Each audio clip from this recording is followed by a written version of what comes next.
Following her grandmother's passing, both the Tan and Lu families, moved by pity for the orphan Xu Ertang, extended offers to take her in. Upon arriving in Bay City, Xu Ertang was reunited with the unforgettable young man who had captured her heart at first sight.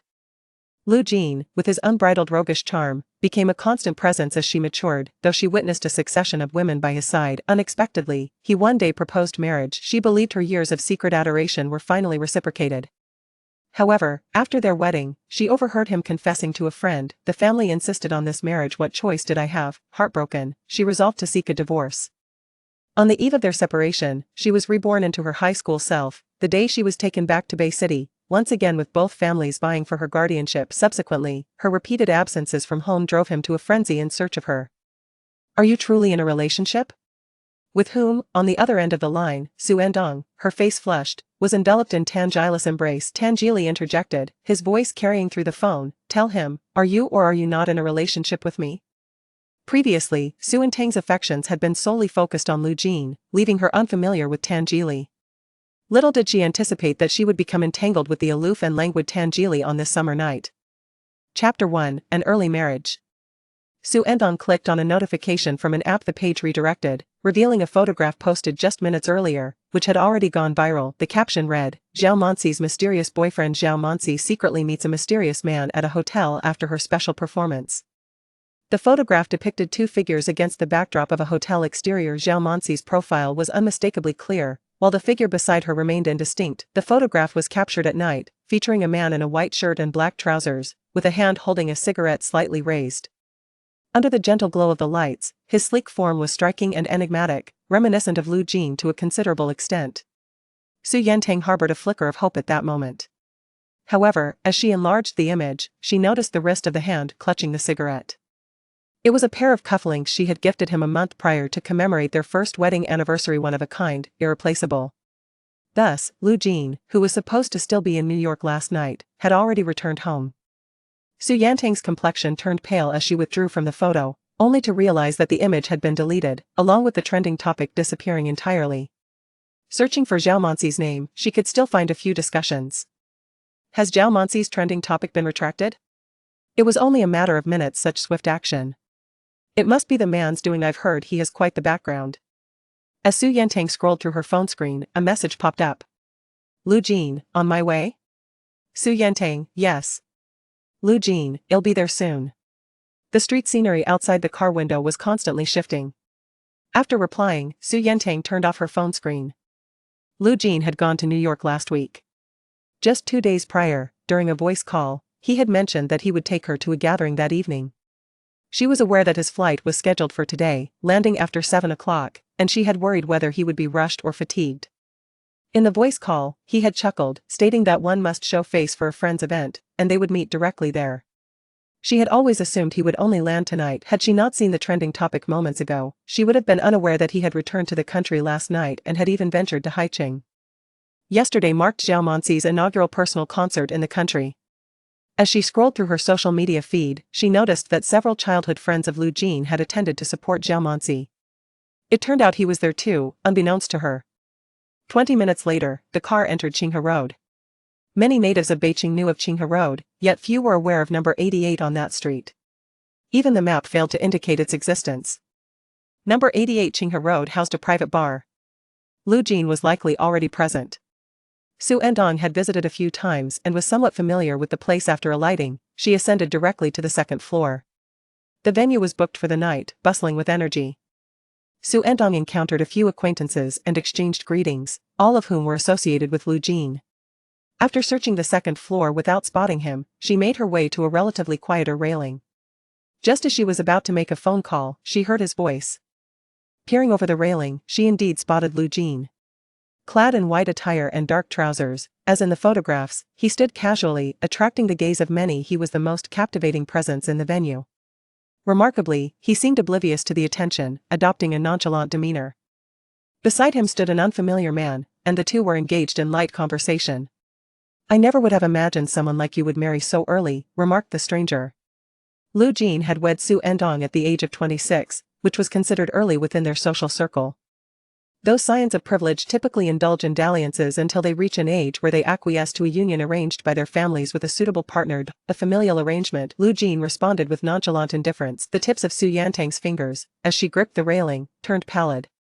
Was his sudden proposal of marriage to her merely a consequence of his family's machinations? The conversation below persisted, the man jestingly remarking, "Are you, the incorrigible young Master Lu, truly heeding your family's wishes? I find that dubious." This utterance reignited a flicker of anticipation within Xu Ertang's heart. She knew that such an unbridled and unconventional spirit as his would never meekly submit to a family-dictated marriage. Lu Jin paused momentarily, his voice, imbued with a languid detachment, drifted upwards. "My mother disapproves of her as my bride." Xu Ertang's hopes were dashed, a chilling sensation permeating her being. So, his intention to marry her was merely an act of defiance against his mother. "Madam, are you quite all right?" Xu Ertang, oblivious to the step, nearly stumbled, steadied by a waiter's hand. She shook her head, uttering a simple thank you. A notification chimed on her phone, and Xu Ertang opened it. "Lu Jin, have you arrived? Where are you?" Before she could respond, Lu Jin's call came through. Xu Ertang gazed at the caller ID for a few moments, then lowered her arm, declining the call. Clutching her phone, she descended the stairs, and before she had gone far, she encountered Lu Jin ascending. Lu Jin casually held his phone to his ear with his right hand, the distinct bones of his wrist visible beneath his shirt cuff. He slightly raised his brow, glancing at her with an air of nonchalance, their eyes meeting, his possessing a captivating yet detached allure, irresistible to women. Among them was Tang Hio. The first time she beheld him, at the tender age of 12, he left an indelible impression upon her. For so many years, her affection for him had persisted. Lu Jin put away his phone, glanced at the illuminated phone in Tang Hio's hand, and inquired, "Why aren't you answering the call?" Chapter 02, A Kiss from Me. Xu Ertang lowered her eyes and replied, "I didn't notice. Mr. Lu, it's been a while." Someone approached with a wine glass to greet them. Lu Jin shifted his gaze from Xu Ertang and acknowledged the person with a brief nod. He held no drink in his hand, and the newcomer paid little heed, indulging in a full glass while engaging in a few cordial remarks. Xu Ertang was accustomed to such scenes. They were merely acquaintances attempting to ingratiate themselves before Lu Jin. The individual did not linger long. After his departure, Lu Jin led Xu Ertang upstairs. At the booth above, several of Lu Jin's childhood friends were present. Before they drew near, Xu Ertang heard the name Zhao Manzi spoken with familiarity. She had become a violin virtuoso. "When she returns to Beicheng, she'll have to treat us to a meal," one of them remarked. Upon noticing their arrival, the group instinctively fell silent. Xu Ertang understood that it was due to her presence. She had known them for over a decade, yet each time she was before them, she felt like an outsider. He Jiayu greeted her with a cheerful smile, "Sister Xu." Lu Jin, wrapping his arm around Xu Ertang as they sat down, raised an eyebrow. "Who are you calling sister?" He Jiayu replied, "Why, Sister Ertang, of course. What else would I call her?" Lu Jin shot back, "Call her sister-in-law." He Jiayu laughed, "Are you trying to take advantage of me, Jin? Want to be my brother?" Xu Ertang listened absent-mindedly as the young gentleman exchanged playful banter. She wore a black, strapless gown that complemented her complexion, appearing strikingly fair even in the dim light. When not smiling, her demeanor was somewhat aloof, standing in stark contrast to the lavish atmosphere around her. Lu Jin's arm rested casually behind her, his fingertips brushing lightly against her cool shoulder as he inquired, "What's wrong?" "Nothing much." Xu Ertang casually fabricated an excuse for not sleeping well last night. Lu Jin remarked, "Then let's leave a bit earlier later." The two departed around 9 o'clock. Upon arriving home, Lu Jin went to the study to answer a phone call, while Xu Ertang sank into the sofa, drowsy and unaware when she drifted off to sleep. Her slumber was light, and she sensed movement beside her, groggily opening her eyes. Lu Jin leaned down, intending to lift her into his arms. Habitually, she wrapped her arms around his neck. However, Lu Jin suddenly halted his actions, a smile playing on his lips as he sat down on the sofa, pulling her onto his lap and leaning in to kiss her. Xu Ertang, startled by the unexpected gesture, instinctively turned her face away. Lu Jin's kiss missed its target, his breath brushing against her cheek. He paused momentarily, then gently tucked a strand of hair behind her ear. "Not feeling very happy tonight?" Xu Ertang opened her mouth, contemplating whether to inquire about his relationship with Zhao Manshi, or if he harbored any feelings for her. Yet, the words faltered on her lips, fear of humiliation holding her back. Did you see the news? Lu Jin asked. Xu Ertang felt a tightness in her throat but still pressed on. Did you really meet Zhao Manshur last night? It was a coincidental encounter, Lu Jin replied nonchalantly. He had always been prone to romantic entanglements. Merely being linked to various popular actresses had sparked countless rumors. Even after their marriage, those women continued to stir the pot, with some deliberately fabricating scandals and others flaunting photos to provoke Xu Ertang. Each time, Lu Jin's response was the same: it was merely coincidental, followed by a gentle kiss and playful teasing about her jealousy. Xu Ertang had brushed off those instances, but she wondered if this encounter was truly just a coincidence. By chance, I returned to my homeland without informing her, coincidentally heading to Beicheng. Xu Ertang, having followed Lu Jin since she arrived in Beicheng at the age of 16, had witnessed him engage with one girlfriend after another, fully aware that Zhao Mansi was different. He maintained an indifferent demeanor towards the women in his life, never lingering when they departed, parting amicably. However, the only time he genuinely felt anguish was during his breakup with Zhao Mansi in high school. It was the sole occasion he had been cast aside. With his chin gently raised, Xu Ertang returned to the present, meeting Lu Jin's gaze. Are you not going to kiss me? Before Xu Ertang could respond, Lu Jin's lips descended upon hers. His kissing technique was exquisite, and to this day, she vividly recalled the sensation of their first kiss. Sensing her momentary distraction, he playfully nipped at her lips, eliciting a soft whimper of pain from her. Soon after, a feeling of weightlessness enveloped her as Lu Jin lifted her into his embrace, carrying her back to the room.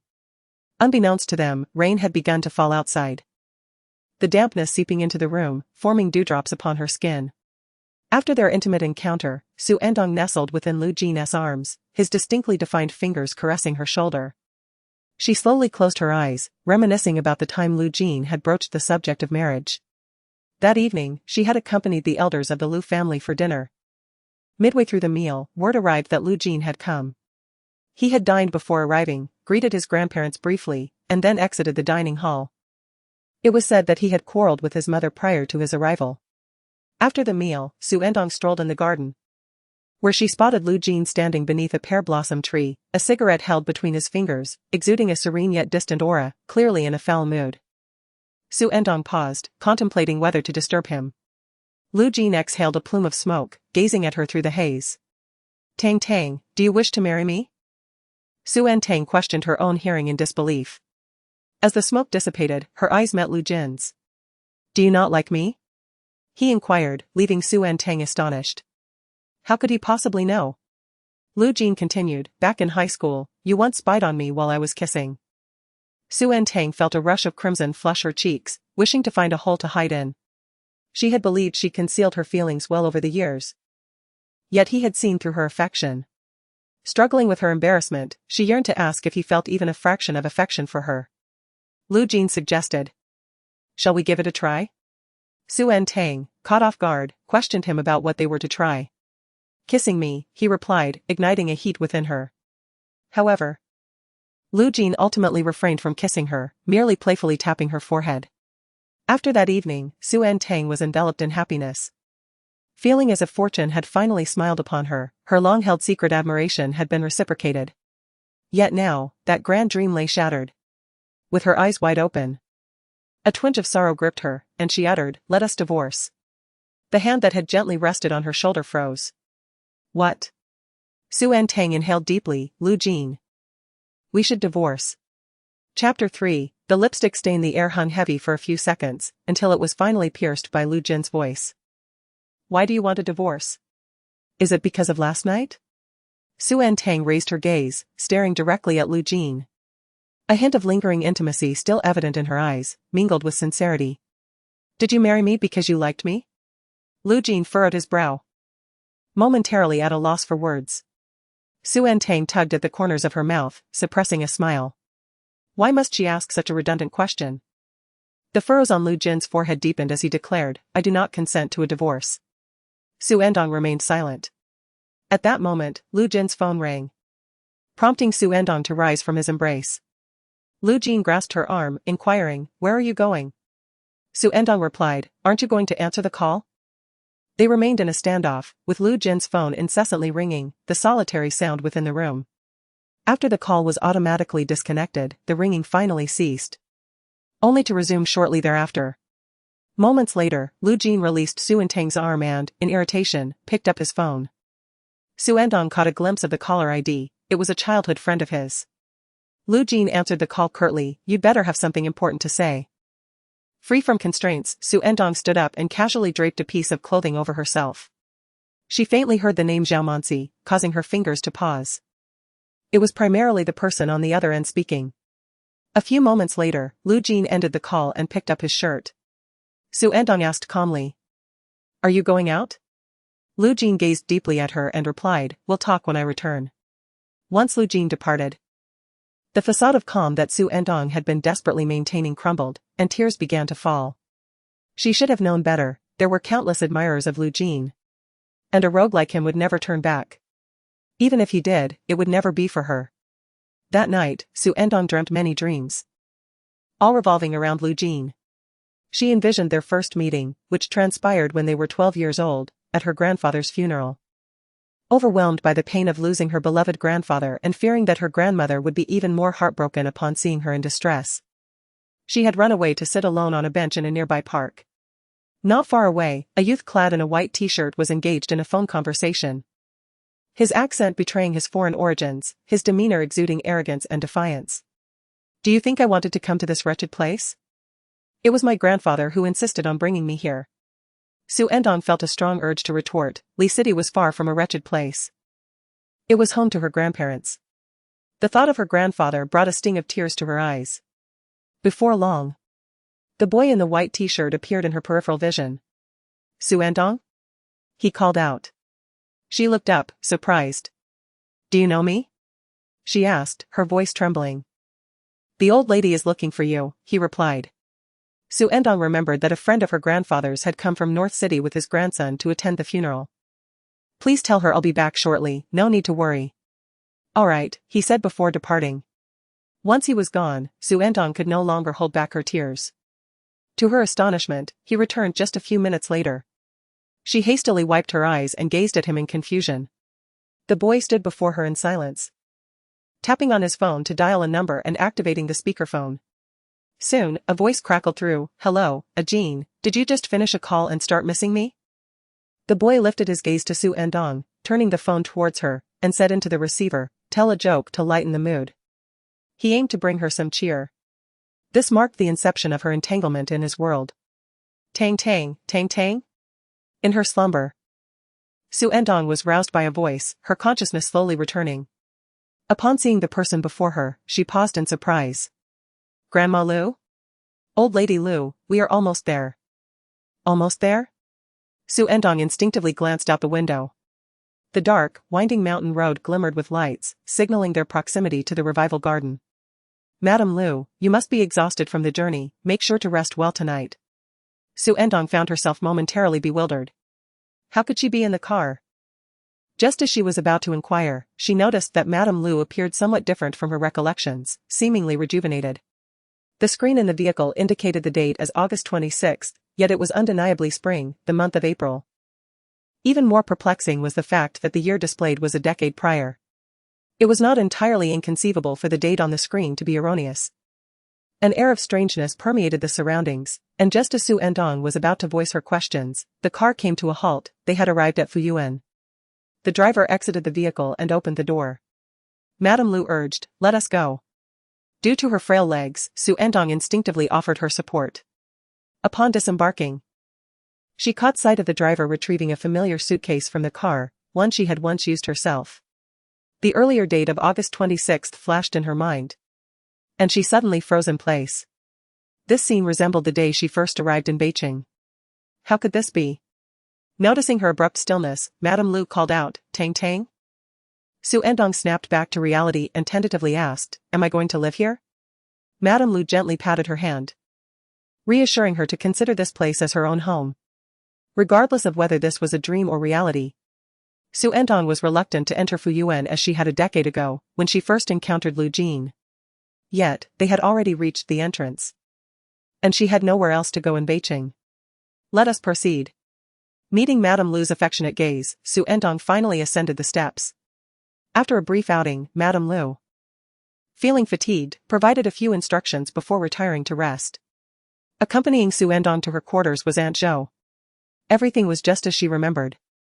And the room was indeed the same as before. After Aunt Zhou departed, Xu Ertang repeatedly confirmed that this was not merely a dream, she had truly been reborn.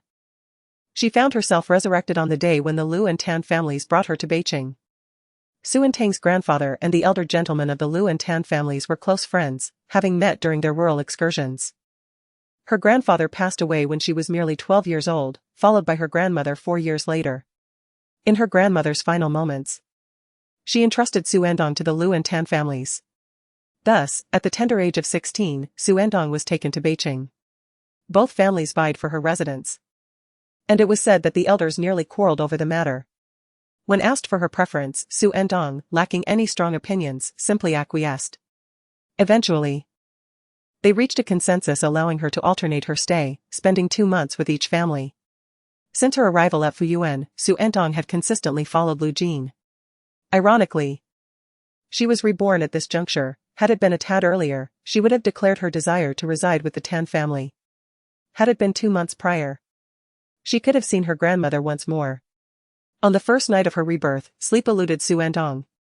Thoughts of her grandparents and Lu Jin overwhelmed her, prompting a cascade of emotions that led to tears.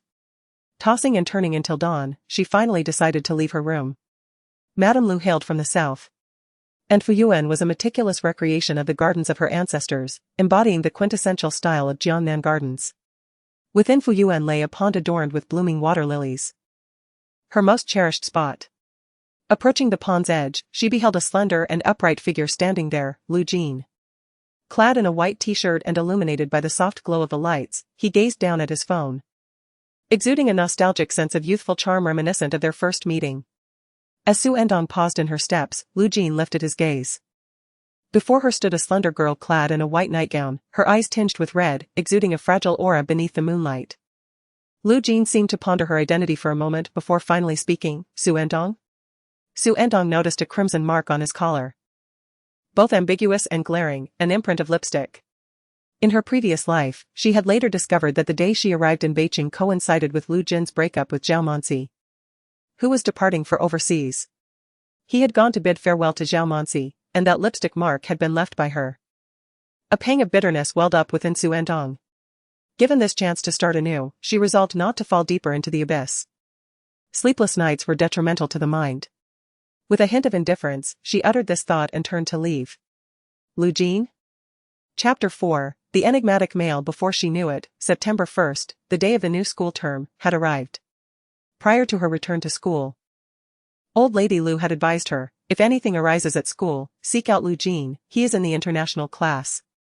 Most scions in this circle, much like Lu Jin, attended the International Division of Public High Schools, ensuring familial support in times of trouble. The International Division of Beicheng employed the AP American High School curriculum, starkly differing from the domestic college entrance examination route. When discussing Xu Ertang's transfer procedures to the international class, Lu's family had considered her potential difficulties in adapting, thus refraining from facilitating her transition.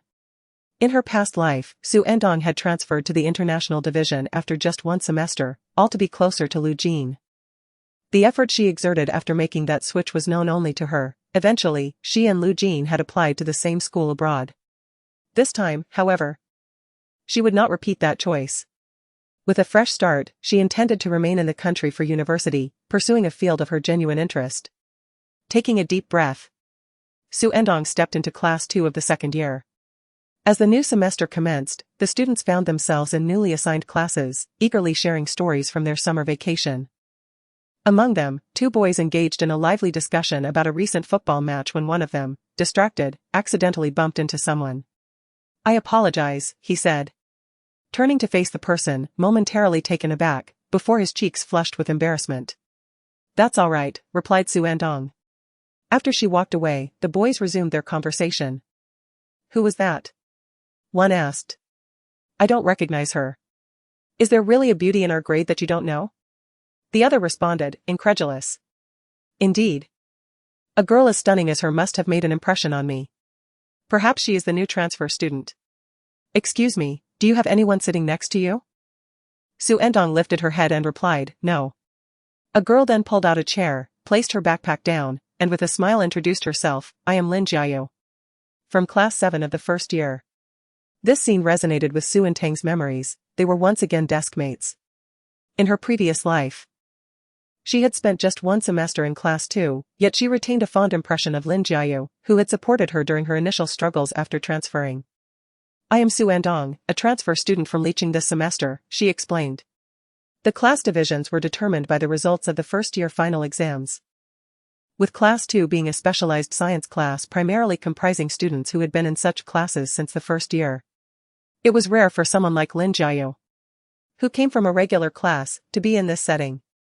Consequently, Lin Jiayu had few acquaintances in class, and being a transfer student, Xu Ertang was equally unfamiliar with her peers. Their paths serendipitously aligned. Lin Jiayu possessed a somewhat shy demeanor, yet within half a day, she had grown quite close to Xu Ertang. She remarked, "I never expected we would get along so well." Xu Ertang smiled in response. "Perhaps we are destined to be friends." Lin Jiayu wholeheartedly agreed, "I feel the same way. The moment I entered the classroom, I spotted you." The first day of school is relatively relaxed. In the afternoon, the final 2 classes consisted of an orientation assembly, where all faculty and students gathered in the auditorium. Xu Ertang quietly took out her book to study. Observing her diligence, Lin Jiayu was determined not to be outdone. To her surprise, her new deskmate was even more industrious. Classes arrived at the auditorium in succession. Xu Ertang leaned against the aisle, with Lin Jiayu beside her. Suddenly, a commotion erupted around them as everyone turned to look in one direction. Xu Ertang inquired, "What is happening?" Lin Jiayu, unfazed, replied, "It's the international class arriving. They are looking at Lu Jin." On the other side of the aisle, a few girls excitedly turned their heads. "Ah! Lu Jin is coming. He is walking this way. Quick, help me check how my hair looks. He is really so handsome, he is even more charming than during the summer break." Xu Ertang recalled that she had once been among those girls at the beginning of the school year. Lin Jiayu had already averted her gaze, returning to her physics problems. She remarked, "There is nothing worth looking at. Focusing on handsome boys detracts from study efficiency." Xu Ertang wholeheartedly agreed, wishing she had realized this sooner. Lu Jin appeared as if he had just awakened, a hint of drowsiness and impatience lingering in his features. As he walked down the aisle, he caught sight of a quiet figure, strikingly distinct amidst the noisy crowd. It reminded him of that night by the pond in the recovery garden when he had mentioned that staying up late was detrimental to the mind. Noticing his pace slow, He Jiayu asked, "What is wrong, Ah Jin?" Lu Jin withdrew his gaze, dismissing the moment. A group passed by Xu Ertang. He Jiayu could not help but turn back, exclaiming, "That girl is stunning." "Be quiet, you're too loud," Lu Jin replied. Soon, another commotion arose from a different direction. Xu Ertang, engrossed in her studies, was nudged by Lin Jiayu. "Ah, Xu Ertang, look." Perplexed, Xu Ertang raised her head and followed Lin Jiayu's gaze. The cluster of seats belonged to the senior year, and the center of attention was a few boys. The most striking among them was slightly bowed, engaged in conversation with another boy, his lips curved into a faint, casual smile, his skin a cool porcelain. "That's Tangili," Lin Jiayu exclaimed with fervor. Xu Ertang inquired, "Is it not said that admiring handsome boys hinders one's study efficiency? Do you like Tangili?" Lin Jiayu corrected her, "It's admiration." Her eyes remained fixated on him. "He is a genius in mathematics competitions. Although he is in the international class, he was selected for the national training team and is now guaranteed admission to a university. Let me tell you a secret. I prayed to him before my final exams last semester." At this, Lin Jiayu appeared slightly bashful. Xu Ertang asked, "How did you pray?" Lin Jiayu explained, "There are numerous pictures of him in various groups, I simply saved one and prayed for good grades. I'm not the only one who does this." By then, Tangili and his companions had taken their seats, but Lin Jiayu's view was obstructed by the people moving about, rendering her unable to see anything further. She averted her gaze, lamenting that she couldn't acquire a fraction of his intellect, declaring him the quintessential paragon of excellence. However, a minor imperfection existed. Xu Ertang inquired, "What? Does Tangili possess any flaws?"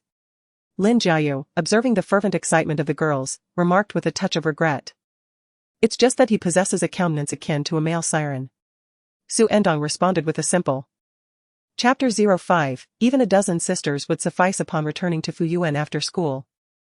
Xu Ertang dined with Grandpa and Grandma Lu before retreating to her room to complete her homework. Around 8 o'clock, her phone chimed. It was a call from Grandpa Tan. Xu Ertang answered, taking the opportunity to stretch her neck. Grandpa Tan? Tang Tang, how was your first day of school? Are you adjusting well? Grandpa Tan, like Lu Jin's grandparents, was exceptionally fond of her.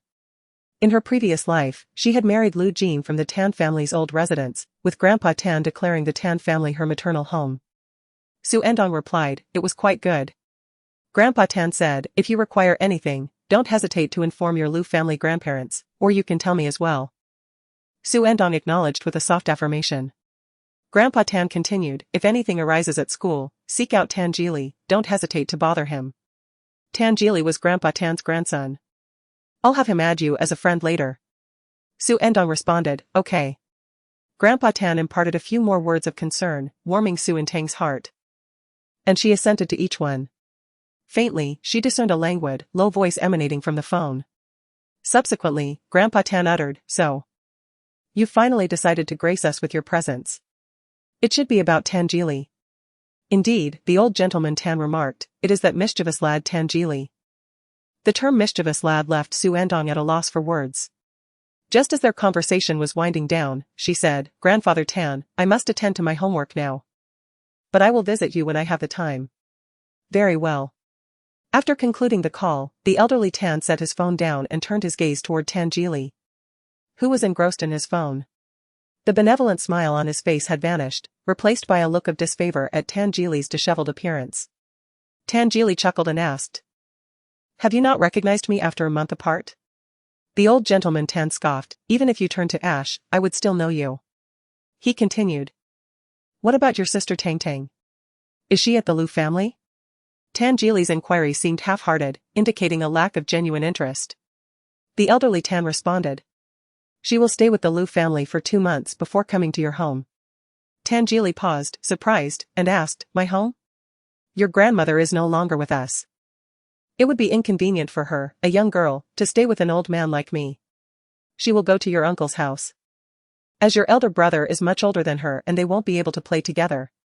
Mid-sentence, the old gentleman realized something and raised an eyebrow. What? Is it not permissible for her to go to your home? Am I incapable of making such decisions? Tan Jili replied, of course, you can make decisions. It's not just a sister, you could arrange for 10 or 8 of them to come. His flippant demeanor prompted the elderly Tan to throw a book at him in exasperation. Tan Jili effortlessly caught it, placed it aside, and stood up, saying, I just returned to Beicheng last night, and I wanted to explain myself, so you wouldn't speak ill of me behind my back. The elder Mr. Tan corrected him, I was speaking in your presence just now. Very well, you are quite candid, Tan Jili replied with a smile. I shall take my leave now, as I must attend school tomorrow. Wait a moment, the elder Mr. Tan called out to him. Be sure to add Tang Tang's friend. The first day of school fell on a Wednesday. After 3 days of classes, the weekend would arrive. On Saturday, Xu Ertang rose at her usual hour. Upon entering the dining hall, she overheard Aunt Zhou remarking, that little ancestor arrived in the dead of night. Xu Ertang paused momentarily. Lu Jin had returned to the garden.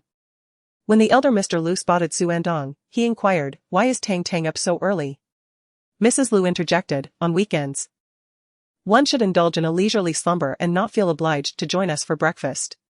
Xu Ertang chuckled softly, explaining, I am accustomed to it. I wake up at the designated time. After finishing breakfast, she took a leisurely stroll in the garden with Mrs. Lu before dedicating herself to her studies. At noon, she encountered Lu Jin.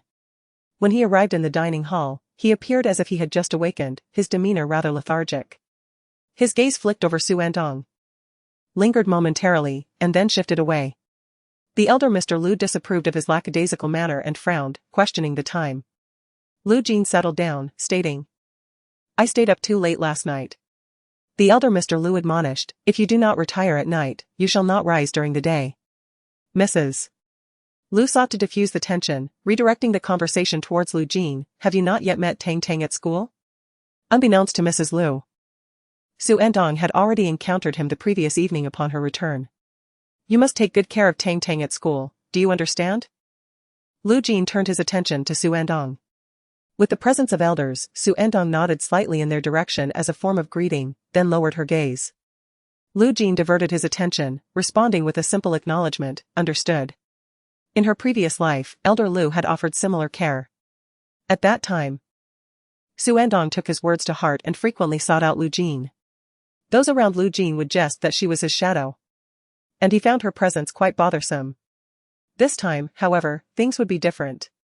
During dinner, Lu Jin received a phone call. The conversation was brief, consisting of only a few words. Once he hung up, Elder Lu inquired, "Are you going out tonight?" Lu Jin replied with a non-committal mentioning that he Jiayu and others were looking for him. Elder Lu chimed in, "If you're going out to have fun, take Tang Tang along." Elder Lu readily agreed. Tang Tang has just arrived in Beicheng and doesn't have many friends, it's perfect for her to meet new people. Before Lu Jin could respond, Xu Ertang interjected. "I won't be going, I still have homework to complete." Elder Lu insisted, "You can't spend every day just doing homework, you need to balance work and leisure. It's important to go out and have fun on weekends." Xu Ertang smiled and replied, "I understand. It's just that having just transferred, I'm still not quite accustomed to the teaching methods at number 1 high school, so I need to catch up this weekend." Hearing her say this, Elder Lu advised. "Then go another time. Don't overexert yourself." The evening's activities were organized by He Jiayu. He and his friends were always generous, welcoming anyone who wished to join, regardless of the number. Consequently, the gatherings were lively and well attended. Most of the girls were drawn to Lu Jin, their glances occasionally drifting in his direction, keeping an eye out for any other girls approaching him. Lu Jin sat on the sofa, his gaze lowered as he scrolled through his phone, the glow of the screen casting a faint light over his features. He Jiayu approached and seated himself beside Lu Jin, inquiring, "What's the matter, Jin? Are you feeling down this evening?" Lu Jin shifted his attention from the device, offering a dismissive scoff, "What reason do I have to be unhappy?" Chapter 06, Cherishing the Fragile. As Xu Ertang engaged in her studies that evening, she glanced at the clock several times, her focus wavering. Eventually, she set her pen aside. When the time felt right, she retrieved her phone and opened her contacts. She dialed a number, and after a few rings, it was answered. "En Bao. I just returned from school and got my phone." The familiar voice stirred an emotional response in Xu Ertang, causing her eyes to glisten. "What's wrong? En Bao?" asked Xiaoning, detecting a hint of distress in Xu Ertang's tone. "I'm just a bit under the weather," Xu Ertang replied. "That's understandable. The climate in Beicheng must be quite different from here, you need to take good care of yourself," Xiaoning advised. Xu Ertang responded with a soft Xiaoning continued, "I thought you would be busy adjusting to your new surroundings and wouldn't have time to call me. I didn't expect to hear from you so soon after your return." Xiaoning had been Xu Ertang's closest friend at her previous school and represented one of her lingering regrets. In her past life, Xiaoning was an exceptional student, a promising candidate in mathematics competitions. However, during her second year of high school, her parents abruptly divorced, blaming each other and lamenting that had it not been for her, they would have separated long ago. This turmoil shattered the typically obedient Xiaoning, leading her to rebel. During that tumultuous period, Xu Ertang had just arrived in Beicheng and was preoccupied with adapting to her new school and life, inadvertently neglecting her friend. By the time she became aware of the situation, Xiaoning had already entered into a relationship with a boy from outside the school, relinquishing her coveted spot on the provincial competition team and missing the finals. Her academic performance plummeted drastically. No matter how Xu Ertang tried to persuade her, it was futile. She barely managed to enroll in a rather mediocre institution for her higher education. Subsequently, that scoundrel betrayed her trust. She fell into a deep depression. One wintry night, she chose to end her own life, forever remaining at the tender age of 20. Xu Ertang harbored a lingering regret regarding Xiaoning's fate, often reflecting on what might have transpired had she shown more concern or made an effort to reach out with a simple phone call. Adjusting her emotions, Xu Ertang said over the phone, "I just wanted to have a chat." Xiaoning replied, "Sure, I'm quite curious about your new school." Their conversation flowed effortlessly for over half an hour. As they prepared to end the call, Xu Ertang called out to Xiaoning, "Ning Ning. Her tone turned somewhat solemn. If you ever have anything weighing on your mind, do not hesitate to call me. Xiaoning responded, got it. The following morning, Xu Ertang rose early once again. During breakfast, noticing the absence of old Master Lu, she inquired, where is Grandpa Lu? Old Madame Lu replied, he went fishing at the crack of dawn. I wonder what he hopes to catch. Aunt Zhou approached, saying, I prepared fish for dinner tonight. Old Madame Lu remarked. Who knows if the fish are caught or bought? Xu Ertang and Aunt Zhou chuckled at the exchange. Old Madame Lu then asked, did a Jean come by last night? Aunt Zhou replied, no, he did not. Madame Lu lamented, this child always comes and goes at his whim, never offering a word of notice. Treating this place like a mere hotel. Several days later, Lu Jin made his reappearance at the garden. After school, Xu Ertang discussed a couple of problems with Lin Jiayu. Returning a bit later than usual, and encountered him in the corridor. The dusk had not yet fully descended, casting a soft glow. From a distance, the agitated voice of old Master Lu could be heard emanating from the pavilion.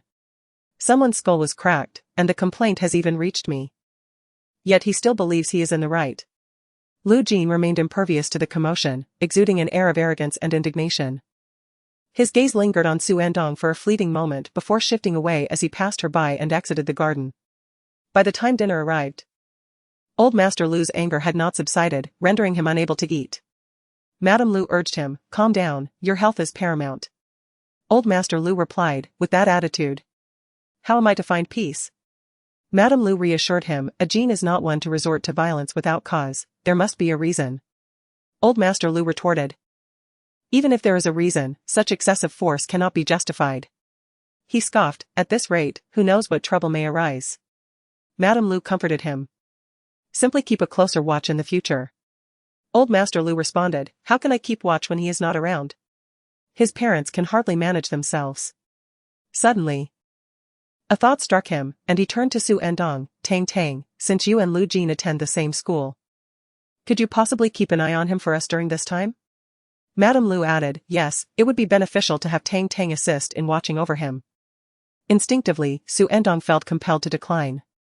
However, the two elderly individuals treated her with such kindness, and given the current state of Mr. Lu's agitation, she found no justifiable reason to decline this modest request. Xu Ertang nodded in agreement, saying, all right.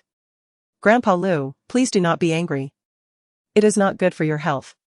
The following day after school, Lu Jin spotted a figure at the school gate. He approached.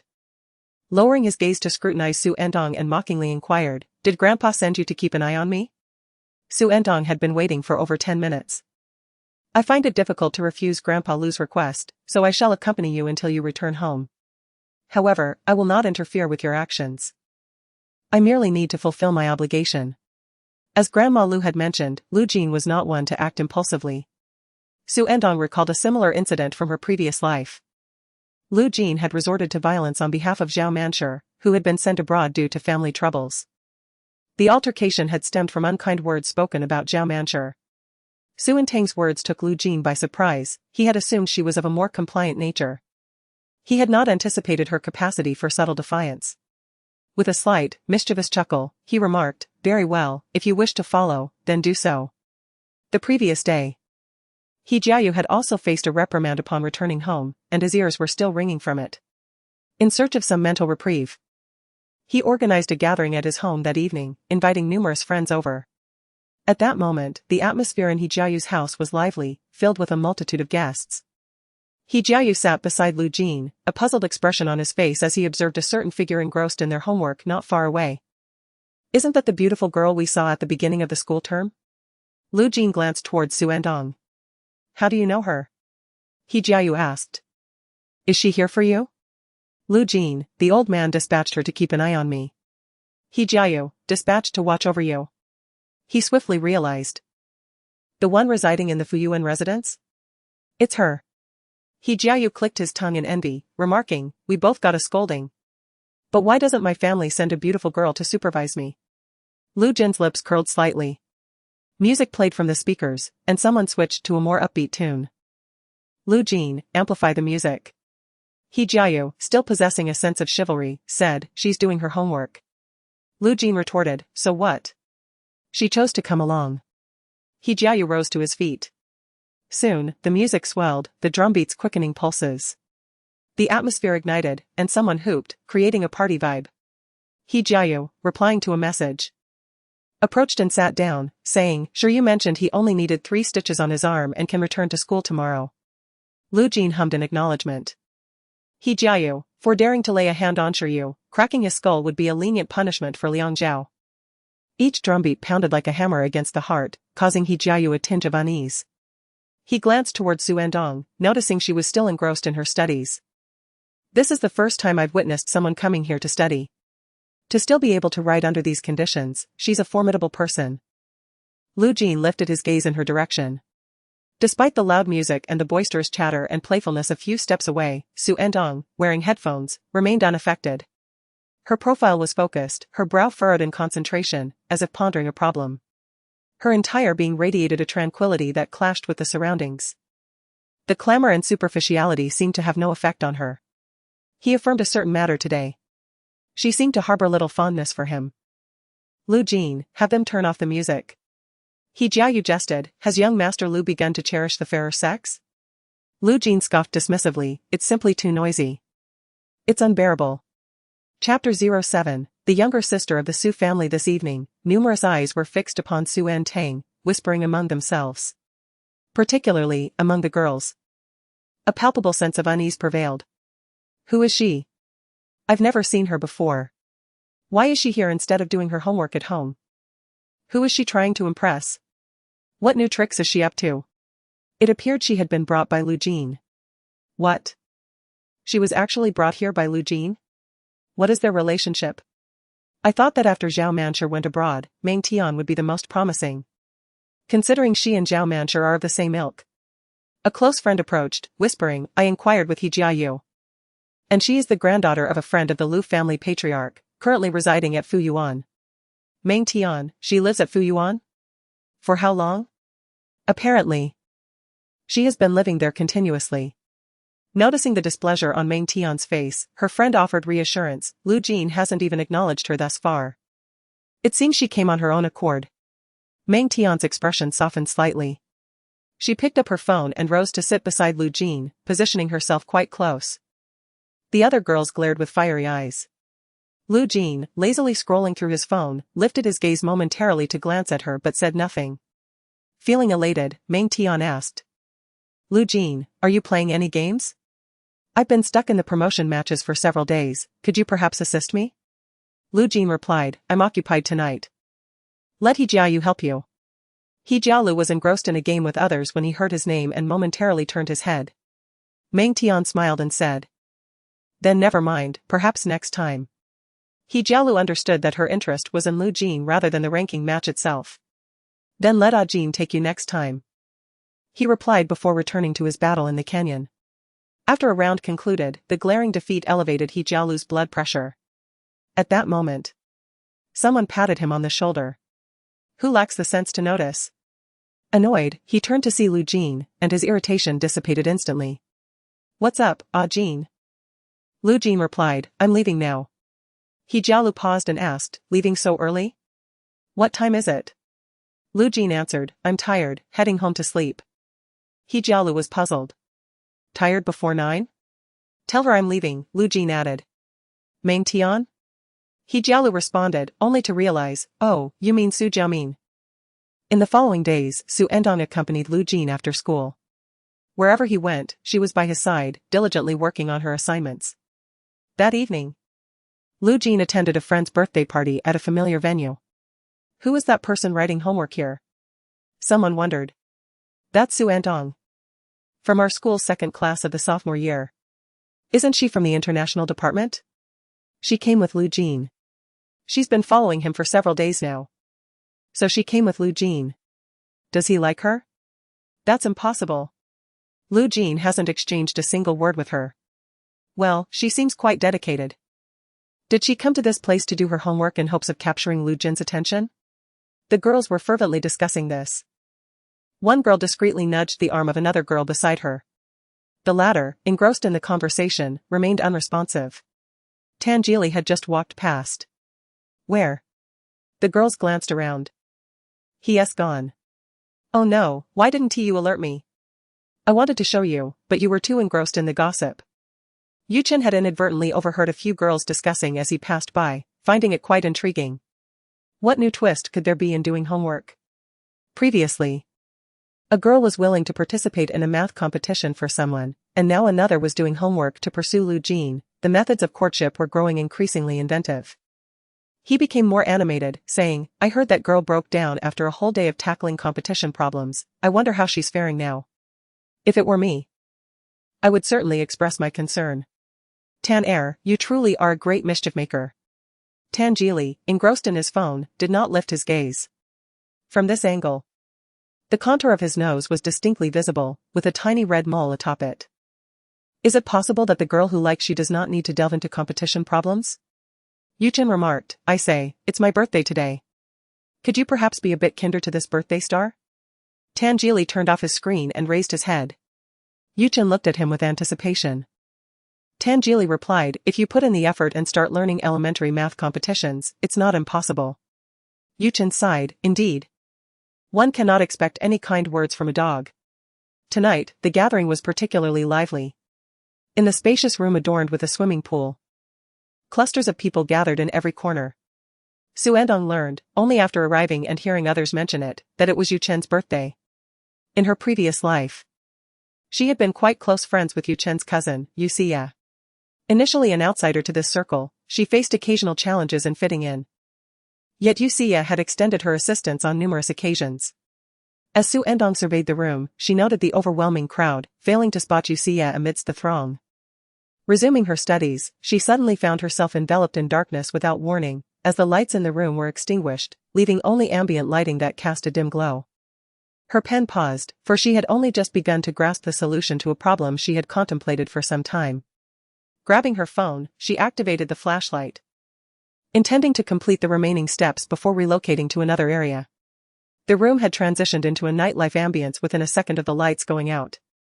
A cheer erupted as someone leaped into the swimming pool. Tan Jili, engrossed in his phone, looked up at the sound, his gaze drawn to a flicker of light in the corner. He beckoned a waiter, subtly tilting his chin to indicate he wanted that area illuminated and requested a lamp to be brought over. Meanwhile, He Jiayu was engaged in a game with Lu Jin and 3 others. As the room dimmed, Lu Jin's fingers hesitated for the briefest moment. Minutes later, his phone screen darkened, counting down to his revival.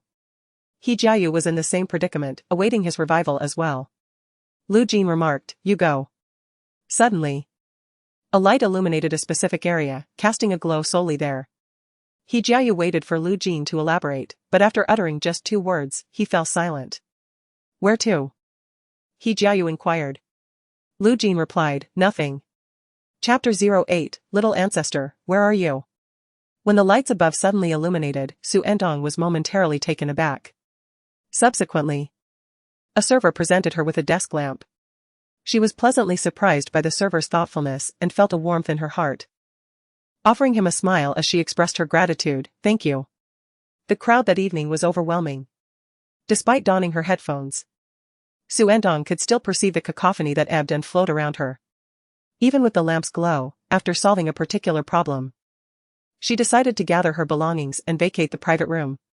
Fortunately, the adjacent room was unoccupied. She pushed the door open and stepped inside, finally finding solace in the quiet. Knowing that Lu Jin would not depart early, she felt at ease and resumed her homework. After completing her mathematics assignments, she turned her attention to physics. Without any forewarning, the door to the room swung open. Xie, having lost too many games and seeking to evade punishment, had snuck out. Today, the entire floor was reserved for her brother's birthday celebration. Believing the private room to be vacant, she was taken aback to discover someone within upon opening the door. Xu Ertang looked up. You are the girl who was doing homework? Xie entered, curiosity evident in her demeanor. Upon encountering a dear friend from her past life, Xu Ertang felt a surge of joy and introduced herself. My name is Xu Ertang. Xie, she replied, sharing her name.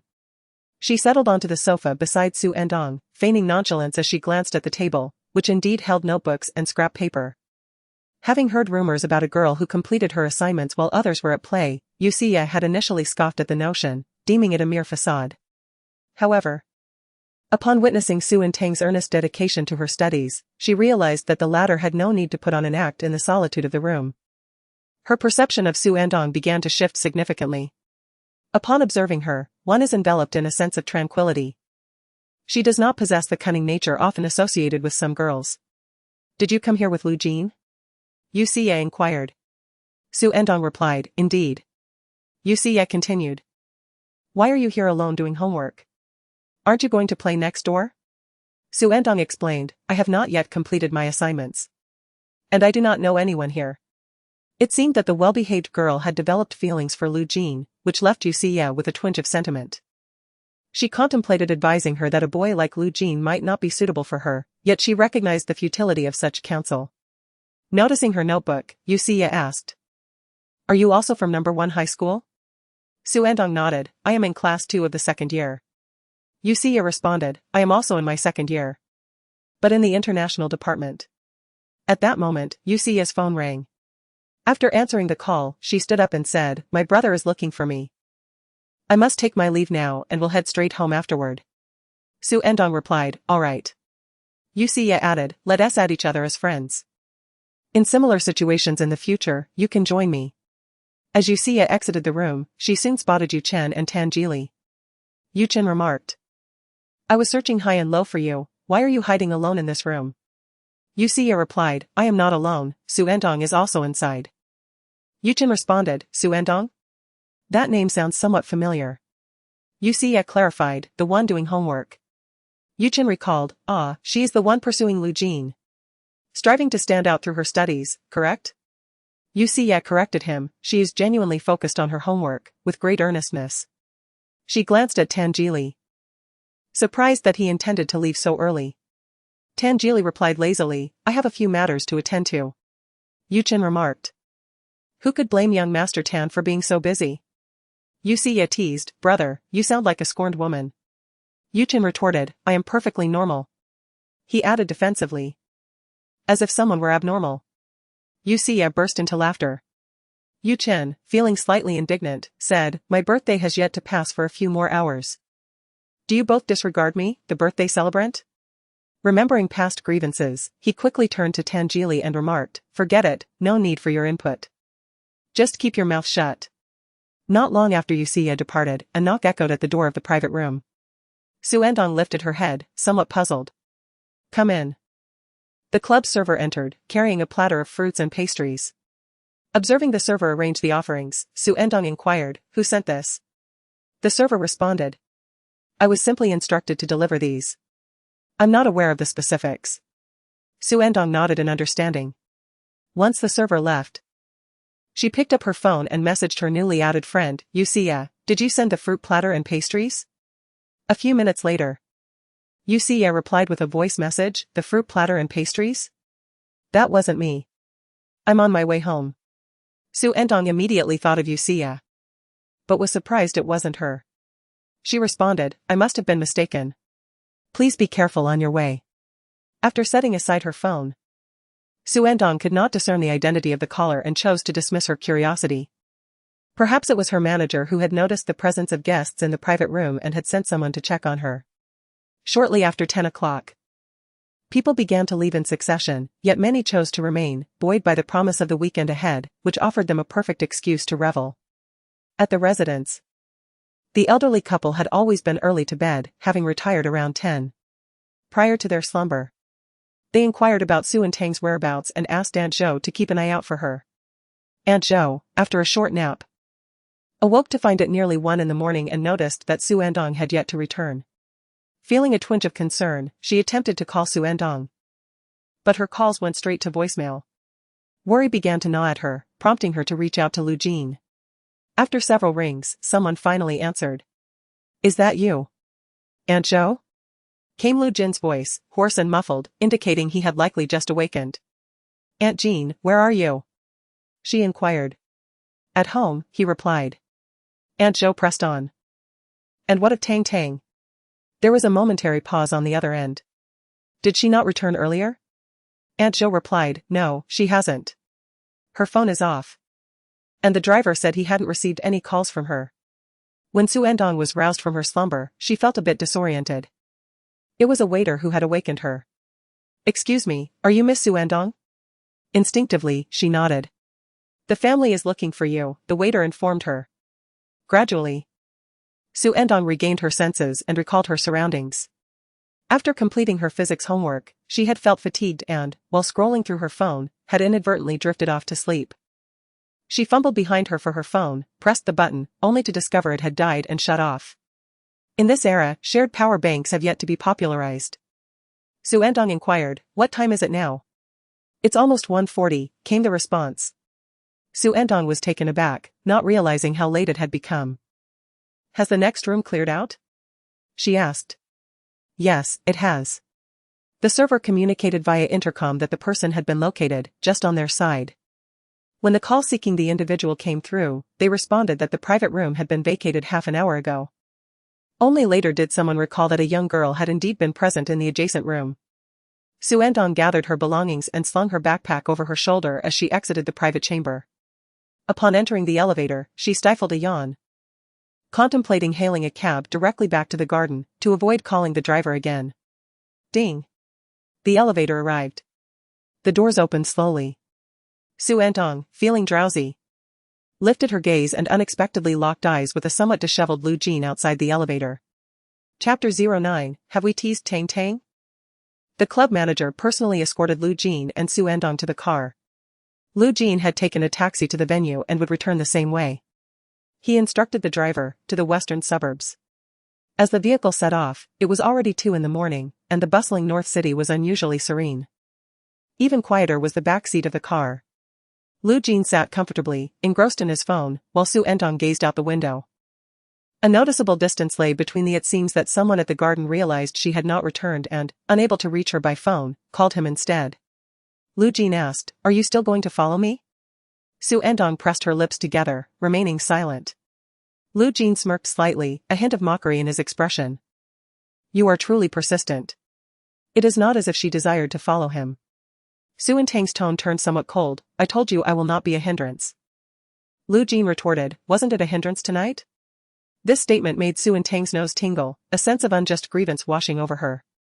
She blinked twice at the stinging sensation in her eyes, softly uttering, "I'm sorry." The previous coldness dissipated, as if a flag had been lowered. Lu Jin paused, glancing at her.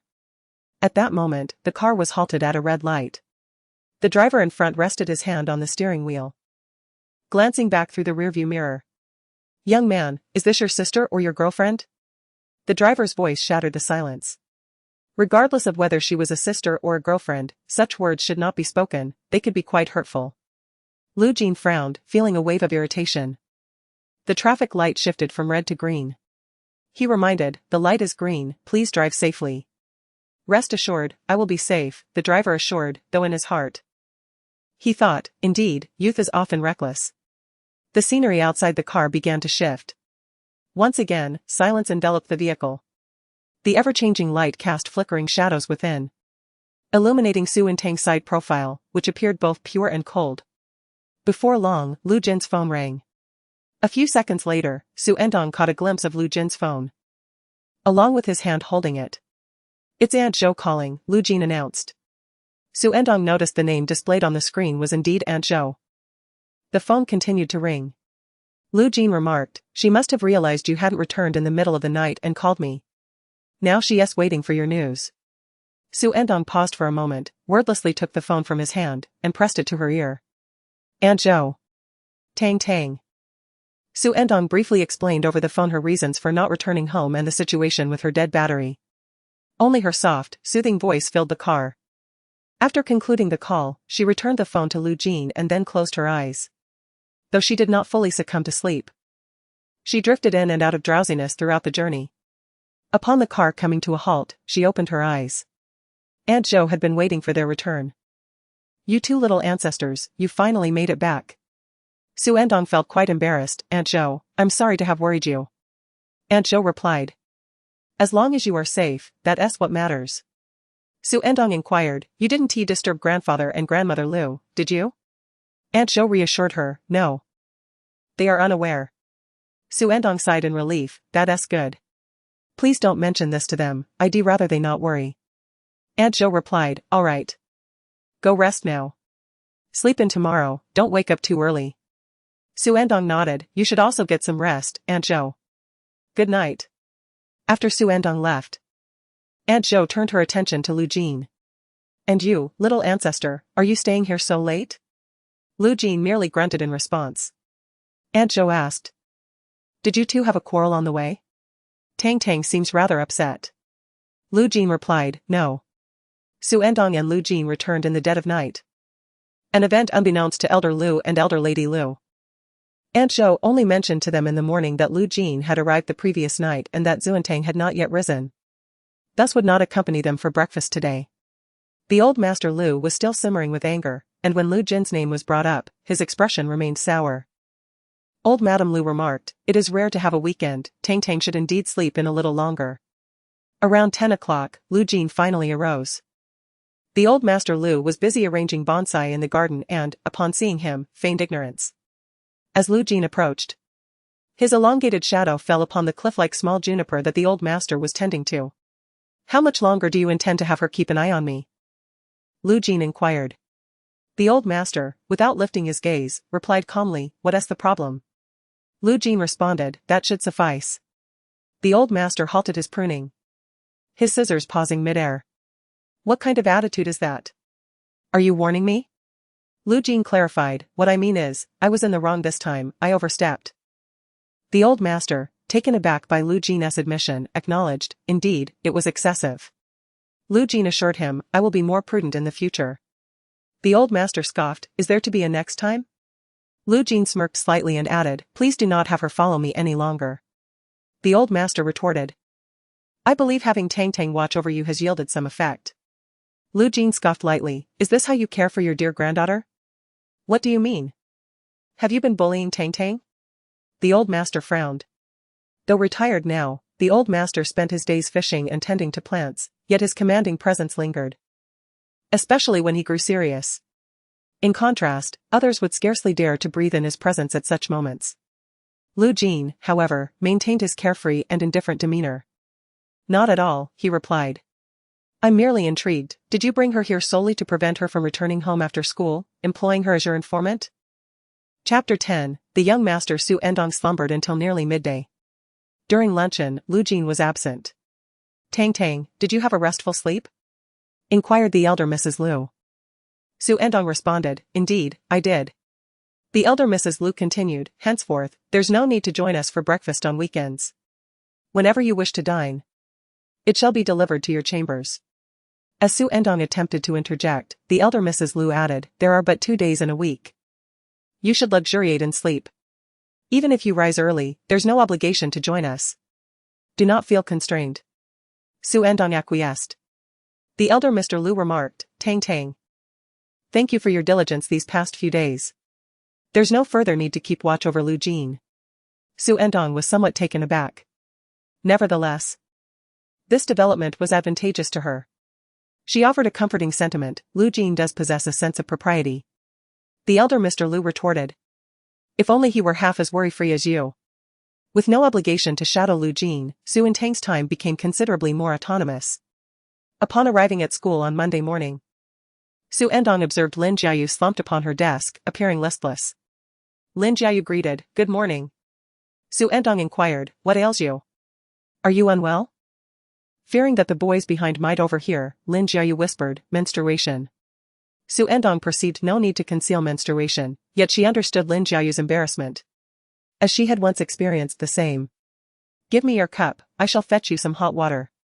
Lin Jiayu handed her the cup, exclaiming, Xu Ertang. It's a boon to have a deskmate such as you.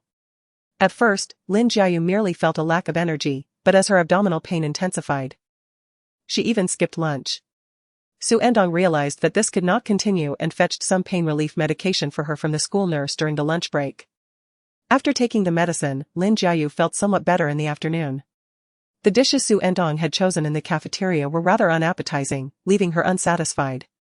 After the first class of the afternoon, feeling a bit hungry, she decided to visit the small shop. She casually inquired about Lin Jiayu, who had not eaten lunch. Lin Jiayu replied, I want that red bean bun and some strawberry milk. The small shop was somewhat distant from the teaching building, and most students tended to visit during the long break, so it was relatively quiet at this time. Xu Ertang first picked up 2 red bean buns from the shelf. Then went to the other side to grab 2 cartons of milk, 1 strawberry and 1 plain. As she exited the shelf area to pay, she almost collided with 3 individuals. Managing to halt just in time. The tip of her nose brushed against a piece of fabric, sending a tickling sensation through her. A refreshing and unique fragrance wafted by, reminiscent of a summer breeze stirring through intertwined branches. Xu Ertang looked up, momentarily taken aback. To her surprise, it was Tan Jili. "Second brother," Xu Ertang exclaimed. "Second brother?" Yuchen remarked, glancing at Xu Ertang before looking back at Tan Jili, his expression curious. Tan Jili raised an eyebrow.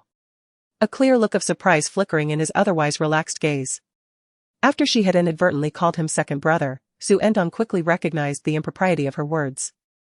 She had not yet formally met Tan Jili, and it was likely that he did not know her. Would he think her some sort of infatuated admirer? "I am Xu Ertang," she clarified. "I know," Tan Jili responded. However, he could not quite comprehend her familiar demeanor in addressing him as second brother. Xu Ertang had not felt such embarrassment in a long while, her ears flushed with warmth. She wished to settle the bill and depart swiftly when, suddenly, her hands felt empty. A pair of distinctly jointed fingers took away the red bean bun and milk from her grasp, placing them on the counter. "Is there any left?" Tan Jili inquired. Xu Ertang lifted her gaze, meeting his eyes, momentarily taken aback before realizing the nature of his question. She shook her head. "We still have some," Yuchen said, placing his and Jiang Ranji's beverages on the counter. Tan Jili cast him a sidelong glance, remaining silent as he set his own drink down. His tone laced with a hint of languor, "Check out." The cashier scanned the barcode on the red bean bun, the sound echoing through the air. Beep. Beep. Tan Jili idly lowered his eyelids, seemingly observing the cashier as she processed the items. The minuscule vermilion dot on the bridge of his nose, though slight, appeared striking against his pale complexion, akin to a beauty mark on a fair maiden's forehead. Xu Ertang stood beside him, the warmth in her ears still lingering. In truth, she had not been very close to Tan Jili in her previous life. During her stay at the Tan household, she interacted more with his mother, while her encounters with him were limited to shared meals.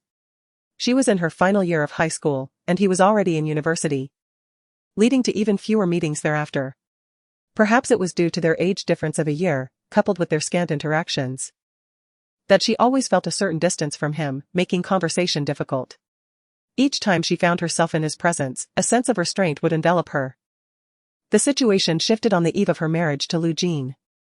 That night, she and Yuxia were at a bar when they overheard someone belittling her, claiming she was unworthy of marrying Lu Jin. Yuxia, incensed, was ready to confront the offender. At that moment, Tan Jili emerged. His shirt sleeves casually rolled up and his suit draped over his arm, an air of distinguished nobility about him that drew attention. He appeared to be on the verge of departing. "Tell me," he began, "who is unworthy to marry the sister of Tan Jili?" As Xu Ertang and Lu Jin discussed marriage, the Tan family patriarch proposed that Tan Jili, as her elder brother, escort her on her wedding day. Xu Ertang had assumed it was merely the old man lending her his support, never imagining that Tan Jili would truly embrace her as his sister. Tan Jili's tone was casual, far from severe, yet the women were intimidated into silence. He offered a faint smile, though it failed to reach his eyes, and cautioned, "Let me not hear such words again." With that, he turned to leave, catching sight of Xu Ertang. Pausing as he passed her, he offered a word of caution, "Don't tarry too late, return home early." Tan Jili was the second eldest in his generation of the Tan family, addressed as second brother by those younger than him. Even those outside the family, but close to it, would follow suit, such as Xu Ertang.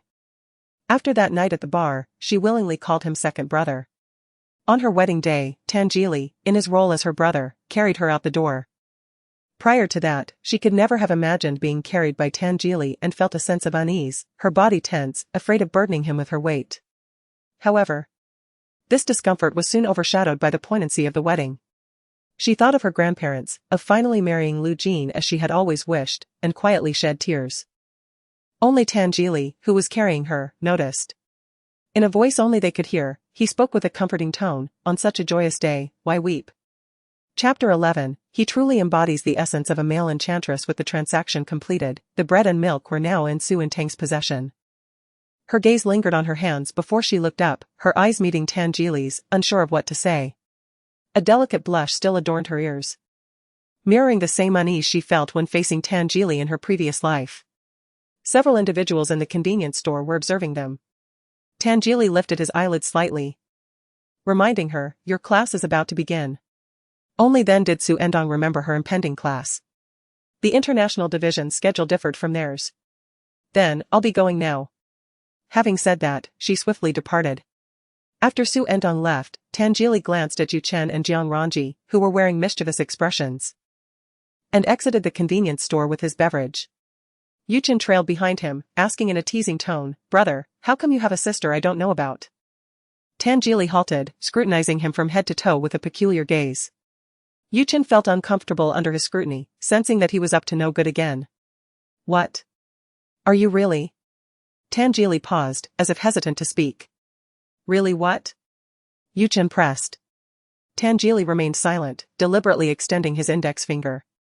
Then he curved it. Curved. "Yu Chen." Tan Jili retracted his hand and continued walking. Yu Chen protested vehemently, "Get lost, Tan Air. Stop spreading rumors. I'm as straight as an arrow." Jiang Ranji remarked, "If I were you, I wouldn't have taken the bait." Yu Chen. He simply couldn't resist being a smart aleck. Who knew Tan Air could reach new heights of craftiness every time? He's too cunning. Continuing the previous discourse, Yu Chen pressed Tan Jili, "How is it that we were unaware of your having such a sister? To address you so intimately as second brother upon first meeting suggests an amorous inclination. Does it not?" Yu Chen further inquired, "When did you ensnare yet another comely maiden?" Jiang Ranji added, "Precisely your preferred archetype." Reminded thus by Jiang Ranji, Yu Chen recalled, "Indeed. Is Tan not partial to those of pristine beauty and virtue, possessing a certain spiritedness beneath their docile facade?" The aforementioned lass exuded both innocence and purity. Her eyes animated as if capable of speech, yet betraying a hint of metal. Tan Jili, preoccupied with the cap of his beverage, inquired with feigned disinterest, "What archetype?" "I am unaware of possessing a predilection for any particular type," Yu Chen retorted, "spare me the pretense. I recall a certain television drama from our youth, the protagonist of which embodied this very archetype, and which you would watch without fail each day." Tan Jili imbibed 2 draughts of his beverage, his Adam's apple ascending and descending in concert with his swallows. Yu Chen clicked his tongue in disapproval. To liken him to a male enchantress is no exaggeration. Whom is he attempting to beguile? No wonder that each time he partakes of water during a ball game, the maidens erupt in rapturous cries. Tan Jili, having finished his drink, replaced the cap, retorting, "Then, by the same token, your childhood fixation on Ultraman, to the point of being unable to tear your gaze away, implies a fondness for that particular species?" Yu Chen demurred, "Ultraman is hardly comparable." Jiang Ranji interjected, "Still, something is amiss. You took the initiative to settle her account. Indeed, you are typically so aloof and detached. Why, then, did you volunteer to settle her bill today?" Yu Chen's countenance betrayed an expression of utter incredulity. Tan Jili, weary of his clamor, clarified, "She is the one whom my grandfather and the Lu family jointly escorted from Beicheng. The old gentleman impressed upon me, with repeated emphasis, the importance of providing her with diligent care." Yu Chen was taken aback. "It's her." "No wonder." Yu Chen then inquired, "If I recall correctly, wasn't she betrothed to you and Lu Jin as children?" Tan Jili chuckled, "What era are we in? Child betrothals are antiquated." Yu Chen insisted, "But there was such an arrangement. I even heard my grandfather mention it." Tan Jili retorted, "A 3-way betrothal? Does that even sound plausible?" Yu Chen countered, "Back then, you two weren't even around. How could anyone know if you'd be male or female? The intention was to hopefully pair one couple." Tan Jili dismissed it with a nonchalant smile, "You know, it was just a casual remark." Yu Chen then asked, "By the way, what's your sister's name? Her name sounded somewhat familiar just now." "Xu. Xu something?" Tan Jili replied, "Xu Ertang." Yu Chen paused, suddenly recalling why the name resonated. "It's her. No wonder it sounded familiar." Jiang Ranji inquired, "You know her?" Yu Chen explained, "She was the one doing homework in the private room on my birthday night. You arrived later, so you probably didn't hear about it." That night, they overheard the girls' discussion outside the private room. Upon entering, everyone immediately surrounded him to wish him a happy birthday. He quickly dismissed the gossip and didn't see what she looked like. He hadn't expected her to be so beautiful. Jiang Ranji asked, she was there too? Yuchen confirmed, she came with Lu Jin. Yuchen suddenly recalled something. Then she must be fond of Lu Jin, Tan Er. Tan Jili's tone conveyed a sense of nonchalance, isn't that ideal? Perhaps the child betrothal will come to fruition. By afternoon dismissal, Lin Jiayu had regained her spirits and even stayed behind to discuss a problem with Xu Ertang. As they exited the classroom, the others had already departed. Lin Jiayu walked while engrossed in her phone, so absorbed that she nearly stumbled on the steps. Fortunately, Xu Ertang was there to steady her. Be careful, Xu cautioned. Lin Jiayu patted her chest, exclaiming, you startled me. I was reading gossip about Tan Jili. Upon hearing Tan Jili's name, Xu Ertang was reminded of the awkward encounter at the convenience store. She suspected he found her rather peculiar. What gossip? Lin Jiayu replied. They say Tan Jili treated a girl to snacks at the convenience store this afternoon. Xu Ertang responded.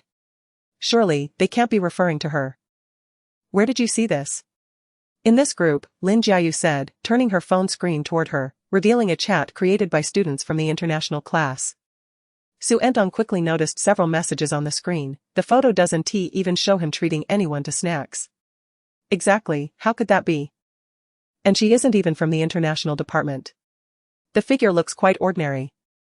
Someone had actually captured a photo. Xu Ertang remarked. Didn't you say you only admired his academic prowess? Why are you in such a group? Lin Jiayu replied, to keep abreast of news about the big shots. There are several others in the group with the same purpose, lurking just like me. The photo I used for my final exam last semester came from this group. Xu Ertang noted. This group discusses not only Tan Jili but also other topics, though Lin Jiayu hardly pays attention to the latter. Due to the incident at the convenience store, the messages in the group were particularly abundant that afternoon. Lin Jiayu had comprehended the entirety of the situation and found little interest in perusing the messages further. She casually scrolled upwards, fortuitously landing upon a particular photograph. The image, taken surreptitiously, was somewhat blurred. Tan Jili stood before the counter of a small convenience store, partially obscured by the girl beside him, revealing only a fragment of her back. It was Monday, and everyone was clad in their school uniforms, rendering it impossible to discern anything from their attire. Yet, that silhouette, that hairstyle. Lin Jiayu glanced up at Xu Ertang, then lowered her gaze back to the photograph. After a moment, she lifted her head again and said, Xu Ertang. Could you turn around for a moment? Xu Ertang replied, actually, the red bean bun and milk you had for lunch this afternoon were purchased by him. Lin Jiayu exclaimed. Chapter 12, Indulgence and Indifference. The following day, as soon as Lin Jiayu arrived at school, she remarked to Xu Ertang. I dreamt about that red bean bun and milk last night. Xu Ertang inquired, what kind of dream was it? It was a nightmare. Lin Jiayu retorted, pulling out a chair to sit down. I dreamt that I had to identify which of a pile of buns and milk was bought by Tan Jili for the exam. If I got it wrong, I would fail. It scared me awake. Xu Ertang responded with silence. Lin Jiayu lamented.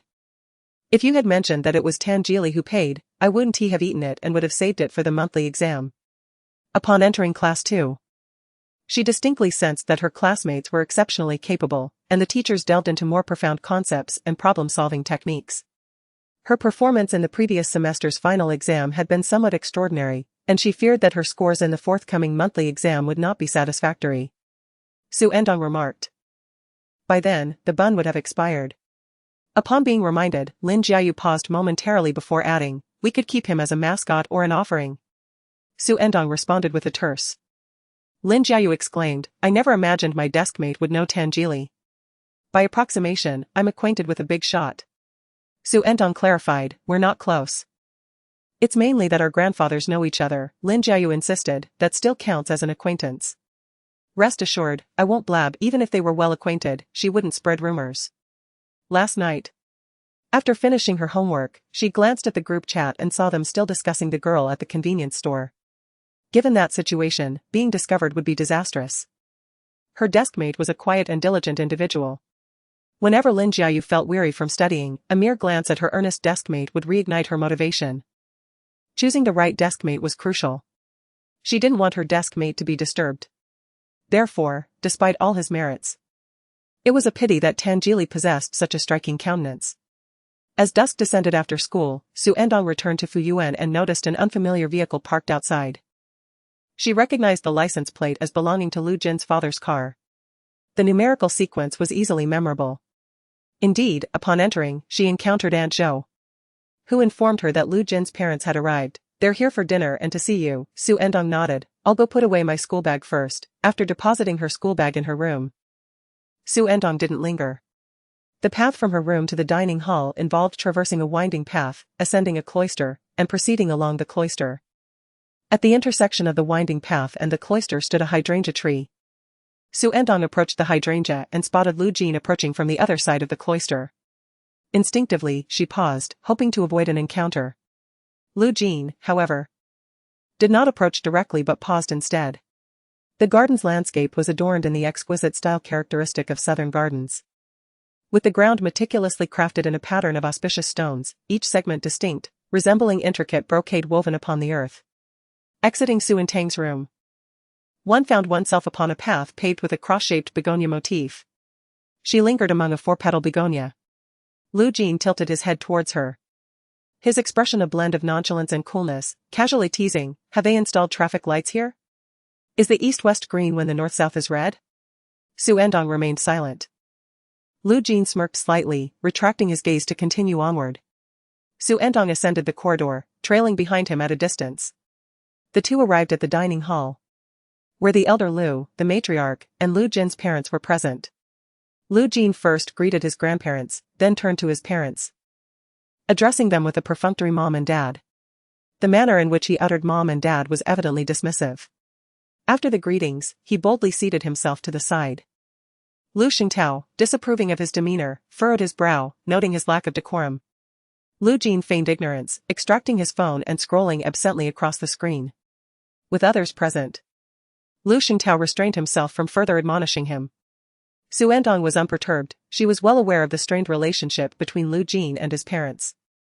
"This must be Tang Tang, Lu Jin's mother," Wei He remarked, glancing at Xu Ertang. The matriarch introduced Xu Ertang, saying, "These are Jin's parents." Xu Ertang replied, "Hello, uncle and aunt." Wei He smiled, expressing her long-standing desire to meet her, having frequently heard the old man speak of her. Wei He inquired further about Xu Ertang's recent circumstances. "Is she accustomed to living in the restored garden?" Xu Ertang nodded, affirming her comfort. "Does she adapt well to the new school?" Xu Ertang replied, "It's fine, I've already acclimated." Wei He spoke with a gentle tone. Yet Xu Ertang was acutely aware that this was merely for the benefit of the elders. In truth, Wei He harbored a disdain for her.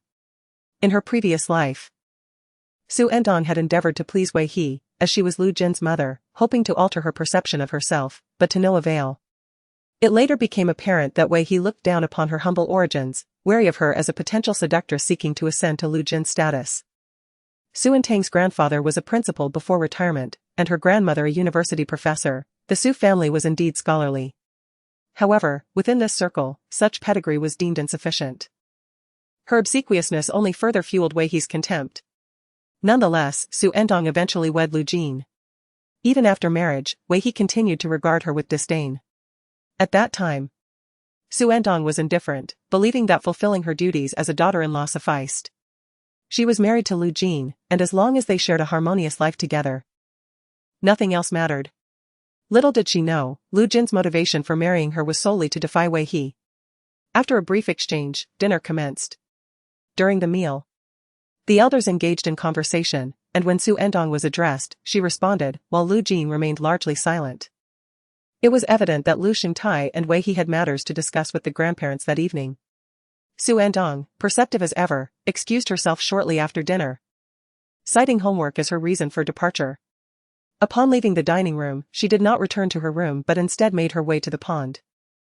It was the tail end of the autumn lotus bloom, with only elliptical leaves drifting upon the water's surface. Xu Ertang seated herself by the pond, gazing at the nearly full moon reflected on the water. The appearance of Wei He stirred memories of her past life, leaving her with a sense of melancholy. Just moments ago, witnessing the 3 generations of the Liu family gathered together, she inexplicably recalled her own parents. Both of her parents were international doctors. Tragically, during a mission when she was merely 8 years old, they fell victim to an airstrike. Due to the nature of their work, they often spent extended periods abroad, leaving Xu Ertang to live with her grandparents for most of her childhood. In her youth, she believed she could thrive without her parents, finding joy in the company of her grandparents. However, upon receiving the devastating news of their demise, she was overcome with sorrow, realizing she had become a child without a mother or father. A gentle breeze brushed against her cheek, pulling her from her reverie as she became aware of the tears that had begun to well in her eyes. She gathered her thoughts and wiped away her tears. Hearing a sound, she turned her head and met the gaze of Lu Jin. The light illuminated Xu Ertang's tear-filled eyes, reflecting them like a pool of autumn water. Her eyelashes fluttered, quickly concealing her emotions as she averted her gaze, refocusing on the surface of the water. Her delicate profile exuded an air of detachment. Lu Jin, assuming he had not been seen, nonchalantly diverted his attention back to his phone, with no intention of intruding. Xu Ertang heard footsteps approaching from afar, then passing behind her. Suddenly, those footsteps halted. Moments later, Lu Jin's voice, casual yet laced with a hint of curiosity, mingled with the sounds of the night insects. Are you not enjoying your stay here? Chapter 13, Have I offended you? Xu Ertang had not anticipated Lu Jin would pause. While she had no desire to engage in conversation, she felt compelled to clarify matters concerning the elder Liu and his wife to prevent any misunderstandings. No, the elder Mr. Liu and Mrs. Liu have treated me very well. A light tone was overshadowed by a heavy nasal voice. Lu Jin took a few steps towards her, casually inquiring. Are you feeling homesick? This question caused Xu Ertang's nose to tingle, tears welling up once again, and she couldn't help but choke back a sob. Ever since her grandmother's passing, she felt she had lost her home. Later, when they married, she thought she had finally found a home with him. But it seemed to be merely her own wishful thinking. Lu Jin remarked, It seems that every time I see you, you are in tears. Under the moonlight, the young girl sat on a stone by the water, hugging her knees, her downcast eyes silent, her slender shoulders tense, quivering slightly upon close inspection. After observing her for a few seconds, Lu Jin spoke again, If you want to cry, just cry. His tone was nonchalant, almost soothing. Many times had been like this. Whenever he offered a comforting word or displayed a hint of concern, the pent-up bitterness within Xu Ertang would surge uncontrollably, overwhelming her. This time, she fought against such emotions. Noticing her defiance, her shoulders tensed even more than before, Lu Jin smiled and scrutinized her from top to bottom. Where do they see you as obedient? The most challenging moment to resist was when emotion surged forth. Xu Ertang felt a heavy constriction in her chest, her nails digging into her palms. She realized that enduring this moment would bring relief. In the distance, the faint sounds of conversation could be heard, the elders out for an evening stroll after dinner. Xu Ertang did not wish for old lady Liu and the others to see her crying, so she immediately stood up. Just as she was about to retreat to her room, she noticed they were approaching from the very direction she intended to go, and they would inevitably cross paths. In her moment of hesitation, she felt a sudden tightening around her wrist. By the pond stands an artificial hill constructed from Taihu stones, its contours sharp and rugged. Xu Ertang finds herself pulled into the rocky formation. The warmth of the grip around her wrist sends a tingling sensation through her, causing her body to tense in discomfort. She twists her wrist, yearning to break free. What are you doing? Upon halting, Lu Jin releases his hold. Without a moment's hesitation, Xu Ertang attempts to exit. But Lu Jin's arm blocks her path. She nearly collides with him and hastily comes to a stop. His gaze rests upon her face, his tone languid. If you are seen like this, how can I explain myself? They will certainly think I am bullying you, and the old man will reprimand me again. Xu Ertang opens her mouth to retort, but he raises a finger to his lips, signaling silence. The sounds of conversation draw nearer. Xu Ertang refrains from speaking. It is too late for her to leave now. If they were to be discovered emerging from the artificial hill together in the evening, it would only complicate matters further. The space within the hill is confined, and Xu Ertang takes a step back, distancing herself from Lu Jin, her back pressed against the stone. Even so, the space remains cramped, with Lu Jin's presence palpable. She turns her face away. The moon, now just past the 15th day of the lunar month, shines brightly. Filtering through the crevices of the hill, casting a silvery glow that prevents the interior from being too dark. Half of Xu Ertang's profile lies before Lu Jin. The traces of tears on her face still fresh. Her jawline, smooth and luminous, appears in the moonlight like a piece of exquisite, cold jade, radiating a sense of defiance. Xu Ertang, Lu Jin murmurs her name softly, his voice reduced to a breathy whisper. Have I offended you? Outside, footsteps are audible, steady, and unhurried. The voices belong to old lady Lu and Wei He. Xu Ertang pressed her lips together in silence, attentively observing the commotion outside. As they drew nearer, her anxiety heightened. Fearing detection. Lu Jin, however, appeared unfazed. I used to comfort you back in the day, he remarked. Xu Ertang cast a surprised glance at Lu Jin. He referred to their first encounter, when she had fled from her grandfather's funeral, weeping alone, only to be discovered by him. He had asked He Jiayu to tell her jokes over the phone. In her previous life, upon arriving in Beicheng, his reaction was notably indifferent. And he had never brought up that incident. She had assumed he was accustomed to comforting girls and had forgotten. To her astonishment, he remembered. Initially, when she had followed him around in Beicheng, she often pondered whether he recalled that moment. Now, learning that he did, she found herself devoid of the anticipated joy, replaced instead by an indescribable bitterness lodged in her throat.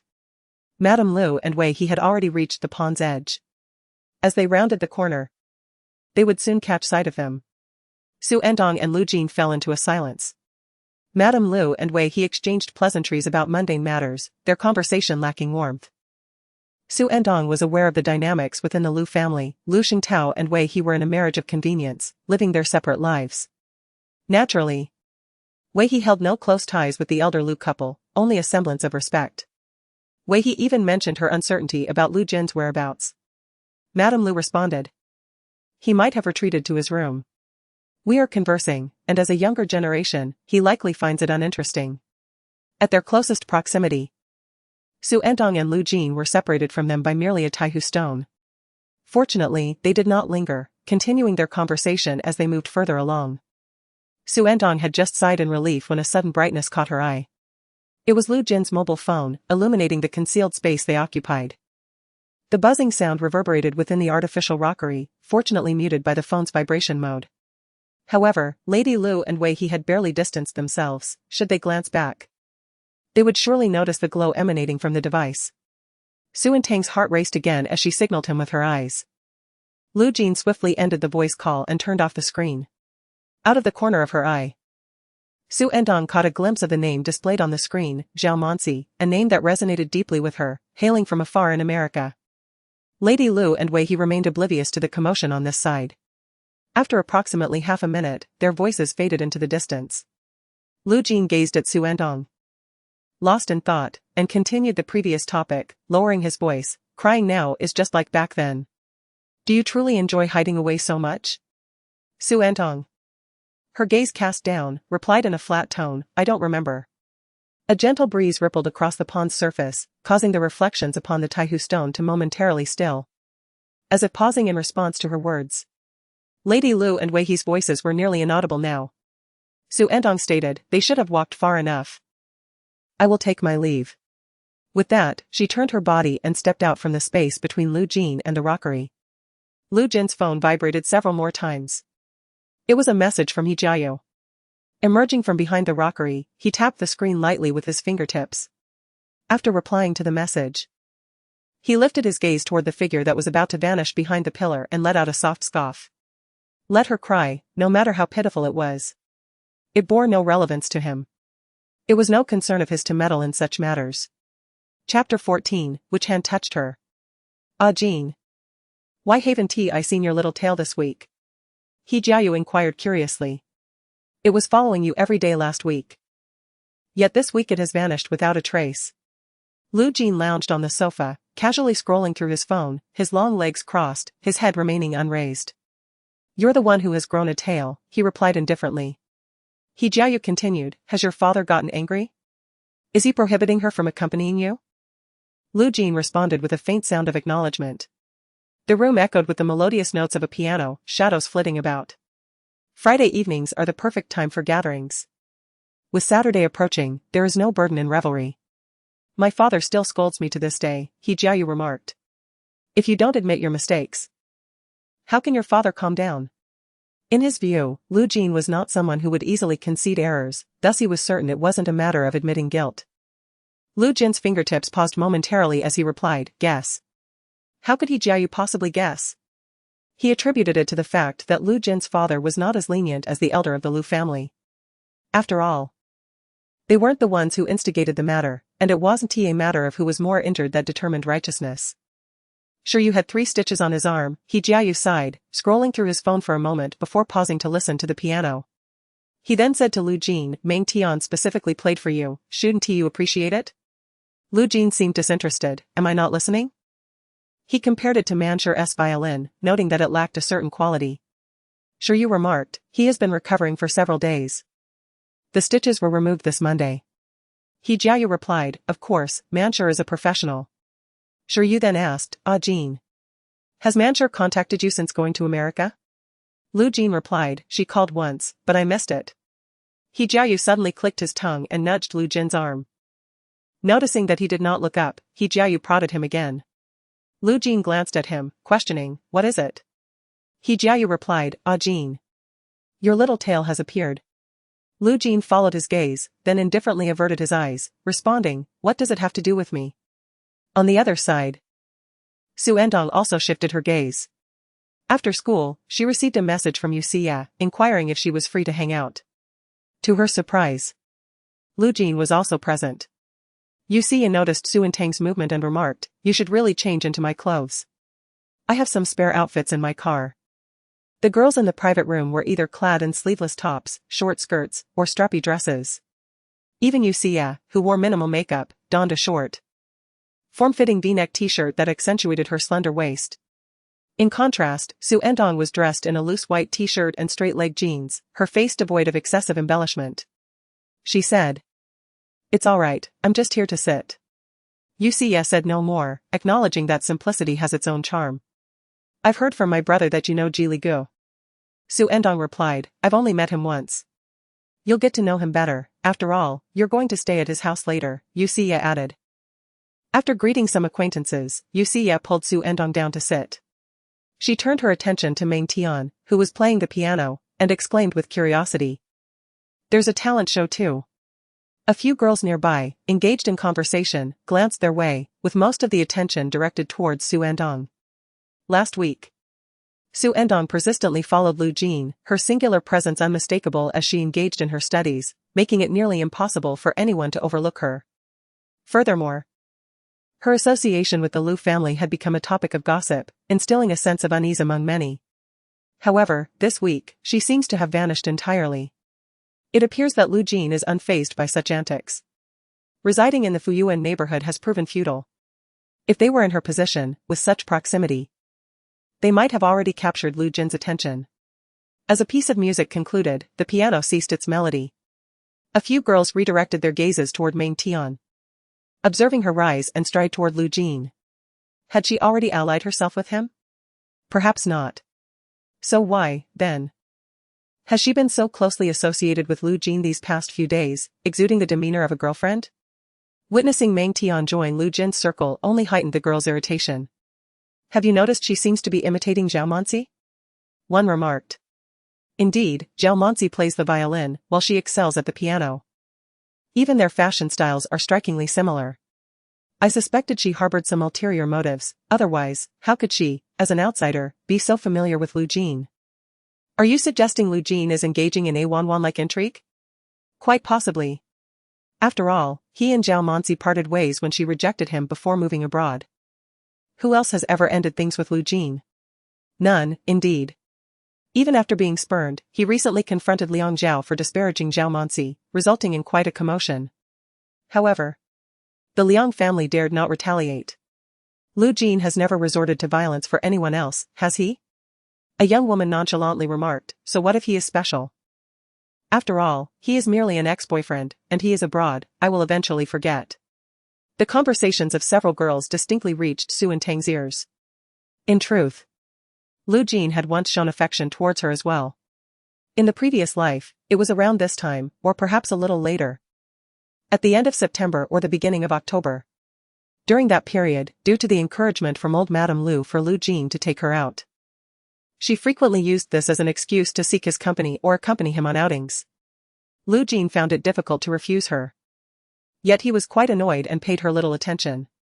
Those around him, including He Jiayu, acted according to his cues. Observing Lu Jin's indifference, they too refrained from engaging with her, leaving her mostly alone. One evening, at a club, Xu Ertang stepped out of a private room for some fresh air and, while passing by a young man in the corridor, she felt an unwelcome touch on her backside. Startled, she confronted him. "What are you doing?" The man, reeking of alcohol, merely smiled at her. Recognizing him as a drunken fool, Xu Ertang wished to avoid further confrontation and turned to return to the room. The man, however, blocked her path, inquiring, "How much for you tonight, darling?" Having never encountered such a situation, Xu Ertang was thoroughly frightened and warned him, "If you don't let me go, I will call for help." "Name your price, spend the night with me," he insisted, reaching out to grab her. Xu Ertang evaded him. Yet he attempted to embrace her again. At that moment, Lu Jin emerged from the private room. Upon witnessing the scene unfolding in the corridor, he frowned and asked, "What is going on?" As soon as she saw him, tears welled up in Xu Ertang's eyes. "Lu Jin, he touched me." The man warned Lu Jin not to interfere. "Lu Jin, what do you mean by that? You are simply asking for trouble."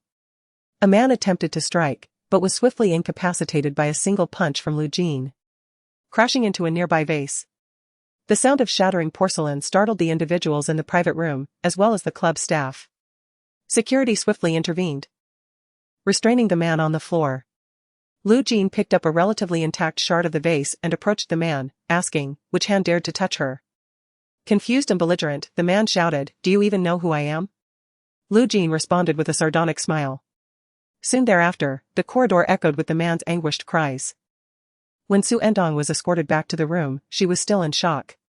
She reached for an untouched drink on the table, but before it could reach her lips, it was snatched away, leaving her bewilderedly gazing at Lu Jin. He replaced it with a glass of juice, cautioning, "If Grandpa finds out you were drinking something with alcohol, I would be in serious trouble." Softening his tone, he reassured her, "It's all right now.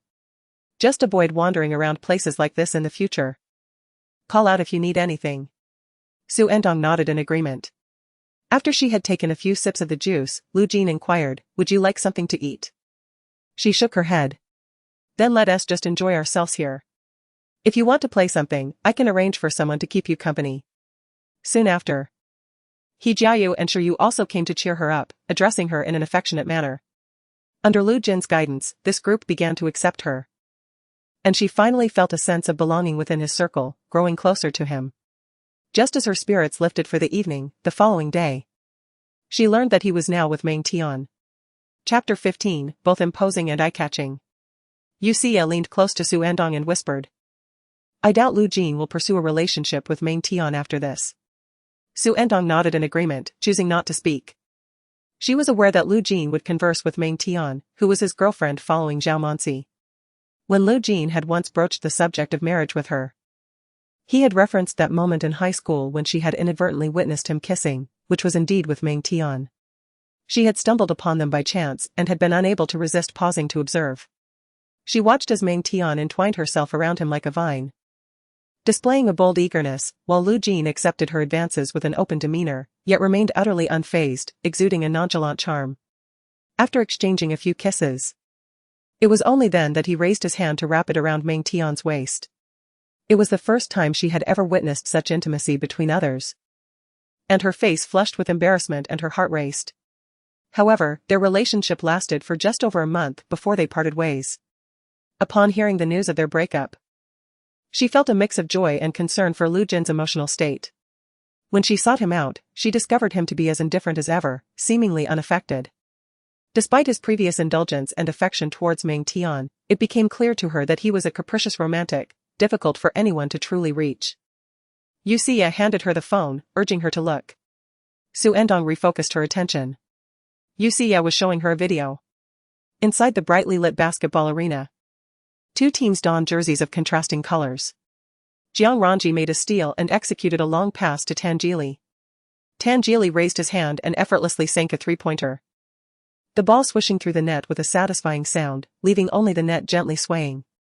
From the video, Yu Chen's voice resonated, "What a beautiful shot."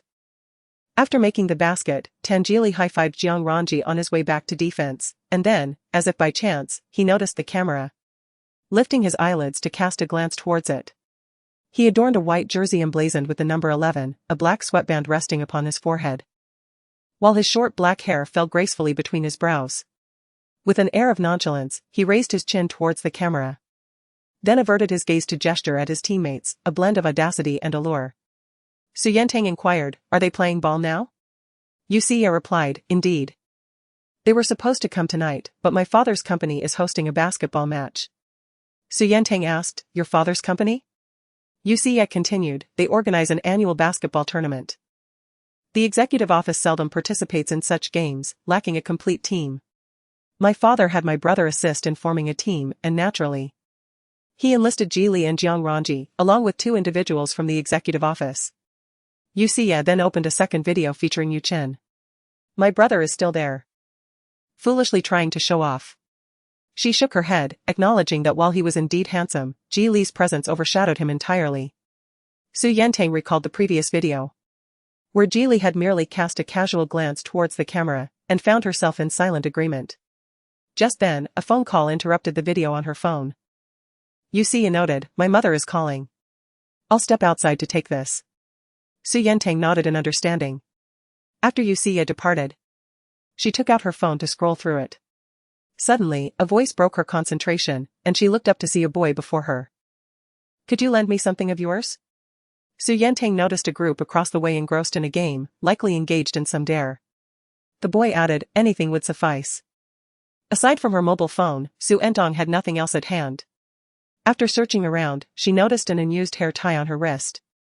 She removed it and graciously inquired, "Will this do?" "Yes, thank you," the boy replied before departing. Xu Ertang glanced over and indeed saw him engrossed in a game. Shortly thereafter, he returned to her, returning the hair tie. "Thank you," he said. "You're welcome," Xu Ertang replied. "I am Qin Xingyan," he introduced himself. Coming from a prominent family in Beicheng. The circle was rather small. Xu Ertang was aware of Qin Xingyan's reputation from her past life, a notorious playboy known for his extravagant lifestyle. Thus, aside from indulging in their game, she had no intention of engaging in further conversation with him. However, Qin Xingyan seated himself beside her, asking, "Why are you sitting here alone?" Xu Ertang responded, "I was with Yu Xie, but she went to take a call."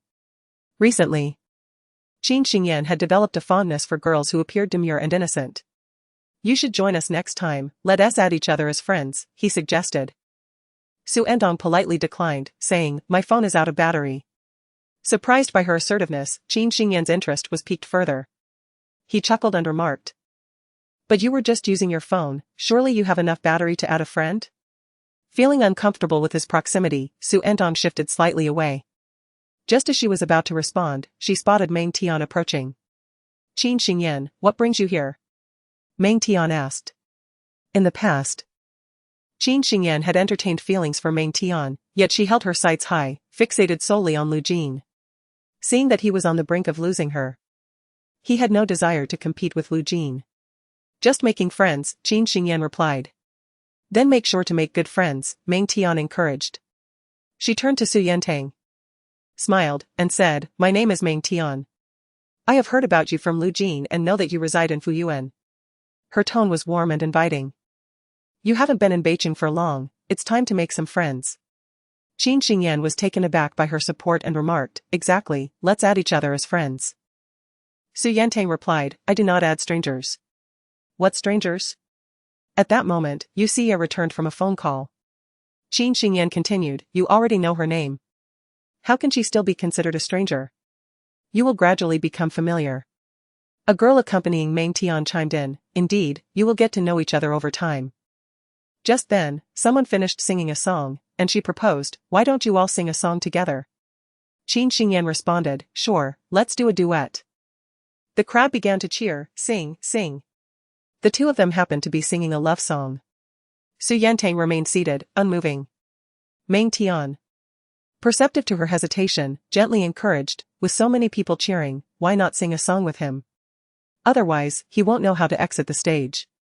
Xu Ertang looked at her calmly, thinking that it was the reckless suggestion that would leave someone in an awkward position. Xu added, exactly. If you're so concerned about him not knowing how to exit, let the one who made the suggestion sing. At that moment, He Jiayu appeared. He seemed oblivious to the atmosphere around them, first smiling at Xu Ertang, then turning to Meng Tian and saying, Meng Tian, after searching for you everywhere. How did you end up here? Lu Jin is calling for you. Upon hearing that Lu Jin was looking for her, Meng Tian left with He Jiayu. As she departed, the girl accompanying her also left, leaving behind only a few people who continued to cheer. Xu asked Qin Xingyan, are you still going to sing? I'll accompany you. Let's start with a song from Qingzhong Plateau. Qin Xingyan chuckled awkwardly, miss you, please spare my voice. After Qin Xingyan departed, Xu scoffed and said to Xu Ertang. This Qin Xingyan has a new girlfriend every other day, and he is juggling multiple relationships at once.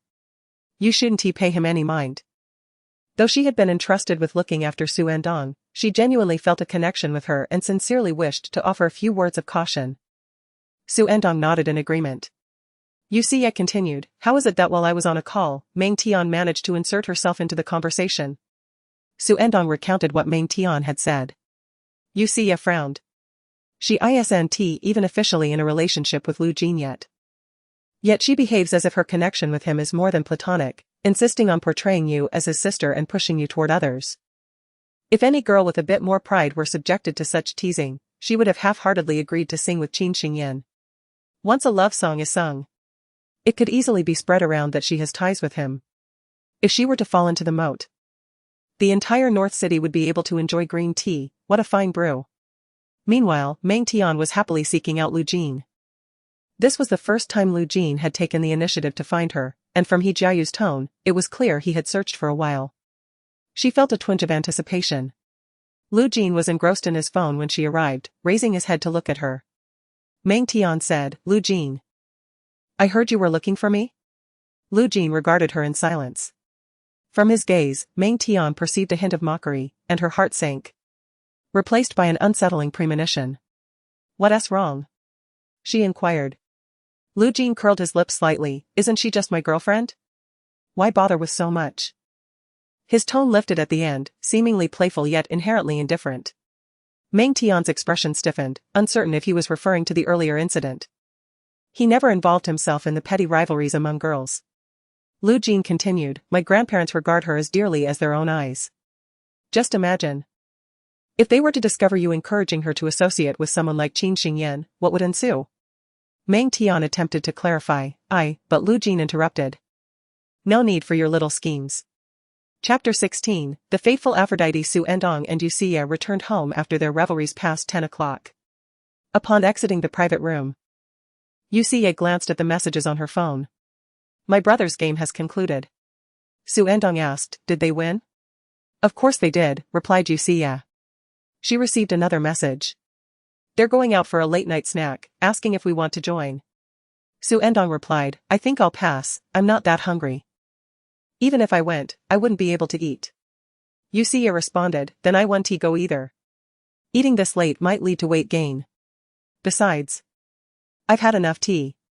Meanwhile, Yu Chen and his companions had just settled down in a CAF after their game. They had showered at the gym and changed out of their jerseys, their hair still damp, dressed casually in t-shirts and sweatpants, exuding a refreshing demeanor. As they entered the CAF, several tables of women turned to look at them. Yu Chen remarked, Sia and the others aren't coming.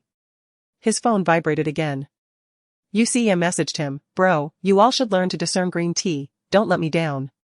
Yu Chen replied, ? The weekend passed swiftly, ushering in a new week.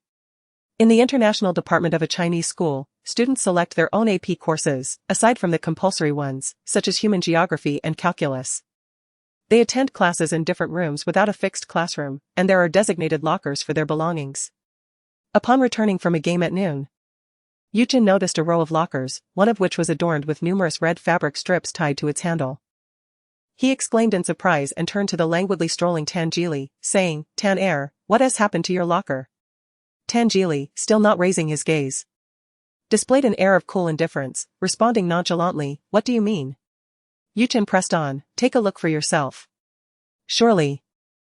It's not because you have a penchant for red that you tied them there? As Yuchen approached, he discovered that the red strips bore inscriptions. He untied one and read the words aloud. A devotee wishes to eat vegetarian for a week in exchange for passing the mathematics exam. What a peculiar notion. He untied a few more. May my score soar. Let's aim for an increase of 20 points. May the great ones bless me, may I answer everything correctly. Even by guesswork.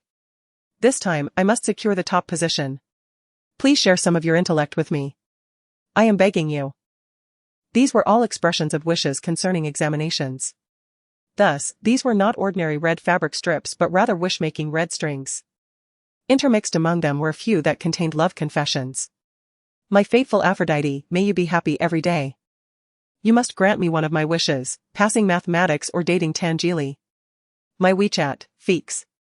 Let us shine together in our school, let us dazzle at a university.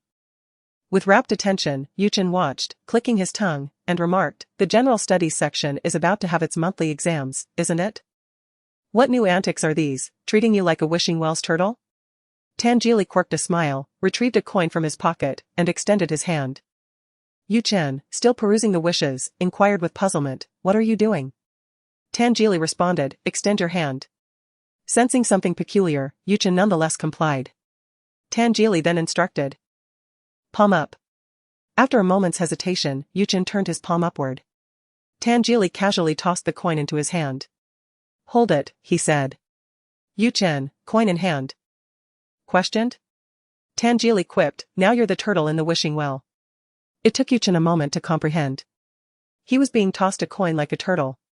Get lost, he retorted. Have to say, Tan you may not be a turtle. But you're definitely a dog. Meanwhile, Xu Ertang and Lin Jiayu were also preparing for the monthly exams, scheduled for the following week. This would be Xu Ertang's inaugural exam since her rebirth. Relying solely on the frantic cramming of the first few days before school, she couldn't possibly recover all the knowledge she had forgotten, which initially made it challenging to keep up in class. She gradually improved. Regarding the upcoming exam, she wasn't particularly confident and could only do her best. As they exited the school gate together after dismissal, Lin Jiayu showed Xu Ertang a photograph. The image depicted a row of lockers, one of which had its handle adorned with numerous red ribbons. What's this? Xu Ertang inquired. Tangeli's locker, Lin Jiayu replied.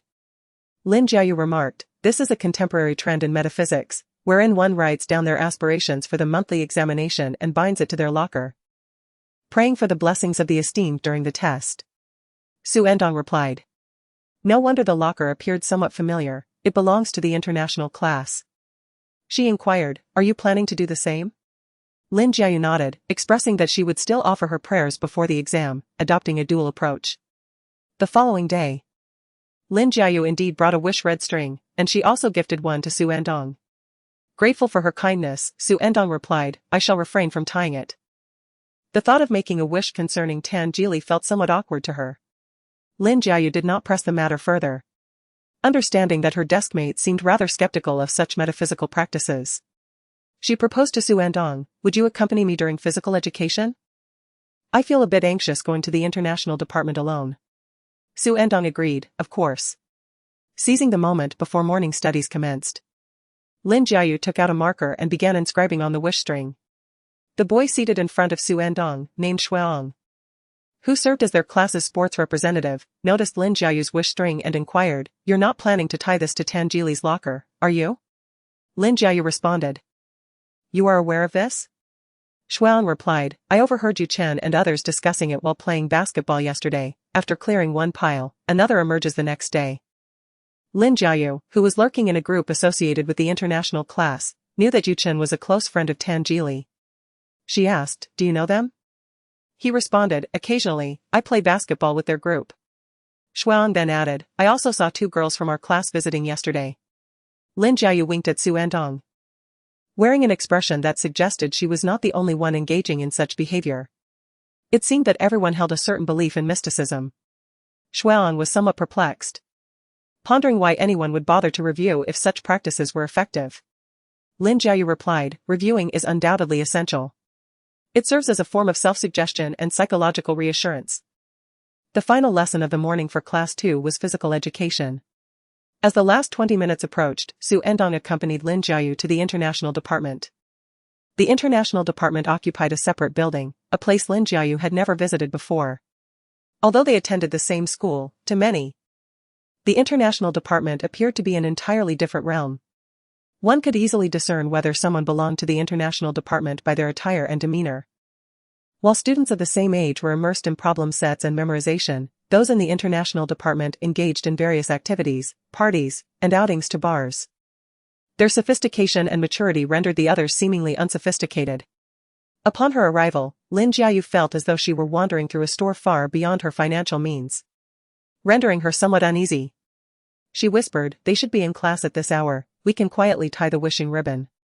She had deliberately chosen this time, wishing to remain inconspicuous. Having previously consulted a guide, Lin Jiayu had a general idea of where the lockers were located. However, she still nearly took a wrong turn while searching. Fortunately, Xu Ertang had spent nearly 2 years in the International Department in her previous life and was relatively familiar with the place. Under her intentional guidance, Lin Jiayu quickly located the lockers. Among a row of lockers, Tangeli stood out prominently, the red silk ribbon in her hand gently swaying in the breeze that seemed to come from nowhere. "Wait a moment, my shoelace is untied," she said. Lin Jiayu handed her red silk ribbon to Xu Ertang and squatted down to tie her shoelaces. Xu Ertang curiously gazed at Tangeli's cabinet. The red wishing strings tied atop were even more numerous than what she had seen in the photograph yesterday, resembling a wish tree laden with aspirations. A casual glance revealed one wish: "This time, I must pass mathematics." Just as she was about to examine another, she heard footsteps. Lin Jiayu tensed, it seemed someone was approaching.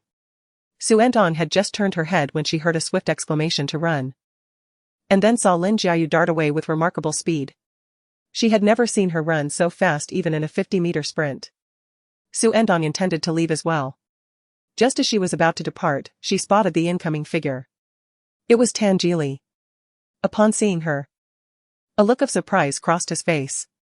His gaze lingered on her countenance for a moment before shifting to the wishing ribbon in her hand, his eyebrows slightly raised.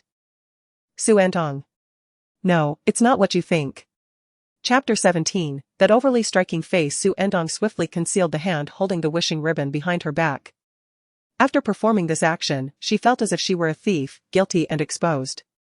If she were to explain that it belonged to her friend, would it come across as a mere excuse? Tangeli, no longer calling me second brother? Xu Ertang's face flushed. Why did she always feel so embarrassed? After contemplating, she decided to continue using the title, having blurted it out last time. Just as she was about to speak, Tangeli chuckled and urged her to address him directly. Xu Ertang pressed her lips together and murmured, Tangeli. Her voice was soft, tinged with a subtle tremor. Like a novice pianist tentatively plucking the strings of a piano, the sound produced is uncertain.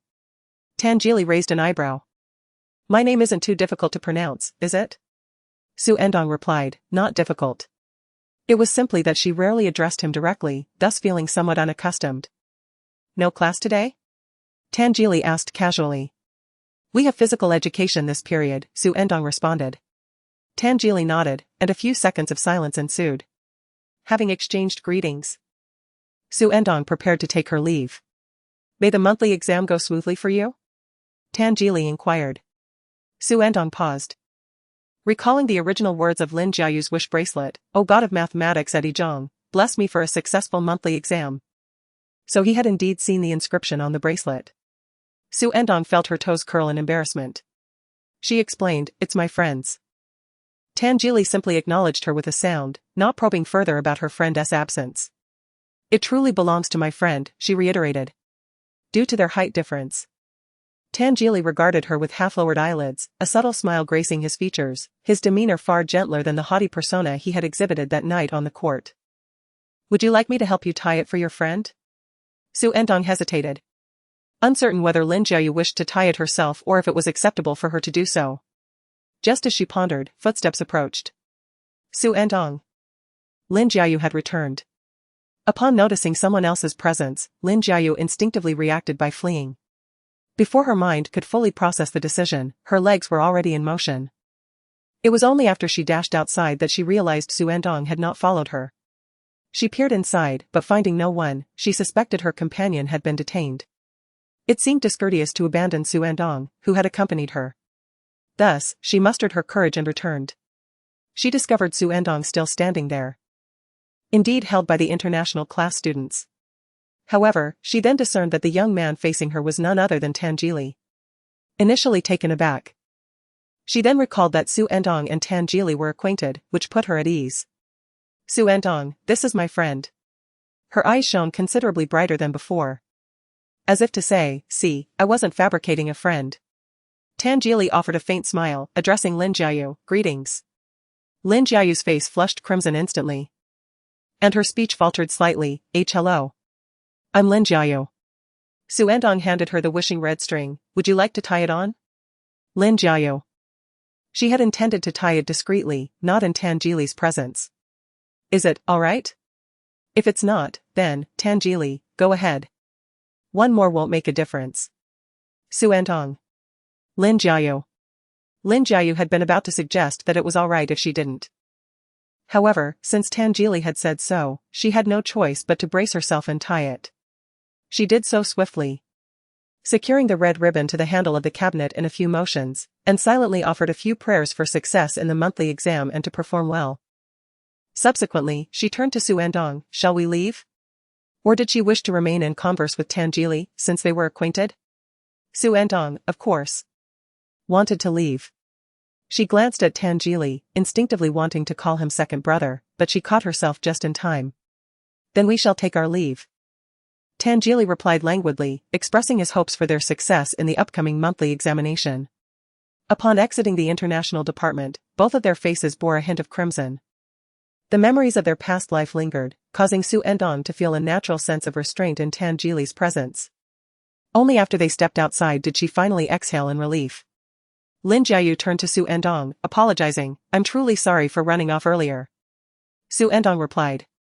Considering you came back, I shall refrain from being upset. Lin Jiayu cheerfully linked her arm with hers, exclaiming, after school, I shall treat you to bubble tea. The two made their way towards the playground, where they were required to assemble before the end of physical education class.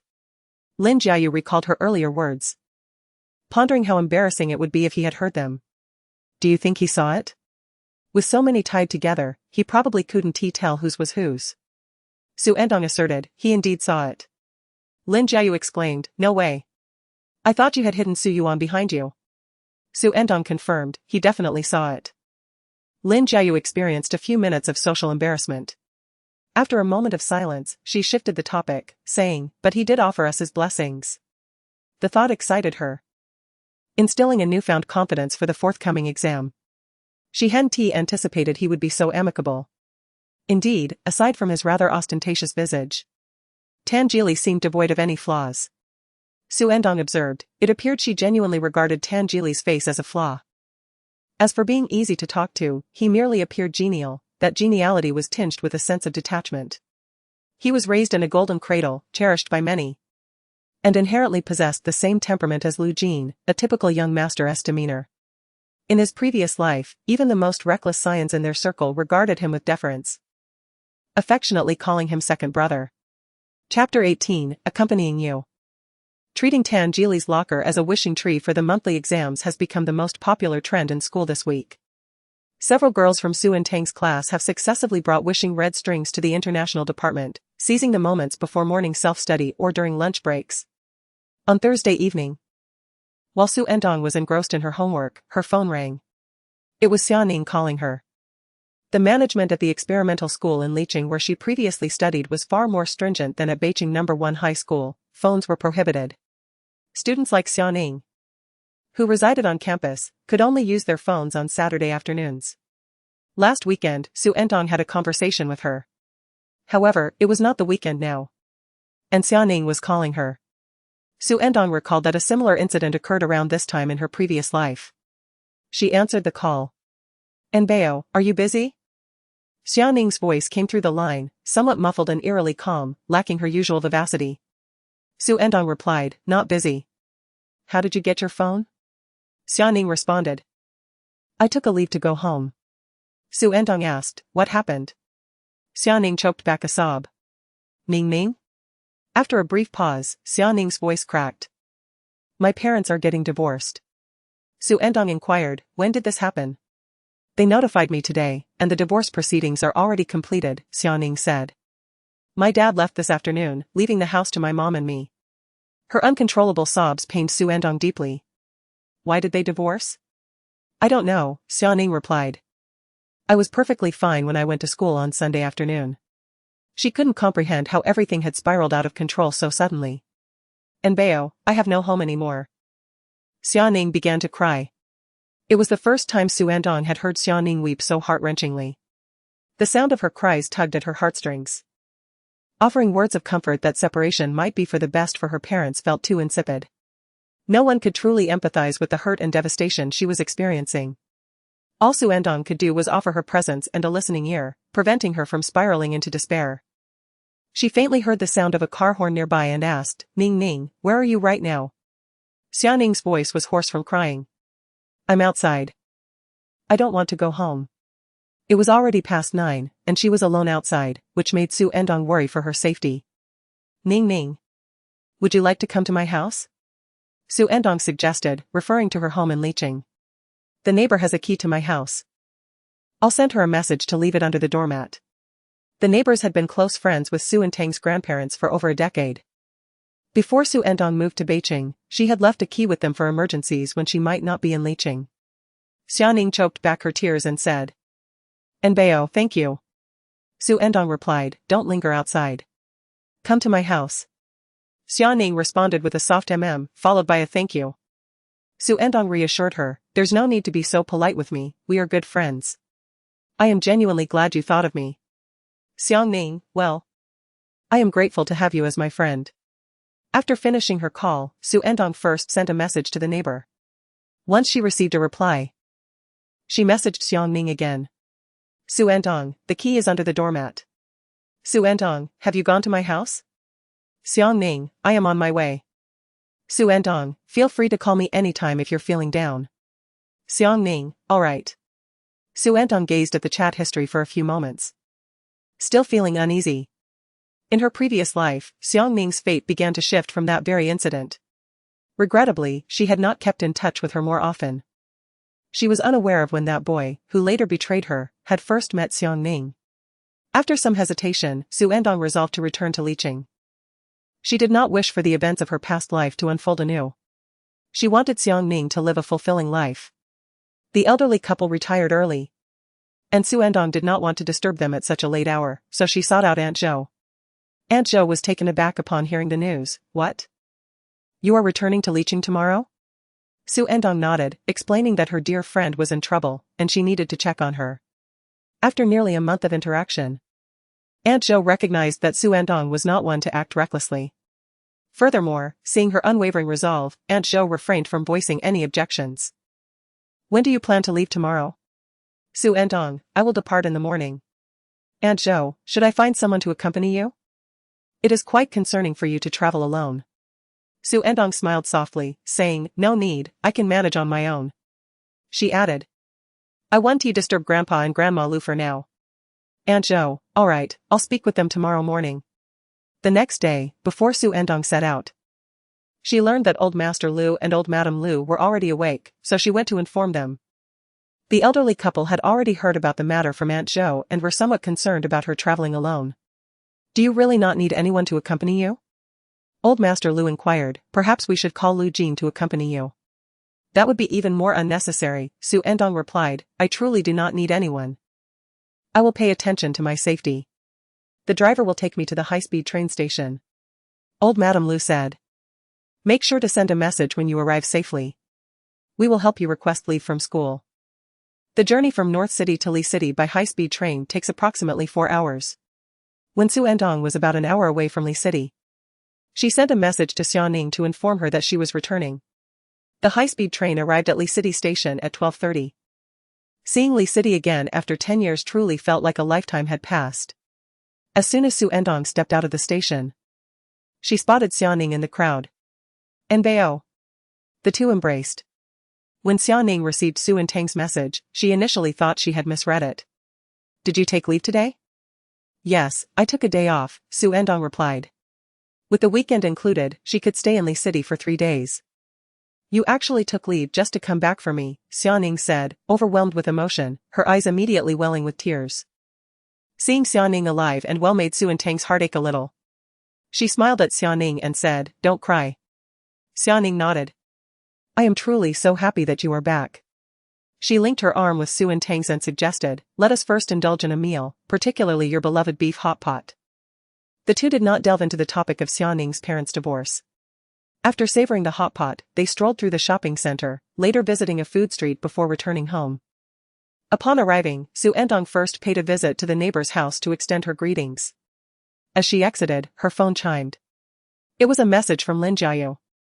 Coinciding perfectly with school dismissal. Lin Jiayu texted, "I didn't expect you knew Lu Jin." The mention of Lu Jin left Xu Ertang somewhat perplexed. She replied, "What?" Lin Jiayu responded, "A classmate saw him in the teacher's office. He came to request your leave." To her astonishment, it was indeed Lu Jin who had requested her absence. Chapter 19, Come in front of me.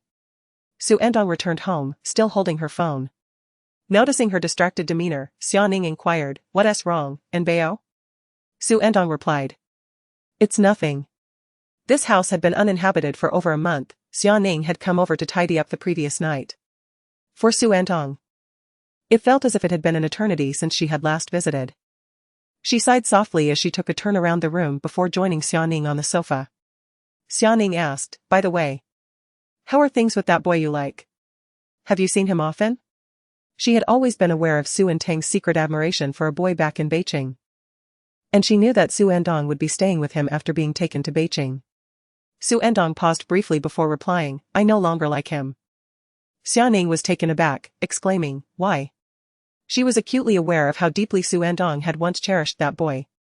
In the past, other boys at school would show interest in her, yet she wouldn't even cast them a glance, her heart solely devoted to that boy in the North City. She had always believed that with her tenacity, she would remain steadfast, yet suddenly, her affections waned. Xu Ertang remarked that she realized he was not as wonderful as she had imagined. "Well, it's better to see things clearly sooner," Xiaoning replied. Xu Ertang nodded in agreement. Before long, Xiaoning's phone rang. She silenced the call without answering. Xu Ertang caught a glimpse of the caller ID, it read Mom. Earlier that afternoon, Xiaoning had dismissed several calls in a similar fashion. "Aren't you going to answer?" Xu Ertang inquired. Xiaoning shook her head, "I don't wish to." "Does she know you're here?" Xu Ertang asked. "No," Xiaoning replied after a brief pause, then continued, "Bao, do you know? After my dad left yesterday, I asked my mom if there was truly no chance of reconciliation. She said, if it weren't for you, we would have divorced long ago." Upon uttering this, Xiaoning's voice quivered with emotion. I will likely never forget the resentment reflected in her eyes and tone when she spoke those words. Xu Ertang handed her a tissue. Ning ning. Xiaoning accepted the tissue, dabbing at her tears, yet they flowed more freely. "My dad left without a second thought. And my mom harbors such resentment towards me. Am I truly so unlikable?" Xu Ertang reassured her, "How could that be? You are so wonderful. You are my dearest friend." Xiaoning, overwhelmed with sorrow, lamented, "I can't entirely accept their divorce. If they're unhappy, then perhaps separation is for the best. Yet they concealed their struggles so well in front of me, I had no inkling at all. They proclaim that they endure their marriage for my sake. Yet they have never inquired about my thoughts, only to harbor resentment towards me." Xu Ertang embraced her, gently patting her back, as if to convey understanding. "Since they have been putting on a facade before me for so long, why not continue the charade for a few more years?" Xiaoning wept bitterly on Xu Ertang's shoulder. On Saturday evening, Xu Ertang received a message from Tan Jili. She had added Tan Jili as a friend after a phone call from his grandfather before the school year commenced. Shortly after that call, she received a friend request, which read, Tan Jili. After accepting the request, they exchanged only a brief greeting and had not communicated further. Thus, when she saw Tan Jili's name appear, she was momentarily taken aback. "Tan Jili, are you still in Li City?" He was aware of her return to Li City. Xu Ertang, puzzled, replied, "Yes." As soon as she sent the message, the chat interface indicated that he was typing. "Tan Jili, what time are you leaving tomorrow?" Xu Ertang, it should be in the afternoon, taking the high-speed train around 1. Tangili, I am in Nan City. I will be passing through Li City and can return with you tomorrow. Xu Ertang stared in astonishment at Tangili's message. Realizing that he had gone to Nan City for the weekend. There is a direct high-speed train from Nan City to Bei City, which meant he would first travel to Li City before departing from there. Xu Ertang began typing, there's no need to go through so much trouble. Just as she was about to send the message, a phone call came in. It was the elder of the Tan family. Xu Ertang answered the phone. Grandfather? The elder Tan inquired, Tang, has Tangili contacted you? Xu Ertang surmised that Tangili's sudden outreach was likely at the behest of their elders. She replied, yes. He has. The elder Tan continued, tomorrow, he will be returning with you. Xu Ertang interjected, there's no need for any trouble. The elder Tan insisted, what trouble is this? It is merely a matter of convenience. As a young lady, we cannot help but worry. I have already spoken to him. Reluctantly, Xu Ertang acquiesced to the elder's insistence. After concluding the call, Xu Ertang noticed 2 messages from Tangili that had arrived 2 minutes prior, following her polite refusal. Tangili, send me your ID number. Tangili, let's purchase the tickets together. No longer resisting, Xu Ertang sent her ID number and subsequently transferred the fare. A few minutes later, Tangili sent a screenshot of the train ticket information. Tangili, all set. He did not accept her transfer. Time passed swiftly, and soon it was Sunday noon. After sharing a meal, Xiaoning accompanied Xu Ertang to the station. Xu Ertang had initially intended to drop Xiaoning off at school before departing. But Xiaoning insisted on escorting her to the station.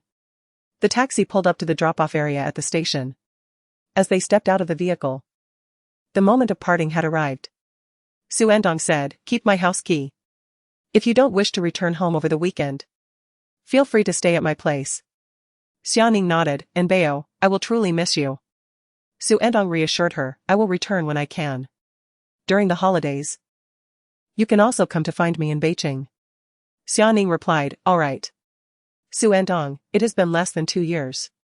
In the future, we can attend the same university and be together again. Xu Ertang feared that she might become rebellious and self-destructive like in her past life. So she wanted to make an agreement. Your grades are excellent, perhaps through competitions, you could secure a spot at University A.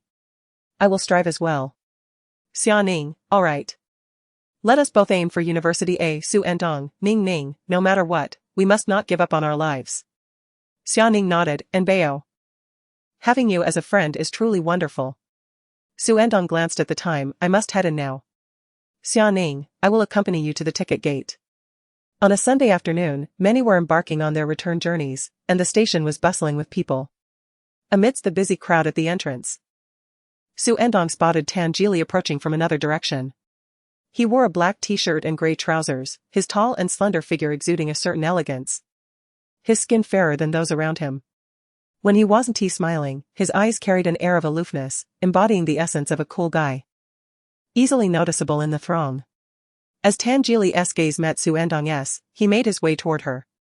Xiaoning, there's a handsome guy. Then, she watched as the handsome stranger halted before them. Faced with Tangili, Xu Ertang instinctively felt a sense of restraint. She felt a twinge of embarrassment knowing that the elder Tan had sent him specifically to Licheng. When did you arrive in Licheng? She inquired. Tangili replied in his usual languid tone, not long ago, I just came out for a meal. Xiaoning uncertainly asked, is he the one you were with? Xu Ertang nodded and introduced, this is Tangili. His grandfather and my grandfather are friends. Tangili slightly nodded to Xiaoning, greeting her with a soft hello. Xiaoning responded, hello. After exchanging pleasantries, Xu Ertang bid farewell to Xiaoning. I shall take my leave now. Remember to call me over the weekend. Xiaoning embraced her briefly, saying, goodbye, and Bao. Xu Ertang and Tangili then joined the line to enter the station. The crowd was substantial, with individuals occasionally rushing past, eager not to miss their trains. Xu Ertang followed closely behind Tangili, contemplating what to say. At that moment, Tangili glanced back at her and said, come to the front. Xu Ertang instinctively replied with an "oh" and obediently moved ahead, parting the throng behind her. Throughout the queue, a faintly refreshing scent lingered around her. Almost imperceptible. Chapter 20. The face of an early bloomer. Xu Ertang had arrived at the station just in time. After they passed through security, they found that ticket inspection was already underway.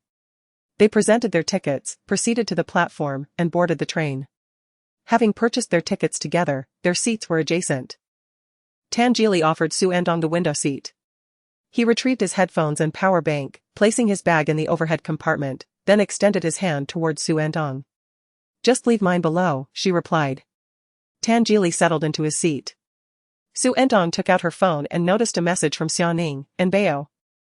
"Is he the Tangili from Beicheng No. 1 High School?" Xu Ertang replied, "You know him?" Xiaoning responded, "He's quite the prodigy, the senior students often mention him." She continued, "The senior has trained with him."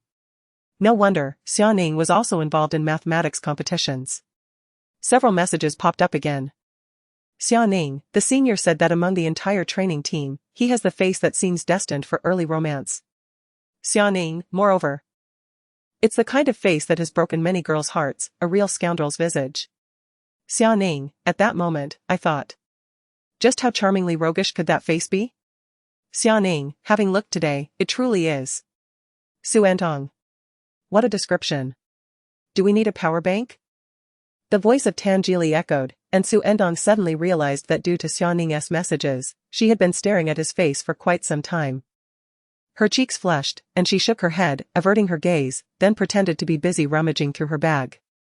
She hoped she wouldn't be mistaken for a lovesick admirer. The train began to move amidst Xu Ertang's flurry of activity. Gradually, more people were searching for seats. Before long, a girl a few rows diagonally behind them approached with her phone in hand. "Handsome." She spotted Xu Ertang sitting inside. Just as Xu Ertang took out a mint, turning her way to ask Tangili if he wanted one, the girl paused, then quickly said, "Oh, is she your girlfriend?" "My apologies." Without waiting for Xu Ertang to deny it, the girl hurried back to her seat. Clearly, she intended to ask for his number but misunderstood their relationship. It would be quite awkward to chase after her to clarify. "Tangili, what were you about to say?" Xu Ertang's eyelashes fluttered as she contemplated whether to offer him a mint. "Yes," Tangili lazily extended his hand. Xu Ertang poured 2 mints into his palm. Then took 2 for herself. "Are you going to Nanchang for fun?" This was the topic she had finally managed to conjure. Tangili, accompanying Yuchen to meet an online friend. Xu Ertang, online friend? Tangili, someone I met through gaming. Xu Ertang nodded. Yuchen must have gone straight back to Beicheng. Please make a special detour to Licheng. Tangili remained silent, chuckling softly, his gaze leisurely settling upon her face. Xu Ertang felt an inexplicable scrutiny, blinking in confusion. Tangili, thank you and sorry to trouble you, your catchphrases? Before Xu Ertang could formulate a response, Tangili ceased his teasing and shifted the topic. The one who brought you to the station is that friend of yours who has family troubles? Xu Ertang replied affirmatively, saying, her parents suddenly divorced.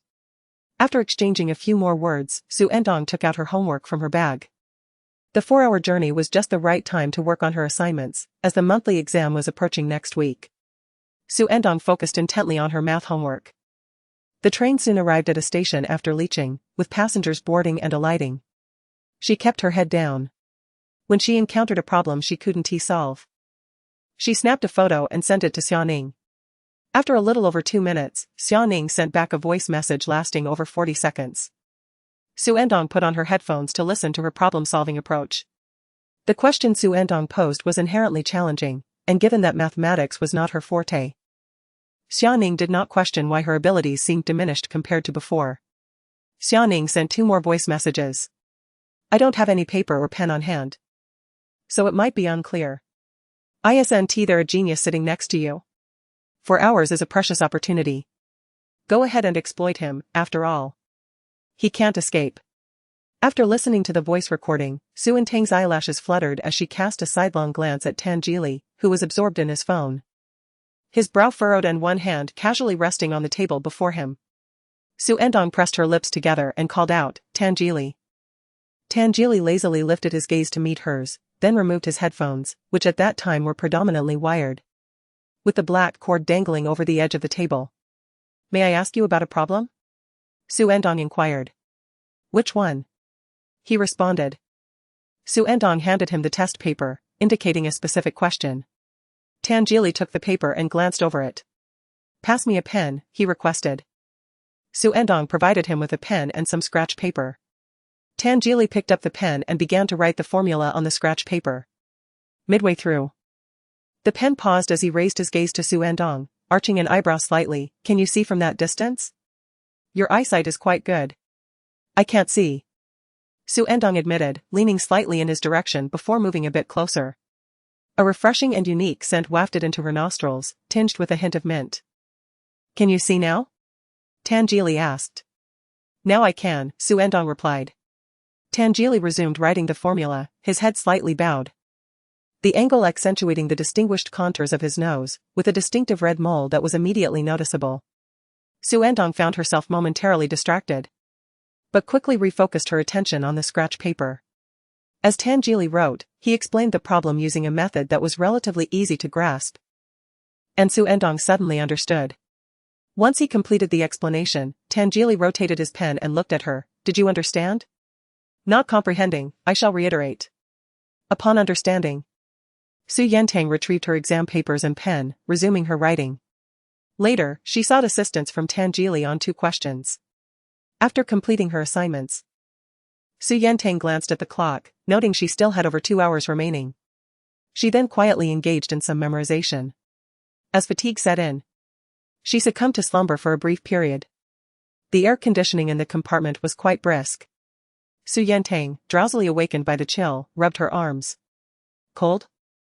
A voice beside her inquired. With her eyes still half closed, she instinctively murmured in acknowledgement. Before long, she felt a weight settle on her legs. Opening her eyes, she discovered a thin black jacket draped over her.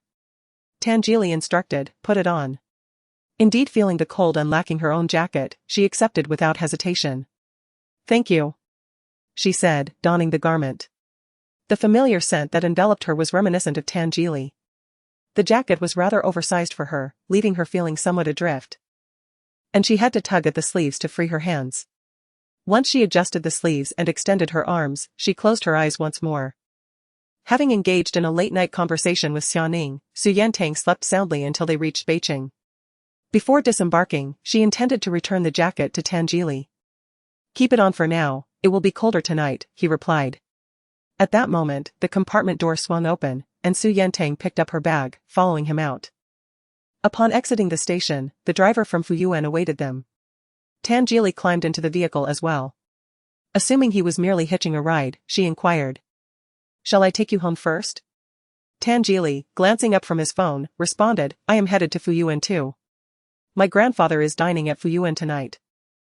Mentioning he wishes to see you. They disembarked from the train at 5:30, and by the time they arrived at Fuyuan, night had already fallen. A gust of wind swept through as they exited the vehicle, carrying a hint of autumnal coolness. As Xu Ertang and Tan Geely were about to enter, a car pulled up at the entrance of Fuyuan. Lu Jin alighted from the car. Tan Geely inquired, you just arrived as well? Lu Jin responded, indeed. I was with He Jiayu this afternoon and encountered Jiang Ranji. Their tones were familiar. Subsequently, Lu Jin turned to Xu Ertang and asked, you've returned? Xu Ertang replied, yes. Lu Jin's gaze lingered for a moment on her ill-fitting coat before he shifted his eyes and said, let's go in. Chapter 21, Teasing Excessively Tang Tang. Has your friend's matter been resolved? Old Master Tan inquired with concern. Xu Ertang replied, it has been resolved. Old Master Tan said. If there is anything you need assistance with, do not hesitate to inform me. Old Master Lu interjected, you may inform me as well. Old Master Tan cast a glance at him. Old Master Lu lightly scoffed, what matter is there that you can resolve but I cannot? Xu Ertang smiled and said. Her parents suddenly divorced, and I merely went to offer her company. She has already returned to school. Tonight's dinner consists of Old Master Lu, Old Madam Lu, Lu Jin, Old Master Tan, Tan Geely, and Xu Ertang, a total of 6 individuals. For the most part, the elders are engaged in conversation.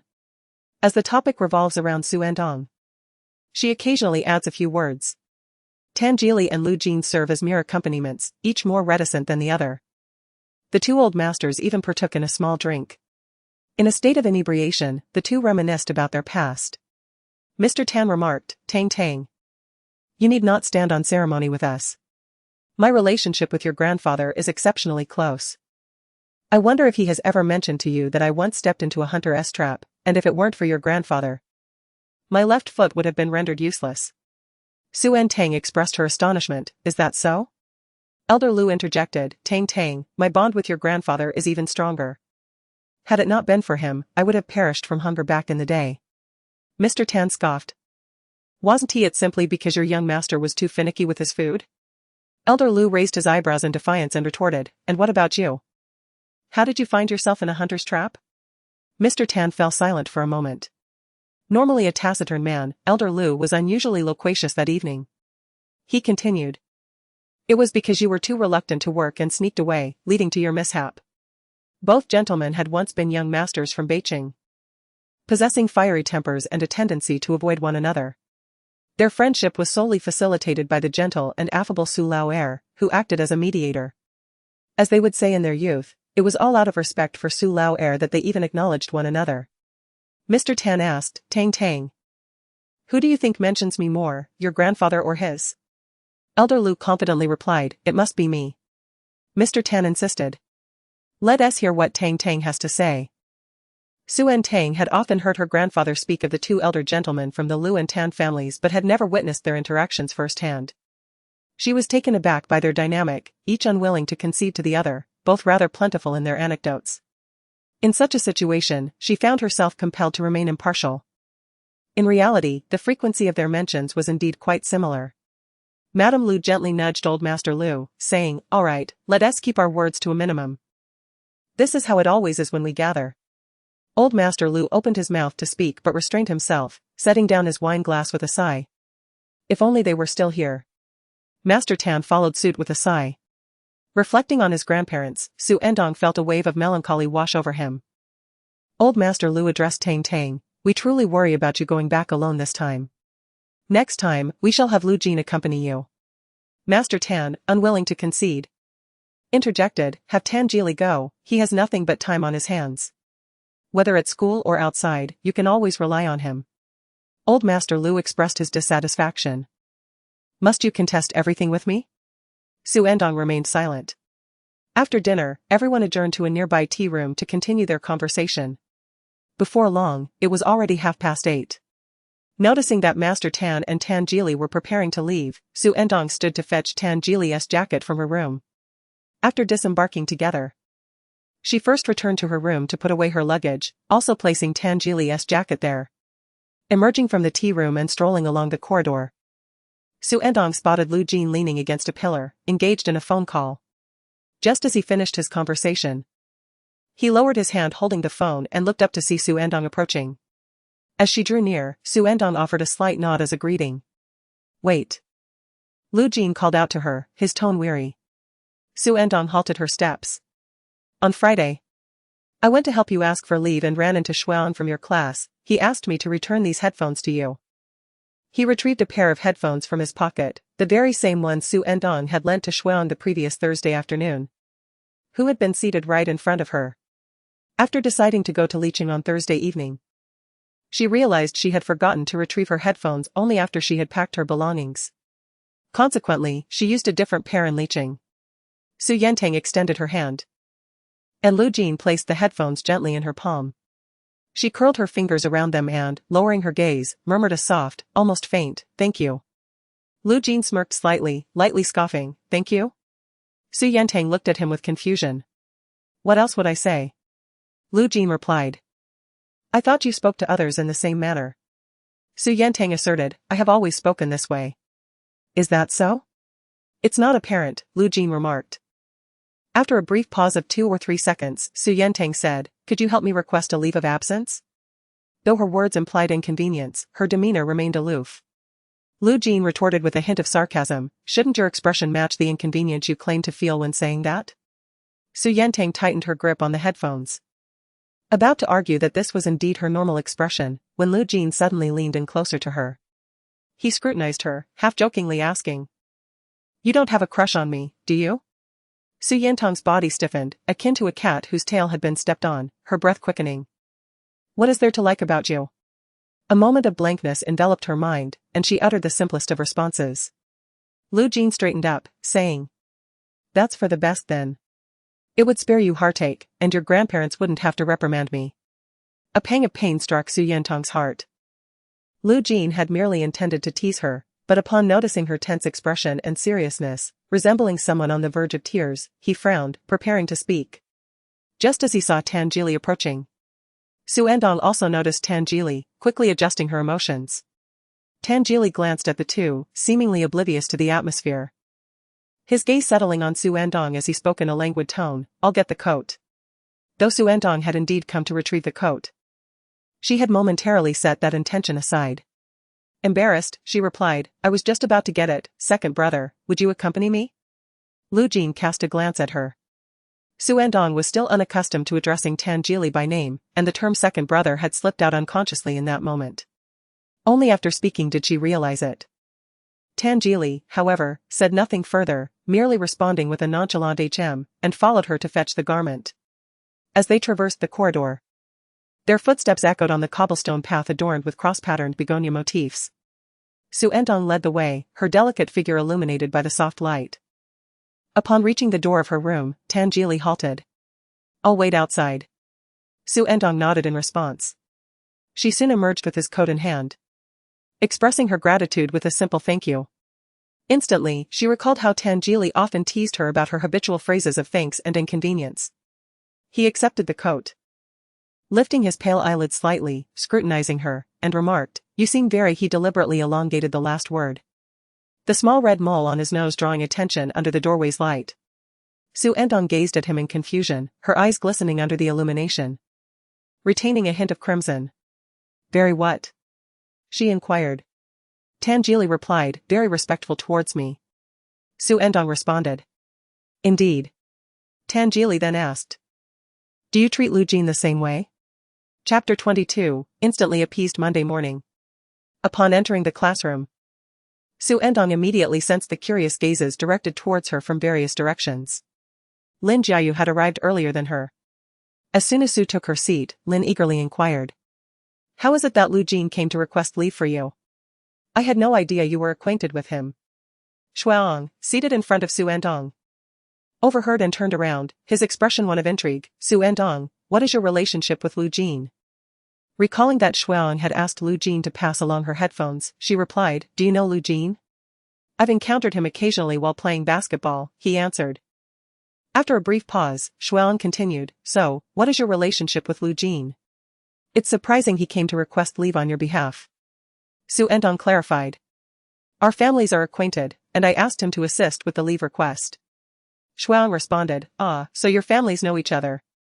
Lin Jiayu interjected, "Xu Ertang, you might not be aware, but when Lu Jin appeared in our building last Friday, numerous girls flocked to see him.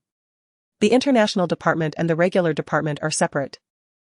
Aside from flag-raising ceremonies or general assemblies, there's rarely any interaction between the two. The fact that Lu Jin visited our building was quite the sensation. Many speculated about whom he might be seeking, only to discover he was headed to the office. At that moment, a few people were present and overheard everything. Surprisingly, he was there to help someone request leave." Lin Jiayu added, "The news spread before school was dismissed, and many girls have been watching you." Shuang remarked, "Not just Xu Ertang, even I, when encountering Lu Jin in the corridor and asking him to return my headphones, had several girls approach me with questions." Xu Ertang, upon hearing this, felt rather unsurprised. That was simply Lu Jin, he was an undeniable presence wherever he went. During the morning flag-raising ceremony, Xu Ertang stood among the ranks of Class 2, acutely aware of the numerous gazes directed at her from other classes. The students from the international department were rather indifferent. They had long been acquainted with Xu Ertang. Unperturbed, she seized a moment to copy the notes she had missed on Friday, as the monthly examination loomed the following day. Upon the conclusion of the monthly exam, a collective sigh of relief swept through the students, marking a brief respite before the upcoming National Day holiday. On October 2nd, Xu Ertang returned to Liqing, her mind still preoccupied with thoughts of Xiaoning, yearning to spend more time with him during the break.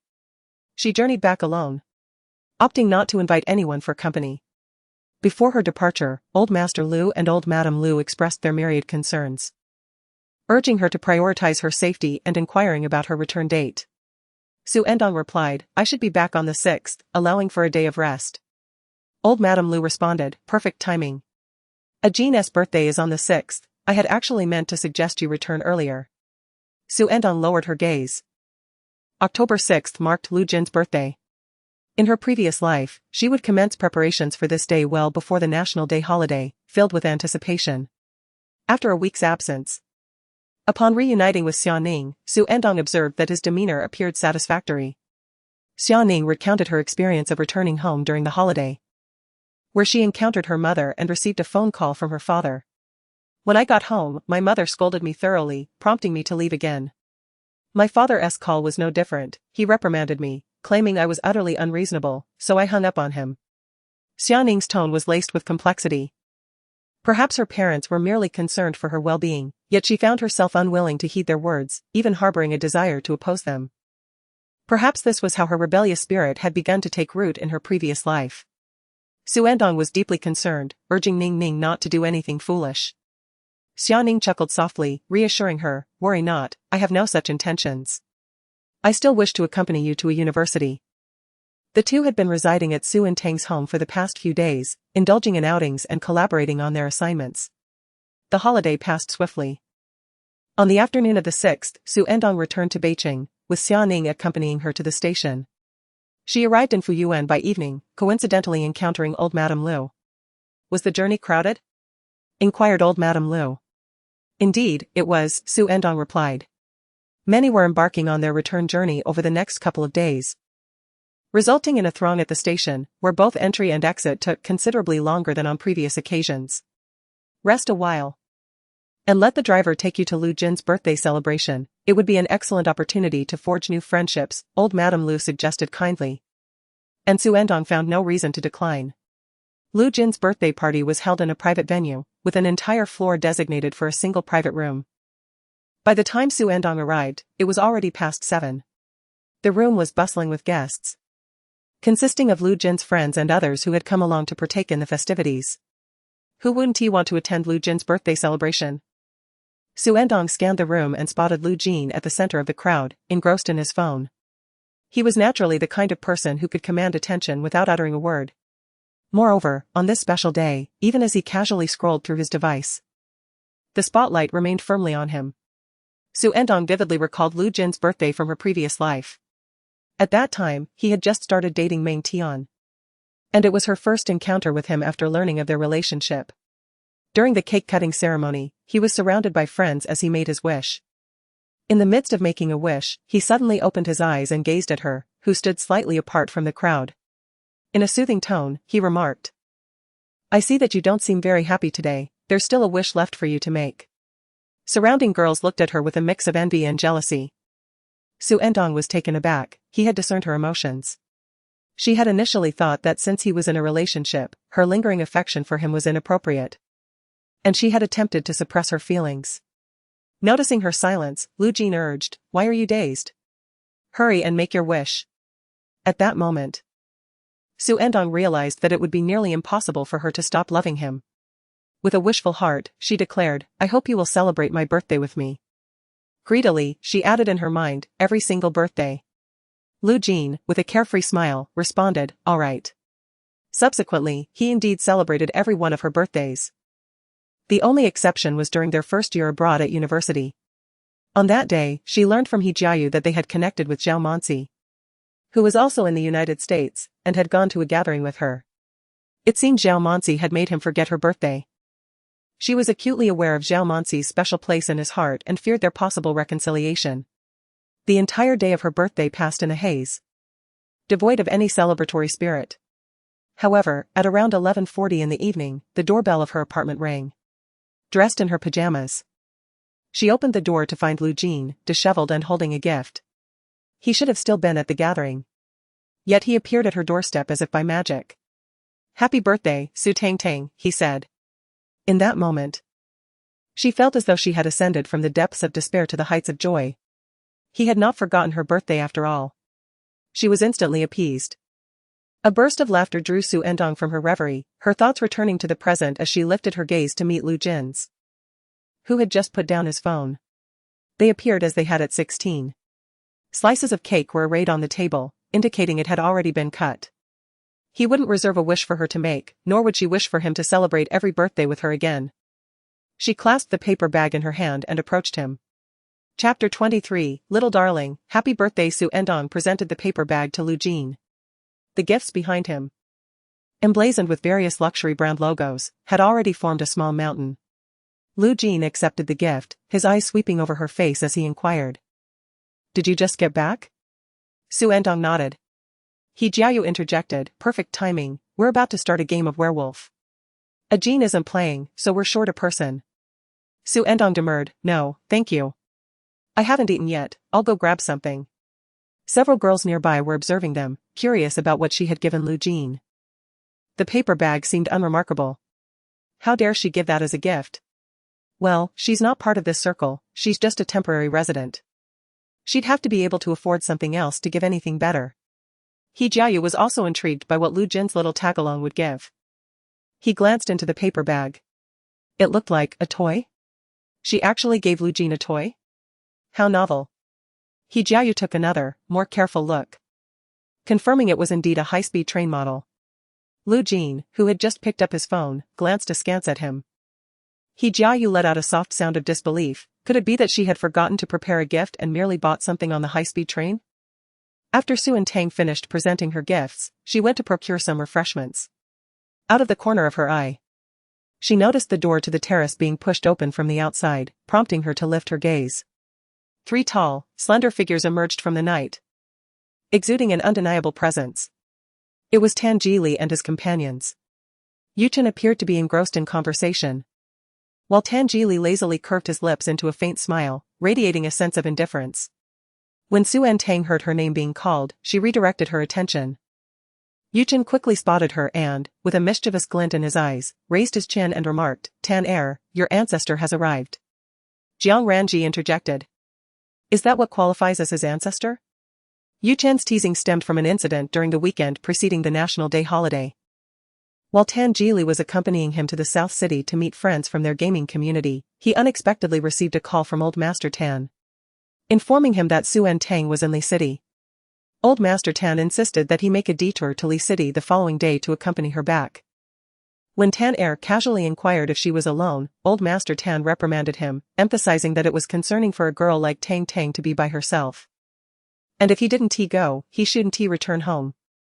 It was as though she were the cherished granddaughter, while Tan was merely a discarded piece of refuse. Utterly insignificant. She was not merely a sister in need of care, she was a revered ancestor, a lady of distinction. Yuchen animatedly recounted Old Master Tan's phone call to Jiang Ranji, relishing the misfortune. In conclusion, he posed a question to Jiang Ranji, what do you think? Is she not his ancestor? Tan Jili displayed an air of indifference throughout the conversation, as if the jest directed at him did not concern him in the slightest. At this moment, he interjected, isn't that just your ancestor's ancestor?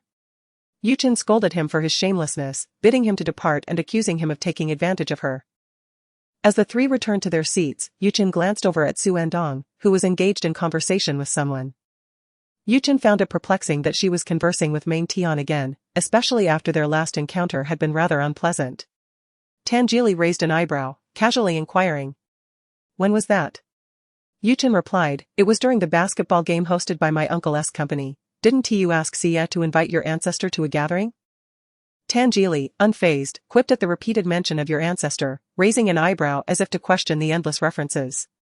Yuchen chuckled and continued, that Meng Tian, before she had even spoken to Lu Jin, was already acting like Lu Jin's girlfriend, claiming your ancestor was Lu Jin's sister, and even trying to matchmake her with Qin Xingyan.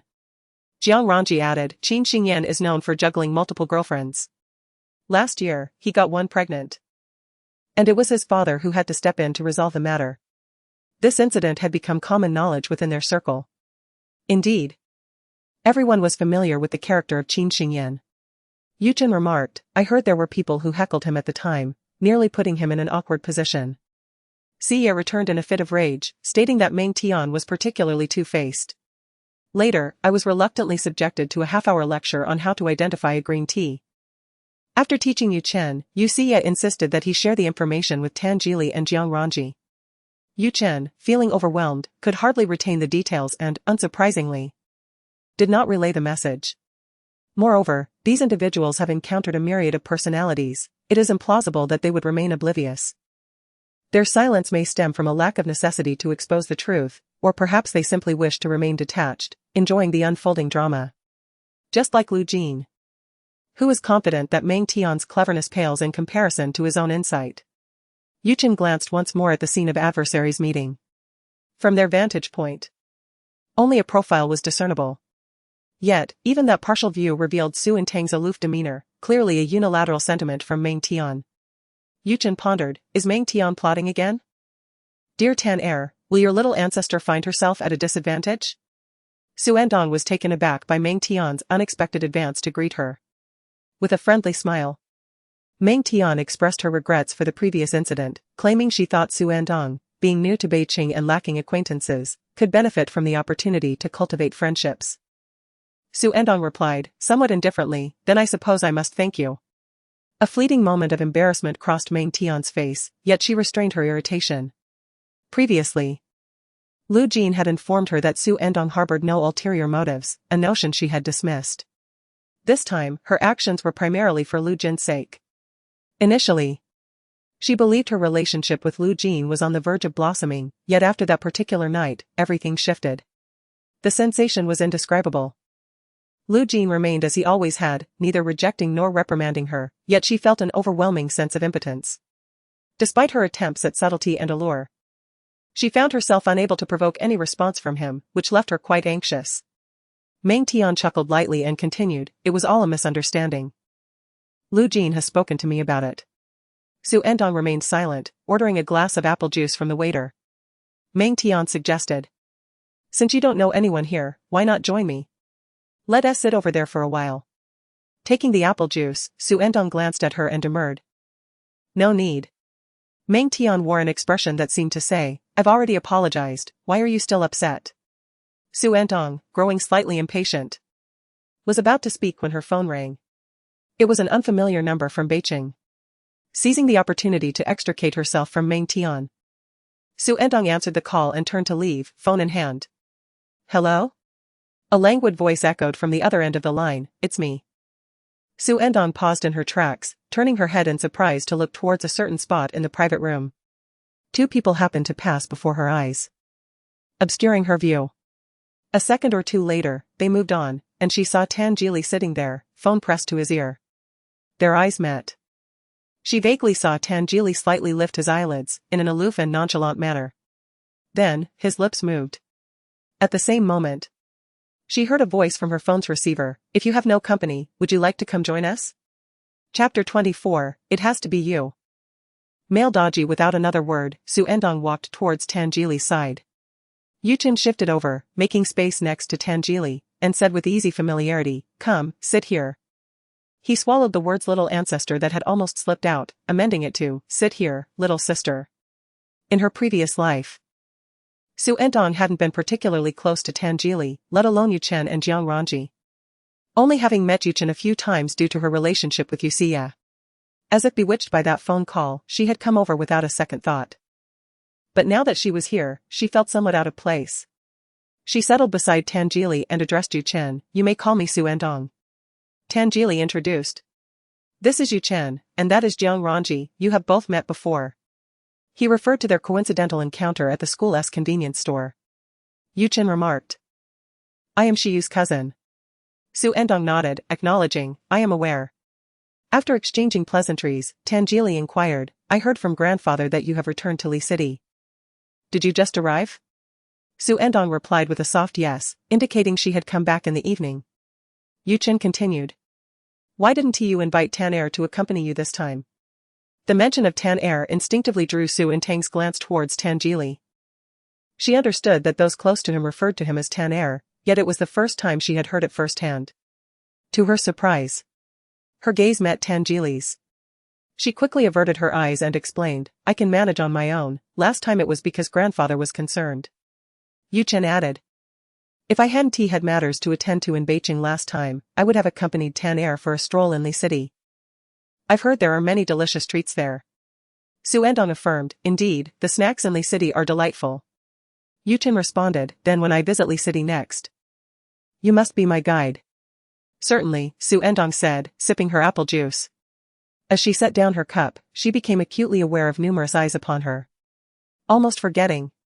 Tan Jili was indeed a figure of considerable attention, garnering no less admiration than Lu Jin. The sight of Xu Ertang sitting beside Tan Jili was enough to astonish onlookers, their eyes nearly popping out. What sort of person was Tan Jili? He typically exuded an air of aloofness, appearing approachable yet maintaining an undeniable sense of distance. Even Yu Xia, who often spends time with them, has never sat beside Tan Jili.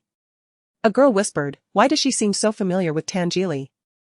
Another replied, her family has a good relationship with the Tan family, I heard she is also going to live with them soon. The girl enviously remarked, she is truly fortunate. Xu Ertang disregarded those glances, aimlessly scrolling through her phone for a moment before turning off the screen. Tan Jili seemed to have noticed her actions and asked, would you like Yu Xia to accompany you? Xu Ertang replied, no need. She glanced at Yu Xia's moments, noting that she had just returned from a vacation in southern France today. It was likely that she hadn't yet adjusted to the time difference.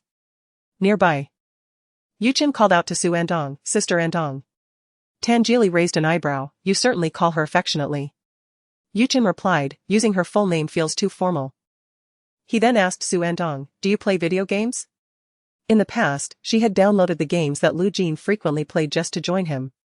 But she never found enjoyment in them and stopped playing after a month and a half. I only know a couple of heroes. And it's been a long time since I played. Yuchen said, no worries, the older brothers will carry you to victory. Xu Ertang responded. But I don't have it installed on my phone. Use mine, Tan Jili said, tapping the icon and handing the phone over to her. Xu Ertang took it, surprised that he would let her play. A phone is quite a personal item, and she felt as though she were being treated like a child, with him caring for the solitary child at the gathering.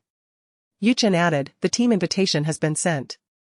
Xu Ertang glanced at the interface and, indeed, found a team invitation from her friend, waiting for the Wild King brother. Such a curious name. She clicked to accept and entered the team. Yuchen had created a 5-player room, and Xu Ertang was the last to join.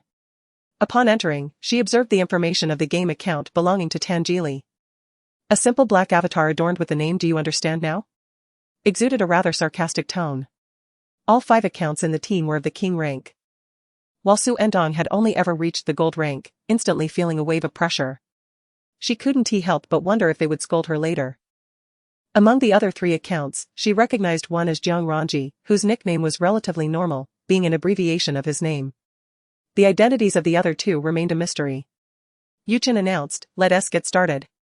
We're all familiar faces here, so there's no need to feel pressured. Xu Ertang replied with a soft her anxiety slightly alleviated.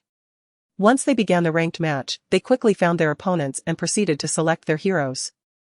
Yuchen went first, asking Xu Ertang, would you like to play a mage? I can secure one for you. Xu Ertang, indeed, was only familiar with a couple of mages, so she allowed Yuchen to select Daji for her.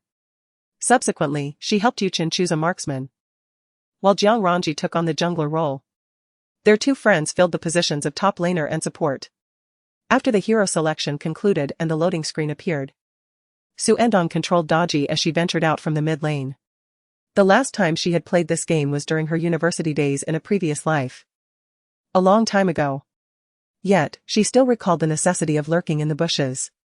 She crouched in the grass, waiting for the enemy to reveal themselves. From beside her, Tan Jili's voice echoed, purchase your equipment. Xu Ertang, she was entirely focused on lurking in the grass, having forgotten to purchase her equipment before venturing out. Suddenly, her ears felt warm, undoubtedly thinking she appeared quite inexperienced. Which item should she buy? If she was indeed lacking, so be it. She resigned herself to seeking assistance. A refreshing and pleasant scent wafted towards her. In her peripheral vision, a figure approached. Tan Jili drew near. The aroma enveloped her instantaneously.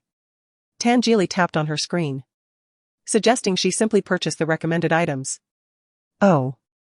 Xu Ertang encountered the opposing mid laner while hiding in the grass, but her ambush failed, prompting her to retreat to the tower. After a brief period of farming, she attempted to unleash a skill set, only to find herself diminished significantly by the opponent's attacks.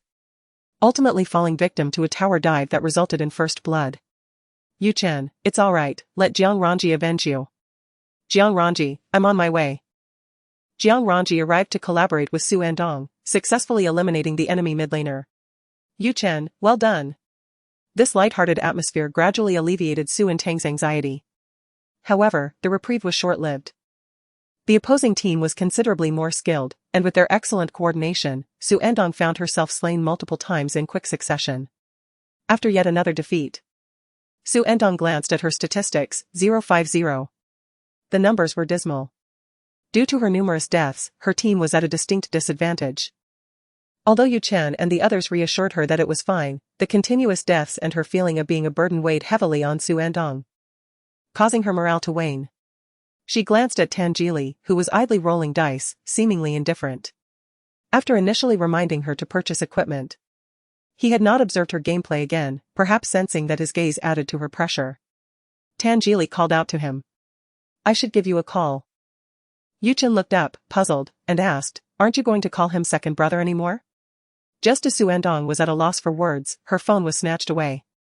Tangeli took over the mess she left behind, reclining against the sofa, his fingers lightly tapping the screen. After respawning, he said to Yu Chen, stop lurking in the bushes and come protect me. Yu Chen replied, protect you? I'm merely hiding, while you're the one acting like a dog. I'm fragile too and need protection. His support had another 20 seconds before reviving. Tangeli countered, then come over, and I'll protect you. No. Just look at your abysmal economy, ranked last. What gives you the audacity to protect anyone? Despite this, Yu Chen resignedly leaned towards him. Here I come, young master. The two executed a strategy, successfully ambushing the opposing jungler. Yu Chen remarked, it's still you, male dodgy.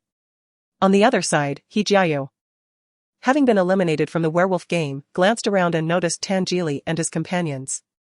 The three boys were engrossed in their phones, clearly engaged in a game. Xu Ertang sat beside Tangeli, leaning in to observe his gameplay.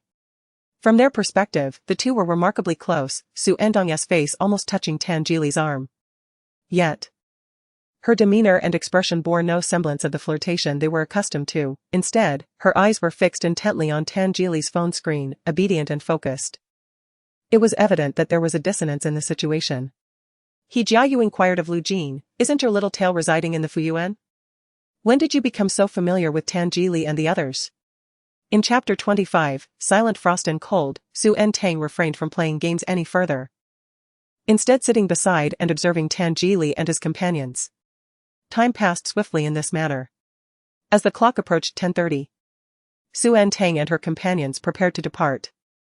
Before parting ways, Yu Chen took out his phone, saying, Sister Ertang, let us add each other as friends. We can play together in the future. After exchanging contact information, Xu Ertang bid them farewell. The driver had already been waiting. Once inside the car, Xu Ertang opened her phone, which still displayed her chat with Yu Chen. She altered his contact name to reflect his true name. Once she finished editing, she exited the chat, only to discover the vehicle remained stationary, not moving. She felt a twinge of confusion. Just as Uncle Li began to speak, a figure appeared outside the car. The door swung open, and Lu Jin entered. Xu Ertang asked, are you also going to Fuyuan? Lu Jin glanced at her, retorting, what, am I not allowed to go? Xu Ertang certainly did not intend to imply that, it was merely a casual question. Lu Jin addressed Uncle Li. We can go now. The car began to move. The two passengers in the back were engrossed in their phones. Lu Jin replied to a message, then gently flicked his finger, causing his phone to spin in his hand. He looked at Xu Ertang, who was gazing downwards, and remarked, is this perfunctory gift a reminder of last time's grievance?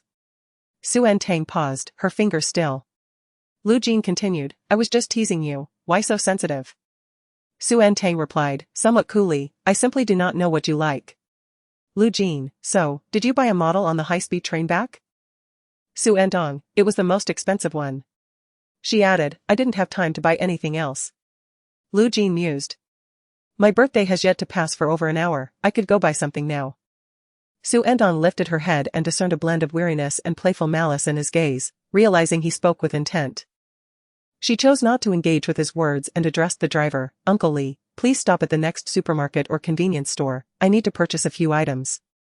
Moments later, the vehicle halted by the roadside, adjacent to a convenience store. Uncle Lee remarked, "Tang Tang, it's not suitable to park here, I'll wait for you up ahead." "All right." Xu Endong was on her way to buy sanitary pads. Her menstrual cycle had commenced 2 days prior, and upon returning today, she discovered the supply in her room was depleted, without having had the chance to inform Aunt Zhou. Beside the convenience store stood a clubhouse. After completing her purchase, she emerged to find a familiar figure by the car outside the clubhouse. It was Lu Jin's father, Lu Xingtao. He entered a vehicle with a woman, and once the door closed, the car drove away. The windows were tinted, rendering any view inside impossible. Though she only caught a fleeting glimpse, Xu Endong was certain that the woman was not Lu Jin's mother, Wei He. She appeared significantly younger. Lu Xingtao and Wei He had always led separate lives. Xu Endong no longer felt the shock she had experienced upon her earlier discovery. She averted her gaze and walked in another direction, only to soon spot Lu Jin standing at the roadside. A street lamp cast its glow upon him, enveloping him in a silvery light, imparting an air of quietude. Xu Endong was uncertain whether he had seen it. As she approached, he inquired, "What did you see?" His tone remained languid and indifferent. It was evident that he had indeed noticed, yet he feigned nonchalance. Xu Endong sighed inwardly, thinking, "I bought what I needed, let's get in the car." Surprised by her response, Lu Jin glanced at her. His eyes then drifted to the plastic bag she was carrying. Xu Endong felt no shame in the menstrual products she held so openly. The convenience store's plastic bag was semi-transparent, making its contents easily discernible. Unlike typical high school boys his age, Lu Jin did not shy away or smirk at the sight. He merely glanced before averting his gaze, remarking, "I thought you might be trying to make amends for that half-hearted gift." The two returned to the car, which resumed its journey. The atmosphere remained quiet, with Xu Ertang's peripheral vision catching the cold glow of Lu Jin's phone. Upon their return to Fuyuan, Aunt Zhou greeted them from the corridor. "I thought you wouldn't be back before midnight," she said. Lu Jin chuckled and replied, "How could that be? I must come back to enjoy Aunt Zhou's noodles." Aunt Zhou smiled, "I prepared everything, just waiting for you two to return and put the noodles in the pot." Xu Endong interjected, "Aunt Zhou, I'm not very hungry, so I won't eat." Aunt Zhou insisted, "Even if you're not hungry, you must eat a little, it's Jin's birthday noodles." Xu Endong found it hard to decline. Aunt Zhou continued, "You can head back to your room for a moment, then come to the small kitchen. The noodles will be ready shortly." Xu Endong returned to her room to set down her belongings and changed into a fresh outfit. When she arrived at the small kitchen, Lu Jin was already there, seated at the table conversing with Aunt Zhou. Whatever he said had elicited a response from Aunt Zhou, who appeared both irritated and helpless. Upon noticing Xu Ertang's entrance, Aunt Zhou remarked, "Tang Tang is here, just in time, the noodles are ready." Xu Endong took a seat opposite Lu Jin, and Aunt Zhou served each a bowl of freshly made noodles, accompanied by vegetables, eggs, beef, and shrimp. The vibrant green scallion sprinkled atop the dish heightened its appeal. As Aunt Zhou placed the bowls before them, she admonished, "Little ancestor, you're 17 now, you must learn to be more composed." Lu Jin retorted, "Am I not composed now?" Aunt Zhou replied, "Indeed, you are composed. Quite composed." Xu Endong inquired, "Aunt Zhou, aren't you eating?" She responded, "No, I can't. At my age. It's different from you youngsters, eating now will disrupt my sleep tonight." Xu Endong suggested, "Then you should rest." Aunt Zhou nodded, "I shall take my leave. When you finish, just leave the bowls here, no need to worry about them." Once Aunt Zhou departed, the small kitchen fell into a serene silence, leaving only Xu Endong and Lu Jin facing each other as they ate. The quietude compelled Xu Endong to steal a glance at Lu Jin across the table. He appeared unfazed, having just shared laughter with Aunt Zhou, yet she was acutely aware of his demeanor when he was troubled. The sight of Lu Xingtao had evidently dampened his spirits. This fleeting glance was caught by Lu Jin, who leaned forward and challenged, "What are you looking at? Afraid I might silence you?" His half-jesting tone was laced with aloofness. They were seated at an elongated table, which was rather narrow. As he leaned in, a subtle yet chilling aura enveloped Xu Endong, drawing her attention entirely. Xu Ertang's body tensed momentarily before she averted her gaze. Lu Jin, displaying a lack of interest, tugged at the corner of his mouth and straightened in his seat, eager to hasten through the meal. Chapter 26, Why did I not hear you call me brother? The following day marked the final day of the holiday. In the morning, visitors arrived to pay their respects to Mr. and Mrs. Liu, while Xu Ertang enjoyed her breakfast in her room. Although Mr. Liu had retired, a considerable number of guests had come to visit during the holiday. The vehicles parked outside the residence bore distinctive license plates. Mr. Liu cherished tranquility, preferring not to entertain many visitors, which kept Aunt Zhou quite busy managing the guests. At noon, Xu Ertang joined the dining hall for lunch. Just as she took her seat, Lu Jin appeared, settling beside her, his demeanor exuding fatigue, the remnants of sleep still evident in his expression. Mrs. Liu inquired, "What time did you return last night?" Lu Jin replied, "A little past 11. Mrs. Liu continued, "Did you have a good time?" Lu Jin responded, "Quite well." After their meal, Xu Ertang accompanied Mrs. Liu for a stroll to aid digestion.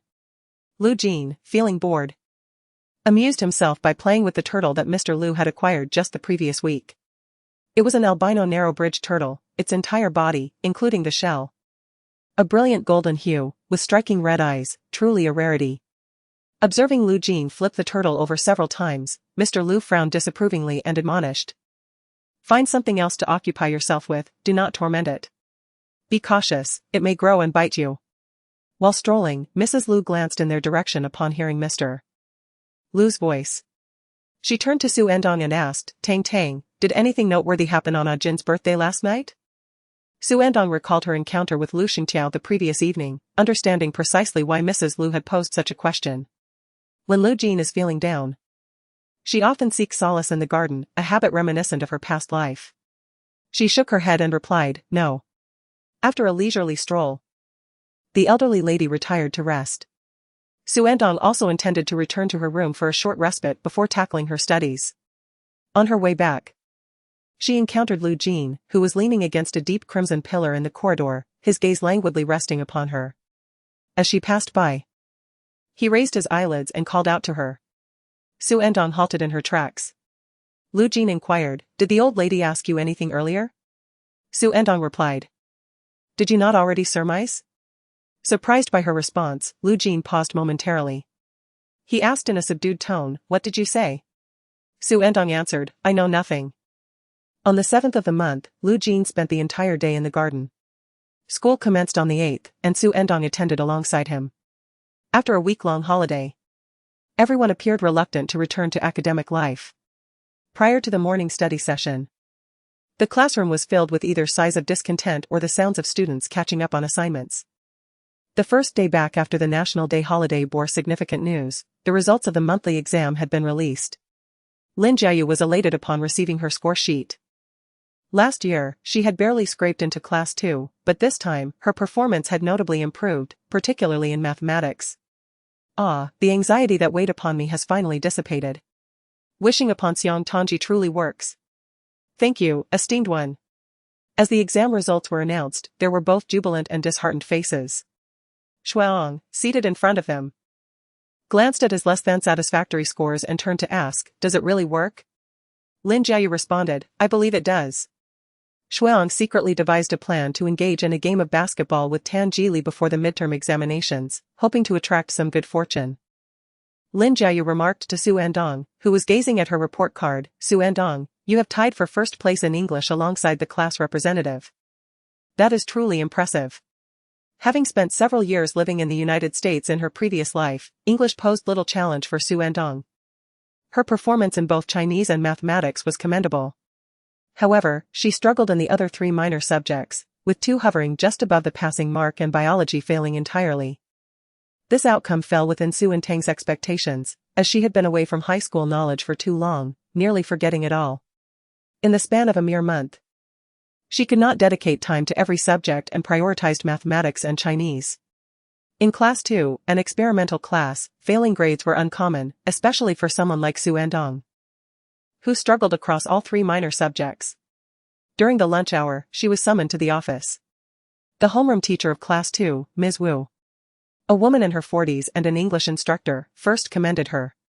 Xu Ertang, you performed excellently in English this time, you must continue to excel.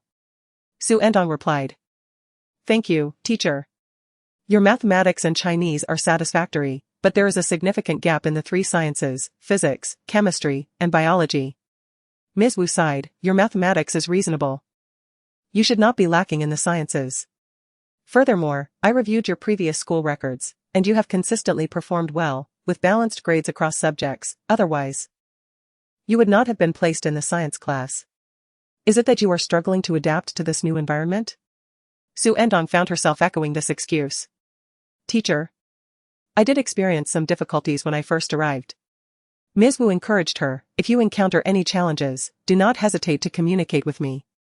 Xu Ertang nodded, expressing her gradual adaptation. Rest assured, teacher, I shall dedicate myself to these three subjects. Teacher Wu appreciated her quiet demeanor. Well, I believe in you. Now, go take your afternoon rest. The entirety of the day was predominantly spent on reviewing examination papers. Xu Ertang became the focal point of attention among the teachers of physics, chemistry, and biology. Having always been a diligent student in her previous studies, this newfound attention was unprecedented. As evening fell and school was dismissed, Xu Ertang bid farewell to Lin Jiayu at the school gate and walked towards the vehicle parked by the roadside.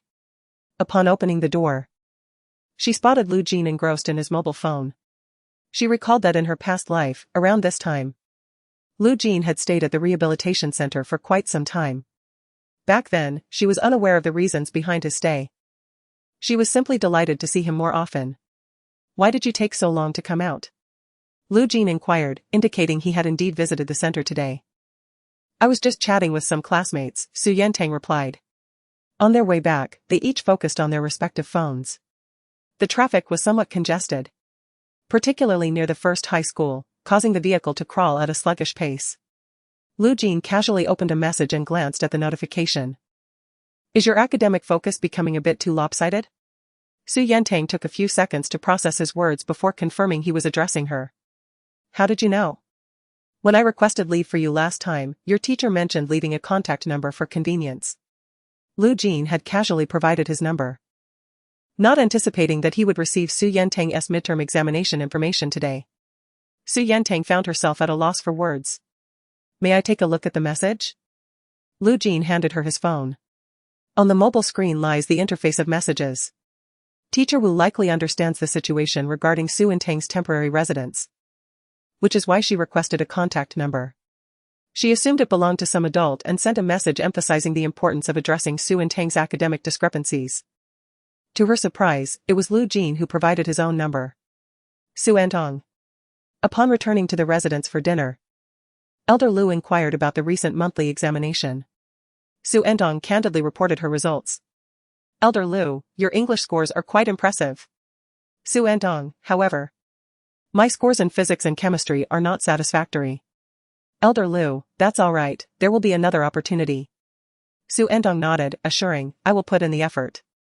Elder Lu, we have faith in you. Elder Lu, isn't Lu Jin also taking elective physics? If there is something you don't understand, you can ask him. If he is unable to assist, you can consult that boy from the Tan family. Lu Jin, who had remained silent until now, raised an eyebrow and asked with a hint of amusement, are you suggesting that Tan Jili would know what I don't? Elder Lu huffed lightly, it would be best if you knew.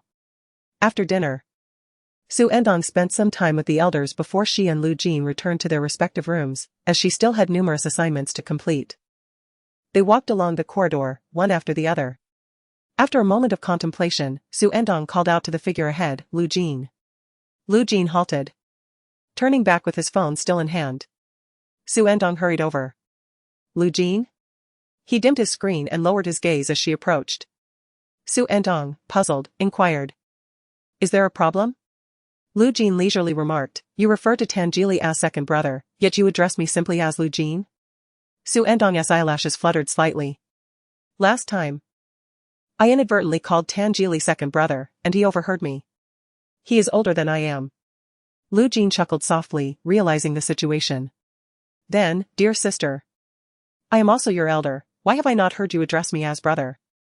In chapter 27, it becomes evident that in my previous life, Due to Xu Endong frequently being by Lu Jin's side, she was initially regarded unfavorably by Lu Jin's girlfriend and other girls who harbored feelings for him. As Lu Jin's girlfriends changed one after another, they exhibited no interest in Xu Endong. Eventually, it dawned on everyone that Lu Jin perhaps saw Xu Endong merely as a sister. For a considerable period, Xu Endong was perceived as Lu Jin's sister. Consequently, girls who admired Lu Jin began to attempt to befriend her, showering her with gifts and inviting her to outings. In truth, Xu Endong resented being viewed as Lu Jin's sister. She harbored no desire to assume that role. Yet, she was also enamored by the closeness that this identity brought her with Lu Jin. Later, a girl handed her a letter. "What is this?" Xu Endong inquired, already having an inkling of its contents.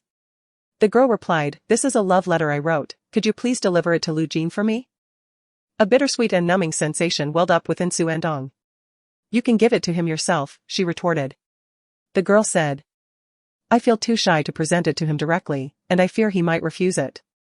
Tang Tang, please, I beg you to help me." After finishing her plea, the girl dashed away. Xu Endong stared at the love letter in her hands, feeling it burning hot. This girl embodied the type Lu Jin favored. Though she did not wish to deliver the love letter to him, she found herself unable to tear it up. The girl was quite likable, with a wonderful personality. Each time she passed by the trash bin, she would pause momentarily. There was a moment when she nearly discarded it. This day unfolded amidst her indecision. After school, she encountered Lu Jin. In those days, she often clung to him, seeking help with her studies.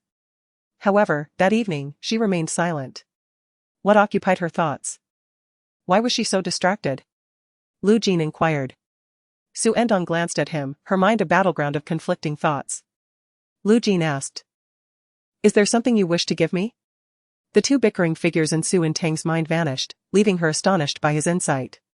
He seemed to know something. Suddenly, Lu Jin tapped her forehead lightly and questioned, "Xu Tang, whose side are you on? Do you simply relay messages for others?" Xu Endong replied, "Of course. I am on your side." It dawned on her that he was aware of the love letter. "How did you find out?" she asked. Lu Jin responded, "Someone saw and told me." Xu Endong felt a tinge of relief for not having discarded the letter. She produced it, yet Lu Jin did not take it. "From now on, do not pass on love letters for others. You only stir up trouble for me." Xu Endong exclaimed softly, her heart soaring. "I won't help others with that anymore." Lu Jin ruffled the spot on her head where he had just tapped, saying, "That's better." Nevertheless, he eventually ended up with that other girl.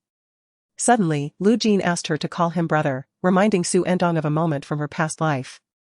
They stood in the corridor, which twisted and turned, seemingly endless. The lights cast a layered glow, resembling a dream. She stood upright, her slender frame still, lashes lowered, lips sealed in silence.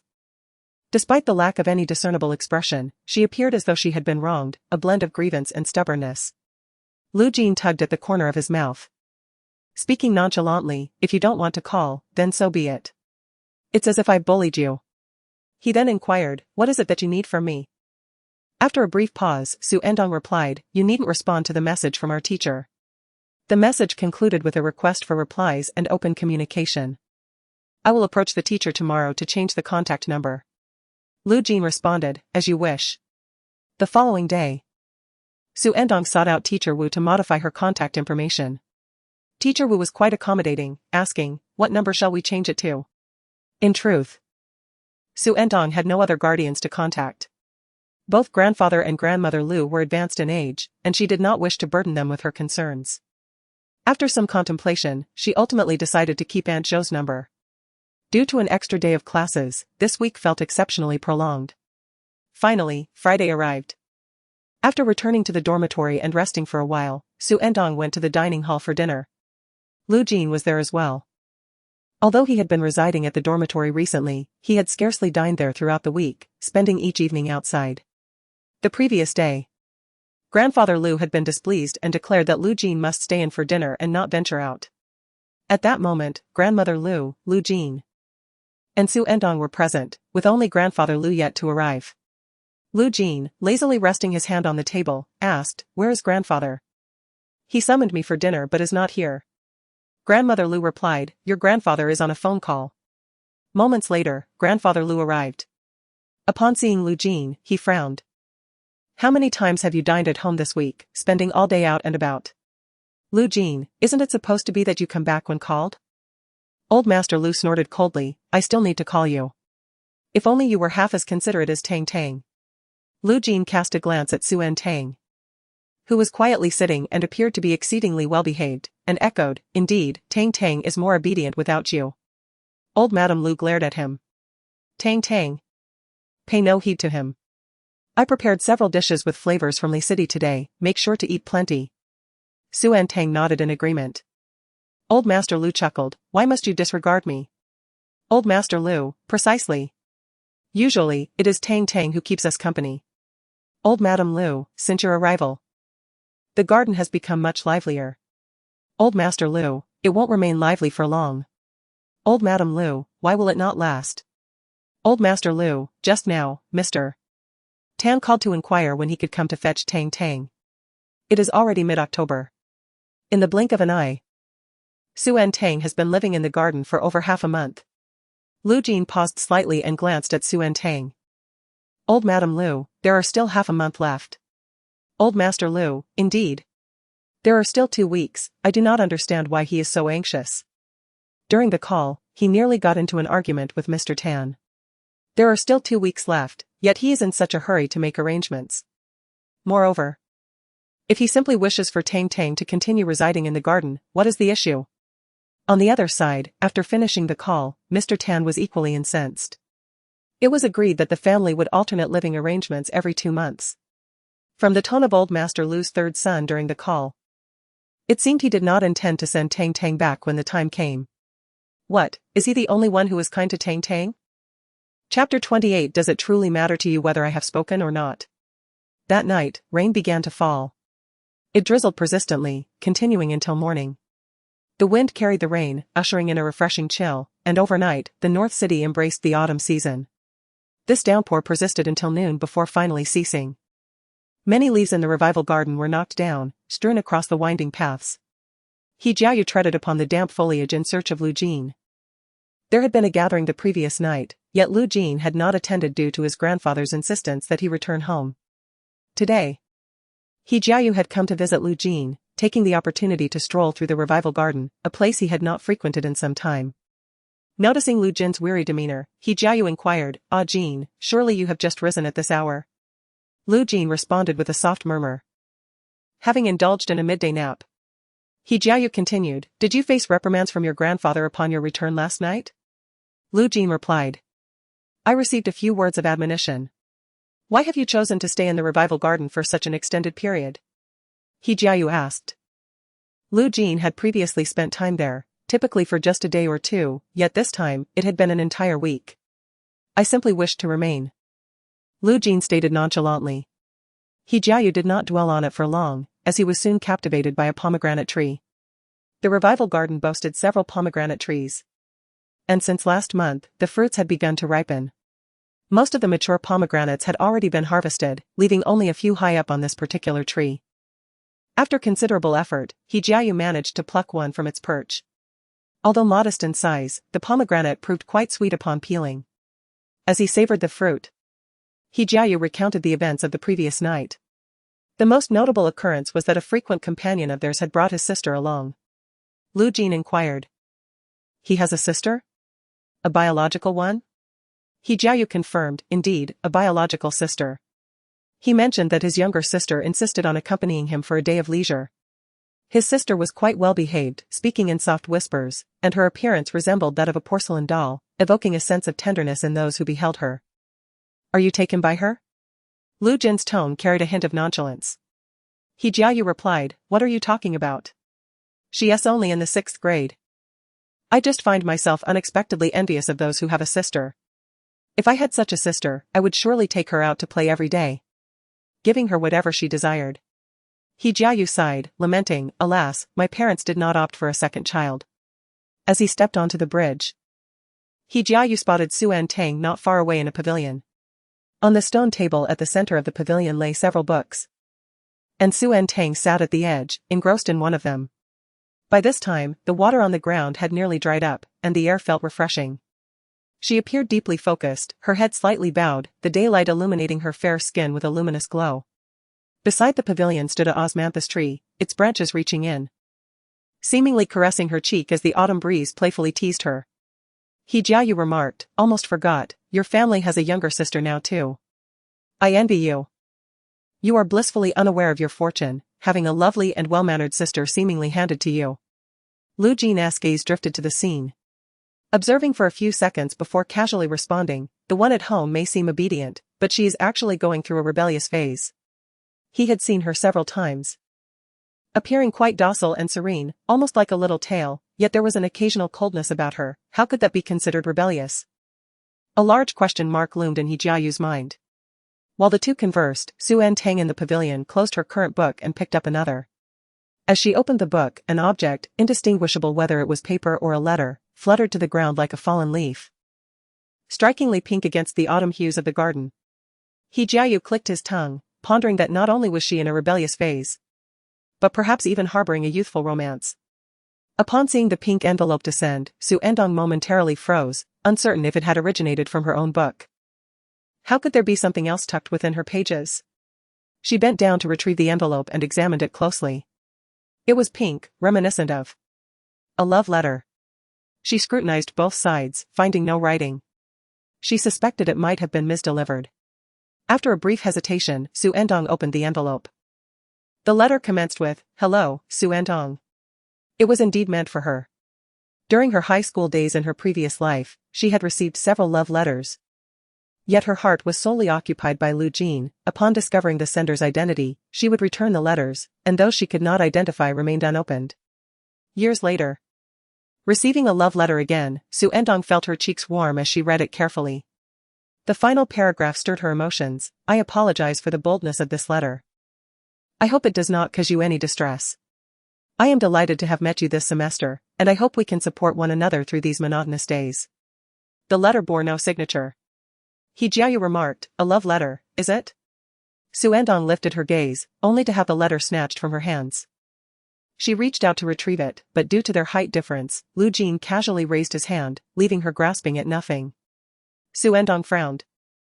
Lu Jin glanced indifferently at the paper in his hand, musing that early romance was of no concern to him. Xu Ertang made another attempt to seize it back. Lu Jin, do the old man and old lady know? After 2 attempts, the love letters were not retrieved, and Xu Ertang felt a sense of being mocked.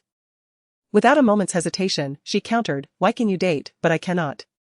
He Jiayu was taken aback, nearly dropping the pomegranate in his hand, too astonished to breathe. He never anticipated that the seemingly obedient Xu Ertang would speak so boldly to Lu Jin. Who would dare to converse with Lu Jin in such a manner? Especially a girl? Even Zhao Manshur, with her fiery temper, had only ever acted out when Lu Jin was in good spirits, knowing when to retreat. She had never been so audacious. How brave she was. No wonder they say she is in her rebellious phase. Rebellion can be quite troublesome. Lu Jin raised his eyebrows slightly, retorting to Xu Ertang, when have I ever dated? Xu Ertang was momentarily taken aback, surprised by his implication that he was not currently in a relationship. He should have been dating Meng Tian by now, in her previous life. They had already been together for over half a month. Xu Ertang replied, you might not be dating now, but you have in the past. Lu Jin chuckled lightly. Are you so concerned about my dating life? Xu Ertang's tone turned icy, what do I have to be concerned about? His words seemed to trigger her automatic defense mechanism. Only after she spoke did she realize her reaction was somewhat excessive. She pressed her lips together and silently averted her gaze. He Jiayu, regaining his composure from his astonishment, smiled and attempted to ease the tension, saying to Xu Ertang, Ah Jin is merely looking out for you. Worried that you might be deceived by a boy's sweet words. Receiving a sealed love letter is inconsequential, even if Grandpa and Grandma Lu were to find out. It would matter not to me. Xu Ertang turned her gaze back to Lu Jin, intent on retrieving the love letter. Lu Jin cast a few glances at the contents of the love letter, refraining from raising his hand any higher, allowing her to reclaim it. Xu Ertang carefully refolded the letter along its creases. He Jialu remarked, it's quite normal for a lovely sister to receive a love letter. If you fancy a boy, just let us know, and we shall assist you. I will, Xu Ertang replied.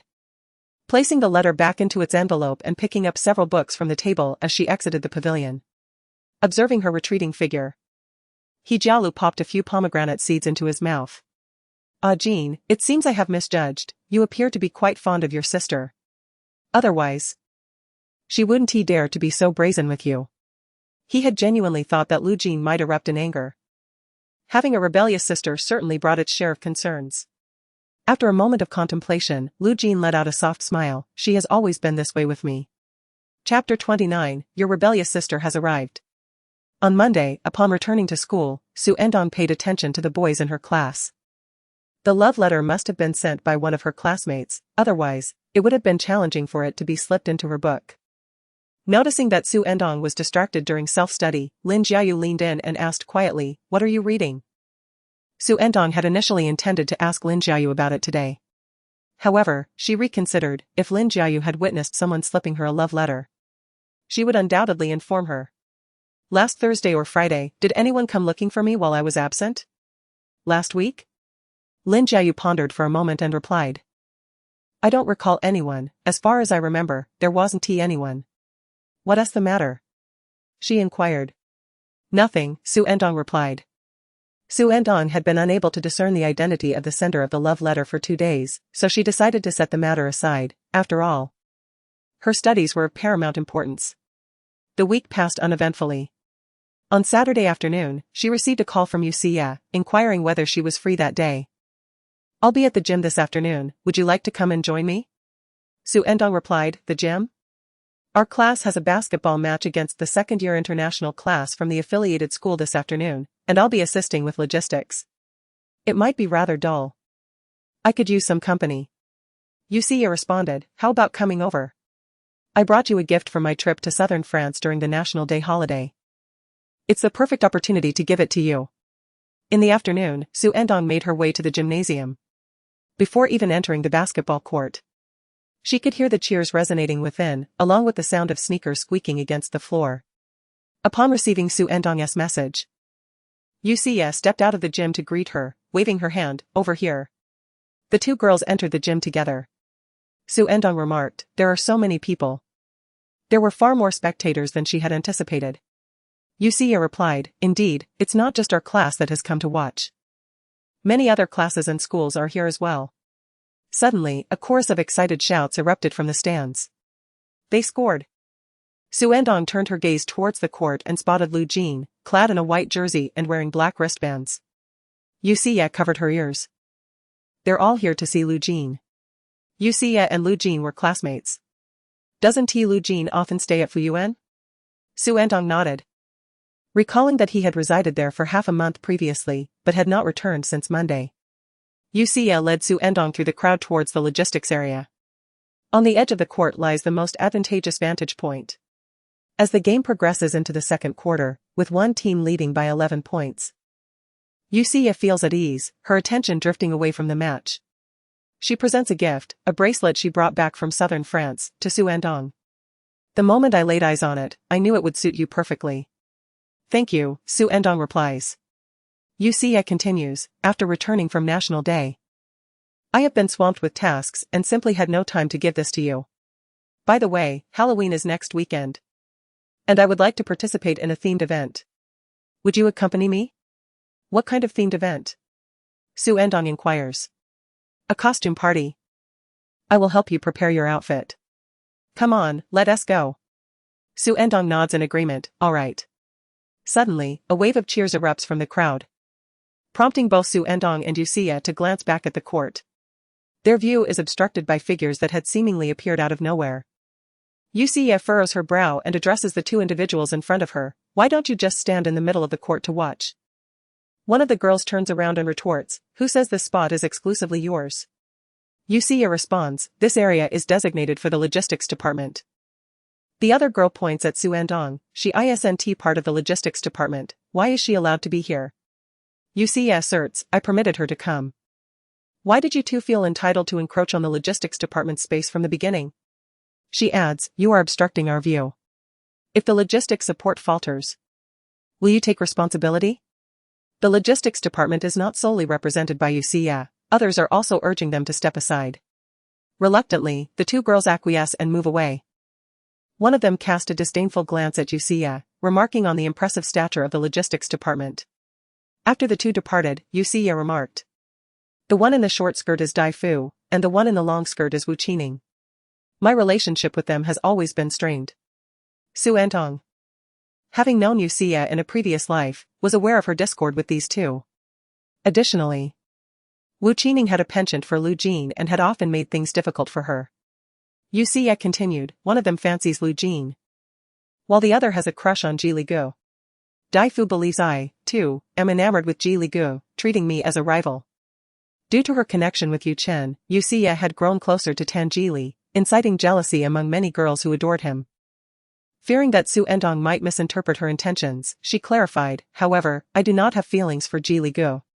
He is indeed strikingly handsome, but not easily manageable. I would never be so foolish as to develop feelings for him." Xu Ertang silently concurred, Tan Jili was indeed not so easily managed. Xu added, "I still prefer someone gentle and refined."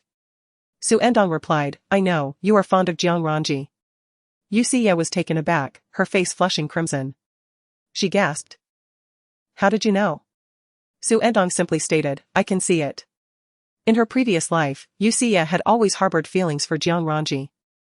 Xu, astonished, questioned, "Was I that obvious?" Xu Ertang reassured her, "Not at all." Yet, Xu wore a skeptical expression, pondering how, if it were not obvious, Xu Ertang could discern it. Xu Ertang insisted, "It truly isn't obvious." Xu's face shifted between worry and shyness, her expressions a constant dance of emotions. She intertwined her arm with Xu Ertang's and said, "Promise me you won't tell anyone, not a soul." Xu Ertang replied, "Rest assured, I shall remain silent." For reasons unknown. Xu found Xu Ertang to be remarkably trustworthy and felt inclined to confide in her. Having someone to share secrets with was indeed a delightful prospect. On the court, the game continued amidst the fervor. Despite trailing, the experimental team was diligently seeking opportunities to score. The first high school team remained vigilant as well. He Jiayu successfully intercepted the ball and swiftly passed it to Shiryu. Shiryu, with the ball in tow, retraced his steps and spotted Lu Jin breaking free from his defender, delivering the ball to him. Lu Jin received the pass and leaped into the air. The ball traced a beautiful parabolic arc before gracefully descending into the hoop, causing the net to quiver. The first high school team garnered an additional 2 points, eliciting a chorus of cheers from the girls on the sidelines. Shiryu exclaimed, "Beautiful." He Jiayu quickly transitioned to defense, approaching Lu Jin and nodding towards a specific area of the court, indicating, "Your rebellious sister has arrived." As time slipped away, the final 30 seconds of the second quarter approached. The girls on the sidelines were buzzing with excitement. Xu and her fellow logistics team members were preparing to distribute towels and water. She handed a bottle of water to Xu Ertang, who, feeling no immediate thirst, simply held it without opening it. Just then, the whistle blew, signaling the end of the second quarter. The basketball thudded against the ground, and the players' taut nerves momentarily relaxed as they languidly exited the court. Several girls lingered by the sidelines, eagerly delivering water to Lu Jin, creating quite a spectacle that attracted many onlookers. This was a customary scene whenever Lu Jin played. Xu Ertang cast a glance, intending to withdraw her gaze, but then noticed Lu Jin weaving his way through the throng towards her. "This is the logistics area." She assumed he had come to rest and made way for them. To her surprise, he halted before her and took the water from her hand.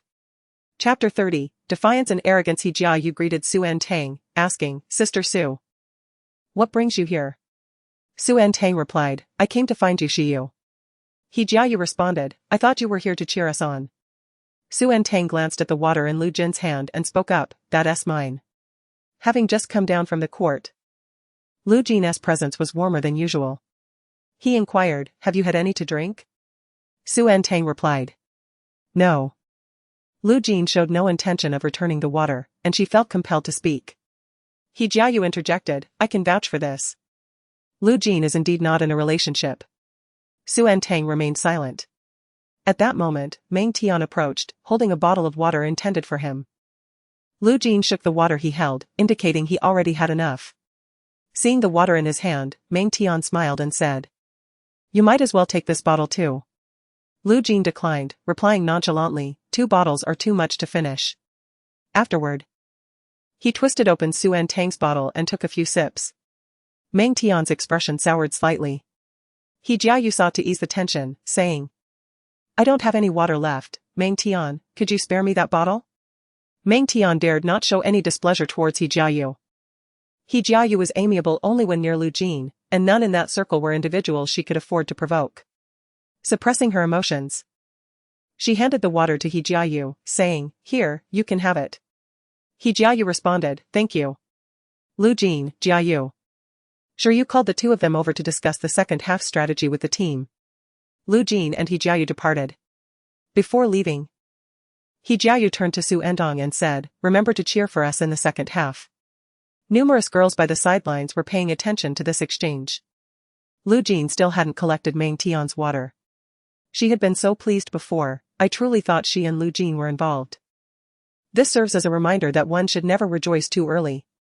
After Lu Jin and the others left, Meng Tian cast a glance at Xu Ertang, said nothing, and turned away.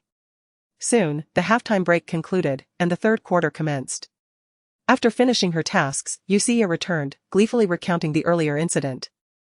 I've heard that Meng Tian came to deliver water, but Lu Jin declined it. It seems she is out of luck. Xu Ertang could also perceive that Lu Jin held no interest in Meng Tian anymore, though she was unaware of the reasons behind it. Yusia remarked. He even drank your water. Sensing her impending misunderstanding, Xu Ertang clarified, he uses me as a shield. In her previous life, Lu Jin behaved similarly. Whenever he played, many girls competed to bring him water, and Xu Ertang could hardly squeeze her way through. On one occasion, Lu Jin bypassed those girls to seek out Xu Ertang. Su Tang Tang, why didn't you bring me water to save me? I was nice to you for nothing. Initially, when Xu Ertang watched Lu Jin play, she had prepared a bottle of water in her bag. However, at that time, he had a girlfriend, and she felt it was not her place. Eventually, she ceased to prepare it. When Lu Jin asked her for water, her heart leaped uncontrollably, and she replied, I will bring it for you next time. From then on, she became the one to deliver water to him every time he played. Until he started dating a new girlfriend. On the court, the match continued, with both sides scoring. However, the gap that had been 12 points at the end of the second quarter gradually shrank to 5 points. When Yu noticed that Shiryu seemed to be in a dispute with the referee, Yusia began to sense something was amiss. What's going on? She inquired. Perplexed. Xu Ertang replied, the forward substituted in the third quarter has been playing rather aggressively, committing several fouls that the referee has overlooked. Yusia had merely expressed her curiosity, not expecting Xu Ertang to provide an answer. She gasped in astonishment, you can actually understand it? Yusia often watched Yu Chen and his team play, but she lacked genuine interest, merely joining in for the atmosphere. Xu Ertang replied, I can comprehend some of it. In her previous life, she frequently watched Lu Jin play, which naturally led to her understanding the game. The dispute between Shiryu and the referee yielded no resolution, and he received a warning instead. His teammates pulled him away. The atmosphere on their side was one of discontent, and hushed murmurs filled the air, devoid of the lightheartedness from the first half. How can the referee be like this? It's outrageous. In the ensuing offensive play, He Jiayu faced off against the opposing number 5, who yanked him down forcefully. The impact was severe, causing everyone to gasp in shock and rise in concern. Finally, a foul was called against the opposing number 5. He Jiayu limped off the court, replaced by a substitute. A male staff member supported He Jiayu as he sat down, asking, Are you all right? His knee was bruised, and a long, alarming scratch marred his arm. He glanced at his arm and waved dismissively, I'm fine. I'm just worried about catching rabies if he breaks my skin. Yusia, first, let us disinfect. The logistics department has prepared a first aid kit. Yusia took iodine to help He Jiayu with the disinfection. Xu Ertang was also nearby, assisting by fetching a bottle of water for He Jiayu. He Jiayu took a few sips, growing increasingly agitated. Damn, that number 5 is truly dirty, it's as if the referee is blind. I have never played such a frustrating game in my life. However, number 5 on the opposing team did not relent, continuously engaging in petty antics. The atmosphere had shifted. Idle chatter was replaced by tension. As the third quarter concluded, the experimental team had closed the gap, trailing by only 1 point. If this continued, Yizhang would face defeat. After 3 exhausting quarters, everyone was weary, the mood notably low. Lu Jin inquired, "Are you all right?" He Jiayu replied, "I'm fine, just angry." The grandson from the experimental team resorts to dirty tactics when he can't win. On Yizhang's side, after He Jiayu had left the court, another player was injured. And his injury appeared more severe, possibly a fracture. Lu Jin asked, "Are you going back in?" He Jiayu responded, "Sure." Lu Jin declared, "Leave number 5 to me. You focus on scoring." He Jiayu cautioned, "Ah Jin, be careful, he truly plays dirty. If I hadn't been vigilant, I might have ended up with a fracture as well." Another substitute remarked, "I've heard that number 5 is notorious in several schools near the experimental team for injuring many players. They all fear playing against him." Yu Xie was organizing transport for the injured students to the hospital, while Xu Ertang distributed water, coincidentally handing it to Lu Jin. Lu Jin glanced at her, took the water, and opened it, saying, "I'm aware." The whistle sounded, signaling the start of the fourth quarter. Everyone anxiously focused on the court. The sense of honor now transcends mere class and school pride. The thoughts of the injured student weigh heavily on everyone's minds. Lu Jin approached the formidable number 5. A robust figure brimming with muscle, akin to a mountain. However, Lu Jin stood slightly taller. Despite the fourth quarter, number 5 remained aggressive, indulging in petty antics within mere minutes. Yet, Lu Jin refused to yield. Soon, both were penalized for their blatant physical contact, with Lu Jin restraining number 5. He Jiayu and the others swiftly accumulated 6 points. The experiments team grew increasingly anxious, and number 5's actions became more reckless. Yu Xie watched in trepidation. This was more than just a game. Number 5 seemed intent on inflicting harm. The referees appeared biased towards the experimental team. What could be done? Xu Ertang observed the court and declared, "An eye for an eye." Yu Xie was astonished that the seemingly gentle Xu Ertang would utter such words, her eyes nearly bulging in disbelief. Xu Ertang referred to Lu Jin's intentions, which were soon verified. Another collision occurred, resulting in both Lu Jin and number 5 crashing heavily to the ground, neither rising immediately. He Jiayu and the others rushed over. "Are you all right, Jin?"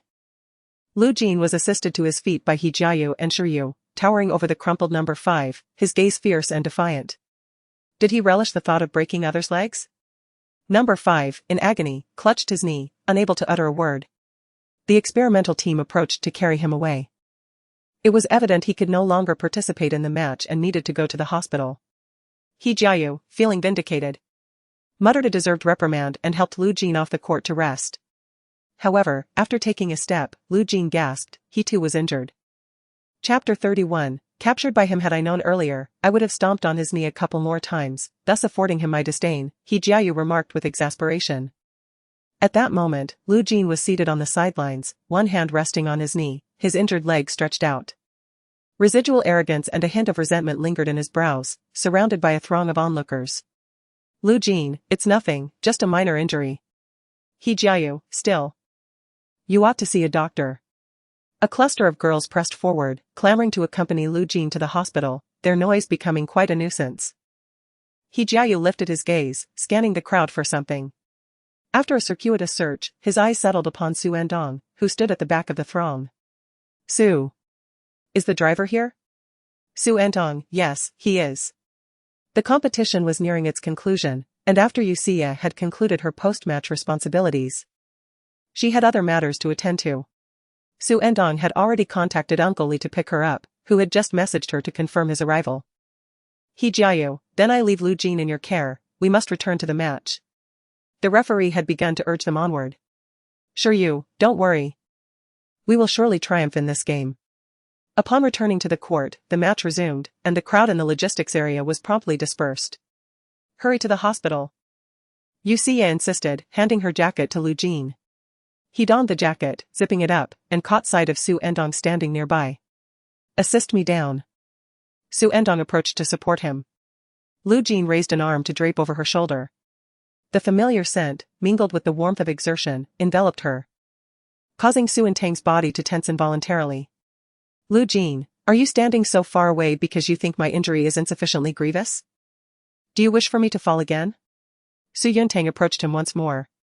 Suddenly, her body felt heavy, causing her to stumble precariously. Fortunately, Lu Jin caught her just in time. Perhaps it was the injured foot that bore the strain, as she heard him emit a sharp intake of breath.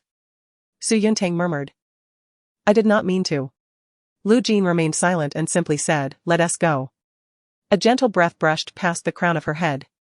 Xu called a male student over to assist them in exiting. With an extra pair of hands, the weight pressing down on Xu Ertang diminished considerably. Xu cautioned.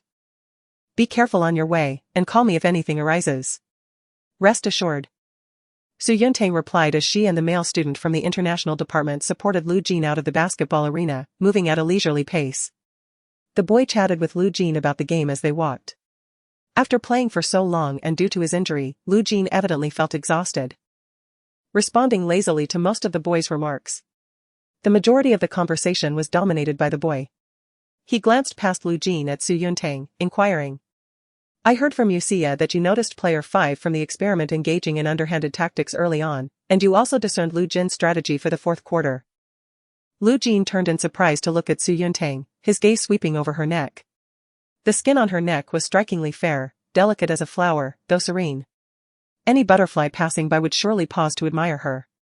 The boy continued, do you usually watch basketball? Lu Jin averted his gaze and casually asked, oh really? Which games do you watch? The boy teased, it must be to see some boy play, right? As Lu Jin spoke, the vibrations from his chest resonated through the shoulder that was pressed against Xu Ertang. Her heart trembled in response. Initially, she had been utterly ignorant of basketball, but later, in a bid to understand his game better and foster more shared interests, she diligently sought knowledge about basketball and began watching the NBA. The efforts she had expended in her previous life now condensed into a mere nonchalant remark, he was undoubtedly a boy I admired back in school. Xu Ertang lowered her gaze, acknowledging that her feelings had since faded. The emotional detachment in her tone caught Lu Jin's attention, prompting him to glance at her. At that moment, the trio had arrived at the parking lot of the gymnasium. Uncle Li, the driver, stepped out of the car and was taken aback to see Lu Jin being supported, exclaiming, what happened? Lu Jin replied, it's nothing, just a minor injury from playing. Uncle Li took over the task of assisting Lu Jin into the vehicle. After the boys from the international department helped Lu Jin into the car, they departed, while Uncle Li drove Lu Jin and Xu Ertang to the nearest hospital. Upon arriving at the hospital for an X-ray examination, the doctor diagnosed a mild sprain, advising a few days of rest and to minimize activity on the injured foot. Exiting the consultation room, Uncle Li instructed Xu Ertang to help Lu Jin find a seat while he fetched the medication. Xu Ertang offered, Uncle Li, let me do it. I can't support him alone. Alright, Uncle Li handed her the prescription. The hospital was bustling with people, and the queue at the pharmacy was long. Noticing the lack of available seats, Xu Ertang stood by, waiting. The basketball match had concluded, and Xu called to inform her that their class had emerged victorious. Even through the phone, the excitement in Xu's voice was palpable. How is Lu Jin? Xu Ertang responded, he's fine, just a sprain. Xu let out a sigh of relief, everything was fine. However, another injured teammate from their class was not so fortunate, having sustained a genuine fracture. Fortunately, the number 5 player had been dealt with by Lu Jin, suffering even more severe injuries. After exchanging a few more words, Xu had other matters to attend to and ended the call. Meanwhile, Lu Jin was answering a call from He Jiayu. Following the conclusion of the match, He Jiayu promptly shared the results and then called again. How are things, Jin? Lu Jin, seated on a hospital bench with one hand resting on the armrest, replied. It's nothing serious, just a sprain. Thankfully, I didn't injure any bones, otherwise, I would have certainly taken out his other leg as well. He Jiayu scolded him a few more times before discussing the upcoming matches. No more petty tricks, the experimental team is simply no match for our school. Moreover, after Lu Jin went to the hospital, He Jiayu and the others played with fierce determination, mercilessly overwhelming the experimental players in the final minutes, even leaving them dazed from the blocks. By the way, where is Sister Sue? He Jiayu inquired. She is getting the medication, Lu Jin replied, glancing nonchalantly towards the distant pharmacy window. The electronic screen in front of several windows displayed a continuous stream of names. A long queue snaked in front of the window. winding around corners. Those whose names had yet to be called waited outside the line, occasionally glancing at the screen. The hospital was filled with individuals bearing a myriad of expressions, some relaxed, others grave. Despite the distance, Lu Jin could not spot Xu Ertang amid the bustling crowd. Just as he was about to look away, a figure emerged from the most crowded mass of people. The girl was slender, easily lost among the throng. Yet she stood out distinctly in the crowd. As she stepped outside, she accidentally bumped into someone, nearly dropping the several boxes of medicine she held. Lu Jin instinctively tightened his grip on the armrest of the chair, preparing to rise. Fortunately, she managed to catch the medicine in time. A visible sigh of relief escaped her as she tucked the boxes into a plastic bag. Lu Jin relaxed his grip, belatedly realizing he had almost stood up to assist her.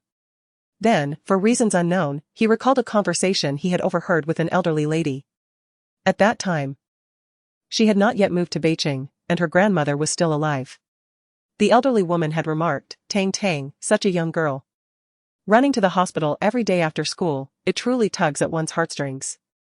On the other end of the line, He Jiayu listened to the cacophony and inquired, "Which hospital?"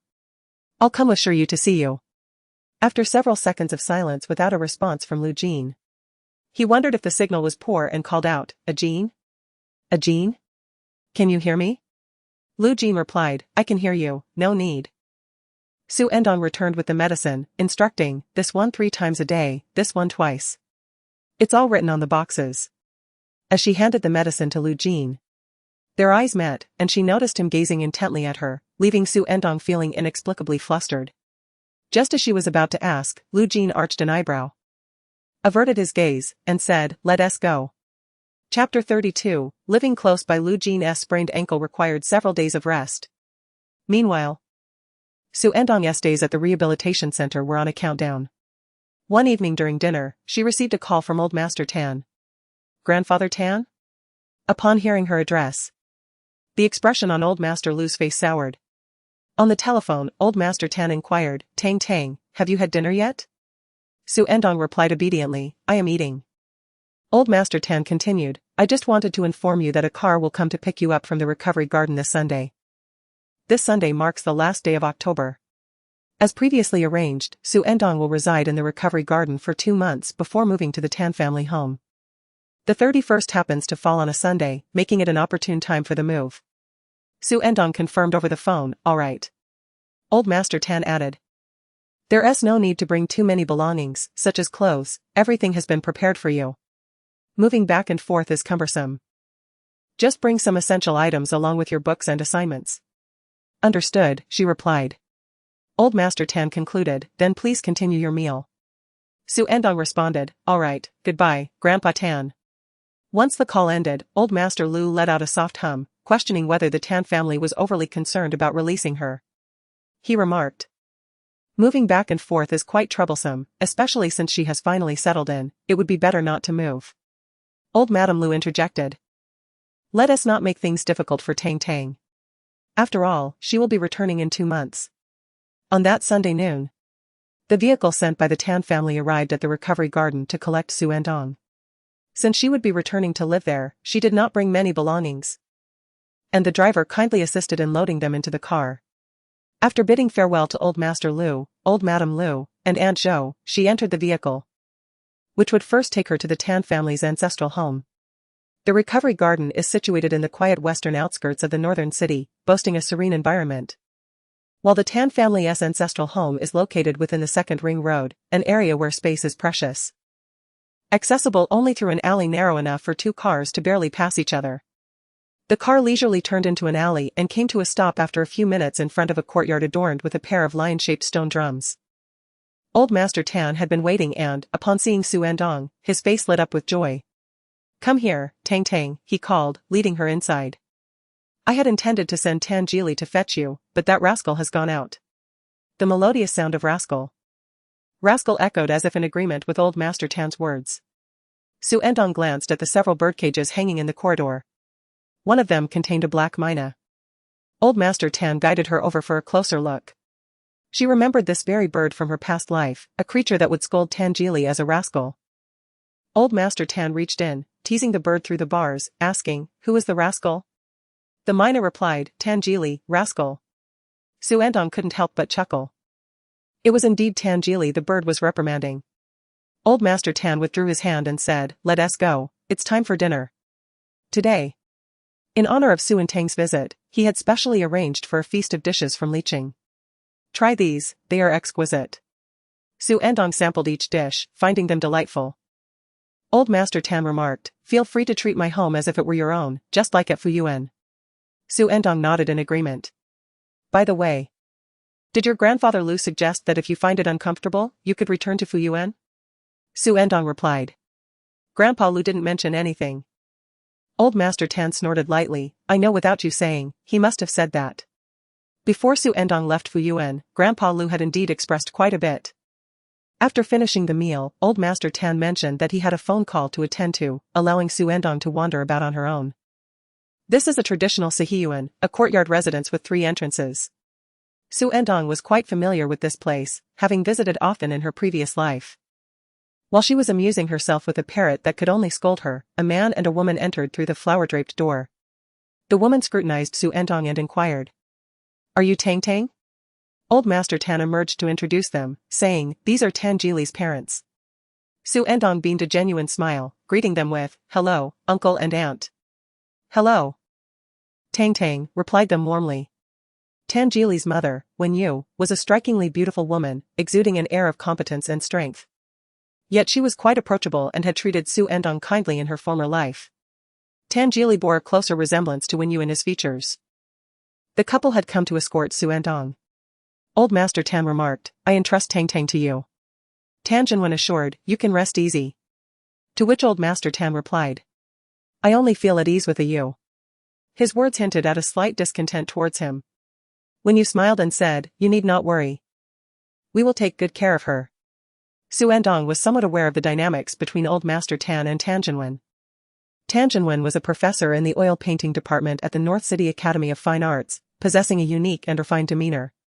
In a family like the Tans, producing an artist was considered rather unconventional. In the past, Tanjin had refused to follow the path that Old Master Tan had laid out for him, leading to a fierce argument between father and son. In a fit of anger, Old Master Tan severed his financial support, leaving him without a penny. However, Tanjin, possessing a strong sense of pride, transitioned from a life of luxury to one where he struggled to make ends meet, yet he remained unyielding. Ultimately, Old Master Tan could not prevail over him. Thus, when it comes to the Old Master, even now, he perceives Tanjin as somewhat ambiguous, with neither his nose nor his eyes appearing quite right. However, he expresses great satisfaction with his daughter-in-law, Wen Yu. Xu Ertang had once heard a gossip in her previous life concerning Tanjin and Wen Yu. It was said that Tanjin, unwilling to marry Wen Yu as arranged by his family, attempted to flee, nearly suffering a severe beating from the old master who threatened to break his legs. Nevertheless, from Xu Ertang's observations during her time in the Tan family, it was evident that the couple shared a deep affection for one another. After bidding farewell to the old master, Xu Ertang accompanied Tanjin and Wen Yu back to their residence, nestled within a villa district. Wen Yu led Xu Ertang upstairs to view her room, which was the very same one she had occupied in her previous life. It had been exquisitely arranged, reflecting meticulous care. Wen Yu remarked, if you find yourself in need of anything, do not hesitate to ask. Xu Ertang replied, it looks splendid, and I truly adore it. That is all that matters, Wen Yu responded. As they exited the room and approached the doorway, Wen Yu subtly lifted her chin, indicating another room that was closed. That is Tangili's room. He is not home today, but you shall have the chance to meet him either tonight or tomorrow. You must have encountered each other numerous times. There was another room situated between theirs. The remaining rooms on this floor served as guest quarters, typically unoccupied. With the youthful exuberance of adolescent boys and girls, both possessing striking appearances, it is only natural to harbor a slight concern during this age of exploration and potential mistakes, especially while residing in such proximity. However, given that there is a room separating them, such apprehension seems unwarranted. Xu Ertang nodded, acknowledging that they had indeed met several times before. When I returned to Beicheng, Grandfather Tan specifically arranged for him to accompany me back. It is perfectly reasonable for the old master to be concerned about a young lady venturing out alone. Wen Yu gazed at Xu Ertang, growing increasingly fond of her. There's no need for formality in our home. As for Tan Jili, he was quite amiable in his youth, but as he matured, his words dwindled, adopting an air of perpetual coolness. I have always yearned for a daughter with whom I could converse, and now, this desire has been, in a sense, fulfilled. Chapter 33, both innocent and alluring. This evening marked the eve of Halloween. As the clock approached 4 in the afternoon, Yu Xiyu arrived to escort Xu Ertang to her abode. Have you moved into Ji Li's house? Yu Xiyu inquired. I just relocated this afternoon. Is Ji Li not at home? No, he is not. Yu Xiyu remarked, it appears my brother did not deceive me. What do you mean? Xu Ertang asked with curiosity. I initially intended to invite my brother and his friends to join us tonight. But he claimed he had prior commitments and would be going out with Ji Li and the others. Yu Xiyu responded. I even suspected he was fabricating excuses to avoid coming. Upon arriving at Yu Xiyu's residence, she unveiled the costumes she had prepared. There were 2 in total, both embodying the theme of the ghostly bride. One was a traditional Chinese outfit, resplendent in red, adorned with intricate and beautiful patterns from top to bottom. The other was a dark Gothic ensemble, featuring a simple skirt but abundant in accessories such as a veil, gloves, and fishnet stockings. Yu Xiyu declared. Our figures are quite similar, so either should fit. It's up to you to choose. Xu Ertang replied, I'm fine with either, you choose first. Yu Xiyu pondered for a moment, caressing the black skirt, and said, I wore something like this last year. I haven't donned a traditional outfit yet, so this year I shall wear the Chinese one. Very well, Xu Ertang replied, opting for the Gothic attire. Yu Xiyu had specially invited a makeup artist. And by the time the makeup was done, it was already dark outside. Yu Xiyu was the first to be made up, and after completing her look, she busied herself with her phone while waiting for Xu Ertang. When Xu Ertang stood up and turned around with her veil in place, Yu Xiyu's eyes sparkled with delight. You look stunning. This ensemble suits you perfectly. Xu Ertang's gown featured delicate spaghetti straps, adorned with a bow tied elegantly at her shoulder. Despite being a strap dress, it revealed little skin. The black leather gloves extended to her upper arms, concealing a significant portion of her skin, leaving only her shoulders and the collarbone exposed. The Gothic makeup, dominated by black and white hues, harmonized beautifully with her ethereal and cool demeanor. The makeup artist had painted a wound on her neck, complete with realistic traces of blood, creating an eerie yet captivating effect. The crimson of the blood seemed both sinister and vibrant, endowing her with a haunting beauty reminiscent of a ghostly bride. Xu Ertang observed the blood tear at the corner of Yu Xiyu's eye and remarked, your outfit is equally enchanting. Her own traditional attire was resplendent, and the blood tear served as a striking focal point, evoking numerous folk horror tales. After capturing a few Polaroids together, the two set off for their destination. The venue for the carnival was an amusement park, where they were greeted by elements of Halloween, pumpkin lanterns, skulls, and spiders, amidst a myriad of costumed revelers. The atmosphere of Halloween was palpable. On their way, Xu Ertang had been concerned that their costumes might be overly extravagant, only to discover that everyone was indeed quite flamboyant, and in any case, none of them knew each other. The Halloween festivities at the amusement park were abundant, and as the clock struck 8, the Night of 1,000 Ghosts began. Many attendees sought to take photographs with Xu Ertang and Yu Xiyu, and by the end, Xu Ertang's expressions had begun to stiffen from the repeated poses. As tomorrow beckons with the responsibilities of school, the two did not linger late, departing the amusement park before 10 o'clock. Once in the car, they slumped into their seats. Yu Xiyu sighed, I am truly exhausted. Xu Ertang echoed her sentiment, so am I. Yu Xiyu continued, the feeling of sitting is simply divine. Let me take you home first.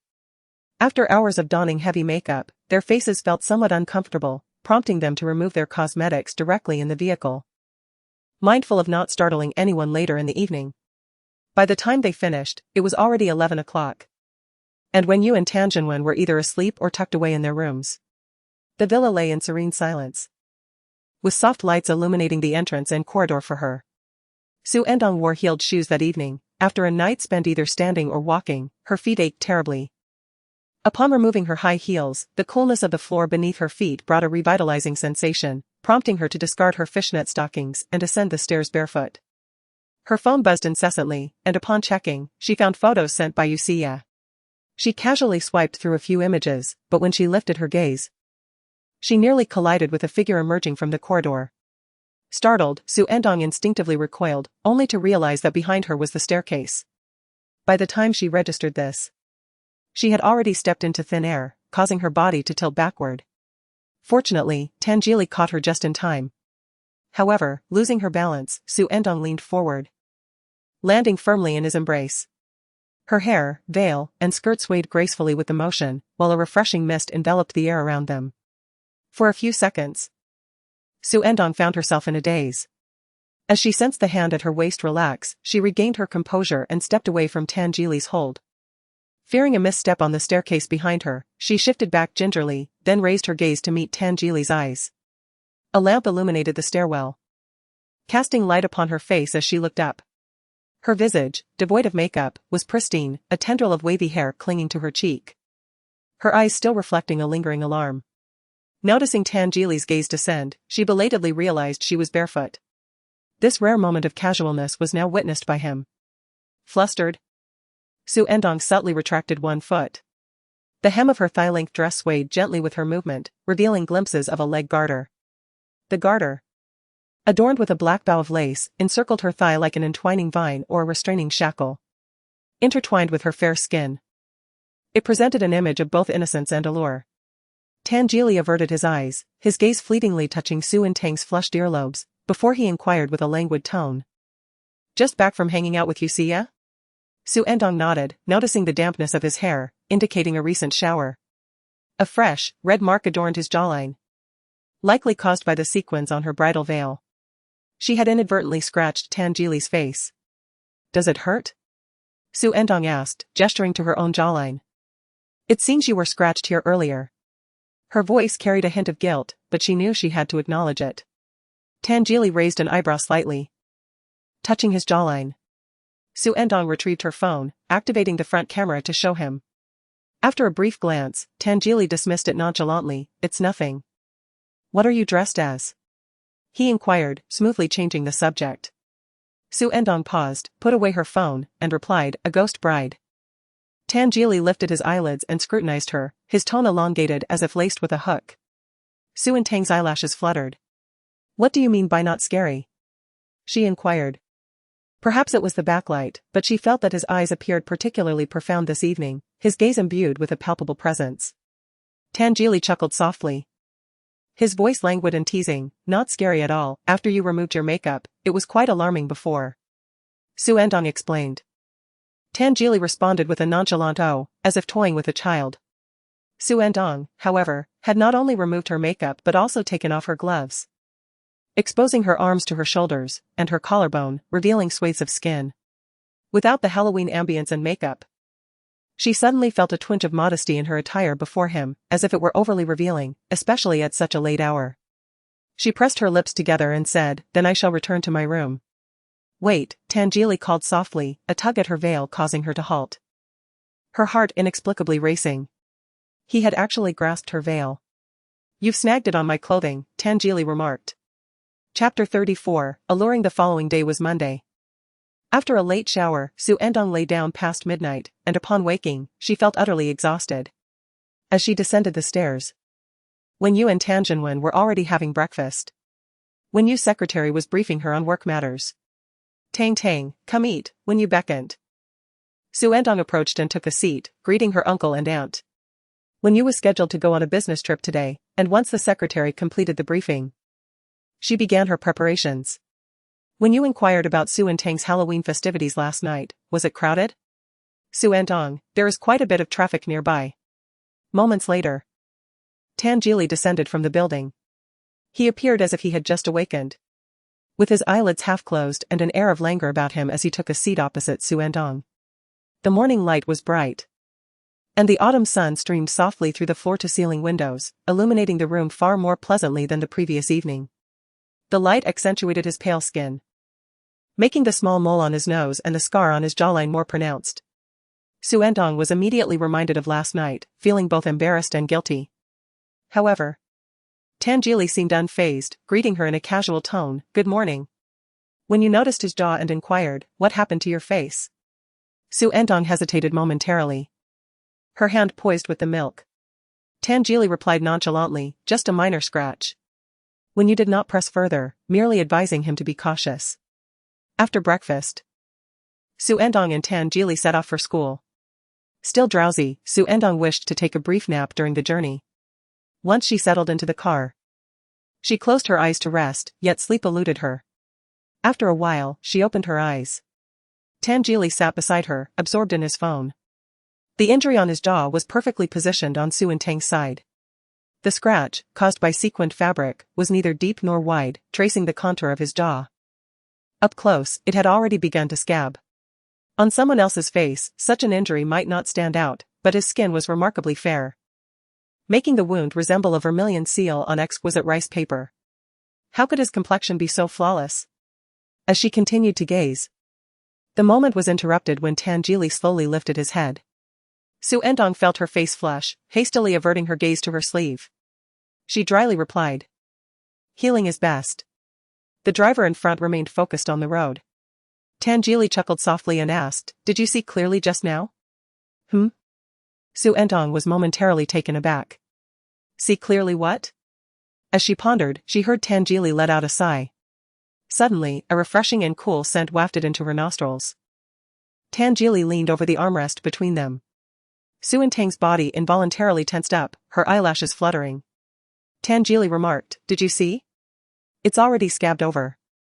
His tone carried a hint of helplessness, as if he were trying to soothe her. This made Xu Ertang, caught off guard, feel even more guilty. She hadn't been paying attention to his wound, her focus had been entirely on his skin. Tan Jili straightened up and leaned back again, adding, "When I play basketball, even a minor fall results in worse injuries than this." Xu Ertang responded, "Then you should be more careful when playing." Only then did she realize how her words sounded like a lecture. What was she saying? Taken aback by her unexpected response, Tan Jili paused momentarily before smiling and saying, "All right. Are you all having midterms this week?" he inquired, seamlessly changing the subject. Xu Ertang breathed a sigh of relief and replied, "The exams start on Wednesday." She was curious how he knew, considering the international department didn't have midterms. Then she recalled Lin Jiayu mentioning last Friday that they were going to tie red strings for wishes today, hoping for smooth midterms. Indeed, it would be hard for him not to know. The school gate was bustling with vehicles and students streaming in. After a wild weekend, He Jiayu appeared lackluster today. Upon witnessing Lu Jin alight from the vehicle, he waved at her. "Ah, Jin." While waiting for Lu Jin to approach, he noticed another car had halted by the roadside, from which two figures emerged. "What's this?" Lu Jin, still groggy and seemingly indifferent to her surroundings, blinked sleepily. He Jiayu exclaimed, "Isn't that Sister Su? How come she disembarked from the same car as Tan Jili?" Lu Jin turned to glance in that direction. Suddenly, He Jiayu recalled something and inquired, "Could it be that she has moved to the Tan household?" Lu Jin replied, "That seems likely. I was recuperating last week and didn't respond to the garden." Not far away, Xu Ertang, after exiting the car, exchanged a few words with Tan Jili. It was Monday, and students in the general high school department were all donned in school uniforms. The loose attire accentuated her slender figure. Clutching her backpack strap with one hand and slightly tilting her head as she spoke, her hair was neatly tied back in a ponytail, presenting an image of remarkable propriety. He Jiayu remarked, at first glance, who would suspect her of being so audacious? He recalled her previous bravado at the garden, which was vividly etched in his memory. Throughout his life, he had seldom encountered anyone so bold in front of Lu Jin. The last individual who dared to confront Lu Jin in such a manner ended up being hospitalized. As Xu Ertang turned away, He Jiayu waved his hand to greet her. After bidding farewell to Tan Jili, she prepared to enter the school gate, only to notice Lu Jin and He Jiayu. He Jiayu waved at her, making it difficult for her to ignore him. She nodded in acknowledgement, a gesture of greeting, before diverting her gaze and proceeding toward the other teaching building. Lu Jin raised an eyebrow. "Tan, what happened to your face?" Upon encountering Tan Jili today, Yuchen immediately noticed the wound on his chin. "I accidentally scratched it," Tan Jili replied nonchalantly. Jiang Ranji interjected. "But you looked perfectly fine when you left last night, didn't you?" Indeed, Yuchen found it perplexing. What could have caused such a mark? One might mistakenly assume it was inflicted by another person. Tan Jili paused momentarily and casually retorted, "Who do you think did it?" Yu Chen had merely spoken in jest. He continued to banter, suggesting, perhaps it was a beautiful sister. Tan Jili responded, you are quite clever. The words, spoken from his lips, sounded undeniably sarcastic to Yu Chen. This insufferable fellow was mocking him. Get lost. Yu Chen exclaimed. Tan Jili merely smirked, choosing to remain silent thereafter. As the moments passed, Yu Chen couldn't help but steal glances at Tan Jili's chin, occasionally emitting a tsk sound. Tan Jili, growing increasingly irritated by the scrutiny, shot him a glare, demanding to know what he was staring at. Tan, be honest, did you scratch it while looking in the mirror? Who else could mar their appearance so flamboyantly? The girls in class today were all fixated on him, with some practically glued to his side. Who else could sport such a flamboyant injury, as if trying to allure others? Tan Jili replied. Shall I give you one too? Chapter 35, How do you intend to exhaust me? Today, the focus was not only on the wound adorning Tan Jili's face but also on Xu Ertang, who had exited the car alongside him that morning. Within mere hours, the news had spread. By noon, Shuang returned from basketball practice and cast a glance at Xu Ertang. Xu Ertang was engrossed in her studies when Shuang inquired, what's the matter? Shuang continued, Xu Ertang, did you arrive with Tan Jili this morning? Lin Jiayu, as if equipped with a radar, was particularly attuned to the mention of Tan Jili's name. In the blink of an eye, she had raised her head and approached eagerly. You came with Tan Jili? Shuang coughed lightly, I'm not entirely sure. A girl from another class was asking me about it. Xu Ertang replied, I am currently residing at Tan Jili's home. Shuang was taken aback, you live at Tan Jili's house? Xu Ertang explained, my family is acquainted with his family. I have no relatives in Beicheng, so I am temporarily staying with him. Shuang asked, so your family knows both Tan Jili's and Lu Jin's families? He recalled that Lu Jin had helped her request a leave before the National Day holiday. Xu Ertang nodded. After indulging in gossip, Shuang returned to his own matters. Just as Xu Ertang was about to continue her studies, she noticed Lin Jiayu gazing at her with bright eyes. Lin Jiayu exclaimed. I can't believe you're living at Tan Jili's place. You must be able to absorb some of that influential aura. I need to stick close to you for good fortune in the midterm exams. Xu Ertang thought to herself, if it truly worked, she would boldly seek out Tan Jili for luck. The upcoming midterm exams were a joint assessment, proving to be more challenging than anticipated. Everyone lamented, especially about the mathematics section. When the results were released, the average score in mathematics was indeed lower than in the previous monthly exam. However, Xu Ertang finally passed her 3 small subjects, physics, chemistry, and biology, due to the considerable effort she devoted to physics over the past month. Xu Ertang has made noticeable progress in the subject. The teachers, recognizing her improvement, have refrained from seeking her out for discussions. On the Saturday following the release of grades, Xu Ertang had a phone conversation with Xiaoning. Xiaoning has already joined the provincial team and is preparing for the upcoming CMO, the winter camp for the mathematics competition. The top 60 participants from the camp will be selected for the national training team and may also receive direct admission to University A. Hearing her speak of these matters filled Xu Ertang with satisfaction. It seemed unlikely that Xiaoning would follow the path she had in her previous life. However, Xiaoning felt uncertain about the winter camp. The competitors from outside are incredibly talented, and in comparison, I feel rather inadequate. Xu Ertang reassured her. Your entry into the provincial team is already a remarkable achievement, do not place undue pressure on yourself. Xiaoning smiled, acknowledging, I understand. I will do my best. I still wish to join you at University A. Xu Ertang was confident that Xiaoning would gain admission, but she herself needed to put in more effort. By the way, have you moved in with Tan Jili? Xiaoning inquired. Xu Ertang confirmed, placing the call on speaker as she tidied her desk.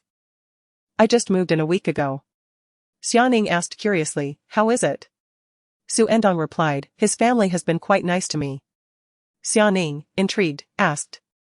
So you get to see Tan Jili every day? Sometimes, Tan Jili has other commitments and does not accompany her home after school, but it's fairly often. Xu Ertang added. He lives on the same floor as I do. Xiaoning gasped, by the way, is he really as unreliable as people say? His face certainly gives off the impression of someone who has numerous girlfriends, and that is no exaggeration. How could Xu Ertang possibly know? However, thus far, She had not observed any female companions around Tangili. He seemingly did not have a girlfriend. In her previous life, she had never heard any gossip concerning him and women. Yet, it was entirely possible that she was simply unaware. He should not be the type to play the field. Xiaoning, with such a handsome man before you every day, do you not have any thoughts? After all, you no longer harbor feelings for that boy you secretly admired. Xu Ertang. No. Even now, she felt somewhat reserved in his presence. Their current priority remained their studies. Xiaoning, true enough. She was merely asking out of curiosity. The two continued their conversation for a few moments until a knock echoed at Xu Ertang's door. Assuming it was the housekeeper from downstairs, she told Xiaoning on the phone, just a moment, and then called out, come in. To her astonishment, the door swung open to reveal Tangili standing outside. Just as Xu Ertang was about to inquire about his purpose for visiting, Xiaoning's voice persisted through the speaker. Seemingly oblivious to her earlier comment. Enbeo, you are now residing in Tangili's home, what a splendid opportunity. If you have any uncertainties, do not hesitate to ask him. He will surely find it difficult to refuse you. The opportunity is right at hand, how could you not seize it? If it were someone else, they would undoubtedly take full advantage of it. In these 2 months, if you do not fully capitalize on it, at the very least, you could significantly improve your math scores by a dozen or more points. Xu Ertang felt a jolt of anxiety. Her hands fumbled as she grabbed her phone, attempting to turn off the speaker, but accidentally pressed the hang-up button instead. The room fell into an abrupt silence. Yet, Xiaoning's voice seemed to linger in her ears, echoing repeatedly, reminding her of the situation. Xu Ertang felt an overwhelming embarrassment, wishing to flee. Tangili appeared seemingly oblivious to his surroundings, his tone languid as he spoke, I came to call you for dinner. Xu Ertang, her mind in a daze, with a flushed face, seemed to be gazing at him, yet she lacked the courage to meet his eyes. All right, I will come down shortly, she replied. As Tangili departed, he kindly closed the door to her room. Once the door was shut, Xu Ertang felt utterly deflated. Her phone chimed with a message from Xiaoning. Xiaoning, Enbeo, why did you suddenly hang up? Xu Ertang contemplated sharing that Tangili had overheard their previous conversation. However, halfway through typing, she deleted her words. Xu Ertang, I accidentally pressed the button. Xu Ertang, it was just the right time for dinner. Xiaoning, go on. Go on. Xiaoning, I am getting ready for dinner too. Setting her phone aside, Xu Ertang engaged in a brief moment of mental preparation before casually exiting her room and descending the stairs. The sounds of footsteps and dishes clattering in the dining room greeted her as the cook was busy serving the meal. Approaching the table, she found only Tangili seated before it, with just 2 sets of chopsticks and bowls laid out. When their eyes met, she instinctively looked away. Where are Uncle and Auntie? She inquired. Tangili replied, they have a dinner engagement tonight. Thus, it turned out that they were to dine alone together. Xu Ertang took a seat opposite Tangili. The atmosphere during the meal was notably quiet. Unsure of what to say, Xu Ertang focused intently on her bowl of rice. Before long, Tangili's phone rang. Xu Ertang caught a glimpse of him setting down his chopsticks to answer his phone. What is it? He asked. Guess what? His tone was familiar and casual, suggesting he was speaking with either Yu Chen or Jiang Jiran. For the most part, the other party was doing the talking. A few minutes later, the call concluded, and Tangili put down his phone. Their gazes met, and Xu Ertang averted her eyes. However, his gaze remained fixed upon her, as if possessing substance. After a brief pause, Tangili inquired, so, have you made up your mind? Xu Ertang looked up in bewilderment. The soft lighting of the restaurant illuminated the high bridge of Tangili's nose, accentuating the captivating allure of the red mole. How to exploit me? The phrases exploit and drain resurfaced in her mind. The warmth in Xu Ertang's face intensified once more. No, that's just something my friend said in jest. Tangili responded with a nonchalant "oh," and then asked, you don't want to exploit me? Chapter 36, Exquisite Enchantress. Tangili's tone gave Xu Ertang the impression that he would be displeased if she didn't exploit him. At that moment, Xu Ertang felt like an honest scholar who had encountered a captivating enchantress. The enchantress's question, don't you have any designs on me? Filled her with trepidation. She feared that denying it would provoke the enchantress, while admitting it would expose her innermost thoughts, leading to her downfall and consumption by the enchantress. yet, deep down, she couldn't resist the temptation, for indeed, she did harbor such designs.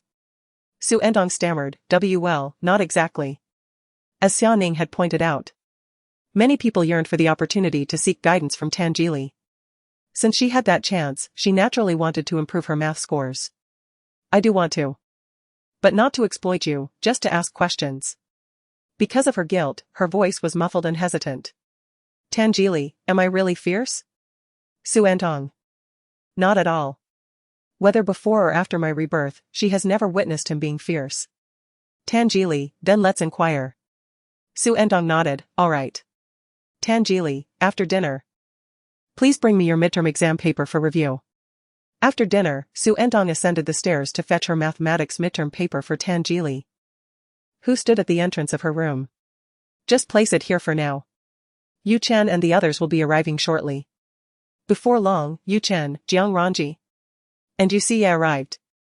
Yu Chen cheerfully remarked, it has been a while, little sister Ertang. Xu Ertang replied, indeed, it has been a while. She also nodded in greeting to Jiang Ranji. Tangili suggested, you and Xie may go play. Xu Ertang led Yu Xie into her room. Watching the two enter and close the door, Yu Chen clicked his tongue, you live so close, huh? Yu Chen and Jiang Ranji frequently visited Tangili, navigating his room with ease.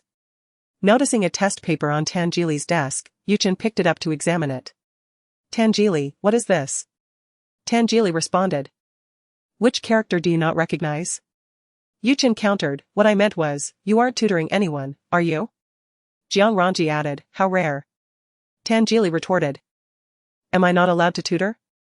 Yu Chen exaggeratedly exclaimed, can you really tutor others? Previously, when someone wished to invite you to explain a few math problems to their granddaughter, you refused, acting all high and mighty. Tangili replied, that situation was entirely different. Indeed, it was quite unlike any other. That time, it was evident that there was a purpose behind their actions, aiming to facilitate more interaction between the two. Yu Chen remarked, but in all my years, I have never seen anyone capable of inviting you, this great Buddha. Little ancestor is truly exceptional. Chener. Tangili called out to him. A shiver ran through Yu Chen, raising goosebumps all over his body. He glanced at him warily, unsure of what sudden ailment had befallen him. Tangili teased, are you feeling jealous? Yu Chen retorted. Jealous of what? Hurry up and get lost. The further the better. Meanwhile, after Yu Xie followed Xu Ertang into the room, she curiously surveyed her surroundings. This is my first time visiting Brother Jili's home. Xu Ertang expressed some surprise, your first time? I thought you would come often because of Yu Chen. Indeed, it's my first time. Previously, it was only my brother who came here, Yu Xie explained. This time, it's because you are here that he brought me along to play. She added. It seems Brother Jili was concerned you might feel bored. She sighed, Brother Jili is so thoughtful, if only my brother had half of his consideration. When you first arrived in Beicheng, Brother Jili was worried you didn't know many people, and he even encouraged me to spend more time with you. A look of astonishment crossed Xu Ertang's face as she inquired, so, your initial invitation for me to go out was because of him? Yu Xie replied, at first, yes. The very first time I invited you out was indeed at someone else's behest, but as we spent time together, I realized we got along wonderfully. Xu Ertang possesses a quiet demeanor yet has a vibrant personality, which I truly admire. Xu Ertang had not anticipated that Tangili had played a role in this. In her previous life, the inception of her friendship with Yu Xie was marked by Yu Xie frequently inviting her to partake in outings. Was it also his attentive care? After a short while, a knock resonated at the door of the room. Xu Ertang approached to open it, revealing Yu Chen standing at the threshold. Yu Chen inquired. A friend has booked a private room and is beckoning us to join. I came to ask if you would like to go. Inside, Yu Xie, upon hearing the commotion, chimed in, let us go. She then turned to Xu Ertang, you're coming, right? It's only 7 o'clock. Xu Ertang replied, I'm in. 10 minutes later, the group convened downstairs. The 5 of them split into 2 vehicles, Xu Ertang and Tangili shared one car, while Yu Chen, Yu Xie, and Jiang Ranji occupied the other. Seated beside Tangili, Xu Ertang could not help but reminisce about Yu Xie's words. Previously, Her affections had been solely directed towards Lu Jin. Even while residing in the Tan household, her interactions with Tan Jili were minimal, rendering her oblivious to such matters. The realization that he had been looking after Xu and encouraging her to spend time with her stirred a warmth within her heart. Reminiscent of the moment before her marriage to Lu Jin when she overheard his defense of her in a bar. Unconsciously, she found herself gazing at Tan Jili for a considerable time. Noticing her scrutiny, Tan Jili queried, "What's the matter?" As Xu Ertang regained her senses, she sought a reason for her lingering gaze, but her eyes inadvertently caught the small mole on his nose. She casually asked, "Is the mole on your nose something you've had since childhood?" The driver from the Tan family, unable to contain himself, let out a soft chuckle. Tan Jili's eyelids lifted slightly. Regrettably, Xu Ertang wished she could retract her question. What a trivial inquiry this was. At that moment, Tan Jili's phone rang. It was Yuchen calling, and he exchanged a few words. After concluding the phone call, Tan Jili remarked, "Xu desires to savor the donkey meat pie from Gola Street. They have detoured to procure it and will arrive a bit later." Xu Ertang nodded in acknowledgement. Tan Jili glanced at her before returning to their previous topic, leisurely stating, "When it rains next time, observe whether the color fades." Xu Ertang remained silent. The gathering this evening was convened as a spontaneous affair, as some wished to make the most of their Saturday night. A considerable number of attendees had arrived. The moment Xu Ertang and Tan Jili entered the private room, they attracted significant attention. Tan Jili was inherently captivating, and his rare accompaniment of a female drew even more intrigue. A young man approached with a broad grin, quipping, "This young lady is quite striking. Young Master Tan, have you descended from your pedestal?" Others exchanged knowing glances, misinterpreting the nature of Xu Ertang and Tan Jili's relationship. Xu Ertang felt a wave of embarrassment wash over her. Her cheeks slightly flushed. Tan Jili raised an eyebrow and languidly replied, "This is my grandfather's friend's sister. Refrain from making unfounded assumptions." The young man quickly adjusted his demeanor, responding, "Oh, you are surnamed Xu, right?" He had ceased his playful banter, realizing she seemed familiar, having encountered her previously at Lu Jin's gathering. Xu Ertang nodded in affirmation. The young man beckoned, "We are playing Truth or Dare, would you like to join us?" Xu Ertang was well acquainted with the ostentatious nature of these young elites. Their rendition of Truth or Dare was far from the innocent version played by high school students and often ventured into risky territory. However, before she could respond, Tan Jili had already declined on her behalf, as though guarding a child from corruption. She will not participate. Inside the private room, a lively group was engrossed in an uproarious game of Truth or Dare. More guests continued to arrive. Xu sent a message to Xu Ertang, informing her that they were nearly there, and she had brought her a cup of milk tea. With nothing to occupy her time, Xu Ertang decided to go downstairs to greet her. However, shortly after stepping out of the room, she was halted by someone. The one who stopped her was Qin Xingyan. "Xu Ertang, long time no see," he said. Following their last encounter, Xu Ertang held a rather unfavorable impression of him and merely nodded dismissively, attempting to leave. Qin Xingyan obstructed her path again, "Don't be in such a hurry to go. Are you here to have fun too?" Having failed to win her over previously, Qin Xingyan harbored a lingering interest in Xu Ertang. Recently, he had developed a taste for girls who were both obedient and a little temperamental. Just last week, he had pursued someone of a similar type but felt that something was amiss. Encountering Xu Ertang tonight reignited his fascination. "I have things to attend to," Xu Ertang replied curtly. Qin Xingyan, seemingly oblivious to her words, pulled out his phone. "Let us add each other as friends first." "I don't add strangers," Xu Ertang retorted. With a grin, Qin Xingyan replied, "You said the same last time. We've met twice now, that hardly qualifies as strangers." He further coaxed her. "How about this? If you add me, I'll let you go." A casual voice interrupted, "I wasn't aware that the pathways here were under your jurisdiction." Xu Ertang turned to see Tan Jili. Meanwhile, Qin Xingyan had already begun to jovially address him. "Second brother, you're here too." Tan Jili, unfazed, cast a cool glance in Qin Xingyan's direction. "What would it take for me to leave?" "Ah?" Qin Xingyan instinctively stepped aside. Tan Jili remained unmoved, inquiring, "What about you? How can I make you leave? Add you as a friend?" Qin Xingyan sensed something amiss. With a smile, he replied, I know Xu Ertang. We didn't add each other last time we met, so I wish to connect now. Tan Jili remained non-committal, turning to Xu Ertang and asking, do you know him?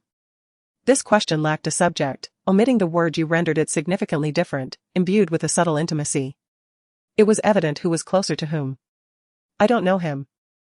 Xu Ertang responded without a hint of hesitation. Qin Xingyan interjected, how can you not know? Last time during Truth or Dare, you lent me a hair tie. We almost sang together. Tan Jili retorted, should I believe you or her? The implication was clear, he did not trust him. Xu Ertang then added, he is blocking my way. Not letting me leave. There was an unconscious tone of complaint in her words. Tan Jili chuckled briefly. But the amusement in his eyes dissipated as he looked at Qin Xingyan. Qin Xingyan clarified, we are just playing around. Tan Jili responded with a casual "oh," suggesting, then why not play with me too? I happen to be quite bored. Qin Xingyan. Tan Jili continued, what? Are you engaging in gender discrimination? Only playing with girls? Or do you simply refuse to play with me, intending to isolate me? Qin Xingyan. If forced to choose, he would indeed prefer to be accused of gender discrimination. At that moment, Yu Xia, Yu Chen, and Jiang Ranji arrived. What are you all doing here? Yu Chen approached and glanced at Qin Xingyan. Qin Xingyan greeted, Brother Chen, Brother Jiang. Tan Jili, he's toying with me. Yu Chen was utterly bewildered. Qin Xingyan. Yu Xia approached Xu Ertang, asking quizzically, why is Jili engaging with Qin Xingyan? Tan Jili turned towards them, Xia, why don't you two go ahead and enjoy yourselves? Yu Xia discerned that he wanted her to take Xu Ertang away. She responded with an "oh," took the 2 cups of milk tea from Yu Chen, and left with Xu Ertang. Once inside the private room, Yu Xia remained puzzled. What's going on? Xu Ertang recounted the earlier events to her. Upon hearing it, Yu Xia was incensed. Why is Qin Xingyan still relentlessly pursuing you? It's never ending. Don't worry, with Jili and my brother around, he certainly won't dare to bother you again in the future. Xu Ertang nodded, taking the milk tea and inserting the straw. She took a sip, and an intense sweetness instantly flooded her mouth, almost overwhelming her. After swallowing, her throat felt cloyingly sweet. She glanced at the cup, noticing the label indicating full sugar. What's wrong? Yu Xia inquired. Seeing the words full sugar on the label, she exclaimed, oops, I grabbed the wrong one, this cup is Jili's. You both ordered the same thing, but he gets full sugar while you get a third. I accidentally mixed them up earlier. Xu Ertang was somewhat taken aback. He drinks it this sweet? Yu Xia, yes, Jili always gets full sugar in his milk tea, incredibly sweet. Xu Ertang. How can he possibly drink something so sweet? Yu Xia, surprising, isn't it? Such a cool person with a penchant for sweets. Indeed, quite unexpected. Xu Ertang suddenly recalled a trivial event from her past life. It was during her senior year of high school, when she was residing at the Tan household.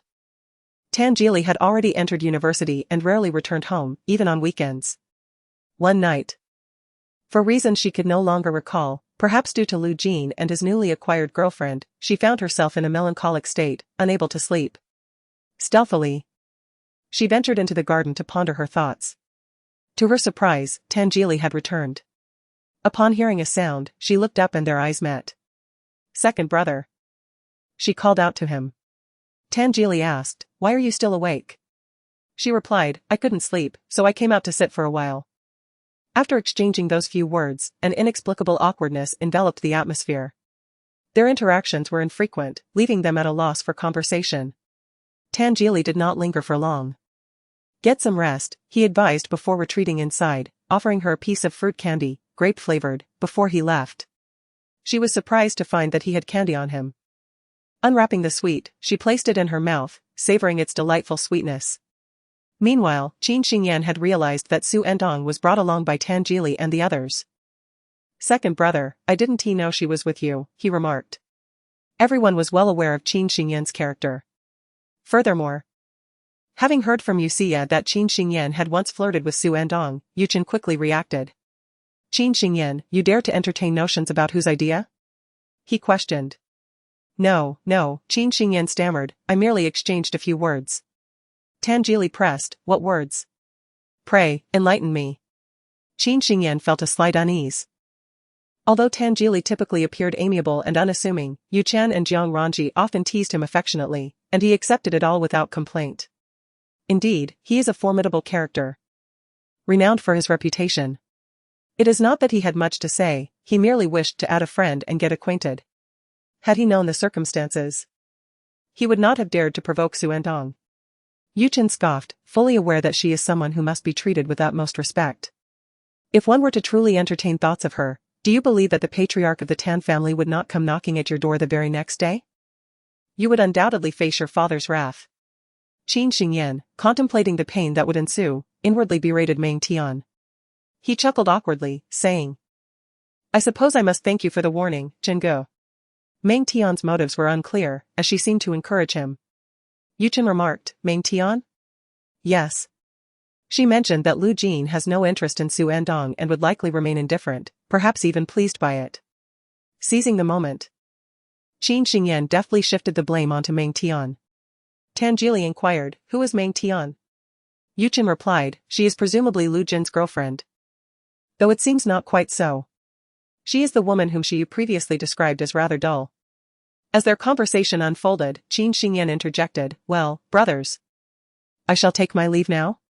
However, Tan Jili called him back. Since you are so eager to add friends, why not add 100 tonight? His tone was casual yet laced with arrogance. Qin Xingyan was taken aback, huh? Tan Jili added, make sure they are all male. I shall review them once you are finished. Once Qin Xingyan departed with a dejected expression, Yu Qian remarked, Tan it seems the mischief lies with you. Chapter 38, difficult to nurture. After indulging in leisure on Saturday night and throughout Sunday, Xu Ertang spent the day at home diligently completing her assignments. On Monday, various classes were engaged in a discussion regarding the midterm examination papers.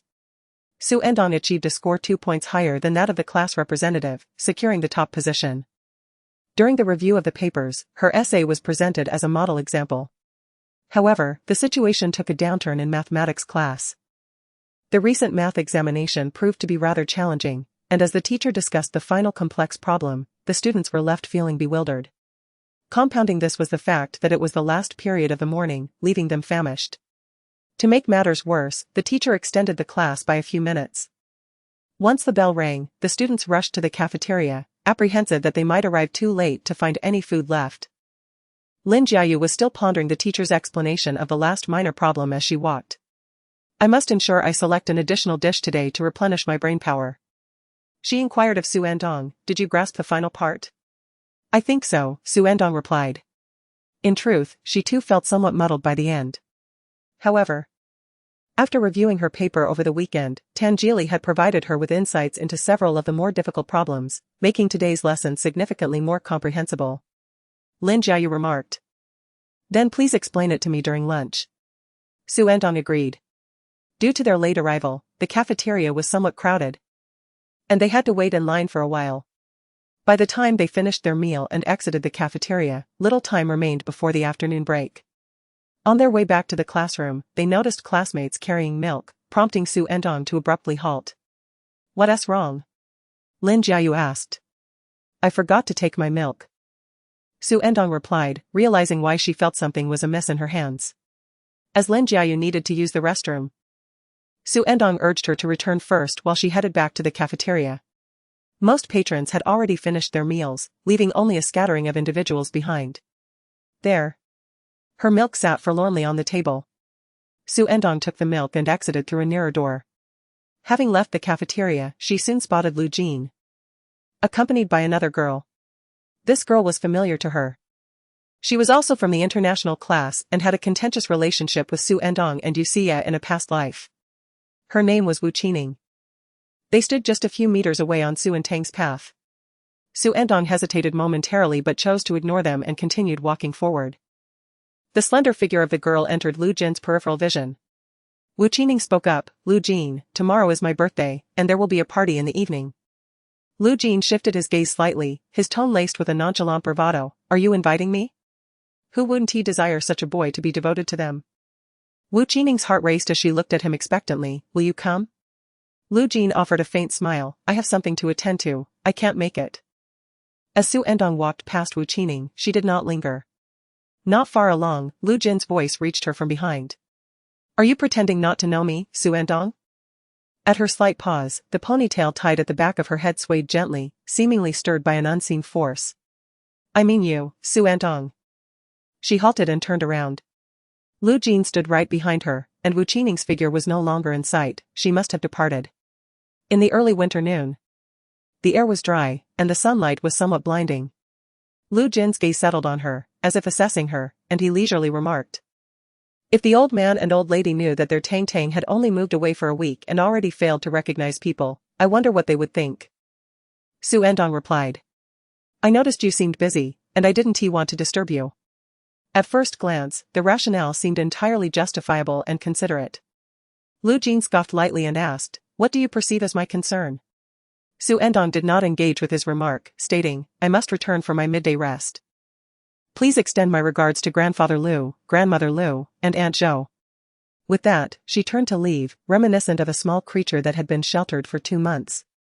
Departing without a trace of nostalgia, as if it were unaccustomed to companionship.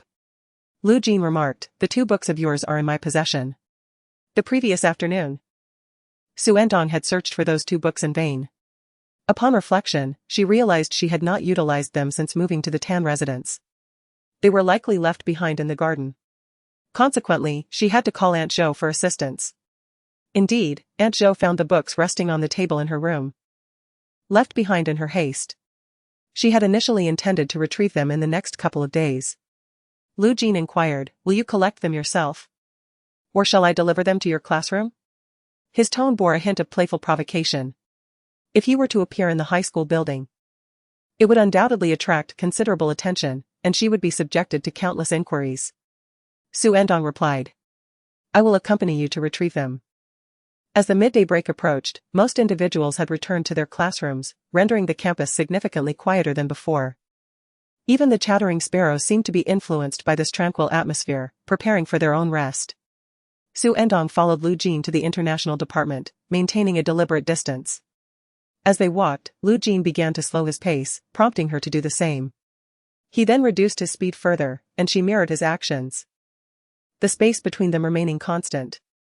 Eventually, their pace diminished even more, just as the bell signaling the midday break rang out. A group of boys emerged from the adjacent first-year teaching building, basketballs in hand, eager to head to the gym for a game. They bantered and jostled each other along the way, occasionally breaking into a playful chase. In stark contrast, 2 others lagged behind, moving at an exasperatingly slow pace.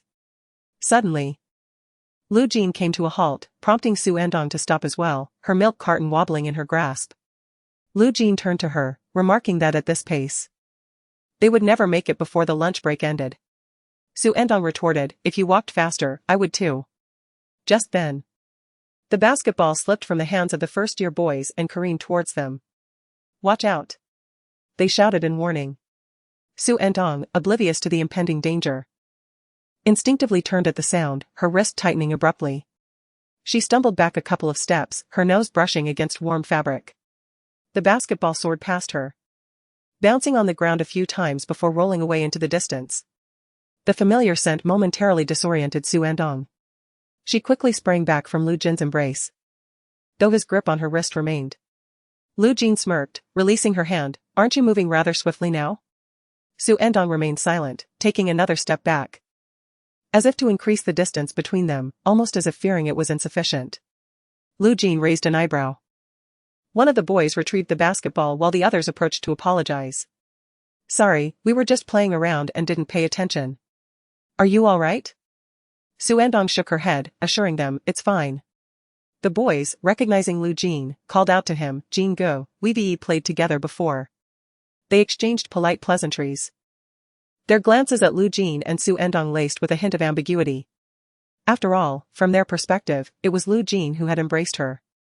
Xu Ertang sensed their gazes upon her. However, they said nothing, leaving her at a loss for a suitable explanation.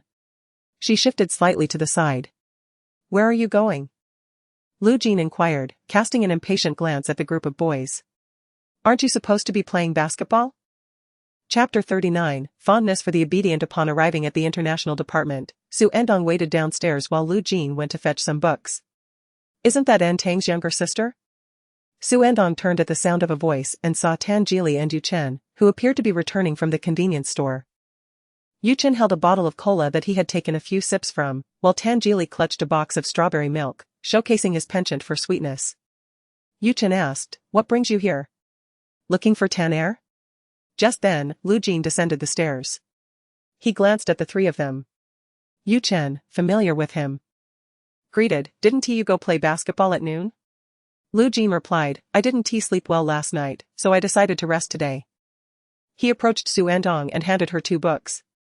Yu Chen discerned that Xu Ertang was most likely not there to see Tan Er, but rather to seek out Lu Jin. Xu Ertang explained, "I came to retrieve something. I left 2 books at the Fuyuan." Yu Chen remarked, "I thought so. If I had known, you could have just asked Tan Er to bring them to you, saving you a trip." She had only discovered moments ago that the books were with Lu Jin. Xu Ertang replied, "It's just as well, I had nothing to do." She cast a glance at Tan Jili, their eyes meeting. Dressed entirely in black, he exuded an air of nonchalance, while the pink box of strawberry milk he held created a striking contrast. Uncertain if it was merely her imagination, she sensed that he appeared somewhat out of sorts, scarcely uttering a word. He had seemed perfectly well when they arrived at school that morning. Xu Ertang averted her gaze, pressed her lips together, and said, "I shall return for my afternoon nap." Tan Jili replied, "You need not wait for me after school, you may go to grandfather's place first." Earlier that morning, Old Master Tan had called, mentioning that someone had sent him hairy crabs and invited them to partake. Xu Ertang, slightly puzzled, inquired, "What about you?" Tan Jili responded, "I shall not be at school this afternoon, I will head directly there." He glanced at her and added, "Consider it an invitation for you as well." Xu Ertang's eyes brightened with a smile. Old Master Tan's exact words were, "And do bring that rascal Tan Jili along." It seemed her initial impression was mistaken. He was not in a foul mood after all. Tan Jili urged, "Go take your nap." Xu Ertang nodded, "All right." After Xu Ertang departed, Tan Jili, Lu Jin, and Yu Chen ascended the stairs together. Yu Chen, intrigued, asked Tan Jili about the riddle he had posed that had elicited laughter from his sister. Tan Jili turned to Lu Jin and queried, "Is Meng Tian your girlfriend?" Caught off guard by such a sudden inquiry, Lu Jin hesitated briefly before a hint of amusement surfaced on his lips. "Have you taken a liking to her?"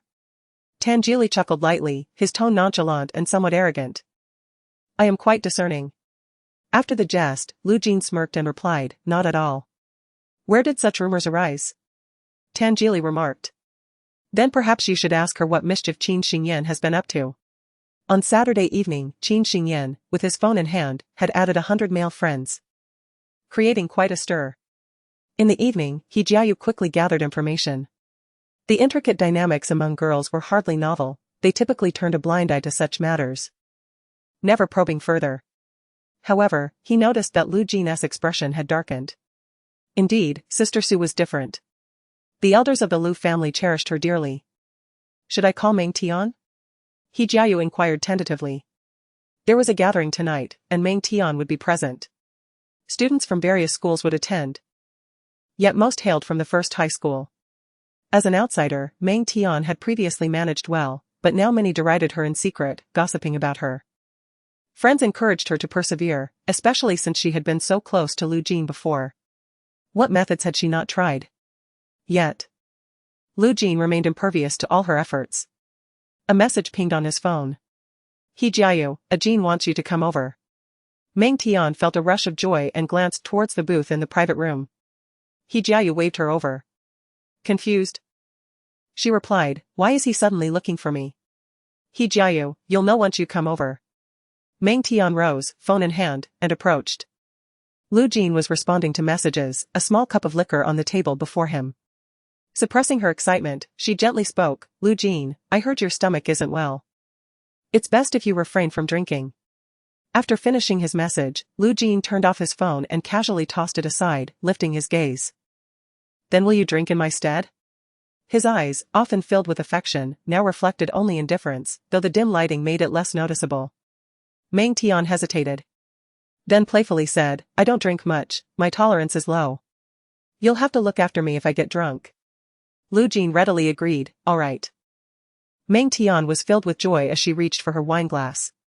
However, Lu Jin's hand enveloped the cup. "What's wrong?" she inquired. Having already prepared to feign intoxication, Lu Jin called over another young man to fetch their drinks and proceeded to fill her glass. The wine, which had initially been merely a shallow layer at the bottom of the cup, was now gradually filled to the brim. He pushed the overflowing glass toward Meng Tian. This was not beer, but a potent liquor, an uncommon choice for consumption in such a manner. A sense of unease began to creep into Meng Tian's mind.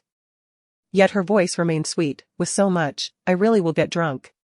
Lu Jin replied, "You have such a good relationship with Qin Xingyan, if you get drunk, he can come to pick you up." Meng Tian's expression stiffened, momentarily taken aback. After several seconds, she managed to respond, "Why suddenly bring up Qin Xingyan? I'm not familiar with him." Lu Jin looked at her with a calm demeanor. "What did I tell you? Do not harbor ulterior motives towards Xu Ertang. I remembered what you said last time, and when I encountered her afterward, I even engaged in conversation with her. Is there some misunderstanding here?" Meng Tian wore an innocent expression. "Did someone say something to you? Or is she still bothered by that incident?" Lu Jin gazed at her in silence. The room was dimly lit, preventing Meng Tian from discerning his eyes, yet she felt a chill run down her spine. Nearby, He Jiayu sighed heavily. Even at this late hour, she still wished to shift the blame onto someone else. Was she insinuating that Xu Ertang had intentionally complained? Did they think them foolish? Meng Tian, it was time to accept reality. Ajin was not one to exhibit much patience. He expressed his confusion. "What do you mean by watching over Sister Xu? She is not someone you can manipulate. Furthermore, there exists no liaison between Ajin and her. I am at a loss as to what you are insinuating. It is preposterous." Meng Tian opened her mouth as if to interject, but upon observing the impatience etched upon Lu Jin's countenance, she demurred. He Jiayu continued. "Qin Xingyan was dealt with the day before yesterday. You ought to consider yourself fortunate that you are a woman, and that you were not truly compelled to imbibe the liquor." He adopted a more severe tone. "Should there be a recurrence, the outcome may not be so lenient." Meng Tian's complexion paled. Following Meng Tian's departure, He Jiayu, perceiving a slight improvement in Lu Jin's demeanor, resumed his jesting banter. "Ah Jin, you are far too unfeeling. She is, after all, the type you favor. Show a modicum of compassion." Lu Jin offered a wry smile. "Who said I favored her?" He Jiayu was taken aback. "You don't like her anymore? I thought you had always been partial to this type." He inquired, "What sort do you fancy now?" A face materialized in Lu Jin's mind, docile. He Jiayu? What prompted this sudden predilection for docility? When did your tastes undergo such a metamorphosis? Lu Jin added nonchalantly, but not overly so. He Jiayu was somewhat perplexed. "What do you mean, docile, yet not overly so? That's quite an abstract type." After a few seconds, as if a realization had dawned upon him, his eyes widened, and he gazed at Lu Jin in astonishment. Lu Jin cast a sidelong glance at him. "What are you staring at?" He offered no further elaboration. He Jiayu mentally exclaimed a series of expletives. He had previously expressed disdain for her. It seems Meng Tian's mind was not unsound after all. Chapter 40, The youth and the bird. Xu Ertang proceeded to Old Master Tan's residence after school. Upon arrival, she learned that Tan Jili's uncle was present, conversing with the elder Tan. She took a leisurely stroll around the courtyard. This season marked the blooming of chrysanthemums, and the elder Tan had cultivated a considerable number of them, showcasing a delightful variety in various heights. After admiring the ink chrysanthemums for a while, Xu Ertang wandered over to the corridor to observe the birds. 2 bird cages hung there, one housing a thrush and the other a myna. After a few playful interactions, the myna began to speak, greeting with, "Hello, hello, Tangili, little rascal." Xu Ertang could not help but chuckle. It was evident that the myna had learned this from the elder Tan. Out of the corner of her eye, she noticed someone approaching from the far end of the corridor and turned to look, her face still adorned with a smile. It was Tangili. Xu Ertang promptly masked her amusement.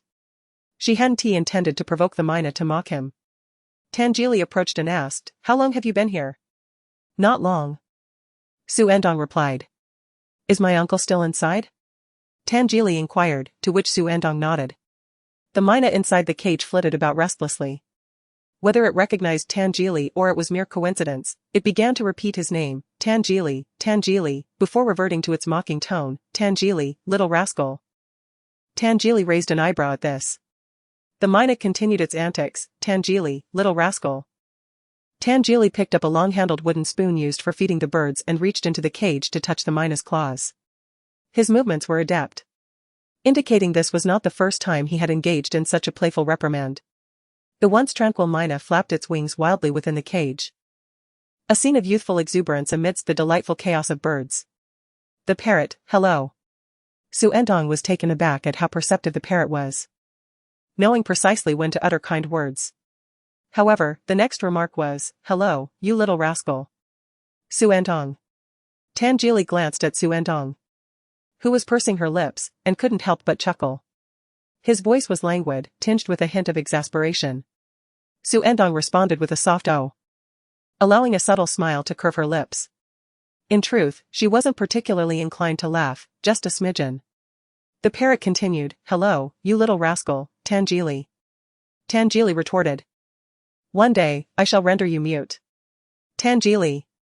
You are tormenting it again. Came the irate shout of old Master Tan from a distance. Tangili nonchalantly withdrew his hand, placing the wooden spoon back. The parrot persisted in its calls, little rascal, little rascal. Accompanying old Master Tan was Tangili's uncle. Xu Ertang and Tangili approached to greet them. Tangili called out, uncle. Old Master Tan introduced, Tang Tang, this is Tangili's uncle. Xu Ertang replied, Uncle Tan. Tan Zhenzong scrutinized Xu Ertang for a moment before smiling and saying, you've grown quite a bit. I've even seen you as a child. He bore some resemblance to Tangili's father, Tan Zhenwen, yet their temperaments were entirely dissimilar.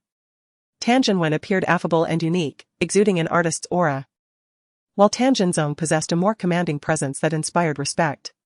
Tan Zhenzong had social engagements to attend, so after exchanging a few words with Xu Ertang and Tangili, he took his leave, advising Tangili to ensure the old master didn't indulge excessively in crabs. Once he departed, old Master Tan began to tally the earlier account with Tangili. You are once again teasing that magpie, Tangili remarked. Why don't you inquire with it about who is truly bullying whom? The magpie in its cage continued to squawk. Hello, Tangili, you little rascal, he added. Old Master Tan was convinced that it was indeed you who tormented it. He further commented, what does a mere bird know of right and wrong? It merely mimics. Tangili concurred with a thoughtful hum, for after all, it is your cherished bird. Old Master Tan furrowed his brow, what do you mean, you little rascal? Tangili replied, I mean, it shares your vibrant spirit. Xu Ertang, observing from the side, felt a smile creeping upon her lips. In her previous life, she had left from this very place, often visiting before her wedding, and had witnessed the playful banter between the grandfather and grandson. At that time, she perceived Tangili as a much more vivacious individual, not just the aloof and esteemed second brother she had always known. Old Master Tan let out a light snort, then turned to Xu Ertang with a warm tone, Tang Tang, you must be hungry, let us go eat. All right, Xu Ertang replied. Old Master Tan led Xu Ertang to the dining hall, with Tangili following dutifully behind, no prompting required. Due to Tan Zhenwen's rebelliousness in his youth, Old Master Tan had yet to give him a kind word, often regarding Tangili with a critical eye. Yet, it was evident to everyone, Xu Ertang included, that beneath his stern exterior, he harbored a tender heart for Tangili. Upon their arrival at the dining hall, freshly steamed hairy crabs were served, each one impressively large, noticeably bigger than the typical ones found in the market. Mr. Tan spoke to Xu Ertang, saying, this was delivered to me this morning, I thought you would enjoy it. Li City is not far from the most renowned area for hairy crabs. Each autumn, the locals eagerly purchase a few to savor the seasonal delicacy. Xu Ertang's grandmother relished these crabs and often bought them in the past. Now, the time has come to relish the rich roe of the male crabs. Thus, whether male or female, both are delightful to eat. Xu Ertang first opened a female crab. As the shell was lifted, a vibrant yellow filling spilled forth, with crab oil flowing over her fingers. Authentic hairy crabs are quite rare, even the locals scarcely indulge, often consuming those from other regions. What Mr. Tan received was likely genuine. The crab meat was sweet and succulent, delicious even without the vinegar dip. However, as crabs are cold in nature, Mr. Tan could not indulge excessively. Mr. Tangili seemed to find eating crabs cumbersome. After finishing one, he did not continue. Tang Tang. Will your parents attend the meeting this Friday afternoon? Mr. Tan inquired. This afternoon, the homeroom teacher had announced that the second-year parents' meeting would be held this Friday. Xu Ertang asked, how do you know? Mr. Tan replied, your grandfather, from the Liu family, called to inform me. Xu Ertang recalled that she had provided her teacher with Aunt Zhou's number. It must have been Aunt Zhou who received the notification. This afternoon, Old Master Liu called Mr.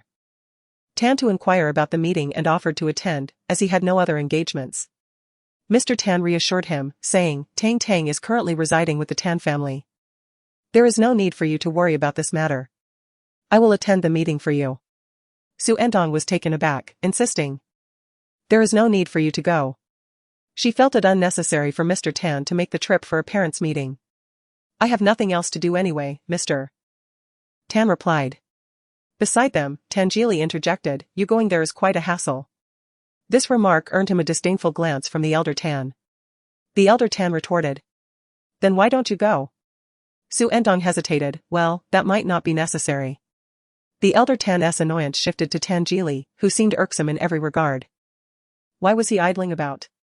As an older brother, he should be helping Tang Tang with her crab.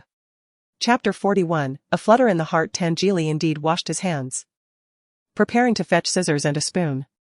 Xu Ertang felt uneasy about letting him assist her with the crab, saying, no need, I can manage it myself. The elder Tan insisted, let him do it, I want some too. Tangili rolled up the sleeves of his hoodie, seized the scissors, and began to detach the crab's claws and legs, remarking, there won't be any for you. Have you forgotten what your uncle said? The elder Tan replied. Wouldn't it be simpler if you just kept quiet? Tangili smiled, shouldn't you maintain your image in front of Tang Tang? The way he tenderly called her Tang Tang sent an inexplicable shiver through Xu Ertang's heart, as if something had brushed against her unexpectedly. If her memory served her right. This was the first time in this lifetime that Tangili had referred to her in such a manner. Although there was a hint of teasing in his tone, it was markedly different from the usual affectionate your Tang Tang. Tangili added, besides, I am an honest person and do not lie. The elder Tan let out a dissatisfied grunt but chose not to press the matter further. After all, one must consider appearances.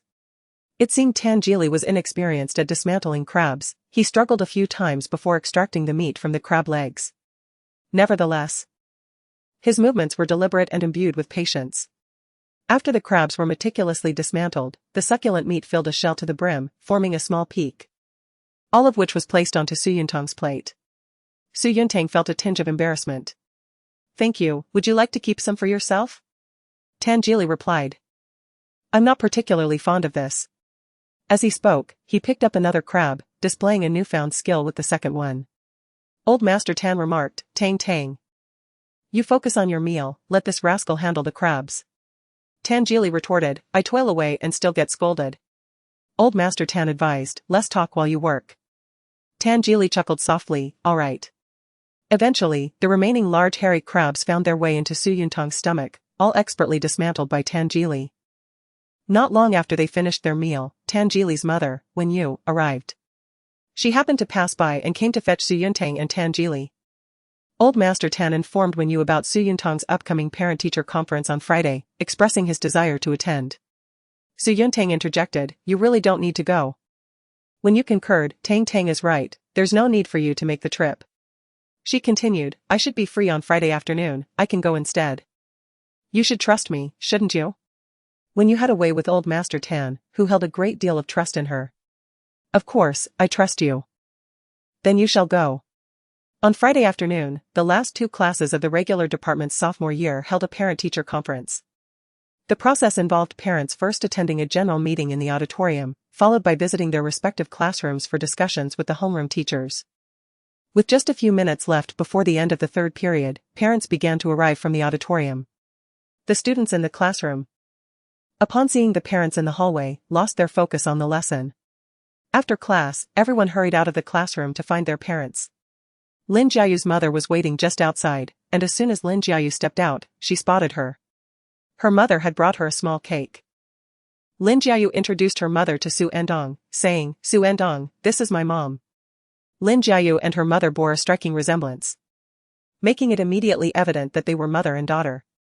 She then said to her mother, "This is my deskmate, Xu Ertang." Xu Ertang, being polite, greeted, "Hello, auntie." Lin's mother replied, "Hello, Jia often speaks highly of you, saying how fortunate she is to have you as her deskmate after the class reshuffle. You've been quite a help to her."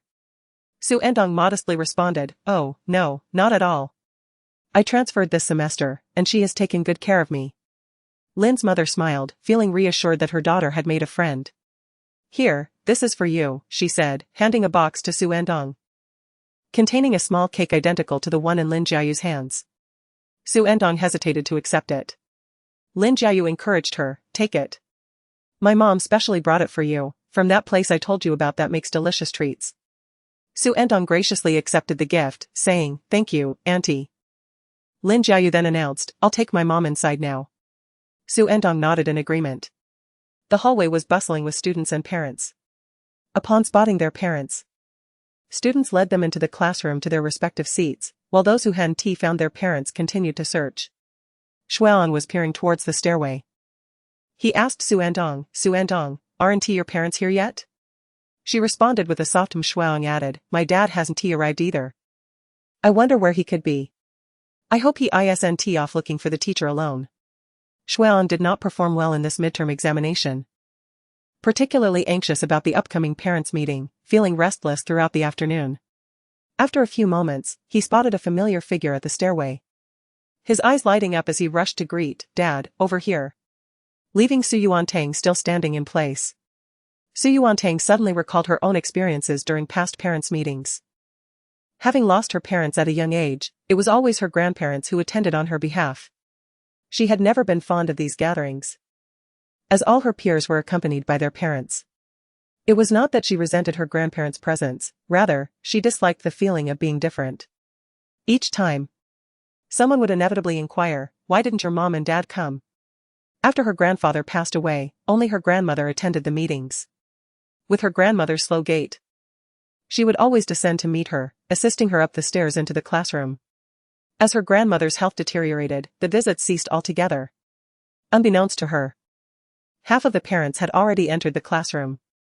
The second-year high school building buzzed with more energy than usual, yet Xu Ertang felt an unsettling emptiness within her. An indescribable loneliness. A gentle call of Tang Tang snapped her back to reality. She noticed when you approaching from the stairway. As when you drew near. She reached out to smooth Xu Ertang's hair, tousled by the wind. "I was downstairs taking a call, I hope I'm not late?" The warmth of her soft fingers brushing against Xu Ertang's forehead dispelled the hollow feeling within her. "No, the teacher hasn't arrived yet," Xu Ertang replied as she led Wenyu into the classroom, guiding her to her seat while gathering her neatly organized backpack. The final class session involved the homeroom teacher convening a meeting with parents, allowing students to either leave early or engage in leisurely activities on the playground while awaiting their guardians. Wenyu and Xu Ertang had agreed to wait outside, planning to dine with Tan Ji Li after the conclusion of the meeting. As Xu Ertang exited with her backpack, she spotted Lin Jiayu and Xuan conversing. Upon noticing her, Xuan remarked, "Xu Ertang, several classmates were just saying how beautiful your mother is." Lin Jiayu interjected, "That can't possibly be her mother." "Can it? Isn't she living alone in Beicheng? Otherwise, she wouldn't be residing at Tan Ji Li's home." Xuan pondered for a moment and replied, "Ah, indeed." Xu Ertang clarified, "Yes, that isn't my mother." Xuan, deep in thought, speculated, "Could it be Tan Ji Li's mother?" Xu Ertang nodded in affirmation. Lin Jiayu exclaimed, "Oh my! Was my earlier greeting of hello, auntie not polite enough?" Xu Ertang reassured her. "It was quite polite." Xuan teased. "Why do you look as if you've encountered your mother-in-law?" Lin Jiayu's face flushed at the remark as she retorted, "What nonsense are you spouting? I was merely astonished to meet a prominent figure's mother."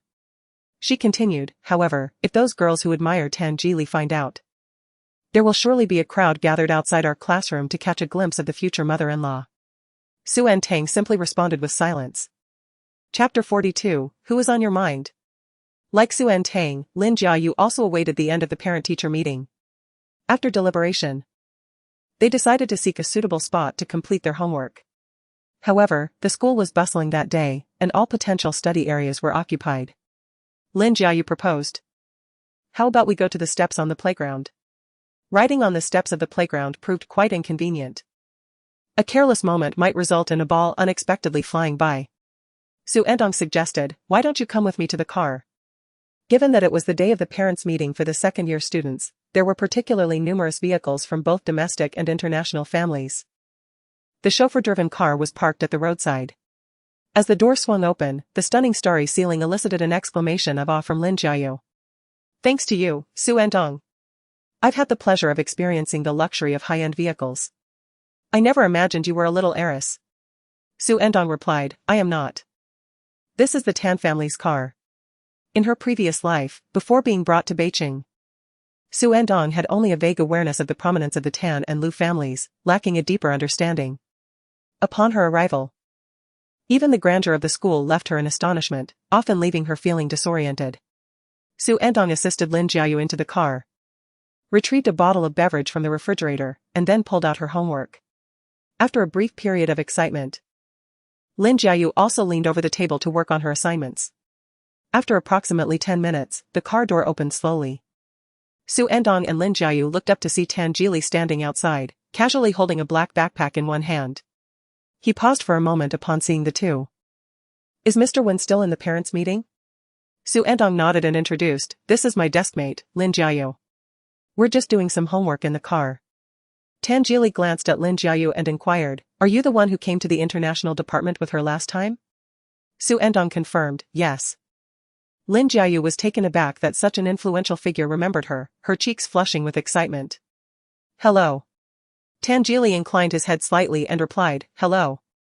Lin Jiayu's hand trembled slightly as she held her pen. After exchanging greetings, Tan Jili boarded the car and took a seat in the back row. Xu Ertang continued to work on her assignments. Lin Jiayu stared blankly at her homework for a moment, then, suppressing her excitement, immersed herself back into her studies. Before long, she encountered a problem she could not solve. After contemplating for a while without arriving at an answer, she gently nudged Xu Ertang's arm and quietly asked, Xu Ertang, do you know how to solve this question?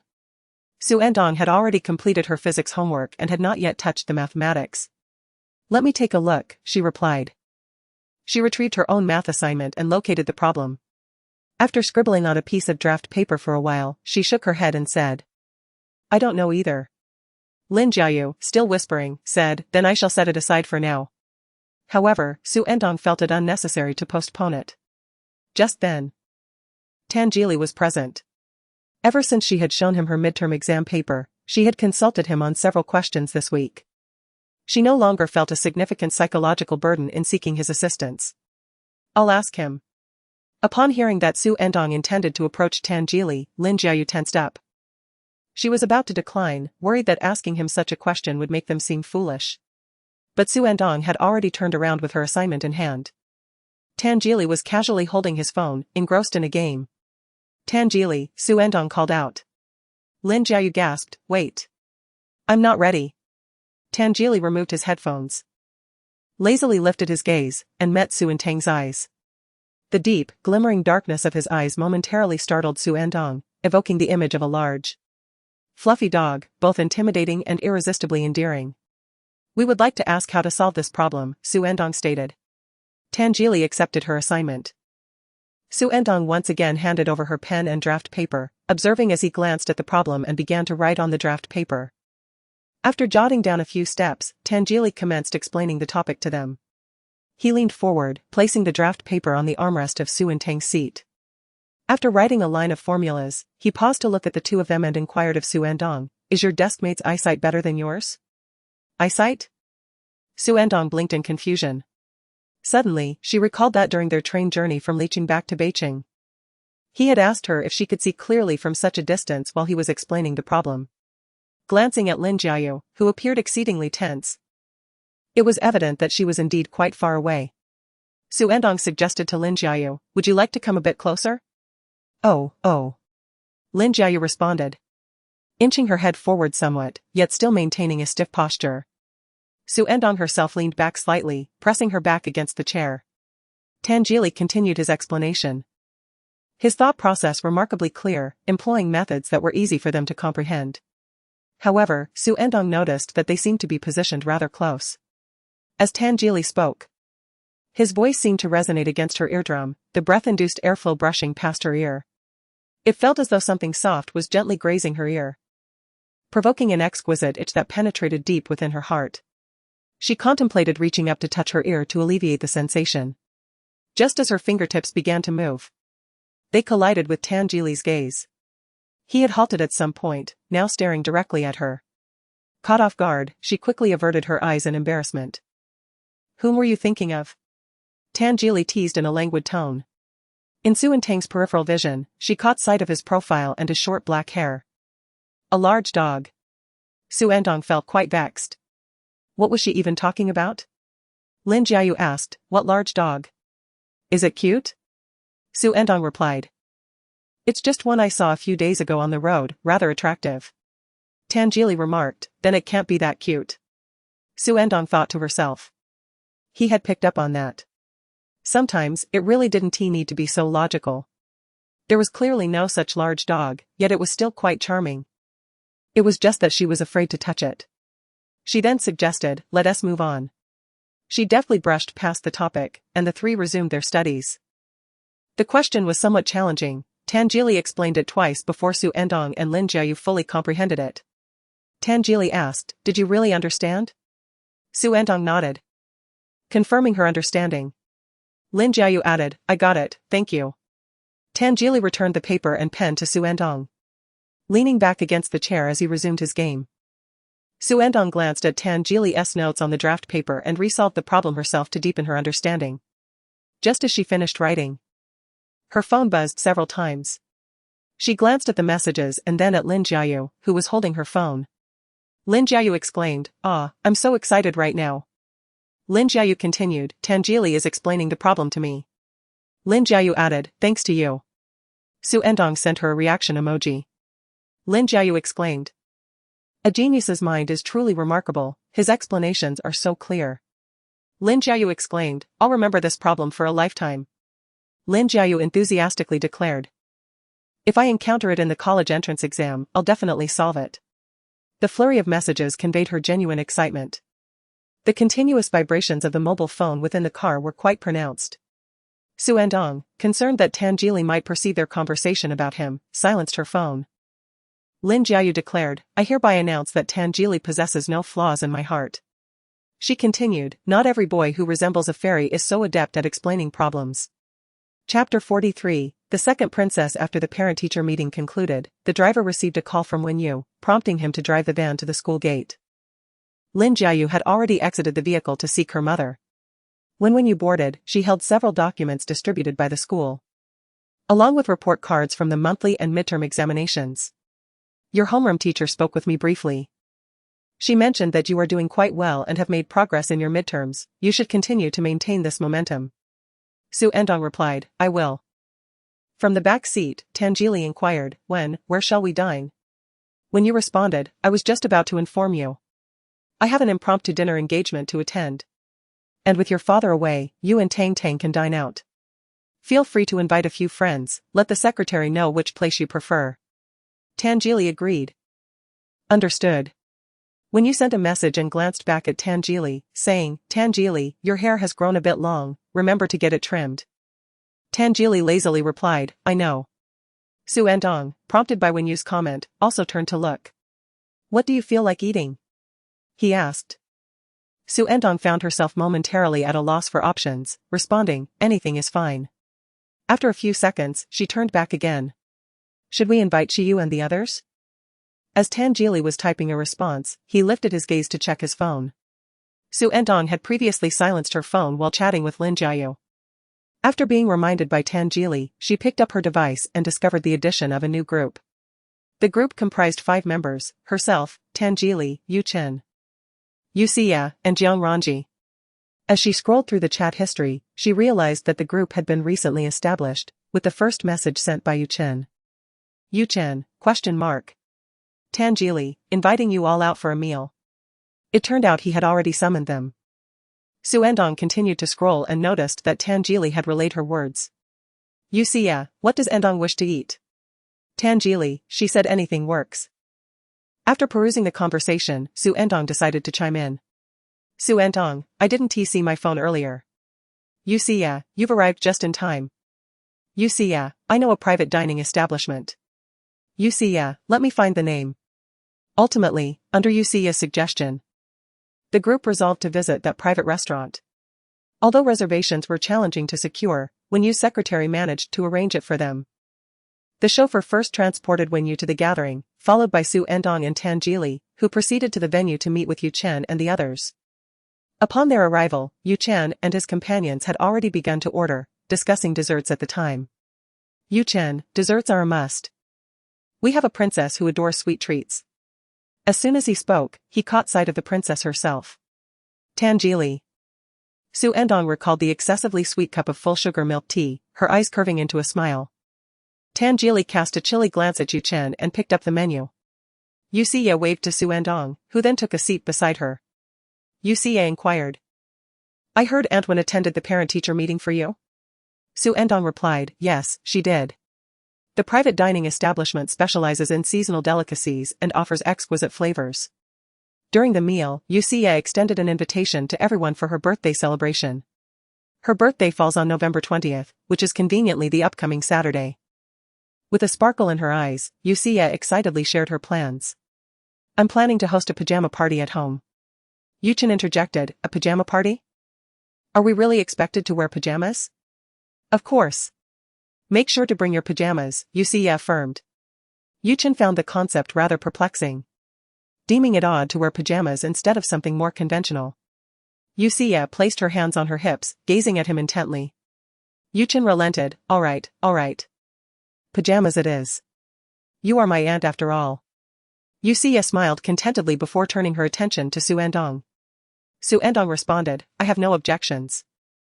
Yusia linked her arm with hers, exclaiming, you're the best. She then glanced at Jiang Ranji. Unlike Yu Chen, who thrived in lively gatherings, Jiang Ranji preferred tranquility. Yusia reassured, I'll only invite a few friends, it won't be too rowdy. She exchanged a knowing look with Yu Chen, who sensed her concealed nervousness beneath her playful demeanor. Such is the nature of a secret crush. Jiang Ranji inquired, what kind of gift do you wish for? Yusia beamed and made a joyful gesture beneath the table, anything will do. I'll be thrilled just to have you all there. The most challenging matters are reserved for the end. Yusia inquired, Tangili, are you coming? To which he responded affirmatively. With everyone confirmed, Yusia was filled with joy and began to elaborate on her plans. This season's delicacies undoubtedly included the renowned hairy crabs, which were also available tonight. The boys seemed rather indifferent to this rather cumbersome delicacy. Both Yu Chen and Jiang Ranji had only consumed one each before losing interest. Observing Tangili meticulously dismantling the crab and carefully placing the succulent meat back into the shell, Yu Chen found it quite intriguing. Tan. Why are you so particular about eating a crab? He remarked. Just as he finished speaking, he noticed Tangili generously transferring a heaping shell of crab meat onto Xu Ertang's plate. Yu Chen was taken aback, seeing that Xu Ertang was still gnawing on a crab leg, astonished that Tangili would assist her in disassembling the crab. At this rate, you'll be eating until next year, Tangili remarked.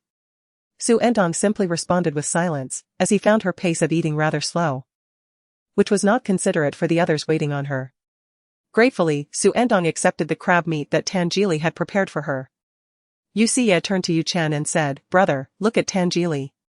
As an elder brother, you should take a page from his book. Yu Chen retorted. What does Tangili even know about being a proper older brother? He has been one for over a decade, why should I learn from him? Yusia lifted her chin, gesturing towards the hairy crab on her plate, all right, then. With a resigned sigh, Yu Chen began to dismantle the crab, albeit with clumsy ineptitude, resulting in a rather messy outcome. Yusia grimaced, brother, this is quite unappetizing. Look at how Tangili does it, he can piece the shell back together. Yu Chen. Isn't it quite normal not to disassemble it? He has never performed such a task. It would indeed be strange if he could. Noticing Jiang Ranji's hands were immaculate, Yu Chen handed him a crab, urging, you shouldn't be idle either. Thus, the three young men busied themselves with the crabs while Xu Ertang and Yusia took on the role of indulging in the feast. When they had nearly finished their dinner, Xu Ertang and Yuxia excused themselves to the restroom. By this time, Yu Chen had already washed his hands. Yet he couldn't shake off the lingering scent of crab. He glanced at the instigator, who was engrossed in his phone. This person, typically lethargic and rather haughty, exhibited all the traits of a pampered young master. Princess Tan Air, you can indeed disassemble crabs. Tan Geely set down his phone, responding, brother can also peel shrimp. Would you like me to peel one for you? Yu Chen. You are fully aware of my shrimp allergy, are you attempting to harm me? How ridiculous. I mean, the sun must have risen in the west for you to use those precious hands to disassemble crabs with such proficiency. Tan Geely, if you had been under the watchful eye of our old man while disassembling 3 crabs, you would be proficient too. Yu Chen clicked his tongue in response. Tan Air. Tan Geely cast a glance towards Jiang Ranji, who was calling for him. Jiang Ranji, have you considered seizing love by force? The mention of this topic ignited a spark in Yu Chen's eyes. Indeed, Endong's affection for Lu Jin would likely lead to heartache. Why not seize love by force? It would be a form of assistance to her. I must say, your visage is perfectly suited for such endeavors. His enthusiasm grew as he spoke. Tan Geely, however, chose to ignore him, filling his water bottle and leisurely sipping from his cup while watching Yu Chen. Yu Chen paused for a moment and inquired, why are you looking at me? Tan Geely replied, I am contemplating what your face is suited for. Yu Chen believed that his visage was among the more handsome in the first high school, and there were numerous things he could do, such as acting in a play. However, he understood that young Master Tan was not one to dispense compliments. Steeling himself, he cautiously asked, what do you think I am suited for? Tan Geely responded with 4 words, I cannot tell. Yu Chen. Just leave. Chapter 44, stepping into his long night after deciding to host a pajama party for her birthday, Yuxia began sending numerous images of sleepwear to Xu Ertang daily, seeking her advice.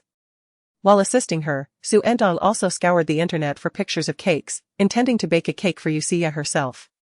In her past life, she had made many birthday cakes for Lu Jin, thus baking was not a daunting task for her. Xu Ertang had pre-arranged to use a bakery for the cake, and she went there on Saturday afternoon to create it. Timing her visit perfectly, she finished the cake just in time to head to Yuxia's place. This pajama birthday celebration was held at Yuxia's villa. By the time Xu Ertang arrived, several guests were already present. The villa's first floor had been meticulously decorated, adorned with balloons in shades of pink, purple, and light blue, along with fluffy white pillows. The atmosphere appeared soft and dreamy, inviting one to roll around. Ertang. You're here. Yuxia greeted, dressed in a 2-piece short-sleeve silk pajama set. The top and bottoms were both short and of a delicate pink hue, complemented by a hooded plush pajama cloak. She looked both mature and adorable. Xu Ertang presented the cake and gift to her, wishing her a happy birthday, Xia. The cake was encased in a transparent box, revealing the exquisite patterns within, featuring Xia's favorite animal, the dolphin. Her eyes widened in surprise as she inquired, did you make this? It's so adorable. Xu Ertang nodded, adding, this dolphin is also edible. You are truly amazing. I can't wait to taste this. Xia instructed her guests to place the cake in the refrigerator for the time being. You should go change your clothes now, in that room over there. Xu Ertang had come from the bakery, so it was rather impractical for her to wear pajamas while preparing the cake. In fact, many others attending the pajama party also changed their outfits upon arrival. A few guest rooms were designated for this purpose, yet Xia directed Xu Ertang to a different one, specifically prepared for her closer friends. Carrying her clothes, Xu Ertang approached the room, only to find the door closed. She knocked gently and then attempted to turn the doorknob. It seemed unoccupied. Just as she opened the door, her phone rang, displaying an unfamiliar local number from Beicheng. While answering the call, she stepped inside. Hello? Sister Xu. This is He Jiayu. The voice on the other end was He Jiayu. Has Lu Jin been in touch with you? Upon hearing Lu Jin's name, Xu Ertang paused, releasing the doorknob. Lu Jin? The door behind her began to close slowly. Yes, we have been unable to contact him since last night. He is neither at home nor at the recovery garden, and his phone has been switched off for a day and a night. Everyone is searching for him. Concern tinged He Jiayu's tone as he spoke. The prolonged disappearance of Lu Jin is indeed unusual. They have searched all the likely places and people he might have known. Yet to no avail. Then he thought of Xu Ertang. What if she possesses some knowledge? The number was relayed to him through several intermediaries by He Jiayu. He pondered whether he might reach out to you, or if you might have any inkling of his whereabouts. Sume? Xu Ertang snapped back to reality. Her tone indifferent as she replied, I do not know. She continued to walk deeper into the room. He Jiayu, holding on to a glimmer of hope, understood that her ignorance was not unexpected. All right, I shall not disturb you further. You are at Yuxia's birthday party, correct? Enjoy yourself. Just as He Jiayu was about to end the call, Xu Ertang interjected, wait. What is it, Sume? He Jiayu inquired. Unbeknownst to her, Xu Ertang had unconsciously approached the door of the room's terrace. Her hand slipped between the two gauzy curtains, grasping the doorknob gently. Have you searched for him at Reef Mountain? Indeed, how could we have overlooked that place? I shall check. After concluding the call, Xu Ertang remained still for a few moments before pushing open the terrace door and stepping outside. This side faced away from the villa's entrance, shrouded in darkness. A cold wind greeted her. In her past life, Xu Ertang did not attend Yuxia's birthday celebration. Instead, she was searching for Lu Jin alongside He Jiayu and Shiryu. Lu Jin's disappearance was linked to the revelation that his father, Lu Xingtai, had an illegitimate son. At that time, Xu Ertang was deeply concerned for his well-being, fearing for his safety, and together with He Jiayu, they scoured all the places he might have gone. Ultimately, it was she who found him at Reef Mountain, just past 2 in the morning. The Reef Mountain lies beyond the northern city limits, where a private club has been established amidst its rugged terrain. She had accompanied Lu Jin there once. Upon locating Lu Jin, Xu Ertang felt a wave of relief wash over her, her body finally unwinding from a prolonged state of tension, leaving her with a sensation of lightheadedness. Lu Jin's demeanor was frigid, as he brusquely inquired, what brings you here? Worry etched on her face, Xu Ertang replied, Lu Jin, everyone is searching for you. His gaze was indifferent, as if he were staring at a stranger. Do you intend to meddle? Leave. Despite his cold rebuke, Xu Ertang remained rooted to the spot, her feet seemingly anchored to the ground. Lu Jin, we are all quite concerned about you. With a sharp, icy tone, Lu Jin retorted, get lost. Xu Ertang flinched at his words, her body trembling slightly, and tears threatened to spill from her eyes. I told you to leave, did you not hear me? Otherwise, I will depart. With her lips pressed together, Xu Ertang turned to walk away but did not venture far, instead leaning against a nearby tree. The night breeze swept through the mountains, chilling her hands and feet. After a brief interval, Lu Jin reappeared before her. Caught in the act, she regarded him cautiously, apprehensive that he might urge her to leave once more. If he did, she would have no choice but to retreat even further. The boy exuded an aura of solitude and sternness, seemingly unfazed by the cold. To her surprise, he was aware that she had not left. I'm not cold, Xu Ertang stated. Lu Jin smirked sarcastically, mocking her contradiction, before tossing his jacket over her shoulders, his own. No need, she protested, I'm not cold. He interrupted her, insisting. If you want to wear it, then leave. Reluctantly, she donned his coat. A heavy layer immediately enveloped him. The oversized garment carried the essence of Lu Jin. Have you heard? Lu Jin inquired with a hint of indifference. Xu Ertang nodded, contemplating a few words of consolation, yet felt that any utterance would seem insipid. Lu Jin, with a detached tone, remarked, I do not require your comfort. I witnessed my father with other women during my childhood. Xu Ertang's heart constricted painfully, leaving her momentarily at a loss for words. After several seconds of contemplation, she finally spoke, Lu Jin, I truly have no right to console you. I lost my parents when I was young, it is only natural that I cannot empathize. Clumsy with her words and lacking the finesse to provide solace, she resorted to the most awkward method, laying bare her own wounds to offer him solace.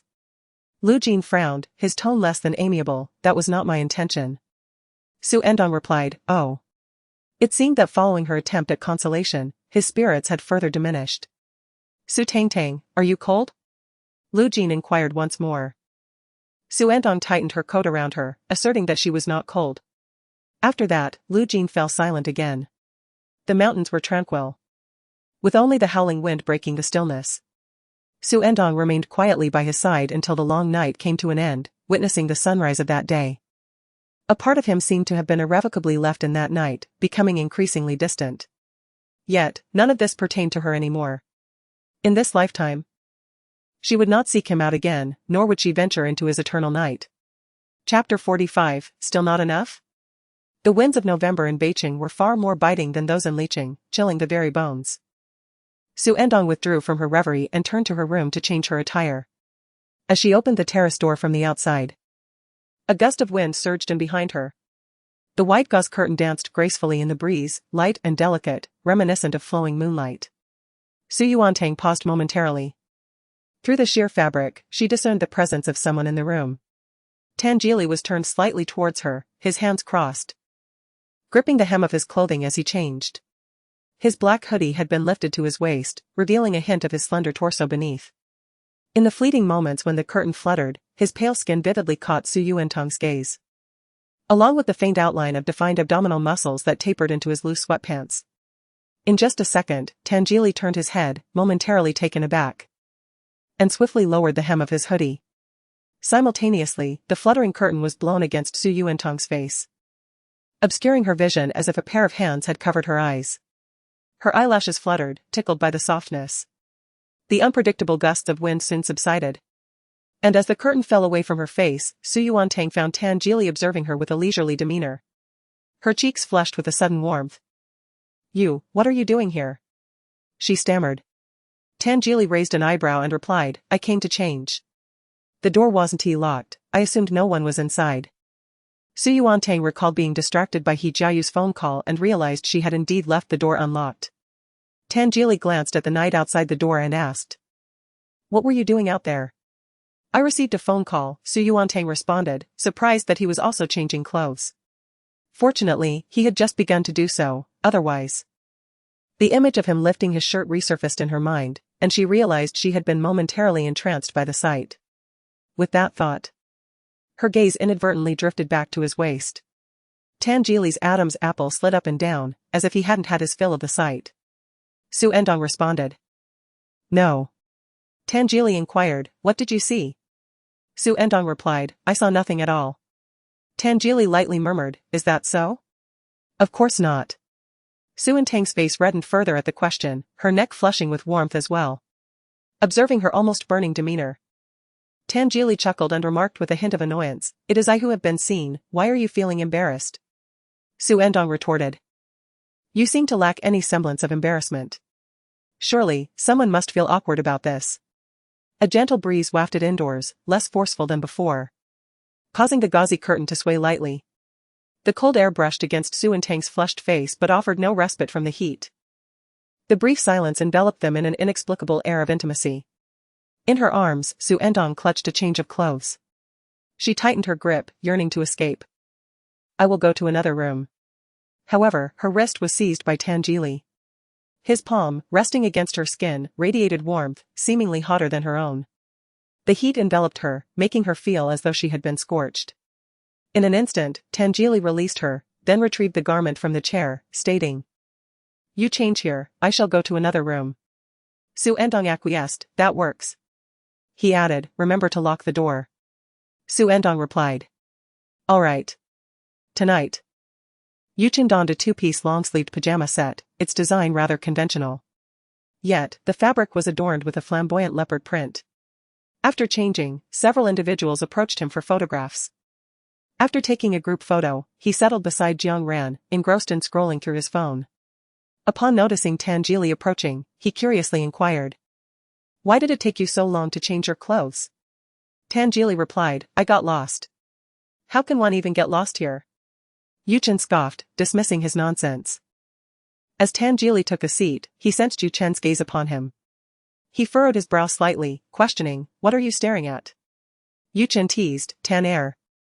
Why are your ears so red?" He continued to jest, "It's just a change into sleepwear, it's not as if you were asked to run around naked." "Why so conservative?" Tangeli retorted, "It's hot. And I am not that conservative." Yuchen couldn't help but roll his eyes at him. Is there anyone who embellishes their image so shamelessly? One ought to maintain a semblance of dignity. Meanwhile, after changing into her pajamas, Xu Ertang lingered in the guest room for quite some time. It wasn't until Xu messaged her, inquiring about her whereabouts, that she finally ventured out. Upon seeing her, Xu scrutinized her appearance. "You look lovely," she remarked. Xu Ertang was adorned in sleepwear that Wen Yu had prepared for her before moving to the Tan residence. The pajamas were a two-piece long-sleeve set, entirely white but embellished with patterns, featuring ruffled edges at the neckline and cuffs. The combination of the white pajamas and her cascading black hair rendered her exceptionally pure and serene. Xu pulled her aside for a few photos, then gestured towards a certain direction. "Jili Gu and the others are over there." Not far away, a group of boys were engaged in conversation. Observing Yu Chen's pajama choice, Xu remarked, "Look at my brother's flamboyant leopard print, it's truly something." It was only then that Xu Ertang noticed Yu Chen's leopard print sleepwear. "Indeed. It is rather attractive," she remarked. Xu let out a sigh, casting her gaze towards Jiang Ranji, who was seated beside Yu Chen. Meanwhile, Xu Ertang's attention inadvertently fell upon Tan Jili, who donned a simple black pajama set that, despite its simplicity, exuded an undeniable charm, embodying the essence of youthfulness. At that moment, Tan Jili seemed to sense their scrutiny and glanced in their direction. Xu Ertang, striving to appear nonchalant, averted her gaze. Her cheeks flushed with warmth that had only just begun to subside, now threatening to rise once more. As the clock approached 7:30, everyone congregated to sing a birthday song for Xu and witness her cake-cutting ceremony. Once the cake was devoured, a spontaneous pillow fight ensued. It was unclear how the chaos began, but by the time Xu Ertang regained her composure, white feathers were already swirling through the air. The scene was a delightful pandemonium. Xu had planned this very pillow fight, preparing an abundance of pillows filled with feathers, which were not securely closed, resulting in feathers flying about with every strike. The atmosphere was filled with shrieks of laughter and exhilaration. In a moment of misfortune, Yu Chen found himself with a mouthful of feathers, spitting them out in exasperation. "Goodness! I've learned my lesson, I cannot be around Tan Jili. He attracts too much attention." Jiang Ranji quipped, only just realizing this. Tan Jili became the target of an overwhelming barrage of playful assaults, particularly from numerous girls. His usual aloof demeanor left little room for interaction, but amidst the frenzy, the boundaries dissolved, providing an excellent opportunity for engagement. Consequently, Tan Jili emerged as the center of attention, second only to the birthday girl, Xu. Yu Chen and Jiang Ranji, however, kept their distance, opting to steer clear of him. Yu Chen was almost overwhelmed with the desire to join in. Seizing the opportunity to mercilessly tease young Master Tan, Xu Ertang quietly edged away a few steps, only to be firmly grasped by Tan Jili. "Why are you running?" Tan Jili dodged a pillow that was hurled at him. Xu Ertang glanced at his sleepwear, which was now adorned with feathers. "I run to avoid being caught in the fray." Tan Jili retorted, having looked, "Shouldn't you contribute something?" Xu Ertang could only remain speechless. Soon, Yu Chen and the others witnessed. Amidst a flurry of feathers, Xu Ertang valiantly standing in front of Tan Jili. Yu Chen exclaimed, "Has Sister Tang been kidnapped by that scoundrel Tan? Chapter 46, Will you accept my bribe? Tan Jili's remark about having looked left Xu Ertang at a loss for words. As she saw a pillow coming her way, she resolutely positioned herself in front of Tan Jili, raising her own pillow in defense. Before she could strike back, her arm was firmly gripped. Feathers scattered like snowflakes. Above her, a voice laced with amusement chimed, "You really are defending him." She was pulled behind Tan Jili, whose towering figure loomed before her like a protective wall. Before she could utter a word, another pillow, half its stuffing gone, flew in from an unknown direction. The assault was overwhelming. As Yu Chen noted, this person certainly attracted attention. Meanwhile, the birthday boy, Yu, was darting around, desperately seeking help. "Brother! Ranji! Xu Ertang! Ah, please help me." Yu Chen and Jiang Ranji found themselves once again ensnared in the chaotic battle, where the intensity of the skirmish reached its peak. In the midst of chaos, Yu Chen sought to launch a surprise attack on Tan Jili, only to be met with a fierce counterstrike. White feathers nearly obscured his hair, rendering his visage nearly unrecognizable. Momentarily dazed, Yu Chen erupted in a torrent of expletives. "Tan, you scoundrel!" Truly, the scene had devolved into utter disarray, with no one escaping unscathed. The pillow fight, exhausting in its nature, had worn everyone down, and gradually, the fervor subsided. Feathers lingered in the air, causing Xu Ertang's nose to tingle. Seizing the moment while others were distracted, she slipped outside. The cool air enveloped her, providing instant relief to her nose. Though her thin pajamas offered little protection against the wind. Initially tolerable, the breeze soon chilled her to the bone. Rubbing her arms for warmth, she resolved to remain outside for just a moment longer before retreating indoors. Suddenly, her phone buzzed in her pocket. She retrieved it to find an unfamiliar number. A fleeting glance at the digits caused her brow to furrow, and the slight smile that had graced her lips dissipated into the wind. This number was achingly familiar. So much so that she could recite it without a second thought. It belonged to Lu Jin. In her past life, his number had always occupied the first position in her contacts. The phone continued to ring. An unrelenting sound that persisted long enough for the initial cycle to complete before commencing anew. The caller remained patiently on the line. Just as the call seemed poised to disconnect, Xu Ertang's fingertips stirred. She answered the call, bringing the phone to her ear in silence. The other end mirrored her quietude for several seconds before a voice finally broke the stillness. "It's me." Xu Ertang replied coolly, "Is there something you need?" On the line. Lu Jin chuckled softly. With a hint of mockery, yet imbued with an indescribable sense of desolation and void. He found himself at a loss as to why he had made this call. "How do you know I'm at Reef Mountain?" he inquired. As it seemed that He Jiayu and the others had indeed located him. Xu Ertang's eyelashes fluttered slightly as she replied, "I do not know." Lu Jin remarked. "He Jiayu said it was you who sent him to Reef Mountain to find me." Xu Ertang responded, "They said they could not find you.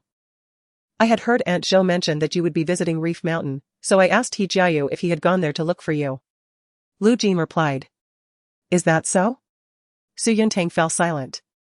Lu Jin called her name again but hesitated, as if there were words he wished to utter but refrained. A gust of wind caused Xu Ertang's nightgown to billow, her long hair dancing in the breeze. The sound of wind could also be heard through the phone. She was acutely aware of how fierce the wind was that night at Reef Mountain. Lu Jin inquired, "Are you enjoying your time at the Tan residence?" Xu Ertang answered. "Yes, I am." Lu Jin scoffed lightly. The old man and the old lady would surely feel a pang of sorrow upon hearing that. Xu Ertang retorted. "I never claimed I was unhappy at the Fu Garden." Lu Jin replied, "It seems to me that you are not as joyful when at the Tan residence." Xu Ertang countered. "You may think as you wish." Lu Jin chuckled softly, his tone more genuine than before. "Aren't you curious about what I am doing at Reef Mountain?" Xu Ertang tightened her grip on her phone, remaining silent. Lu Jin, with a hint of sarcasm, added. "But I suppose you are not inclined to know." Xu Ertang's voice faltered momentarily in her throat.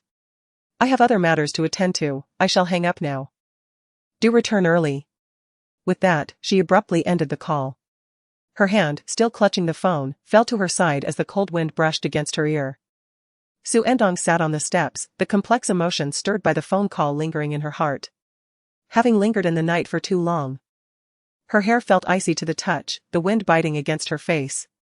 She tucked her hair behind her ears, then embraced her knees, resting her chin atop them. She gazed at the ground for a moment, letting out a deep sigh. A small white flurry drifted into her line of sight, and her eyes brightened. Momentarily believing it to be snow. Upon closer inspection, it was merely a feather. She lifted her gaze to see Tangeli standing in the direction of the wind. Brushing the feathers from his hair, resembling a large dog shedding its coat, with tufts of fluff cascading down with each gust. She wondered how long he had been there. Xu Ertang felt a twinge of discomfort. Tangeli paused his actions and looked at her, his tone reminiscent of inquiring about a tired child, both questioning and soothing. Xu Ertang's nose inexplicably tingled, and she nodded. Beside Tangeli stood a lamp, casting a warm yellow light that enveloped him, giving his black hair a warm golden hue. With a feather still perched atop. Xu Ertang gently reminded him, "You still have one in your hair." Tangeli lowered his head to brush at his hair. Yet the feather remained. Xu Ertang approached him, intending to point it out, but he bent his head even lower. Pausing for a moment. She tiptoed and helped pluck the feather from his hair to show him. As Tangeli raised his head, their eyes met, the proximity palpable. Xu Ertang's hair danced between them, and a shadow enveloped her. "Tan Air. Where did Tan Air go?" The voice of Yuchen echoed from the villa. Xu Ertang's fingertips trembled slightly, causing the feather to drift from her grasp. Continuing, she heard a somewhat exasperated sigh from Tan Jili. Tang Tang, Xu Ertang gazed at him. His tone slightly alluring, the small mole on the bridge of his nose shimmering in the interplay of light and shadow. Will you accept my bribe? Xu Ertang's fingertips trembled momentarily, uncontrollably recalling the scene she witnessed while changing clothes in the guest room. He wondered, how could one bribe Yu Chen? With disheveled hair, darted out of the villa, the cold air causing him to hunch his shoulders. Upon spotting Xu Ertang, he hurried over and inquired, Sister Ertang. What brings you here? It's rather chilly outside. Xu Ertang replied, just getting some fresh air. Yu Chen asked, have you seen Tan Jili? He swallowed the derogatory words he had intended to use. After speaking, his keen eyes caught sight of feathers swirling on the ground, seemingly fallen from some canine creature. He confidently asserted, he must have come out, where could he have gone? Xu Ertang pointed in the indicated direction. Her honest visage rendered her incapable of deceit. Thus Yu Chen harbored no doubts as he ventured towards where she had indicated. Once he departed, Xu Ertang opened her palm, revealing a piece of fruit candy. A token of someone's attempted bribery. Chapter 47, Humidity. The news regarding the illegitimate child of the Lu family circulated within the social circle shortly thereafter. Xu Ertang learned of it from Yu Xie. Yu Xie remarked, I perceive that mother and son possess considerable ambition. Individuals in their circle, seasoned by experience, exhibited a level of maturity beyond their years and contemplated matters more deeply. The existence of an illegitimate child transcended mere paternal affection and familial ties. Yu Xie sighed, reflecting on the fact that though no one dared to speak of it in front of Lu Jin, the sudden emergence of an illegitimate child must surely weigh heavily on his heart. Xu Ertang responded, it is likely. Yu Xie inquired further. Have you not reached out to him? Xu Ertang shook her head. Isn't this the perfect moment to show your concern for him? Yu Xie subtly hinted twice. Yet Xu Ertang remained unresponsive, leading Yu Xie to change the subject. However, Lu Jin's mother is certainly not to be underestimated. Xu Ertang nodded in agreement. Wei He was indeed formidable. Lu Jin, too, possessed strength. In a previous life, that illegitimate child harbored ambitious aspirations, even attempting to usurp Lu Jin's position. Yet he was consistently overshadowed, never making a significant impact. The matter of the Lu family's illegitimate child did not circulate long within their circle. While the revelation was scandalous, it was not particularly novel and was soon supplanted by other gossip. Nonetheless, Xu Ertang had heard that old lady Lu had been unwell recently, and she wondered if it was related to this incident. Given the affection the old lady had for her, she felt compelled to visit. She called Aunt Zhou to inform her that she would be going to the garden after school the following day. The old lady is feeling much better, but your visit will surely bring her joy. Aunt Zhou suggested, why not have Lu Jin accompany you after school tomorrow? That little ancestor has been staying at the garden lately, I can ask him to wait for you. Xu Ertang found no reason to decline the convenient arrangement. All right. The following day after school, Xu Ertang spotted Lu Jin and He Jiayu at the school gate. After parting ways with Lin Jiayu, she made her way toward them, where the car to the garden awaited. He Jiayu was the first to notice her and waved, calling out, Sister Su. Lu Jin turned his head to glance at her. His demeanor as nonchalant as ever, showing no signs of being affected by the illegitimate child incident. He Jiayu wanted to express her gratitude for his mention of Reef Mountain that day. Yet she hesitated to bring up matters related to the illegitimate child in Lu Jin's presence. In truth, he had called that night in a moment of desperation. Recalling that Jin had mentioned a preference for someone who was obedient yet not entirely so. Who could have anticipated that Xu Ertang would actually say something meaningful? Coincidentally, Jin was at Reef Mountain. He and Shiryu, having grown up alongside Jin, never fathomed such a connection. Despite the myriad thoughts racing through his mind, He Jiayu revealed none of it on his face, merely stating, you finished school quite early today. Ever since you stopped living at Fuyuan. It's rare to see you around. Xu Ertang replied, I usually have classes and homework, it's quite busy. He Jiayu had grown accustomed to her cool, rebellious demeanor. Sume was indeed earnest. After exchanging a few more words, He Jiayu took his leave, as his ride awaited him. Once he departed, Xu Ertang cast a glance at Lu Jin. Neither spoke. As she approached the car to open the door, Lu Jin's hand reached out first. She nearly brushed against his hand but quickly withdrew. Lu Jin rested his hand on the car door, not opening it, his brow slightly raised. And with a hint of mischief in his voice, he inquired, "Whose car are you getting into?" Xu Ertang's eyes flickered with surprise, evidently. He was unaware that she intended to go to Fuyuan. Observing her reaction, Lu Jin paused, raising an eyebrow further. "Are you also heading to Fuyuan?" Xu Ertang replied, "I'm going to visit Grandma Lu." It appeared that Aunt Zhou presumed she would be in touch with Lu Jin and had not informed him. She believed that Aunt Zhou would inform Lu Jin. As Lu Jin opened the car door and noticed her still standing in place, he got in. Once Xu Ertang settled into the vehicle, Lu Jin followed suit and closed the door. Xu Ertang greeted the driver. "Uncle Li, it's been a while." Uncle Li smiled and replied, "Indeed, it's been a long time, Tang Tang." The car started moving. Xu Ertang inquired, "How is the old lady doing now?" Lu Jin responded, "Much better. She was just feeling unwell due to the cold." Xu Ertang nodded and said, "That's good to hear." Subsequently, a silence enveloped the car. Xu Ertang took out her phone and aimlessly scrolled through it for a moment. Lu Jin also retrieved his phone. Neither of them mentioned the phone call from the previous Saturday night. As they neared the return garden, rain began to fall. Droplets of water clung to the car window. Inside the vehicle, the rain's presence was hardly felt, but once they stepped outside, Xu Ertang sensed the damp chill brought by the rain. "Tang Tang." Aunt Zhou approached from the other end of the corridor. A smile illuminated Xu Ertang's face, akin to the lights in the corridor igniting brilliantly at dusk. "Aunt Zhou." Aunt Zhou remarked, "You two have been gone for so long that the old lady was worried something might have happened. Lu Jin was waiting for you. I told her not to fret so much, you both have phones and would reach out if anything arose." In truth, there had been no communication at all. Had they not coincidentally encountered each other, they would have missed Lu Jin's vehicle entirely. Xu Ertang felt a twinge of guilt and nodded in agreement. Lu Jin lazily interjected, "Of course, we would keep in touch." Xu Ertang cast a glance at him, noticing a hint of sarcasm at the corner of his mouth. She replied, "There was a bit of traffic on the way."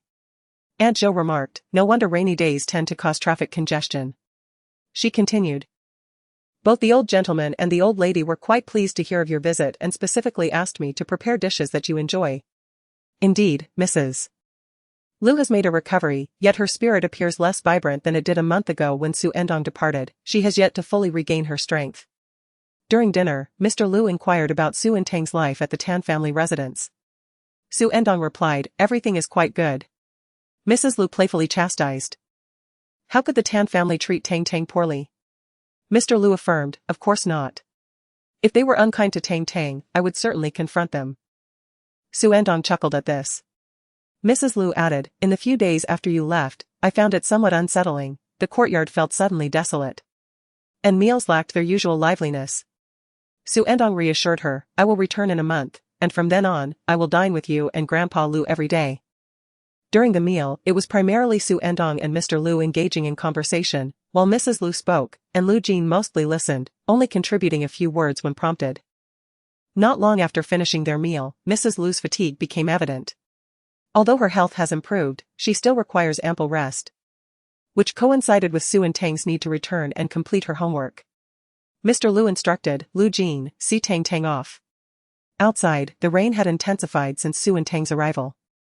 The wind swept in, carrying the raindrops into the corridor. Xu Ertang fell a couple of steps behind, trailing Lu Jin. After a brief moment, she spoke. "There's no need for you to see me off." Lu Jin halted, turning to look at her. "Then who would you like to send you off?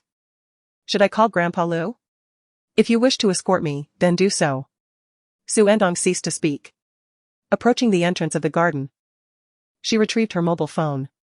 A droplet of rain, drifting in at an angle, landed on her screen, which she brushed away with her finger. The residual moisture refracted a kaleidoscope of colors across the display. The driver would arrive in a few minutes. Just as Xu Ertang finished reading her messages and was about to put her phone away, an incoming call interrupted her. She glanced at the number for a few seconds before lifting her gaze to Lu Jin. He was on a call. Holding his phone with a knowing expression as he glanced at her screen, clearly indicating his belief that she would not save the contact. After hanging up, he remarked, "Save the number, so you won't miss me the next time we meet at the school gate." Chapter 48, bowing down to touch whether or not to save this number was inconsequential to Xu Ertang, she would recognize it regardless. She remained silent for a couple of seconds, said nothing, and ultimately decided to save the number in her contacts, annotating it with Lu Jin's name. Once she completed this task, he added, "Now add me as a friend." Xu Ertang replied, "Isn't having the number sufficient?" After saying this, she intended to turn off her phone and stow it away. However, Lu Jin snatched it from her grasp. Caught off guard, she found her phone easily taken from her. Furrowing her brow, she inquired, "What are you doing?" She reached out to reclaim her phone, but Lu Jin, leveraging his height, effortlessly evaded her attempt, saying, "If the old folks knew that I still haven't added you as a friend, I can only imagine what they would say." His fingers glided across her phone screen as he searched for the WeChat icon. "Give it back to me," Xu Ertang demanded, extending her hand once more to retrieve her device. Meanwhile, Lu Jin continued to navigate her home screen, playfully retreating a step back. Xu Ertang nearly stumbled and almost fell onto him, but behind him stood a pillar. Lu Jin cast her a glance, pondering where she intended to lunge. Xu Ertang took a step back, asserting, "Give it back to me, I can add it myself." Lu Jin ignored her, redirecting his gaze to the screen of his phone. He opened her WeChat, activated the scanning feature, and unlocked his phone to access WeChat as well. Taking advantage of his height, he acted with impunity. Xu Ertang was unable to reclaim her phone, left only with a glare of indignation as she watched him scan her QR code for his contact information. "Is that sufficient?" Lu Jin remained silent, his brow furrowed as he tapped on her phone to verify and modify the contact name.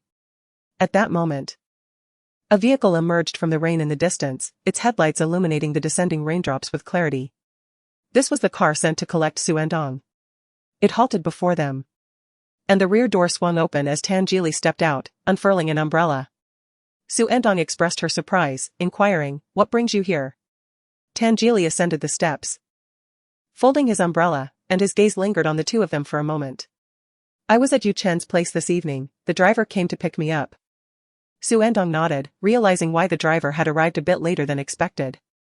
Subsequently, Tan Jili and Lu Jin exchanged greetings. Tan Jili asked, "How is the old lady?" "If it's convenient, I would like to pay her a visit." "No need, she has likely gone to bed." "She is not seriously unwell, nearly recovered," Lu Jin replied. Tan Jili responded, "Then please extend my regards." Lu Jin affirmed, "Certainly, I will convey that." With the arrival of the vehicle, they exchanged goodbyes. Xu Ertang requested her phone from Lu Jin, saying, "Hand me my phone." Tan Jili followed her gaze. Lu Jin had modified the notes, and at that moment, the phone had automatically dimmed. He handed the phone to her, suggesting she send a message next time. Xu Ertang replied that she understood and walked under the eaves. She had assumed that Aunt Zhou would speak to him. Tan Jili pressed a button, raising the long-handled umbrella. Naturally, Xu Ertang stepped closer, unprotected from the rain. The expansive black canopy enveloped them both. Tan Jili turned and asked, "Leaving?" Lu Jin lazily raised a hand in farewell. After Xu Ertang and Tan Jili settled into the car, they drove away from Fuyuan amidst the rain. Xu Ertang unlocked her phone, revealing the WeChat interface. At the top was a black avatar with the name Lu Jin noted beside it. Xu Ertang stared at the screen for a moment before putting her phone away. Fuyuan was located in the western suburbs, and the journey back would take some time. She glanced out the window, then at Tan Jili beside her. He was engrossed in his phone, a strand of short hair falling over his forehead. Xu Ertang belatedly noticed that his hair seemed to be cut shorter. She observed him more closely and realized it wasn't just the hair at his forehead, it was the entire length. The strands that used to hang down to his eyelids now barely brushed the top of his eyebrows. Even the hair by his ears was shorter. "Did you get a haircut?" she inquired. Tan Jili replied with a nonchalant his tone somewhat indifferent. "Did you cut it tonight?" Xu Ertang asked. Tan Jili responded again. Upon hearing the first Xu Ertang had not given it much thought, but after the second, she sensed that he seemed disinclined to engage in conversation. She paused for a moment, averted her gaze, and lowered her head to swipe at her phone. A sense of frustration welling up within her. Recent interactions had allowed her to become less reserved in the presence of Tan Jili. Yet she had nearly forgotten that he was a person who appeared affable but maintained an air of distance. It was not easy to approach him. In the past, she would have never dared to inquire if Tan Jili had gotten a haircut. She silently reflected on his demeanor in her previous life, reminding herself that he was her second brother. After that, Xu Ertang remained silent throughout the journey. The rain outside continued to fall incessantly. As they neared their destination, Xu Ertang's phone vibrated a few times in her hand. She opened it to find a mention from the group of 5 that Tan Jili had created. Yu Chen, I'm so bored. Yu Chen, I want to play werewolf. Yu Chen, let us gather some people to play werewolf tomorrow. Jiang Ranji, you really are both inexperienced and love to play. Yu Chen, I'm honest, okay. Yu Xia, the student council is having a meeting tomorrow. So I might be late. Yu Chen, alright. Yu Chen, what about Tan Er? Has he picked up Sister Endong? Yu Chen, Tan Jili Xu Ertang. After reading the chat log, Xu Ertang caught a glimpse of Tan Jili from the corner of her eye. He too was engrossed in his phone, oblivious to the messages in the group chat. After pondering for a few seconds, she replied, I want to be going. You see ya, huh? Why aren't you going? At that moment, the car came to a halt. They had arrived. Xu Ertang tucked her phone away and grabbed her backpack as she stepped out of the vehicle. Wen Yu and Tan Jinwen had returned, but neither was downstairs. One must be in the study while the other was in the art room. Xu Ertang headed straight upstairs. Tan Jili walked closely behind her. After ascending the stairs, they entered the corridor. Xu Ertang's room was positioned slightly outward, while Tan Jili's room was more inward, separated by another room. As Xu Ertang approached her door, she paused and said, then I'm going in. While speaking, she slightly lowered her gaze, her eyes resting on the zipper of his coat. Tan Jili inquired, why not go in? Xu Ertang lifted her eyes to meet his. Tan Jili observed her, asking if she had been unhappy at the Lu family today. Xu Ertang was momentarily taken aback and replied, no. Tan Jili probed further, or did I upset you? Xu Ertang tightened the strap of her bag, thinking to herself that she wasn't truly upset. Tan Jili concluded, then it must be me. Xu Ertang's heart tightened slightly as she explained, no, I just noticed you didn't seem to be in a good mood. Tan Jili fell silent, one hand reaching into his coat pocket to retrieve a piece of candy to offer her. Upon noticing this, Xu Ertang extended her hand, recalling the previous Saturday evening, the rustling wind, floating feathers, and his voice calling her name, Tang Tang. Are you bribing me again? She blurted out. Tan Jili smirked, placing the candy in her palm with a casual tone, I usually use this to cheer someone up. Was he trying to cheer her? Xu Ertang's fingertips trembled slightly as she curled her fingers around the candy. The faint heaviness in her heart, reminiscent of vapor, dissipated. Tan Jili then remarked, I am feeling rather low. Xu Ertang, taken aback, asked, what's wrong? A hint of confusion and concern was evident in her bright eyes. Tan Jili met her gaze for a few seconds, his eyes glimmering with mirth. He suddenly sighed and remarked, my haircut turned out poorly. Xu Ertang responded with a startled, huh? Tan Jili lowered his head slightly, allowing her a better view. A refreshing aura enveloped her as she gazed at his short black hair. Then shifted her attention to his lowered brows and eyes, his brow prominent, his eyelids delicate and pale. Beneath those expressive features lay a high-bridged nose adorned with an alluring red mole. He exuded a distinctive youthful charm, reminiscent of a striking and dignified dog bowing its head for a gentle pat. She redirected her focus back to his hair, inspecting it from various angles. It looked quite nice, indeed. Chapter 49, Does it hurt? The following day after school, Xu Ertang still refrained from attending the werewolf game organized by Yu Chen, as she had made plans with Lin Jiayu to dine out that evening. Lin Jiayu's father was on a business trip that week, and her mother was working late, leaving her home alone. Thus, she invited Xu Ertang to join her for dinner outside. The shopping center on Friday evening was teeming with people, with queues forming everywhere. After some deliberation, they opted for a barbecue restaurant. Having relished their meal to satisfaction, they wandered around the shopping center. In a jewelry store, Lin Jiayu's eyes flitted across the display case of earrings before returning to examine them closely. She tugged at Xu Ertang's sleeve, who was perusing hair ties, and asked, Xu Ertang, do you want to get your ears pierced? Observing Lin Jiayu's eagerness, Xu Ertang inquired, do you want to? Lin Jiayu nodded, I kind of do. At that moment, a sales assistant approached, saying, you can get your ears pierced when you purchase earrings here. Xu Ertang turned to Lin Jiayu, asking, so, are you going to do it? The regulations regarding female students having their ears pierced at the high school were not particularly stringent. As long as earrings or extravagant studs were not worn, the teachers would generally turn a blind eye. Within their advanced classes, several girls had already had their ears pierced. Lin Jiayu hesitated, and with some diffidence, she told the sales assistant, "I won't get it done today, I'll just browse for now." The sales assistant responded, "Certainly." "I still need to consult my mother first," Lin Jiayu said, adding, "maybe after the monthly exams." The monthly exams were the following week. She clasped Xu Ertang's arm and suggested, "Why don't we get them pierced together after the exams? I'm a bit apprehensive about going alone." She continued, "Once we've done it, we can wear matching studs. What do you think?" Meeting her expectant gaze, Xu Ertang nodded in agreement. "All right." "Yay!" Lin Jiayu exclaimed, overjoyed, and began to peruse the earrings with great interest, contemplating which ones to buy after getting her ears pierced. The two lingered in the jewelry store for a considerable time. Upon leaving, Lin Jiayu's mind was filled with images of the beautiful earrings. "I hope Tangeli blesses me so I do well on this monthly exam. Then my mom definitely won't stop me from getting my ears pierced." Xu Ertang was accustomed to Lin Jiayu frequently mentioning Tangeli before exams.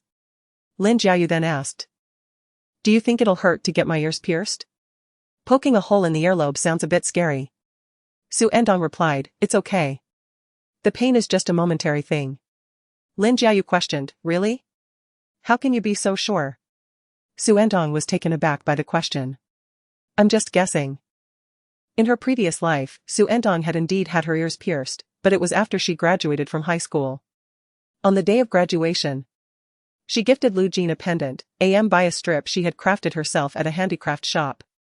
Surrounded by throngs of well-wishers, she didn't get the chance to present it to him until evening. Lu Jin opened the box, retrieving the pendant and noticing the initials of his name inscribed upon it. "You made this yourself?" he inquired. Xu Ertang hummed an affirmation, replying, "I just happened to pass by a shop." She endeavored to make her meticulous preparation seem as nonchalant as possible. Lu Jin's tone held a hint of jest as he remarked, "Xu Tang, you're quite skilled with your hands." Xu Ertang responded with a modest, "Not particularly." "What would you like as a graduation gift?" Lu Jin asked. After a moment's contemplation, Xu Ertang suggested, "Accompany me to get my ears pierced." Lu Jin glanced at her earlobes and agreed, "All right." Xu Ertang's intention was merely to find a shop to have the piercing done, but unexpectedly, a few days later, Lu Jin escorted her to a hospital. Standing at the hospital entrance, Xu Ertang hesitated, questioning, "Is it really necessary to come to a hospital for this?" Lu Jin reassured her, "It's more regulated here." At the hospital, the procedure involved soaking the earrings in antiseptic solution for half an hour for disinfection. However, Xu Ertang had not brought any earrings with her, originally planning to purchase them on the spot. "I brought some," Lu Jin revealed, producing a black velvet box. Inside lay a pair of crabapple blossom patterned earrings. The crabapple blossom pattern bore a striking resemblance to the crabapple blossoms on the path leading to her room in Fuyuan. The ear pins were made of silver. "A graduation gift for you," Lu Jin announced. Xu Ertang was pleasantly surprised. The next step involved marking the spots on her earlobes where the piercings would be made, followed by the preparation for the procedure. The ear piercings were performed manually by the doctor. Xu Ertang was apprehensive about pain, even with the request for anesthesia. Her anxiety was palpable as she clutched Lu Jin's arm tightly. Lu Jin, allowing her to hold on, observed her pale face and suggested, "Perhaps we should forego it." Xu Ertang stubbornly replied, "We must proceed." Lu Jin chuckled, "Is it truly for the sake of appearance?"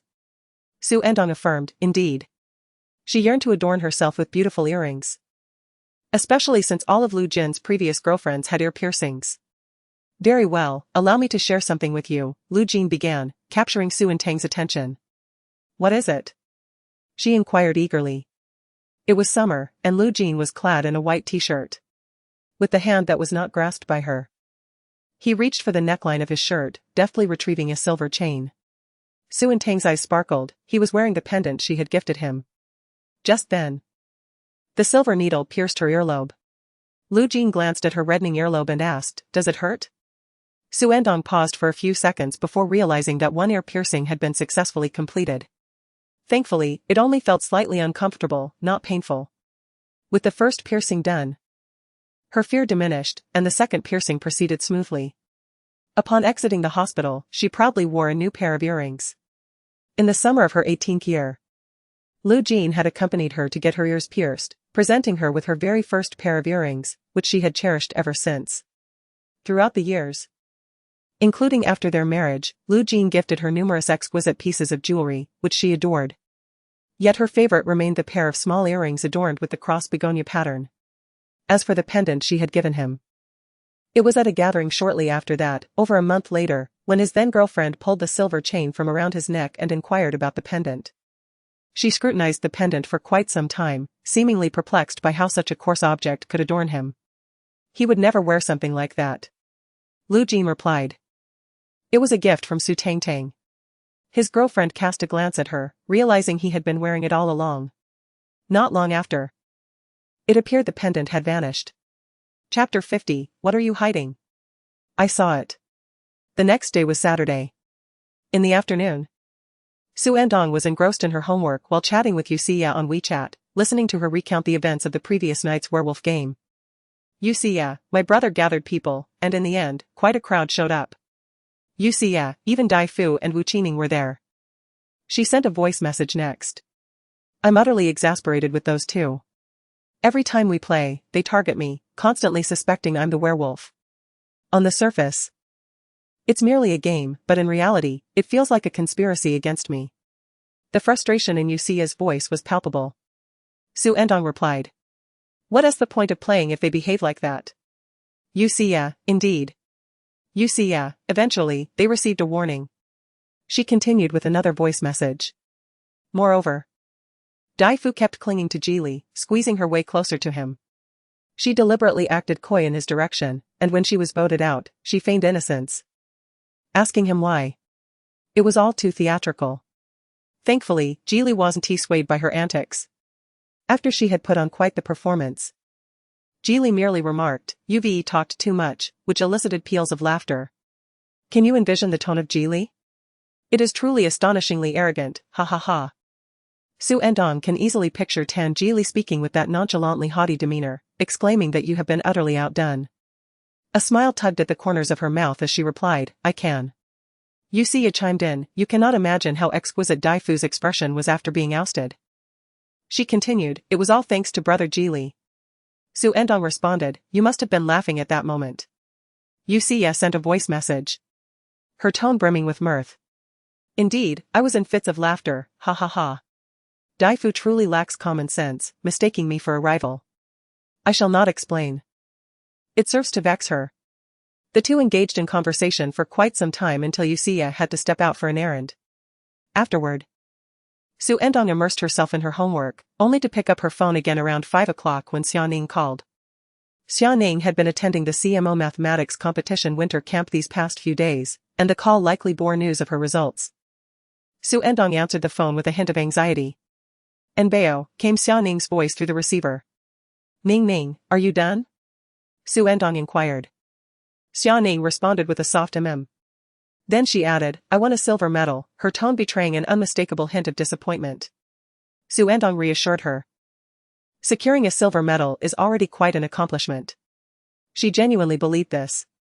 Only 9 individuals from Beicheng were selected for the provincial team. And Xiaoning's selection placed her among the top 9, not to mention that she had also won a silver medal at the winter camp. She had certainly fared better than in her previous life. Xiaoning sighed and said, I just desire to achieve more.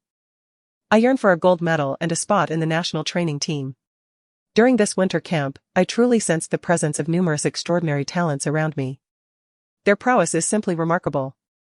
Additionally, there is the legend of Tan Jili this year, which is truly astounding. The disparity among individuals is striking.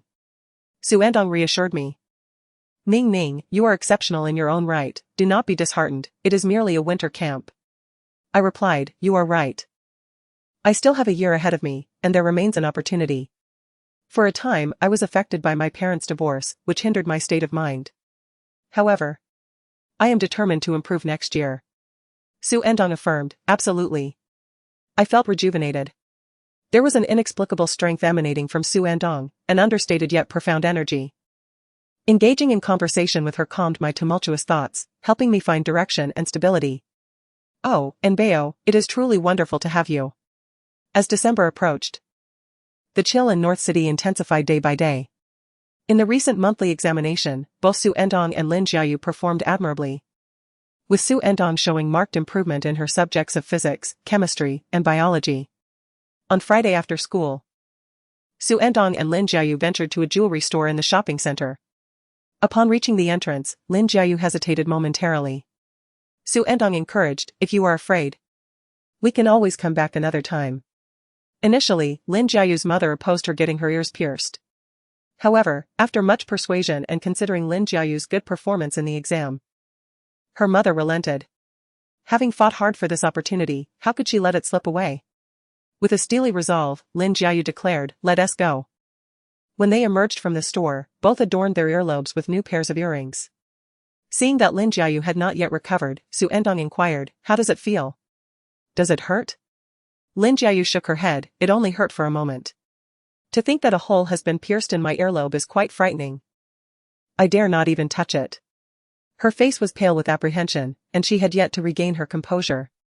Xu Ertang cautioned, "Refrain from touching it for now, and prevent the earlobe from coming into contact with water to avert infection." Lin Jiayu affirmed, "I will certainly be careful." She hesitated to scrutinize her own earlobe in the mirror, but she did observe Xu Ertang's. Xu Ertang's earlobes possessed a rounded curvature, with a thickness that was just right. The dainty, simple silver stud nestled within served as an exquisite embellishment. Lin Jiayu remarked, "It's beautiful. No wonder so many girls have their ears pierced. From now on, we too are among those with pierced ears." Xu Ertang responded with a hum of affirmation. In this lifetime, her ear piercings would remain unrelated to Lu Jin. The following day was Saturday. Upon awakening in the morning, Xu Ertang noticed that her left earlobe felt warm and slightly itchy. She gazed into the mirror and discovered that her earlobe was quite red. During her shower the previous evening, she had inadvertently allowed water to come into contact with that ear, and to her dismay, it had become slightly inflamed. A measured knock echoed through the door. It was likely Tan Jili. They had arranged to dine with Elder Tan at noon. Xu Ertang responded with a quick acknowledgement, hastily tidied herself, grabbed her phone, and proceeded to open the door. Tan Jili was leaning against the wall just outside the doorway. Upon seeing her emerge, he pocketed his phone, his gaze initially drifting languidly over her face before sweeping over her earlobe, where it lingered. Bathed in the morning light, the young woman's earlobe appeared somewhat translucent, as white as jade, and adorned with a touch of silver. "You had your ears pierced?" Tan Jili inquired. Xu Ertang nodded, recalling the events of the previous night. As she subtly shifted her head, Tan Jili noticed her other ear. Perceiving his gaze, Xu Ertang instinctively tilted her head further, attempting to conceal herself.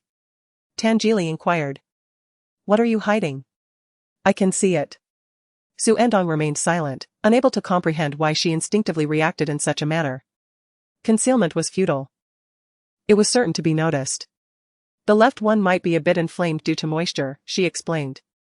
The redness of the inflamed earlobe was markedly different from the usual rosy hue brought on by blood flow. One appeared swollen and red, while the other was soft and delicately pink, evoking a sense of pity. Tan Jili averted his gaze, suggesting they first visit a hospital on their way. Xu Ertang was about to protest, believing a trip to the pharmacy for some ointment would suffice, but Tan Jili had already proceeded down the stairs. "Let us go," he urged, and she fell in step behind him. Chapter 51, Adam's Apple. Upon arriving at the hospital, the doctor examined her and declared there was nothing serious, prescribing a topical ointment. After collecting the medication and returning to the car, Xu Ertang opened the box and retrieved the instruction leaflet. A ringtone interrupted the moment. It was Tan Jili's phone. He answered, swiping across the screen. For a brief moment, he remained silent, evidently listening to the other party. Then, with a languid tone, he said, "We stopped by the hospital on the way." He continued, "It's nothing serious, she just got her ears pierced, and one of them has become inflamed." Xu Ertang glanced at him, realizing he was referring to her situation. Tan Jili's lips curled into a wry smile. A hint of exasperation mixed with a sense of indulgence, as he remarked into the phone, "And you're blaming me for this?" Xu Ertang withdrew her gaze and continued to peruse the instruction manual. Tan Jili spoke for a few more moments before concluding the call. Xu Ertang looked up and inquired, "Was that Grandpa Tan?" Tan Jili affirmed with a slight nod, glancing at the ointment she had just twisted open. "Do you need assistance?" Xu Ertang felt too embarrassed to accept his help. No, I can manage in front of the mirror. She wiped her hands with a disinfectant wet wipe. Then squeezed the ointment onto her fingers, facing the mirror. The earlobe piercing was done yesterday and had yet to heal, so her movements were cautious. However, applying the ointment in front of the mirror proved somewhat inconvenient, especially as the vehicle was in motion. Xu Ertang's application of the ointment was slow, and she inadvertently brushed her hand against her ear, smearing the ointment across the outer ear. A sigh emanated from beside her. Moments later, the ointment in her hand was taken away. Startled, she turned to look at Tangili. His gaze was fixed on her earlobe. "Let me handle it," he offered. Just as Xu Ertang was about to respond, he added with a teasing tone, "You've managed to get it all over the back of your head." Xu Ertang retorted. "It can't be that exaggerated." Tangili retrieved a disinfectant wipe to clean his hands and then turned his attention back to her. "Turn a bit." Xu Ertang bit her lip, rotated her head, presenting her inflamed earlobe toward him. A fleeting thought crossed her mind that her inflamed earlobe must look rather unsightly, and she instinctively considered turning her head back to conceal it. "Don't move," Tangili's calm voice interrupted her. Xu Ertang froze. There was a handrail separating them. Yet Tangili leaned closer. A refreshing and pleasant scent enveloped Xu Ertang, reminiscent of a summer breeze weaving through the woods. Tangili gently scraped off a glob of ointment that was crookedly applied to Xu Ertang's ear with a cotton swab, spreading it onto her inflamed earlobe. The slight sensation on her ear made Xu Ertang flinch. Tangili paused, glancing at her. "Does it hurt?"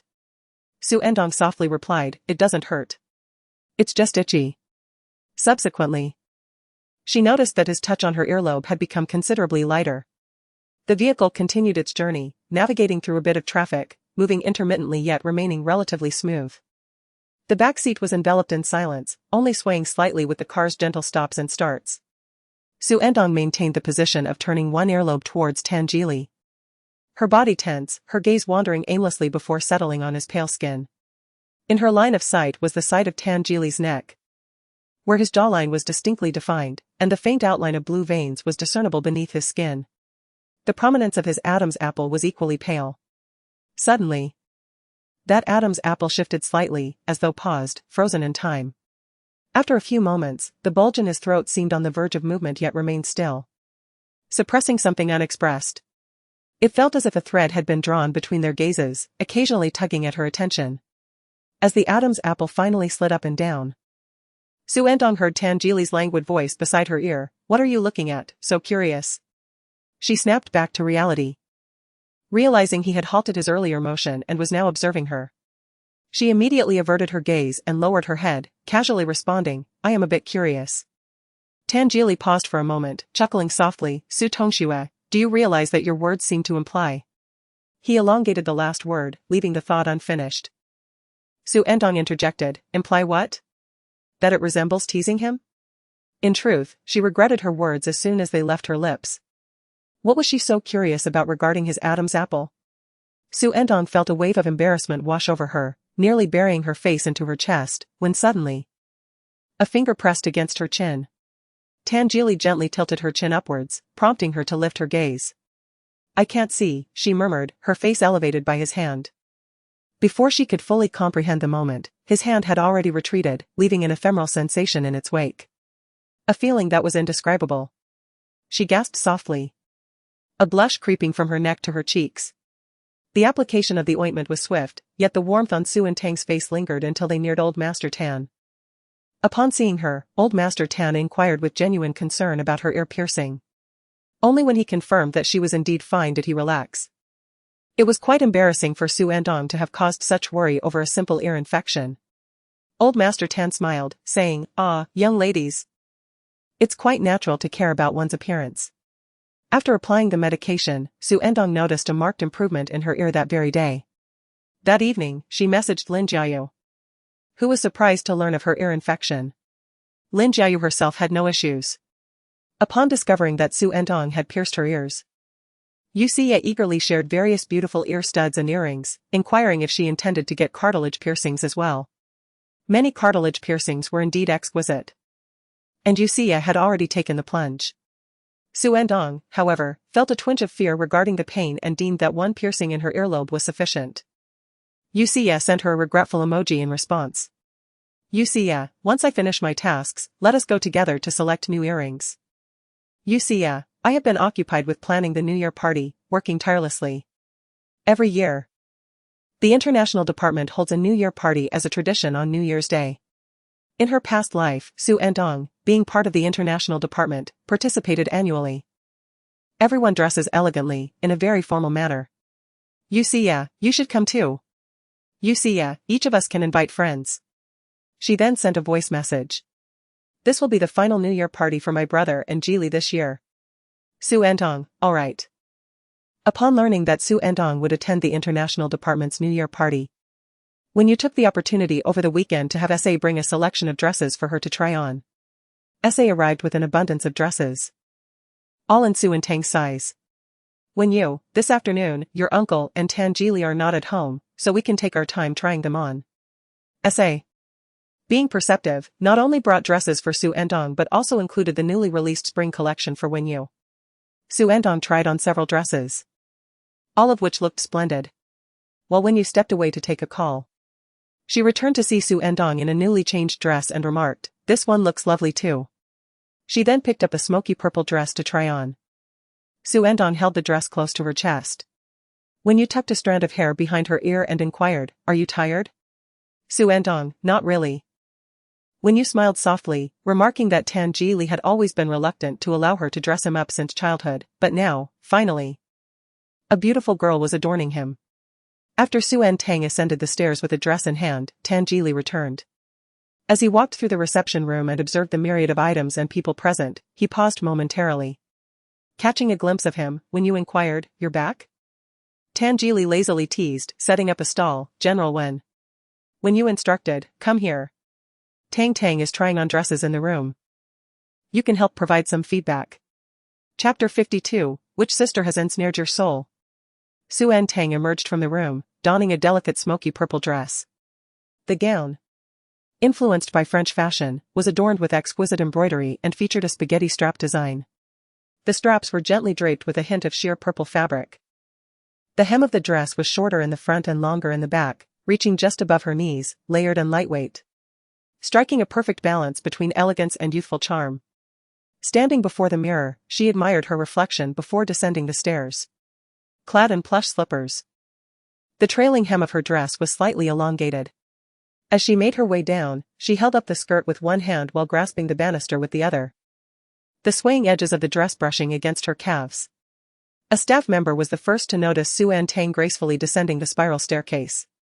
That looks lovely too, they mused. Beautiful individuals seem to shine in anything they wear. Xu Ertang smiled softly, suddenly realizing there was an additional person downstairs. Tan Geely lounged on the sofa, casually holding his phone, seemingly engrossed in a game. Perhaps alerted by the sound, he lazily lifted his gaze to the stairs, only to return his focus to the screen moments later, as the character Yu Chen in the game was returning to town, having narrowly escaped with a sliver of health. Beside him, Tan Geely offered no assistance, prompting his frustration to manifest in text messages. Waiting for a wild king brother, Sun Shangxiang? Waiting for a wild king brother, Sun Shangxiang, what are you up to, brother? Waiting for a wild king brother, Sun Shangxiang, which sister has ensnared your soul, rendering you indifferent to my plight? After Xu Ertang descended the stairs, SA adjusted her dress, ensuring the delicate sheer fabric of the straps, the fit at the waist, and the flow of the hem were just right.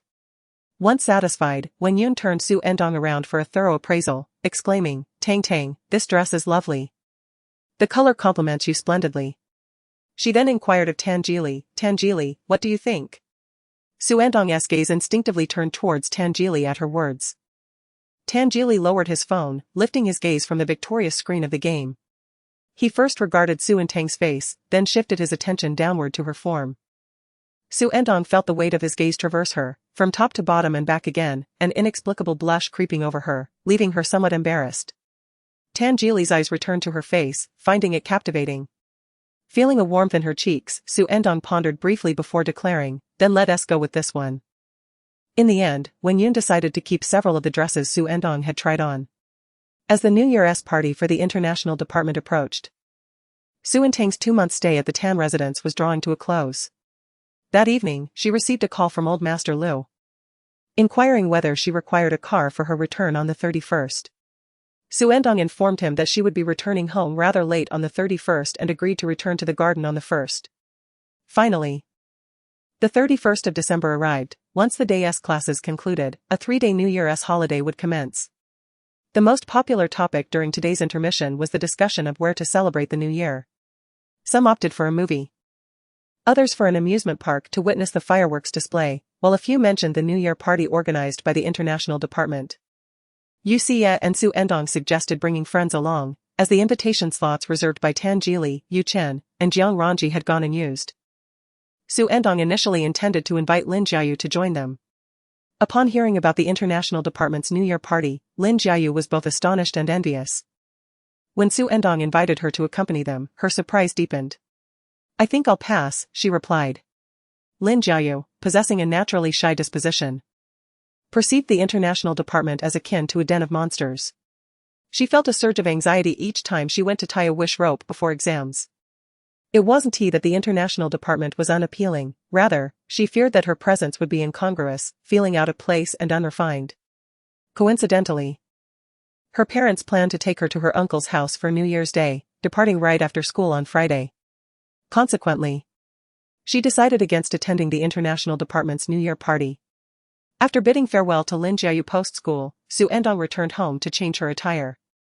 She donned a lovely smoky purple dress, complemented by the pearl earrings gifted to her by Wenyu upon learning she had pierced her ears. Wenyu had arranged for a stylist to wait at home to attend to her makeup and hair. The venue for the New Year party was a private club, reportedly provided by a classmate from their class, according to Xu. Xu Ertang arrived around 8 o'clock, just as the activities and games of the party were already underway. He Jiayu emerged from within and paused upon spotting Xu Ertang.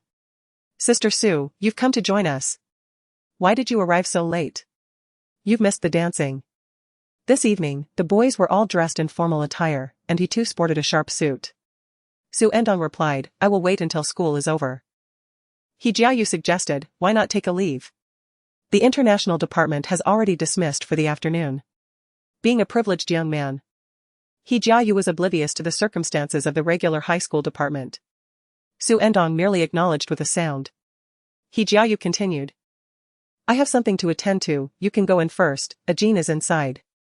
Upon entering, Xu Ertang was approached by several boys not far away, who inquired, "Bro, who is that beautiful girl you were just speaking with?" As they were all boys, He Jiayu immediately discerned their thoughts. He replied, "Just a girl, what of it?" The New Year party included all students from the first, second, and third years of the International Department. Some who typically did not associate with one another were unaware of someone like Xu Ertang. The boys chuckled and asked, "Would you mind if we befriended her?" He Jiayu contemplated mentioning that she was currently the object of admiration for young Master Liu, but refrained. Instead, he sneered, "Befriend her? Why don't you consider befriending me?" The boys replied in confusion, "Huh?" He Jiayu retorted, "She is not someone you can set your sights on, scram." Xu Ertang walked further into the hall, where the atmosphere was bustling with laughter and chatter. As she was unfamiliar with the crowd, many gazes fell upon her. She scanned the room in search of Xia but first caught sight of Lu Jin seated in a booth. Beside him was Yu, engaged in conversation with several girls. He appeared disinterested and languid. Then, seemingly sensing her presence, he lifted his gaze towards her. Xu Ertang quickly turned her attention to the bar in the opposite direction, where she finally spotted Xia. In front of the bar, Xia was skillfully arranging the beverages, akin to a sorceress handling her potions, adorned in a somewhat alluring little black dress. Upon noticing Xu Ertang approaching, her eyes sparkled, and she waved enthusiastically. "Ertang, you finally made it. Your dress looks splendid." Xu Ertang inquired about her activities. "I am concocting cocktails," Xia replied. "You can actually mix cocktails?" Xu Ertang was surprised. "Not quite, I'm still learning." "Perfect timing, I'll prepare a drink for you, alcohol-free, of course." "Sounds good." "You seem a bit nervous looking at me," Xu Ertang noted. "Jili and my brother must be on the terrace seeking some peace.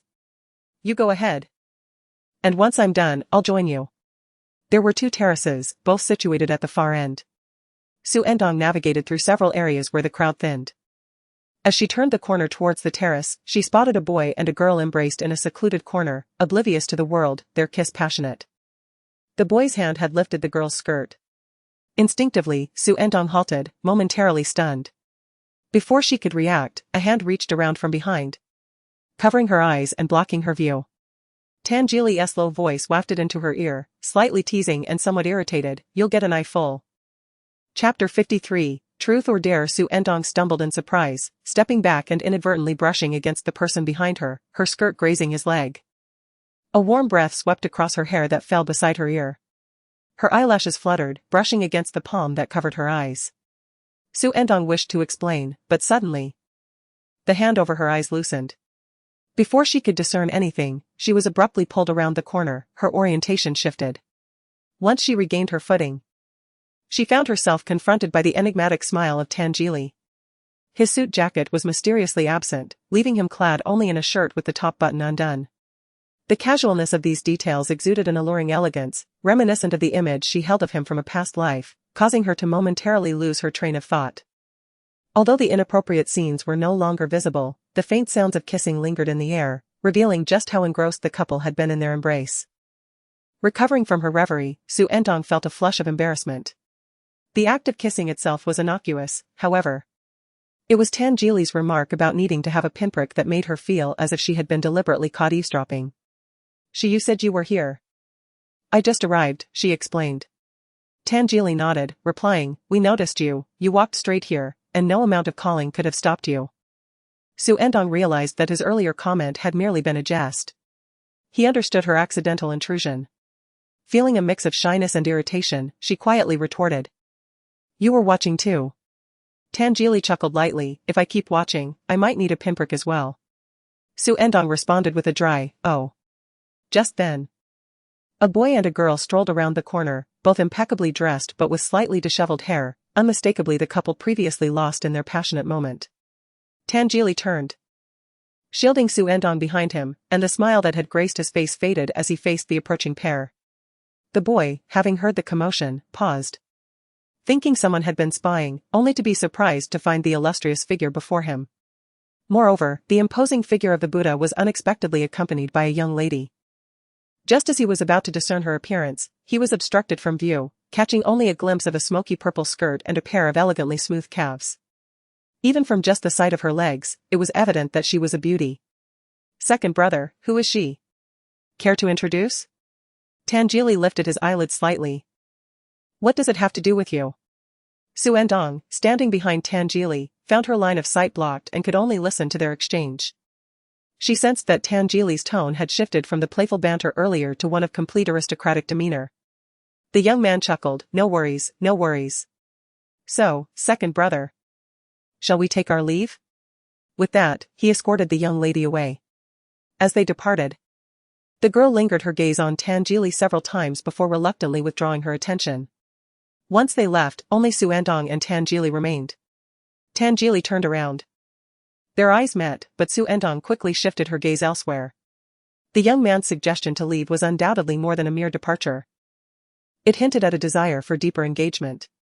Encountering such a situation in the presence of Tan Jili was somewhat awkward. At this moment, Yuchen arrived. "Tan, why have you called out to Ertang for so long?" Spotting Tan Jili and Xu Ertang standing together, Yuchen's gaze flickered between them before stating, "They are organizing a game over there, waiting for you both to join." Someone had initiated a game of truth or dare, calling for Yusiya, and inquired whether Tan Jili and Yuchen would be participating. Yusiya understood that they intended for her to invite Tan Jili and the others to join in the fun. As a member of this year's New Year party planning committee, she hoped to enhance the ambience and thus called out. Upon seeing them approach, Yusiya waved to Xu Ertang. Yuchen lingered behind, finally seizing the opportunity to inquire with Tan Jili, "Tan, what were you two just discussing?" Tan Jili nonchalantly replied with 2 words, "Just chatting." Yuchen found it hard to believe even a single word of that. When he approached, he noticed something amiss.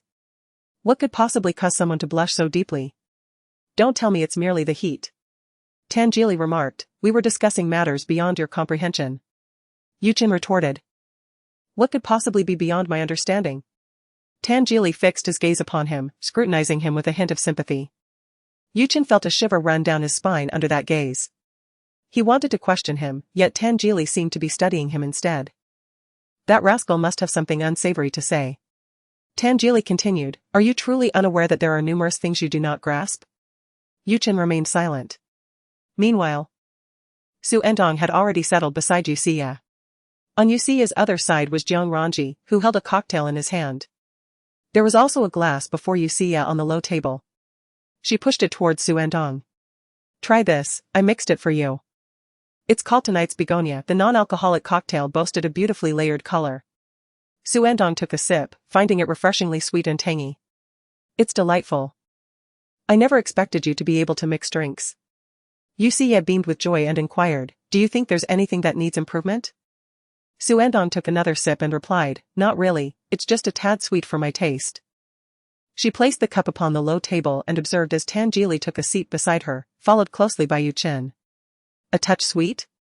That suits Tan-Er quite well, wouldn't you agree, Princess Tan-Er? Tangeli cast him a fleeting glance, while Yuchen feigned ignorance, intent on avenging a previous slight.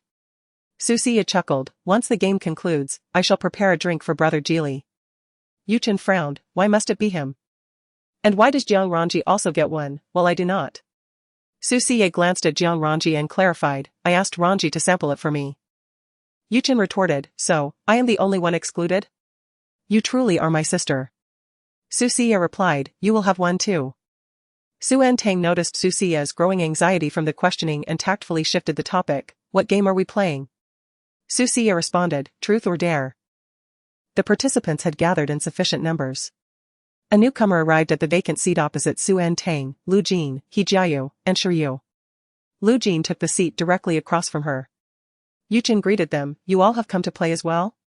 He Jiayu replied, with nothing else to do. I thought I might keep an eye on Sister Xu.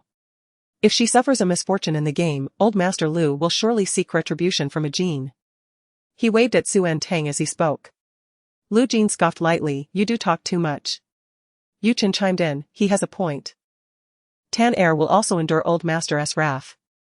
Tangeli raised an eyebrow, when the time comes, I shall bring you along and claim it was your suggestion. Yuchen retorted. You still remain a dog, just as you were. Xu Ertang. No one anticipated that a game of truth or dare would bring together the two prominent young masters, Lu Jin and Tangeli. This game is inherently exhilarating. And perhaps it might lead to some delightful interactions, possibly even physical contact or a kiss. Such an opportunity is indeed rare. Many girls invited their friends to join. And soon there was hardly any space left to sit. Upon realizing they would be playing truth or dare, Xu Ertang felt a sense of trepidation. She was well aware of the daring nature of the international department students when it came to this game.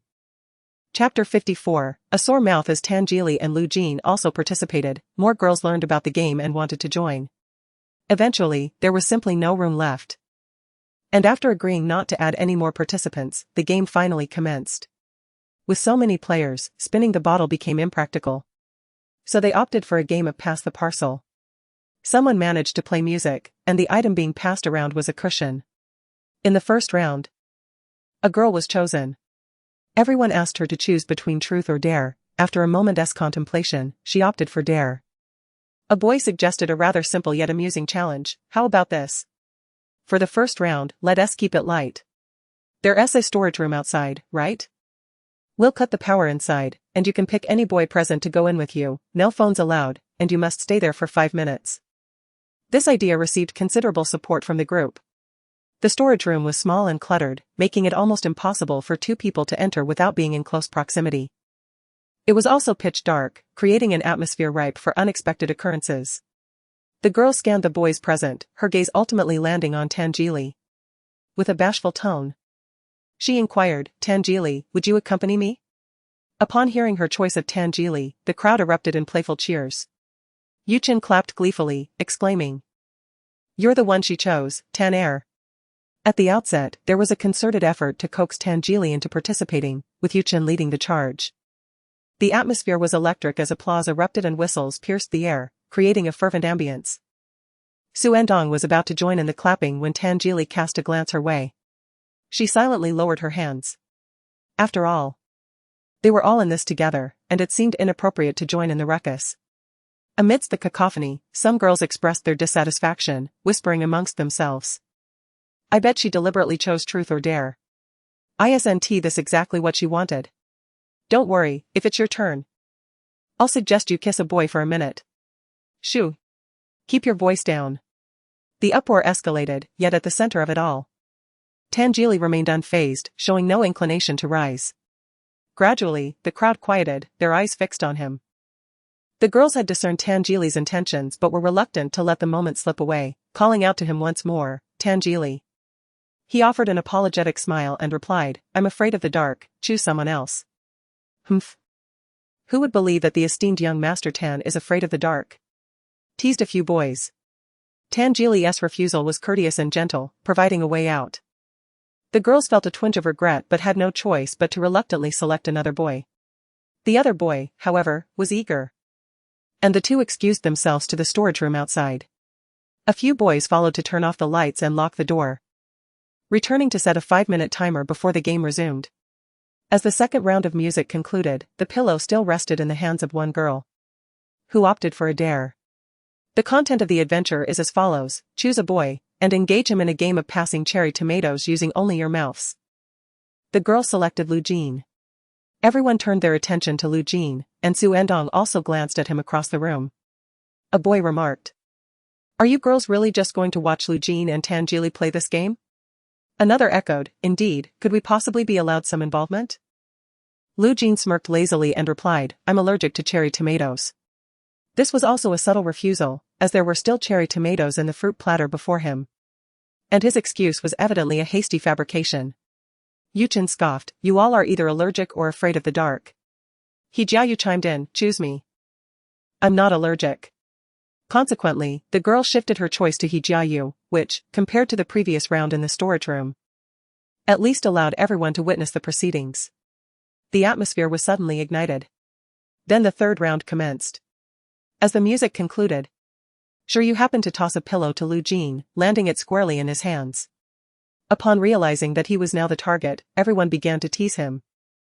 Lu Jin, you can't escape this time. The girls who admired Lu Jin had their eyes gleaming with anticipation, hoping to be selected in this adventure. Lu Jin. Will it be truth or dare? They inquired. Everyone has chosen dare, will you also choose dare? Lu Jin dismissed their banter and stated, truth. A wave of disappointment washed over the crowd. One boy suggested, then we shall ask something personal. This remark rekindled everyone's excitement, as it was indeed intriguing to pose questions to Lu Jin. He chuckled nonchalantly, if you dare to ask, I shall dare to answer. The crowd erupted in cheers. Then we shall not hold back. The young man initially intended to pose some provocative questions, yet the young women responded with enthusiasm, one more eager than the last. Do you have a girlfriend? Inquired one of the women, only to be met with a disapproving glance from Wu Qining. What merit lies in such a question? Another woman chimed in, I would like to know, Lu Jin, what is your favorite color? This query was swiftly dismissed by another female voice. Given such a splendid opportunity, why ask this? A cacophony of voices erupted as they deliberated several questions.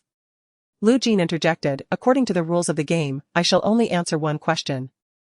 After some consultation, the girls ultimately settled on, what type of girl do you like? Xu Ertang was about to lift the cup from the low table when she paused upon hearing this question. Lu Jin nonchalantly cast a glance across the room and replied lightly, horizontal.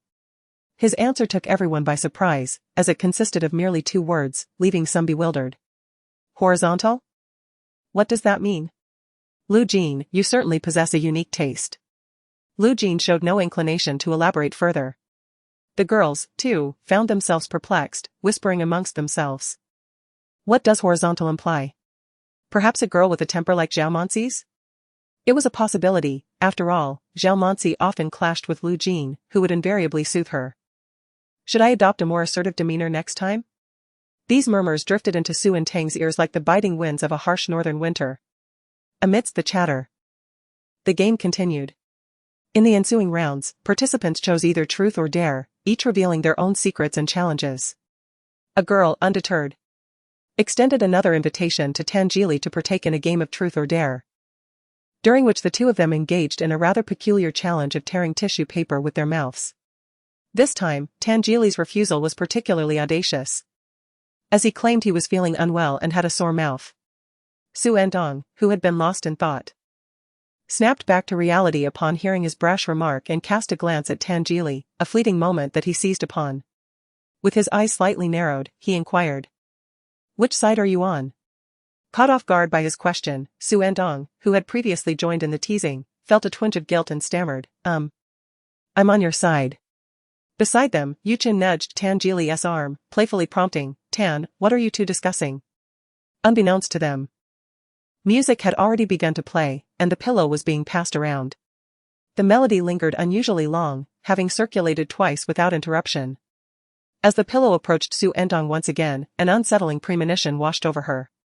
After receiving the pillow from Jiang Ranji, Yuxia promptly tossed it to Xu Ertang. She contemplated offloading this hot potato onto Tangili, but time was not on her side. The music abruptly halted just as the pillow landed in her hands. "Xu Ertang, shall I blow for you?" All eyes turned towards her. He Jiayu remarked, "This time it's Xu's sister, will you choose truth or dare?" Naturally, Xu Ertang had no intention of opting for dare. She replied, "Truth." For many present, it was their first encounter with Xu Ertang. Although she was invited by Yuxia, her presence here was notably alongside Tangili. He Jiayu appeared to be quite familiar with her, constantly referring to her as Xu's sister. In the realm of social gatherings, gossip spread swiftly, and many were already aware of her close ties with the Lu and Tan families. A sense of curiosity enveloped her. Yuchen cautioned, "Even when speaking the truth, one must exercise discretion." Dai Fu, already displeased with Xu Ertang's proximity to Tangili, felt even more irked by Yuchen's remark. She protested, "It's merely a game, why should she be treated differently?" Yuxia retorted, "What difference are you speaking of? Did she not choose to answer truthfully?" Yuchen, maintaining his amiable demeanor, chuckled lightly, "This is Xu's first time here." Dai Fu huffed, poised to voice her grievances, but was silenced by a glance from Tangili. His gaze, though nonchalant, lacked warmth, sending a chill through her. "Allow me to pose a question," He Jiayu suggested. With a mischievous grin, he winked at Xu Ertang. "Dear Sister Xu, do you have a crush on anyone at present?" Two pairs of eyes subtly shifted towards Xu Ertang. She nervously fiddled with her skirt and replied in a calm tone, "No." This response ignited hushed discussions among the other girls. "Isn't she fond of Lu Jin?" "Indeed. Perhaps she fears that acknowledging it would be embarrassing if Lu Jin does not reciprocate." He Jiayu nudged Lu Jin with his elbow, remarking, "It seems that although Sister Xu has received love letters, she has not engaged in early romance." Lu Jin merely smirked, seemingly unfazed. Upon hearing He Jiayu's words, Shiryu inquired, "Does Lu Jin harbor feelings for her?" He Jiayu winked in response. Wu Qining harbored a particular disdain for Xu Ertang, interjecting, "This game requires honesty, one cannot lie." Xu Ertang turned to Wu Qining and countered, "Which of my words do you doubt to be true?" "Yuxia, what makes you think that she isn't speaking from the heart?" Wu Qining cannot contend with the two of them alone. She glanced at her good friend Dai Fu, perplexed as to why Dai Fu had fallen silent, her expression quite grim. Internally, she felt a surge of frustration for her friend's inaction, lamenting her inability to assist even in the slightest.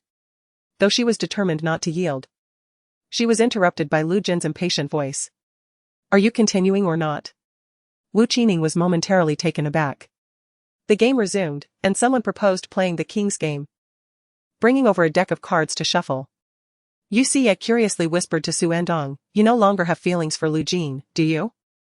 Xu Ertang was caught off guard by the question. How could Yuxia, devoid of memories from a past life, inquire in such a manner? "When did I ever like him?" Yuxia replied, "Weren't you frequently seen accompanying him on outings? I remember the first time I met you.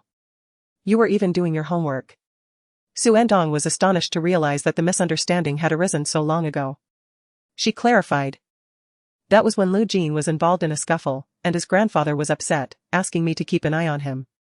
Yuxia exclaimed, "Oh? Is that so?" Xu Ertang affirmed, "Indeed." Yuxia continued, "I always assumed you had feelings for Lu Jin and even tried to create opportunities for you." Only then did Xu Ertang recall the occasions when Yuxia had taken her to gatherings where Lu Jin was present, as well as the numerous times she had mentioned Lu Jin in her presence. She had thought it was mere coincidence, unaware that it was intentional. Meanwhile, Yuchen was exchanging knowing glances with Tangili.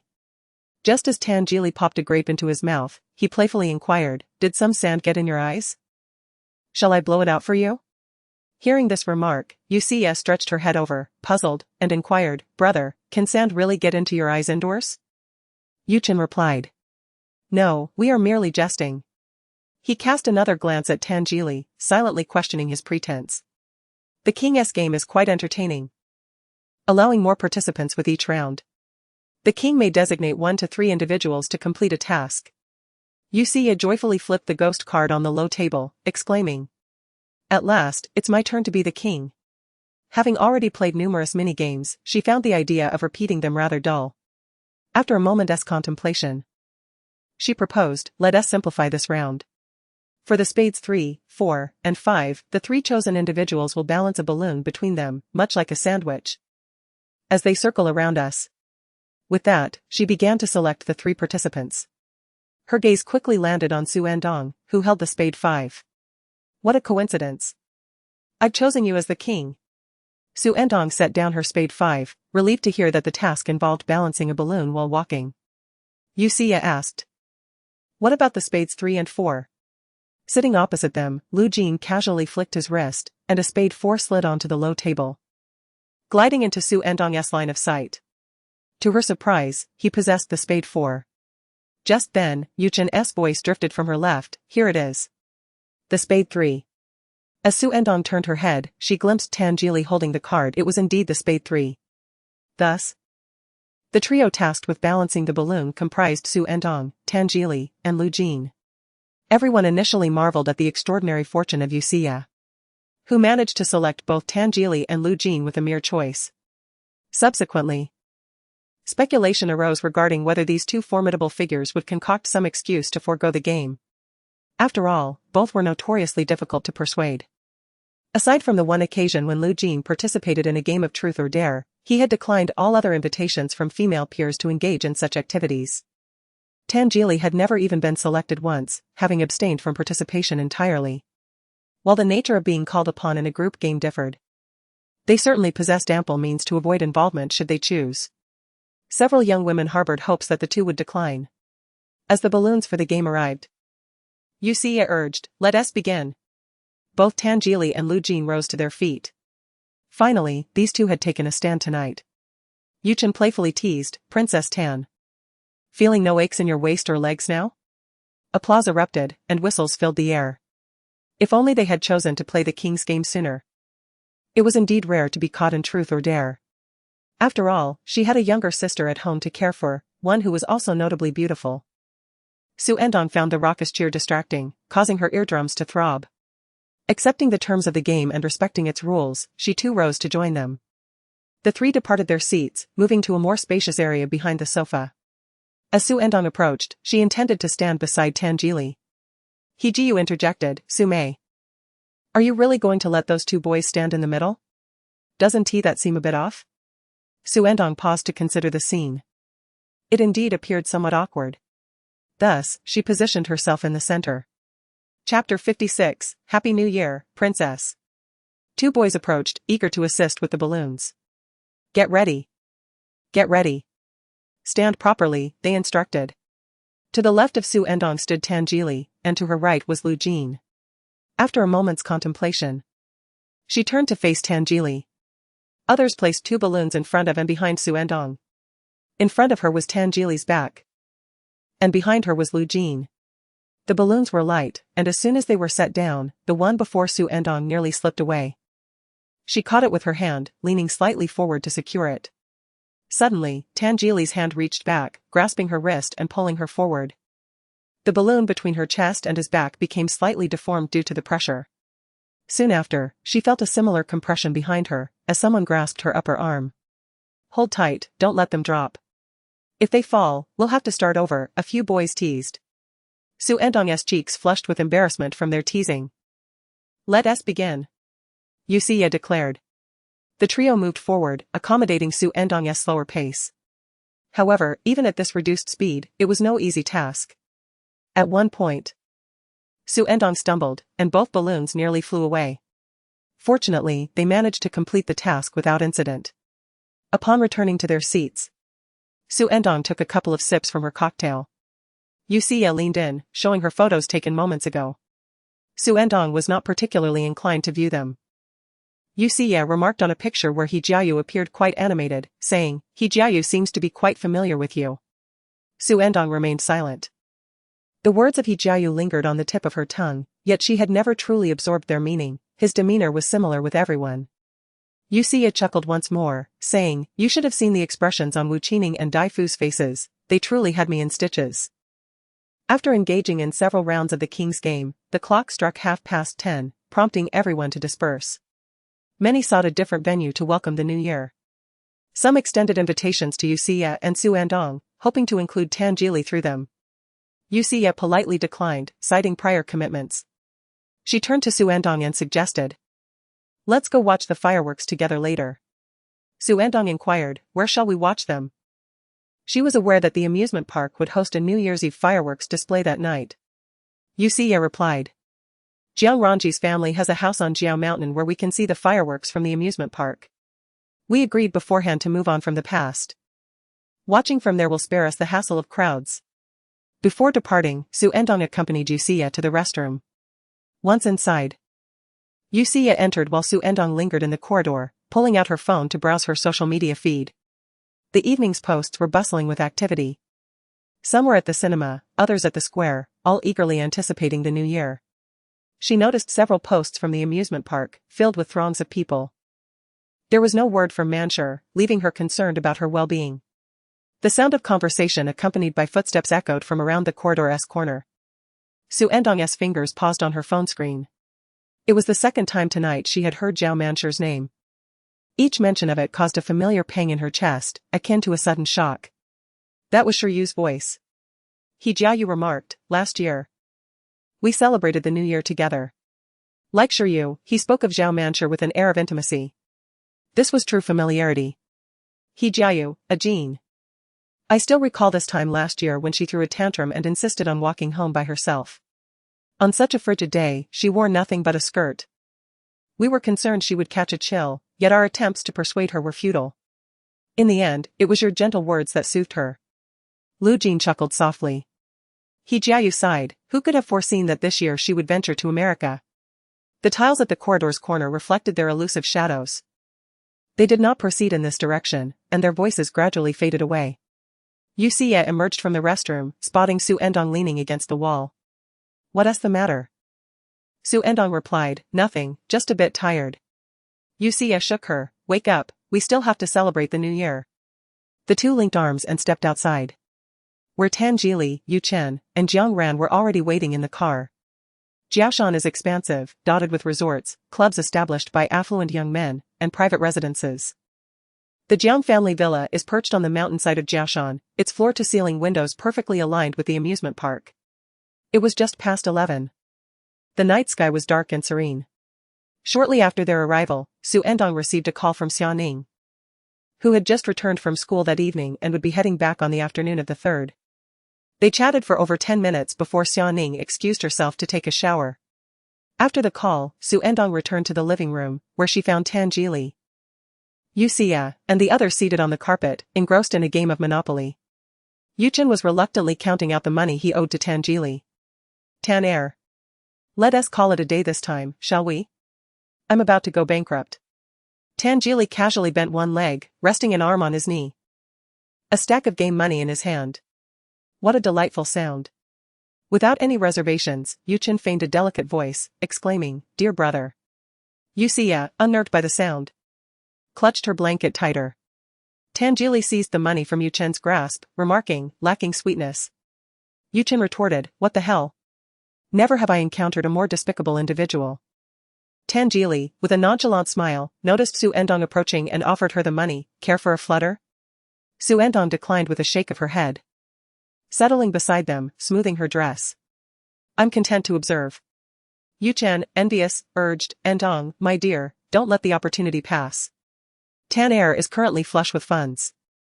The group continued their boisterous revelry. As she watched, Xu Ertang drifted off to sleep against the sofa. Perhaps due to the repeated mention of Zhao Manxi's name that evening. She dreamt of past events. It was during her studies in America. They had already established contact with Zhao Monsi. It was her birthday that year. In the fortnight leading up to it, she had been engrossed in writing papers. Finally able to unwind, she invited Shiryu and He Jiayu to celebrate. They suggested inviting Zhao Monsi as well. Xu Ertang was reluctant but found no reason to refuse.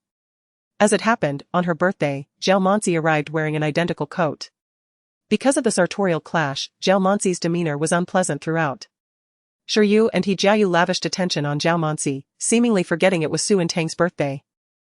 She had always believed she was close to He Jiayu and Shiryu, considering them intimates. It was after that incident that she realized their cordiality was merely a display of their refined manners. They grew up together with Zhao Monsi. She has always been an outsider. Xu Ertang was roused from her slumber, slowly opening her eyes, the bitter emotion still weighing heavily upon her chest. Tangili crouched before her, his lowered brows and gentle gaze softened by the light. "Are you awake? It's almost midnight." Seeing him, Xu Ertang felt a momentary daze. Responding with a soft outside on the balcony, Yusiya peeked in. "Ertang, are you awake? The fireworks are about to start."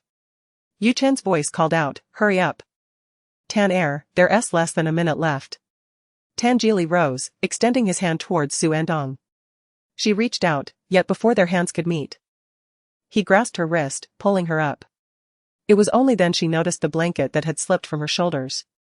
Stepping onto the balcony, the chilly wind rushed in, instantly dispelling her drowsiness. Jiang Ranji reminded, less than 5 seconds remaining. Xu Ertang lifted her gaze to the night sky. At that moment, a loud bang resonated as the first firework illuminated the darkness. Yusiya cheered, "It's midnight, Happy New Year." Jiang Ranji echoed, "Happy New Year." Yu Chen captured the moment on his phone, "Happy New Year, friends." Yusiya added, "In the new year, all sweetness, no ice." Yu Chen remarked, "That phrase suits Tan." He turned the camera towards Tangili. "Tan, why aren't you speaking?" Tangili replied, "Happy New Year." Yu Chen then looked towards Xu Ertang. "Where's Sister Ertang?" Xu Ertang's eyes sparkled as she smiled, "Happy New Year, may all your wishes come true." Yusiya pulled Xu Ertang to take selfies against the backdrop of fireworks. Tonight, both of them had done their hair and makeup, making them look radiant. She playfully asked Yu Chen, "Brother, don't we look like princesses?" Yu Chen, still recording a video, replied with a hint of indifference, "Yes, yes. Both of you are princesses." Yusiya let out a soft hum. The night sky was ablaze with brilliant colors, and the sounds of fireworks mingled with the chatter of the Yu siblings, causing the heavy emotions in Xu Ertang's heart to dissipate. In their place emerged a sense of lightness and warmth. Even as the cold wind blew, it felt comforting. "Wow, where did you get those fairy wands?" Xu Ertang turned at the sound of Yusiya's voice and saw Tangili and Jiang Ranji holding up fairy wands that had mysteriously ignited. Jiang Ranji handed a wand to Yusiya, who beamed with joy, saying, "Thank you, Ranji go." Xu Ertang met Tangili's gaze, which sparkled like the moonlight reflecting off the fairy wand. He smiled and offered her a wand, saying, "Happy New Year, Princess." Chapter 57, Is Tan better or Lu Jin better? After celebrating the New Year, it was already quite late, so they decided to stay at Jiashan. Xu Ertang and Yusiya shared a room, while the 3 boys each had their own. The next day, they all indulged in a leisurely sleep-in. As noon approached, Xu Ertang and Tangili prepared to return. She needed to pack her belongings for the afternoon visit to Fuyuan. Just before they left, Yu Chen remarked, "Ertang Mimi, you won't forget about your brother here just because you have one over there, will you?" Xu Ertang smiled and assured him she would not. Yu Chen inquired further, "Then, which brother do you think is better? Is it Tan or Lu Jin?" Xu Ertang was momentarily taken aback by the question. Before she could respond, Tangili interjected between the two and inquired of Yu Chen, "Do you think your father is better or your mother?" Yu Chen remained silent.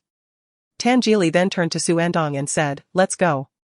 Xu Ertang bid them farewell. In the afternoon, a car from Fuyuan came to pick her up. On the way to Fuyuan, Xu Ertang called Old Master Tan to inform him of her arrival.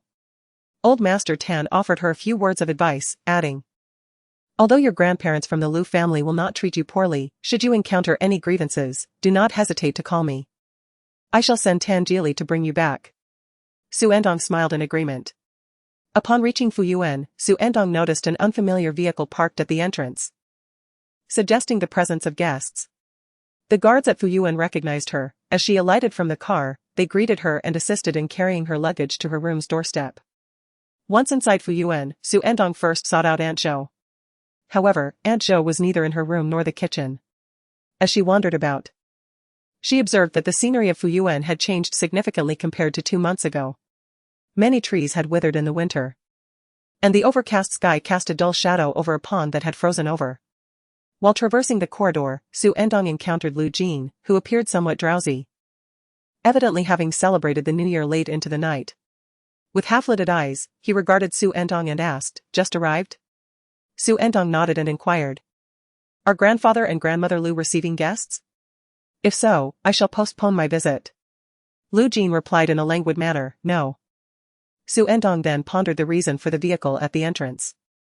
Having spent considerable time together in a past life, she discerned that Lu Jin's mood was not particularly bright, yet she opted not to pry. With Aunt Zhou absent, she decided to return to her room. "Have you pierced your ears?" Lu Jin's gaze fell upon her earlobe. Today, she adorned herself with a pair of star-shaped earrings. In this life, the ear piercing they had shared in a previous existence was now irrelevant to him. Xu Ertang replied with a faint hm. Lu Jin tugged at the corner of his mouth and inquired, "Where did you go last night?" Xu Ertang glanced at him, unsure of the purpose behind his question.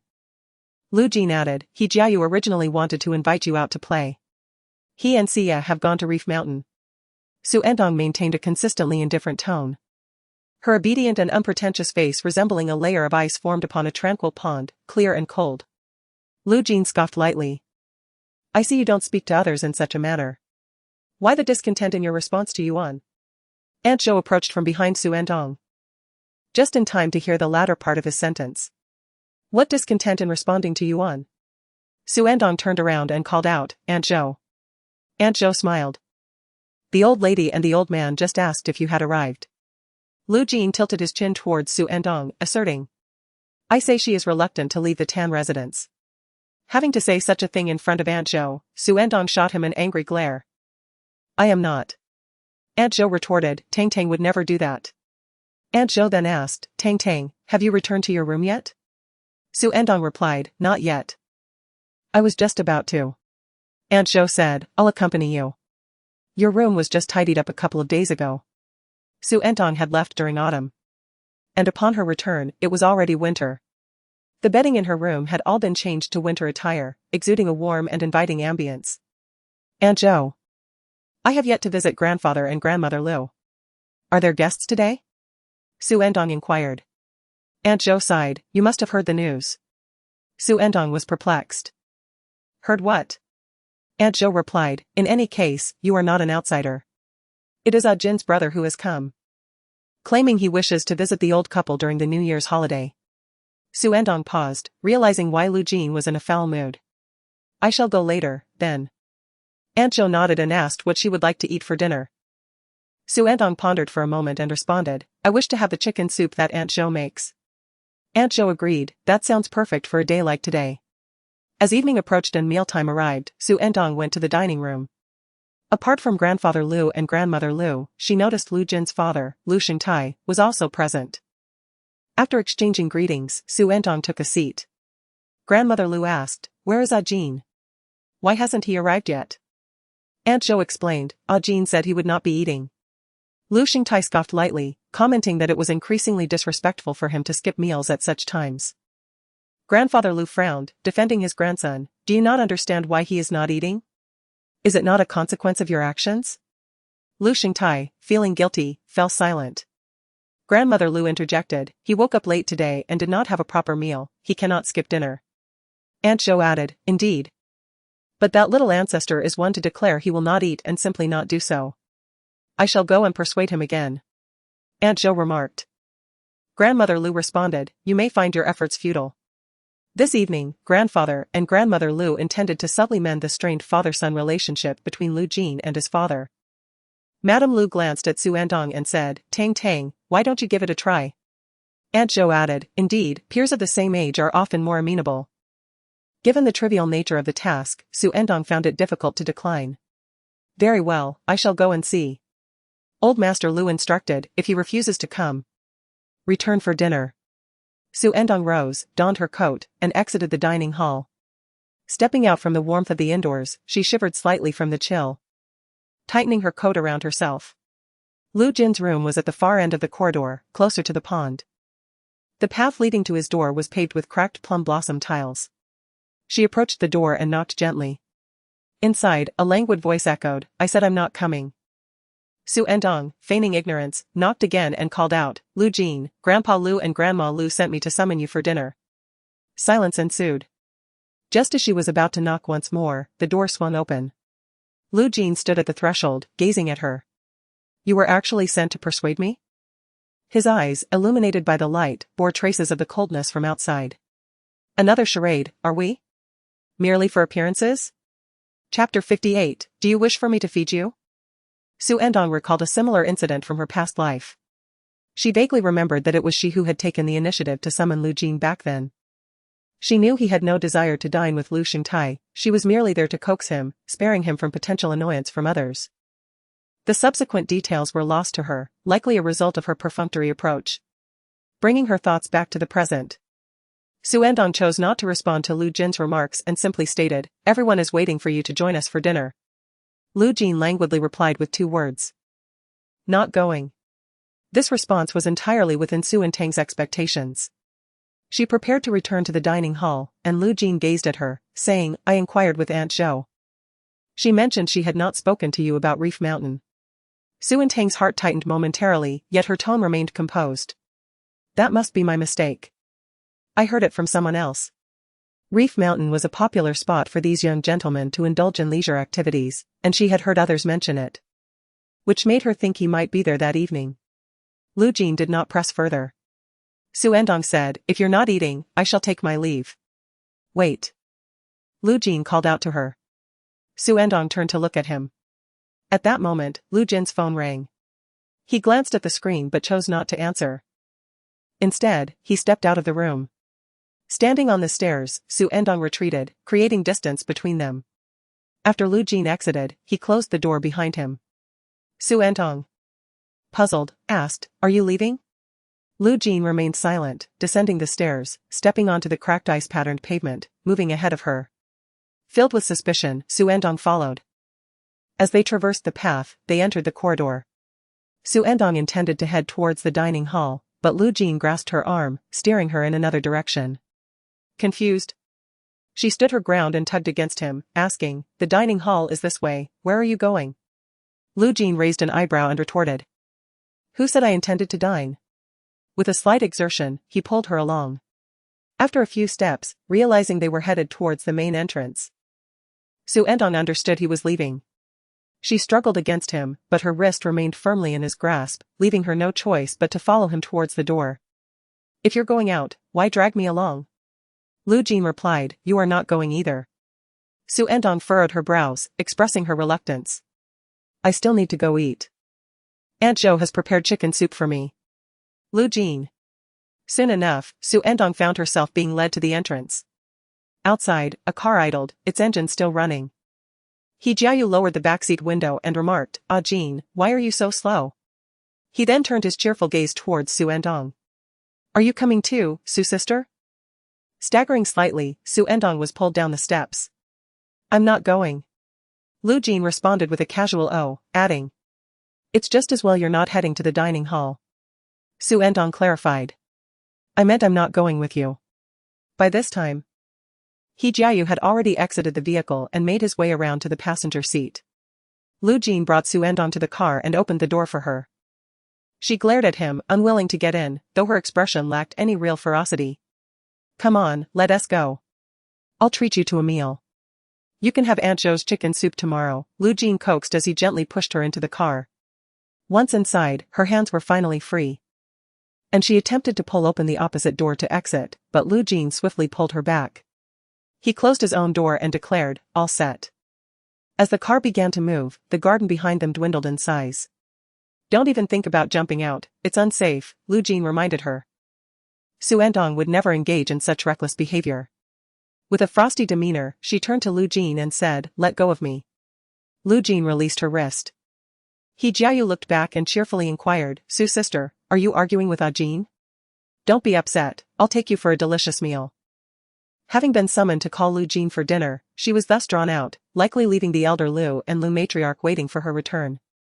Xu Ertang took out her phone, intending to call Aunt Zhou, but noticed that Lu Jin was already on the line. The call connected swiftly. Aunt Zhou, her voice resonated. Little ancestor, we are waiting for you to have dinner. Lu Jin replied, do not wait for me, I have gone out to eat. Additionally, I have brought your Tang along. Aunt Zhou expressed her surprise and promptly informed the elderly master and matriarch of the situation. Soon after, the call was taken over by Grandma Lu. Ah Jin, have you already left? The background was filled with Lu Shintao's disgruntled remarks. Lu Jin chose to ignore it. Responding to Grandma Lu, we are already en route. Please enjoy your meal, don't let it cool down.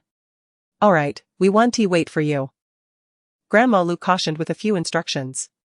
After Lu Jin nodded in agreement, he handed the phone to Xu Ertang, saying, Grandma wants to speak with you. Knowing she could not refuse, Xu Ertang accepted the phone from Lu Jin, adjusting her demeanor. Tang, Grandma Lu greeted. Xu Ertang acknowledged her presence. Then you should dine out with Ah Jin, be cautious and do not stay out too late. Alright. After the call ended, Xu Ertang returned the phone to Lu Jin and turned her face toward the car window, lapsing into silence. He Jiayu, seated in the front passenger seat, curiously inquired. Ah Jin, what have you done to upset Sister Xu? Lu Jin leaned back against the seat, casting a sidelong glance at Xu Ertang. The young girl offered him only a profile view, her jaw clenched tightly, her skin appearing pale and cool under the light streaming in from outside the car. Lu Jin retorted, how could I dare to upset her? Xu Ertang. He Jiayu jested, only you dare to give a Jin the cold shoulder, Xu sister. Xu Ertang, already irked, could not help but retort, who says I am the only one? Lu Jin lifted his gaze, neither affirming nor denying He Jiayu's remark. But languidly inquired, then who else? He Jiayu replied, indeed, who else? Xu Ertang fell silent. He Jiayu, with a smile, added, Xu sister, go and inquire. Who else would dare? Xu Ertang pressed her lips together. Clearly, there were others. The car drove for over 20 minutes, veering increasingly off course. Finally halting in front of a restaurant specializing in hot pot. Lu Jin alighted, turning to look back at the still-seated Xu Ertang, now that we are here. Do you wish to walk back? Xu Ertang exited the vehicle. The restaurant's exterior appeared modest, yet the interior was quite spacious. The main hall was already bustling with patrons. Steam rising in the air. He Jiayu led the way, heading straight to a private room. Upon entering, they found Shiryu seated within. Shiryu, upon spotting Xu Ertang, inquired, why did you bring her along? Lu Jin pulled out a chair and invited her to dine. Xu Ertang sensed that Shiryu was not particularly welcoming. In her past life, her interactions with Shiryu had been scarce, far less familiar than with He Jiayu. The establishment served traditional copper pot hot pot from Beicheng, accompanied by sesame sauce for dipping. Prior to their arrival, Shiryu had already ordered the meat, all freshly sliced. On such a chilly day, hot pot was indeed the perfect choice. He Jiayu, already famished, eagerly picked up his chopsticks and began to eat. Lu Jin also joined in with his chopsticks. Seeing Xu Ertang sitting still, he inquired, do you want me to feed you? Chapter 59, an unusual flush. Xu Ertang saw no reason to refuse delicious food and began to cook the meat herself. The fresh beef and mutton, when briefly immersed in the pot, became particularly fragrant when dipped in the freshly prepared spicy sesame sauce. He Jiayu remarked, Sister Xu, is this how they eat in Li City? Can you get used to it? Indeed, this was not customary in Li City, where few dip their food in sesame sauce. Initially, Xu Ertang found it quite foreign when she arrived in Beicheng, but she gradually adapted to many aspects, such as the biting cold of winter and the method of enjoying hot pot. She replied, I can get used to it. He Jiayu's fingers danced eagerly as he savored the particularly aromatic sesame sauce of this establishment. I truly adore the sauce here. Shiryu added. Mancher also enjoys this place.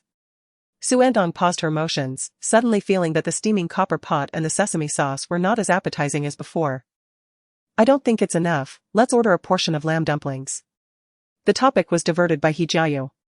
What else do you all want? And Sister Xu? I don't need anything else, Xu Ertang responded.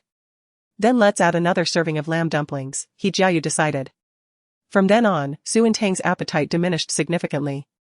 After they had eaten their fill, she excused herself to the restroom.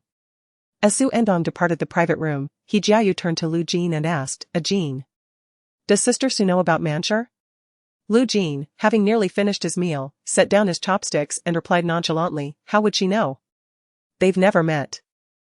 Sure, you interjected, even if they haven't met, she must have heard of her. He Jiayu, indeed, putting everything else aside, she is your ex-girlfriend. Lu Jin nonchalantly replied, I know, and I do not care. He Jiayu teased, that may not necessarily be the case. Sure, you inquired, Jin. Are you planning to pursue her? Lu Jin raised an eyebrow, retorting, why would I pursue her? He Jiayu remarked, aren't you fond of Miss Su? Lu Jin chuckled lightly. His tone laced with a hint of playfulness, so what if I am? He Jiayu was momentarily taken aback by the retort, then broke into laughter. Indeed. It has always been the case that only girls take the initiative, why would the esteemed Master Lu need to chase after anyone? There was another thought he refrained from expressing, especially not to someone who treats him with indifference. Xu Ertang returned to the private room just as He Jiayu and the others had nearly finished their meal. Lu Jin, let's go. The group stood up. He Jiayu asked, Jin, what are the plans from here? There are some who are singing, and others who are having fun at the reef. They are all inviting us to join. Xu Ertang turned to Lu Jin and said, my phone has run out of battery. Could you please call Uncle Li to come pick me up? Her phone had not been charged throughout the afternoon, and when she went to the dining hall, it was down to less than 20. Initially, she had thought it was merely a dinner outing and almost forgot her phone. Little did she know she would be out this long. Lu Jin glanced at her, noting the abrupt change in her tone. He then said to He Jiayu, perfect. Your car can take us back. He Jiayu, huh? We're not going out anymore?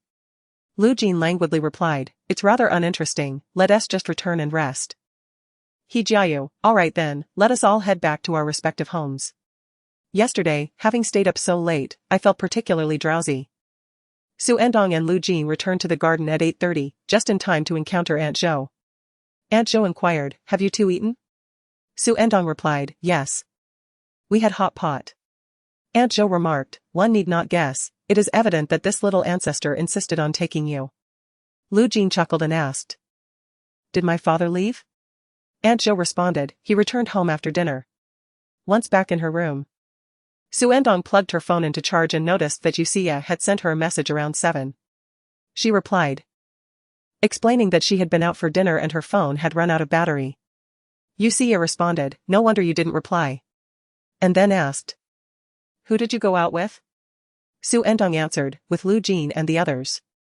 That evening, the Yu family gathered for a banquet. After dinner, the elders engaged in conversation while Yu Chen and Yusia, feeling rather bored, sat nearby playing on their phones. Yu Chen happened to catch a glimpse of the conversation between Yusia and Xu Ertang. He promptly exited his game and sent a message to Tan Jili on WeChat.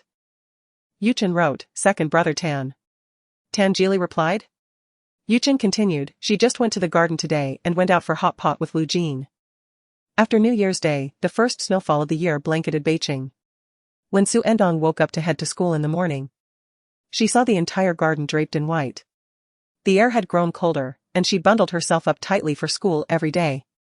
This particular day, during the lunch break at school, Xu Ertang felt dizzy, as though she had not fully awakened. This sensation persisted until the first class concluded. Lin Jiayu noticed her unusual demeanor and asked, Xu Ertang, why is your face so flushed? She reached out to touch Xu Ertang's face, feeling its heat. You seem unwell. Are you all right?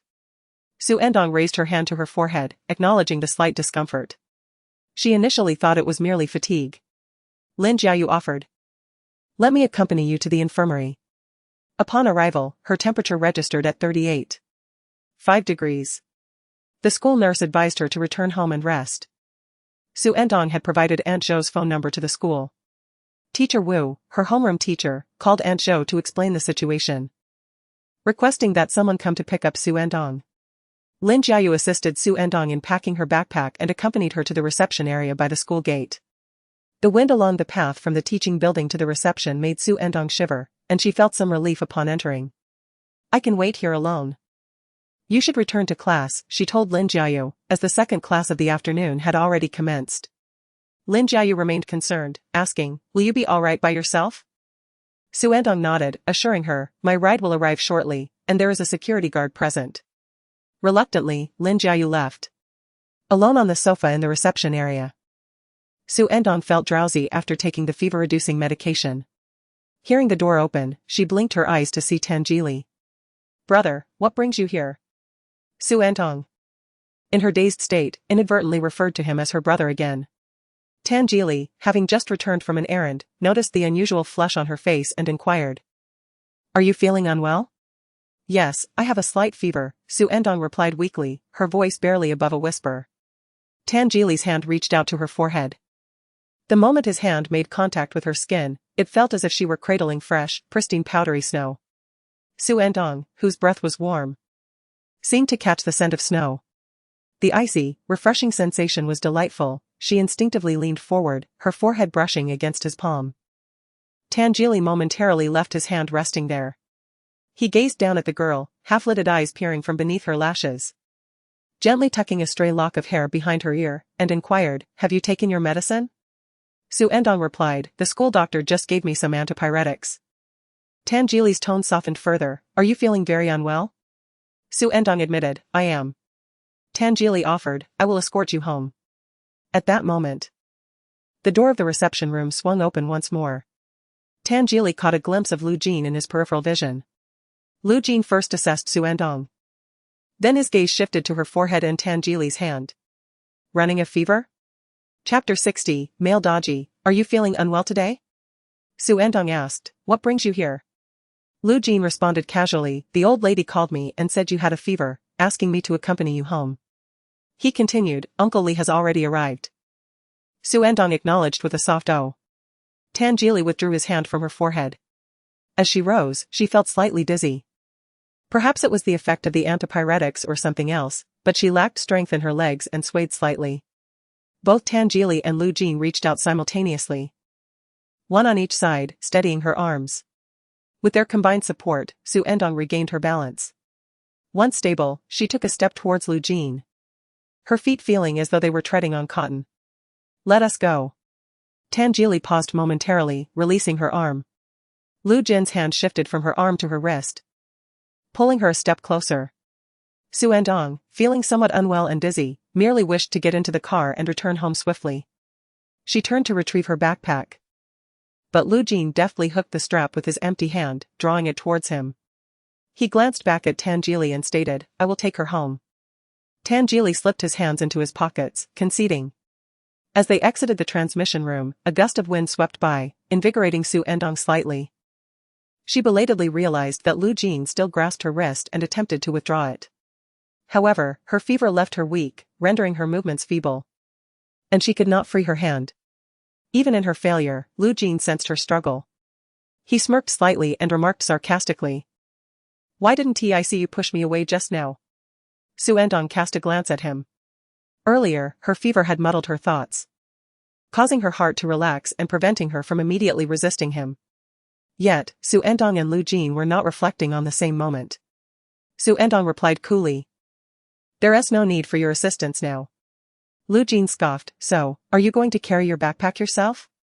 Xu Ertang reached for her bag. But Lu Jin evaded her grasp, withholding it from her.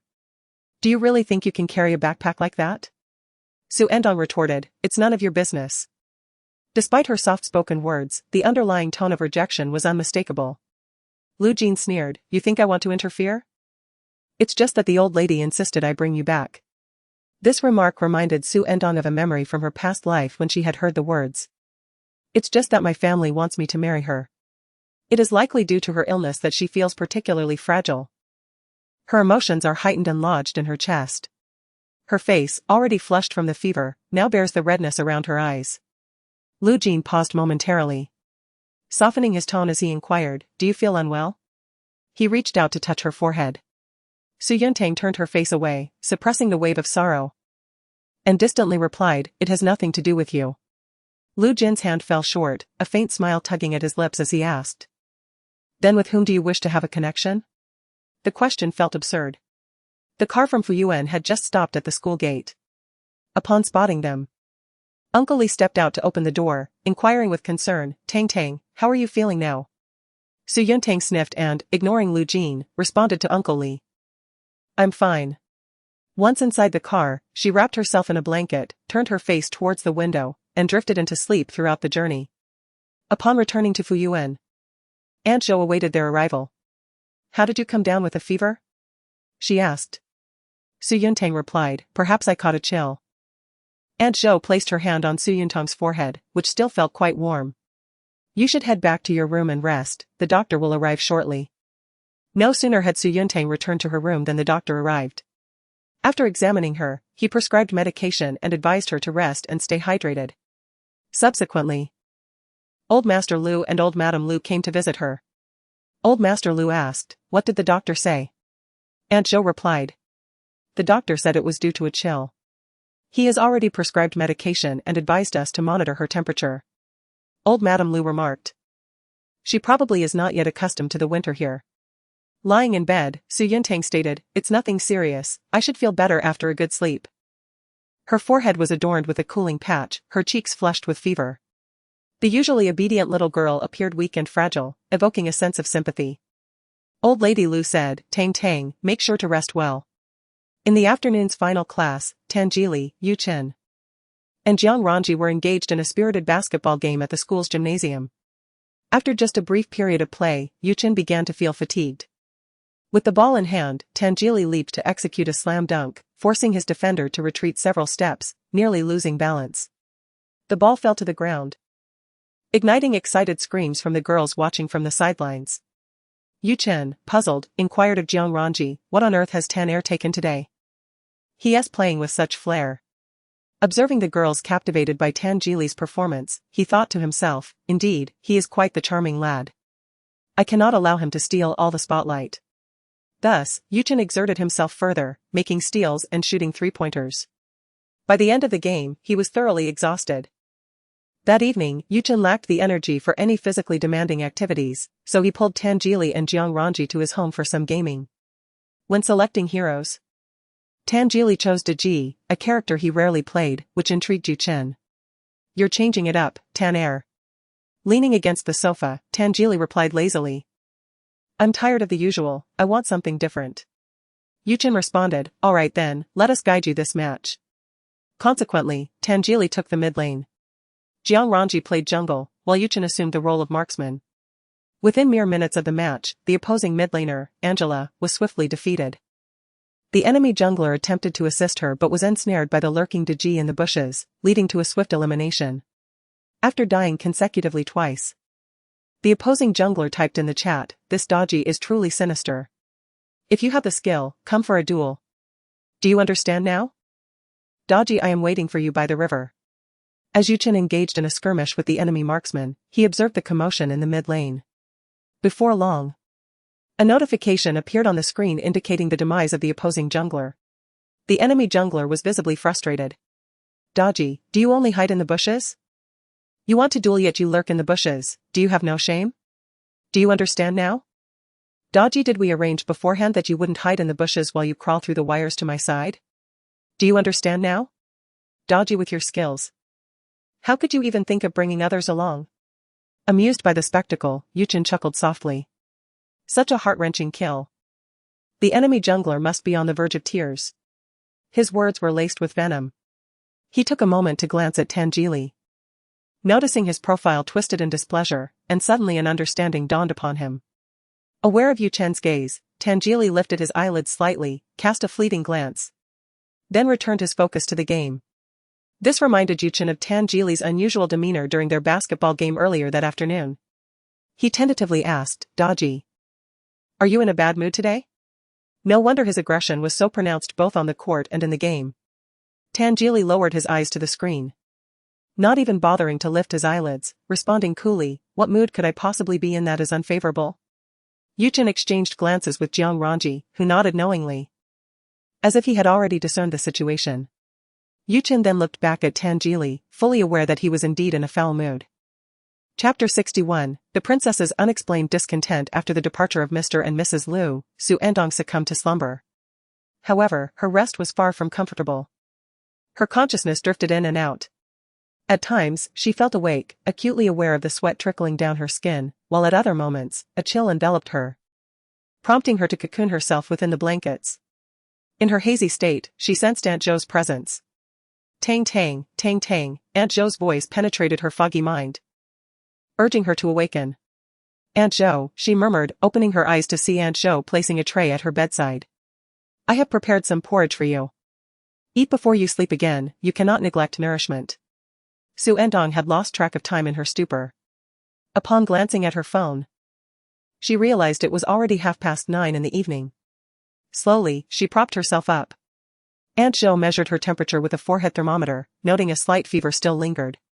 Have some porridge and take your medicine. With little appetite, Xu Ertang managed to consume a small portion. Once she had taken her medication, she reclined once more, surrendering to sleep. Throughout the night, her fever waxed and waned. When the alarm for school roused her the following morning, she still felt dazed and disoriented. Aunt Jo checked on her and encouraged her to continue resting, assuring her that the school had been informed of her absence. Xu Ertang indulged in a deeper sleep until past 11 o'clock. Upon awakening, she felt significantly improved. Aunt Jo gently touched her forehead and remarked, the fever has subsided. And you appear to have regained some vitality. Just moments ago, Mr. and Mrs. Liu inquired about your well-being and expressed a desire to visit. Please do not let them come, I am already feeling much better. I appreciate your efforts, Aunt Jo. With a smile, Aunt Jo replied, it is no trouble at all. You still seem quite weak, and with the weekend approaching, it is the perfect opportunity for you to rest and recuperate. Xu Ertang suddenly remembered that today was Friday.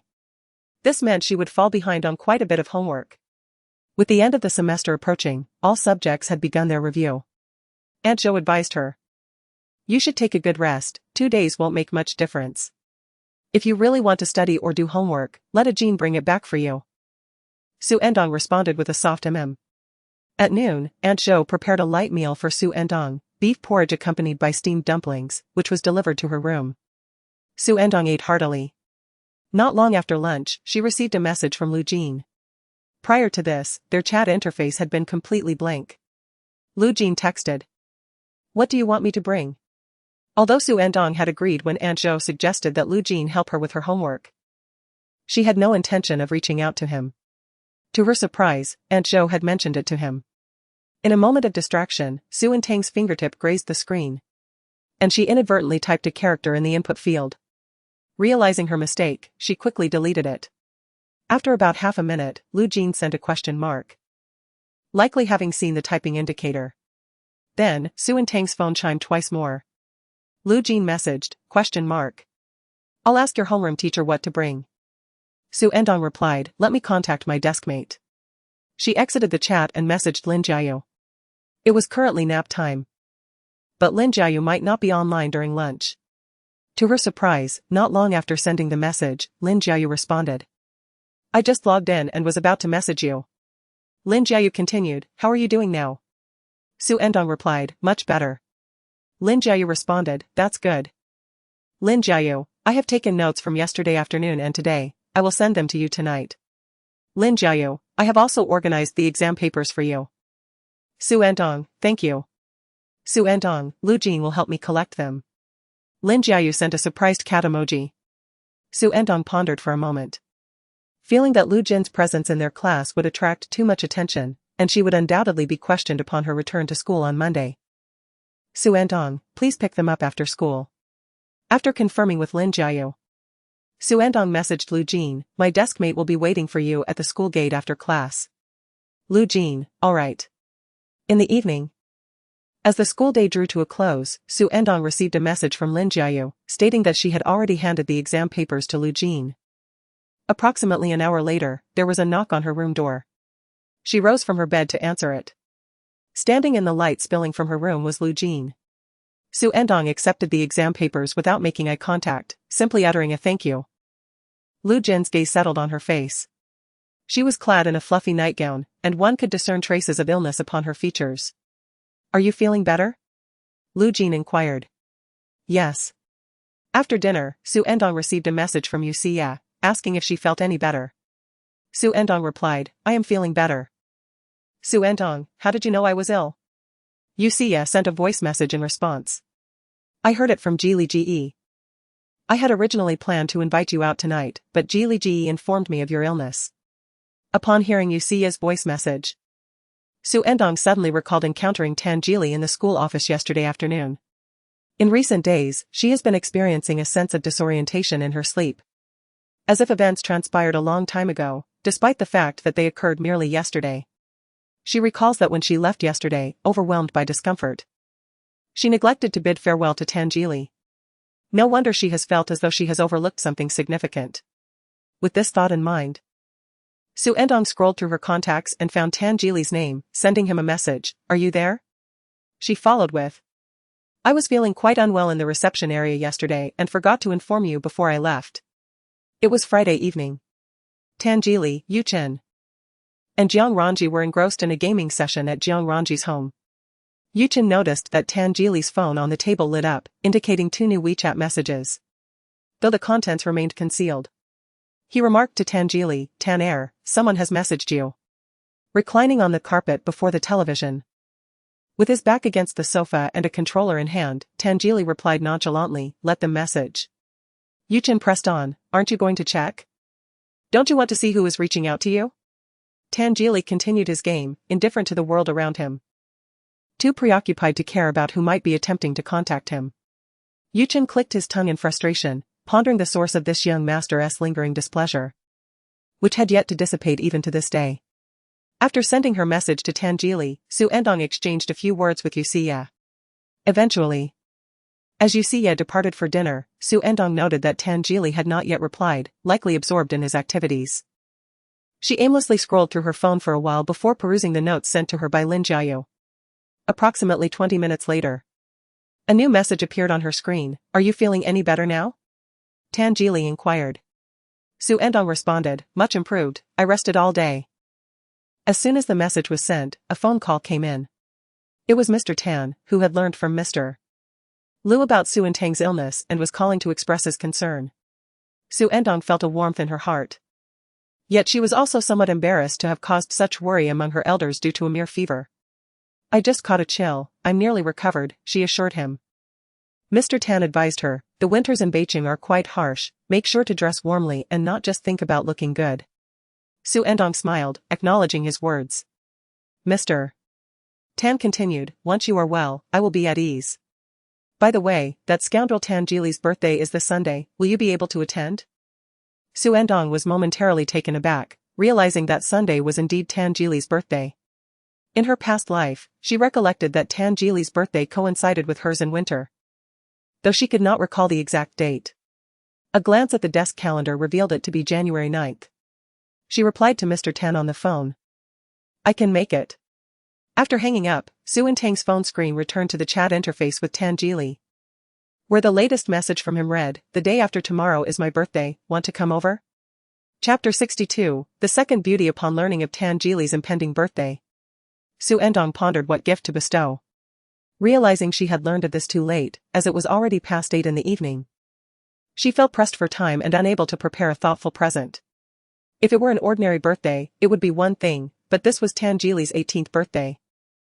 Xu Ertang opened the chat with Tan Geely once more, contemplated briefly, and then exited the conversation.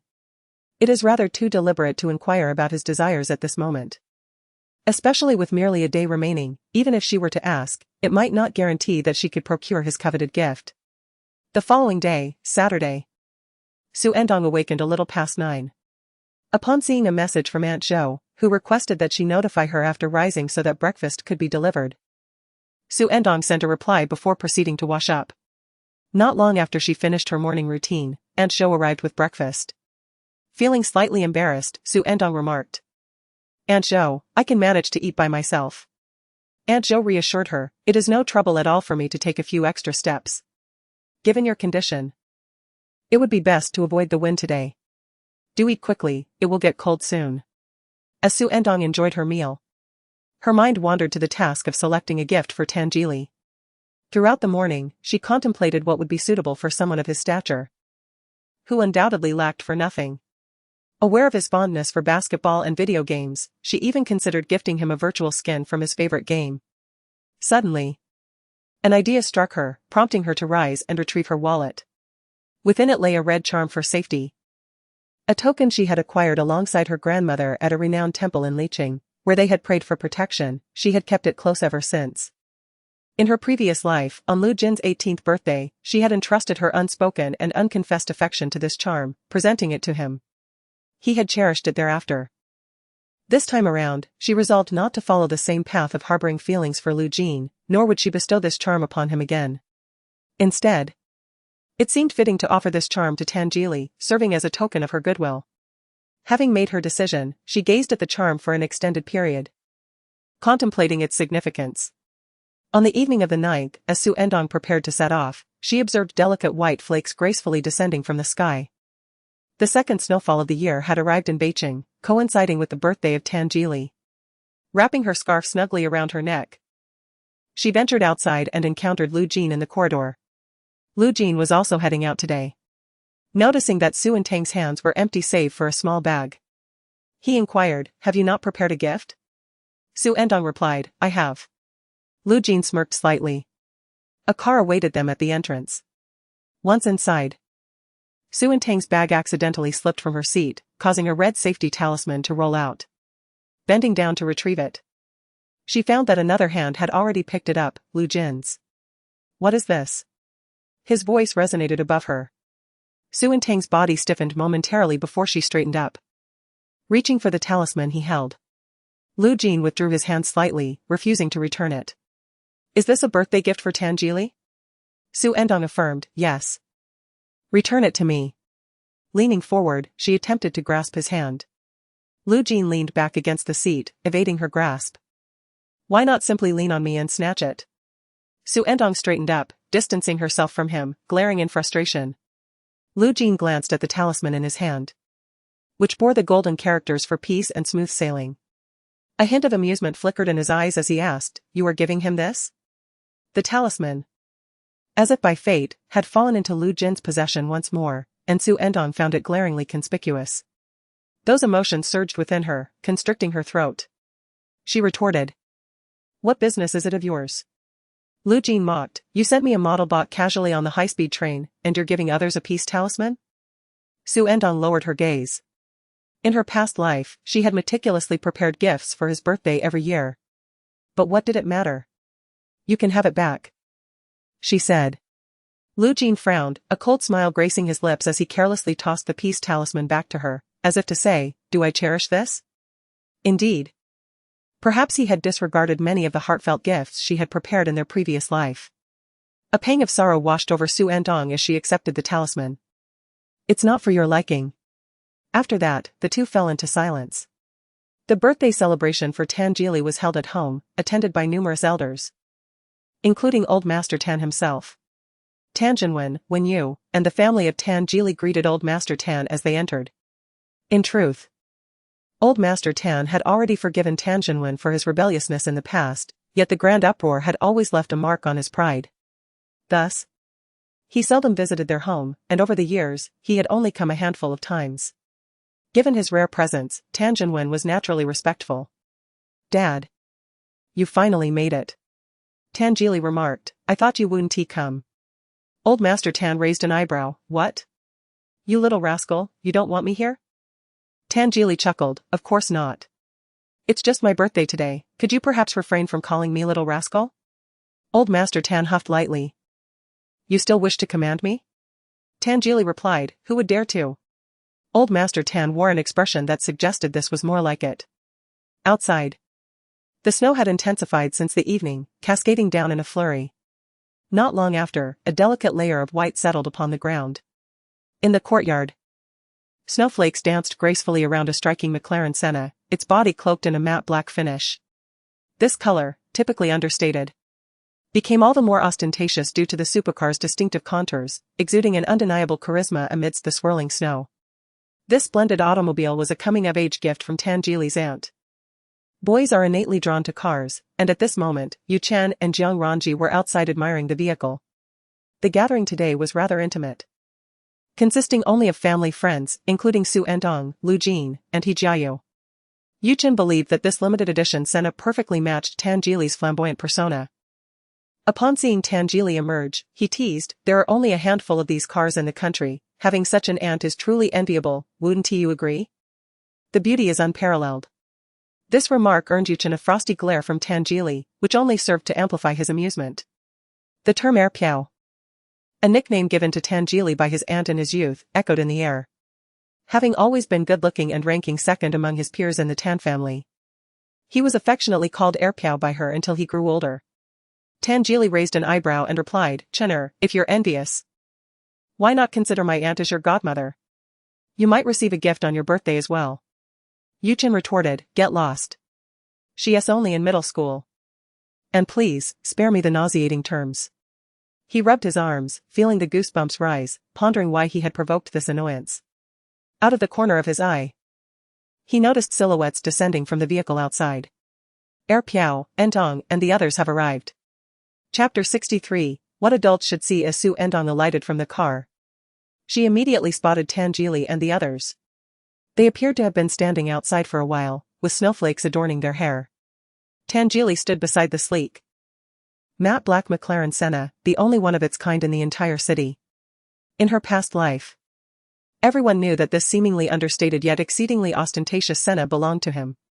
Xu Ertang would occasionally catch sight of the car at bars or clubs, indicating his presence, though he was rarely seen. Their interactions had been limited in those days.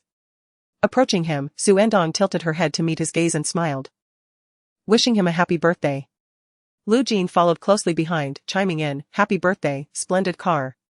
Tan Jili replied, "Thank you." After exchanging pleasantries with them, Xu Ertang entered to greet her elders. Upon seeing her, Elder Tan waved, calling out, "Tang Tang, come here." Xu Ertang approached, addressing him as Grandpa Tan, and subsequently greeted Tan Jinwen and Wen Yu. When you expressed concern, inquiring, "I heard from the old man that you had a fever a few days ago. Are you feeling better now?" Xu Ertang nodded, assuring her that she had recovered. After a brief conversation, Elder Tan took Xu Ertang under his wing, introducing her to others. Those whom Elder Tan personally introduced were held in high regard. Xu Ertang obediently followed closely by his side, responding appropriately to their names. In fact, many of them were familiar to her from her past life. She encountered a striking middle-aged woman, and Elder Tan introduced her, saying, "Tang Tang, this is Tan Jili's aunt." It was evident that Tan Jili's aunt bore a striking resemblance to Wen Yu, unmistakably revealing their sisterly bond. She scrutinized Xu Ertang, inquiring, "Is this the one with the childhood betrothal to both heir Jili and that young master of the Lu family?" Xu Ertang's countenance flushed. Previously, her focus had been solely on Lu Jin. Upon learning of the betrothal, she only cared that it was with Lu Jin. Overlooking the fact that she also had a similar arrangement with Tan Jili, Lu Jin, He Jiayu, and Shuyu entered from outside, overhearing Tan Jili's aunt's words. He Jiayu, taken aback, questioned Lu Jin, "You have a childhood betrothal? Is that genuine?" Lu Jin's gaze settled upon Xu Ertang. After a moment's reflection, he responded, "It seems so." He Jiayu pondered, "How does a three-way betrothal work? Does it depend on whom Miss Xu chooses?" Lu Jin averted his gaze, casting a glance at him. He Jiayu asked, "Ah? Did I say something amiss?"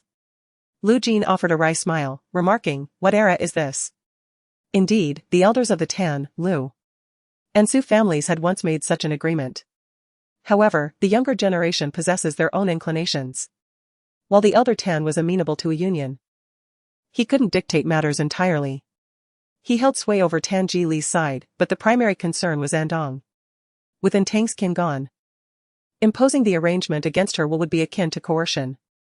The elder addressed Tan Jili's aunt, stating, "Ultimately, this matter is but a jest. It may or may not come to pass. The young lady is sensitive, why broach such topics in her presence?" Tan Jili's aunt remained silent, though others nearby inquired further. Though Xu Ertang was not required to respond, the heat on her face persisted as she listened quietly. After what felt like an eternity, she finally concluded her engagements with the elder Tan and let out a sigh of relief. Feeling a pang of hunger, she glanced around but did not spot Yusia.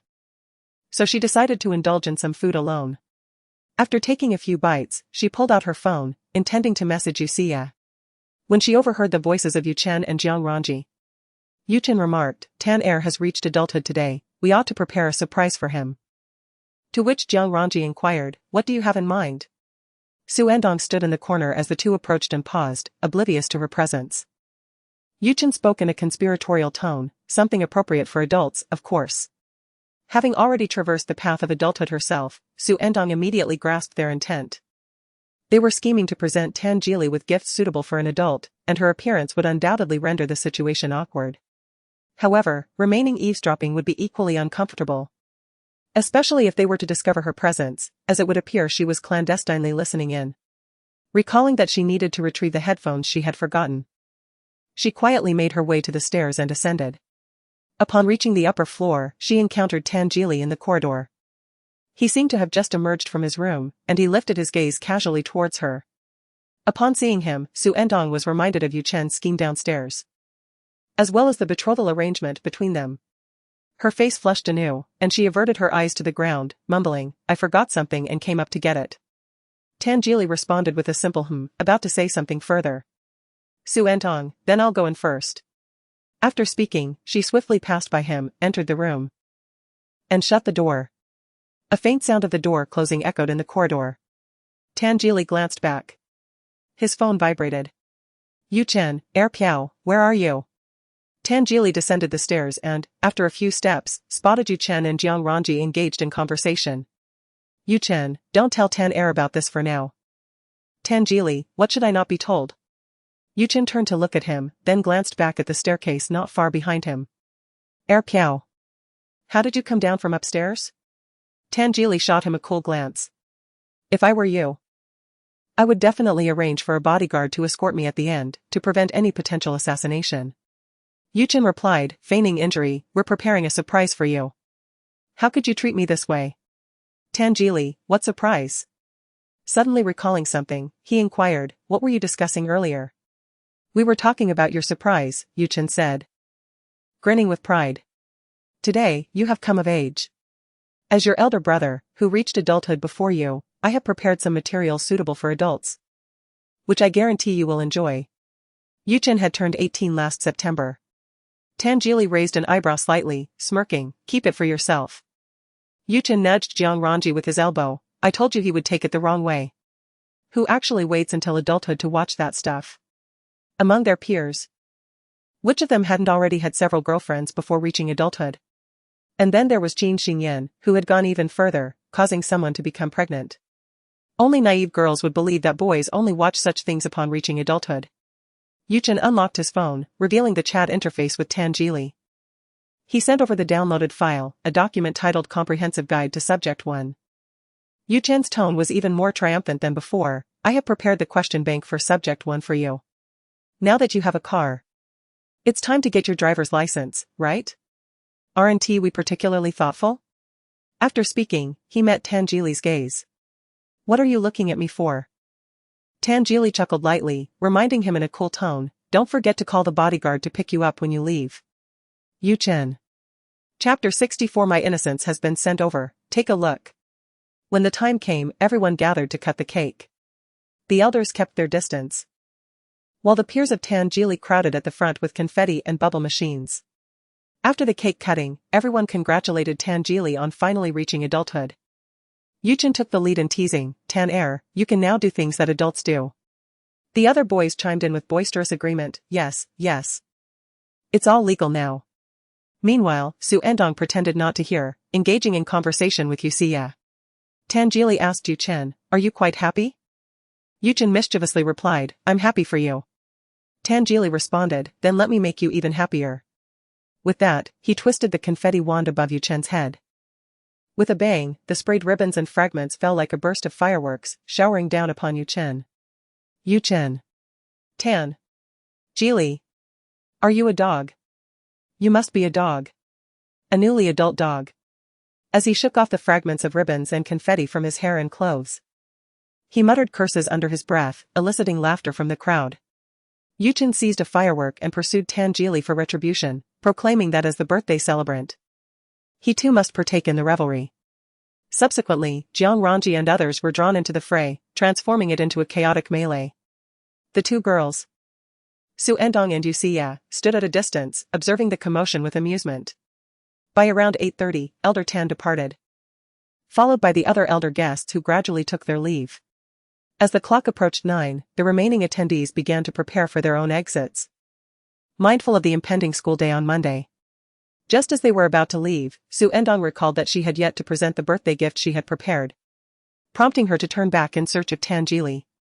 Lu Jin, noticing her retreat, inquired, "Where are you going?" Xu Ertang replied, "To deliver a gift. Please wait for me in the car." With that, she hurried off. Lu Jin smirked and pulled at the corner of his mouth in amusement. Meanwhile, Tan Jili had just seen off an elder and was standing in the yard, holding an umbrella against the heavy snowfall. He was clad only in a black sweater, eschewing a coat, seemingly unfazed by the chill. Tall and slender, he stood out against the snowy backdrop.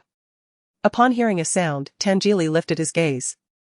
Xu Ertang rushed over, unprotected by an umbrella, her hair and clothes dusted with snowflakes, droplets of melted snow clinging to her eyelashes.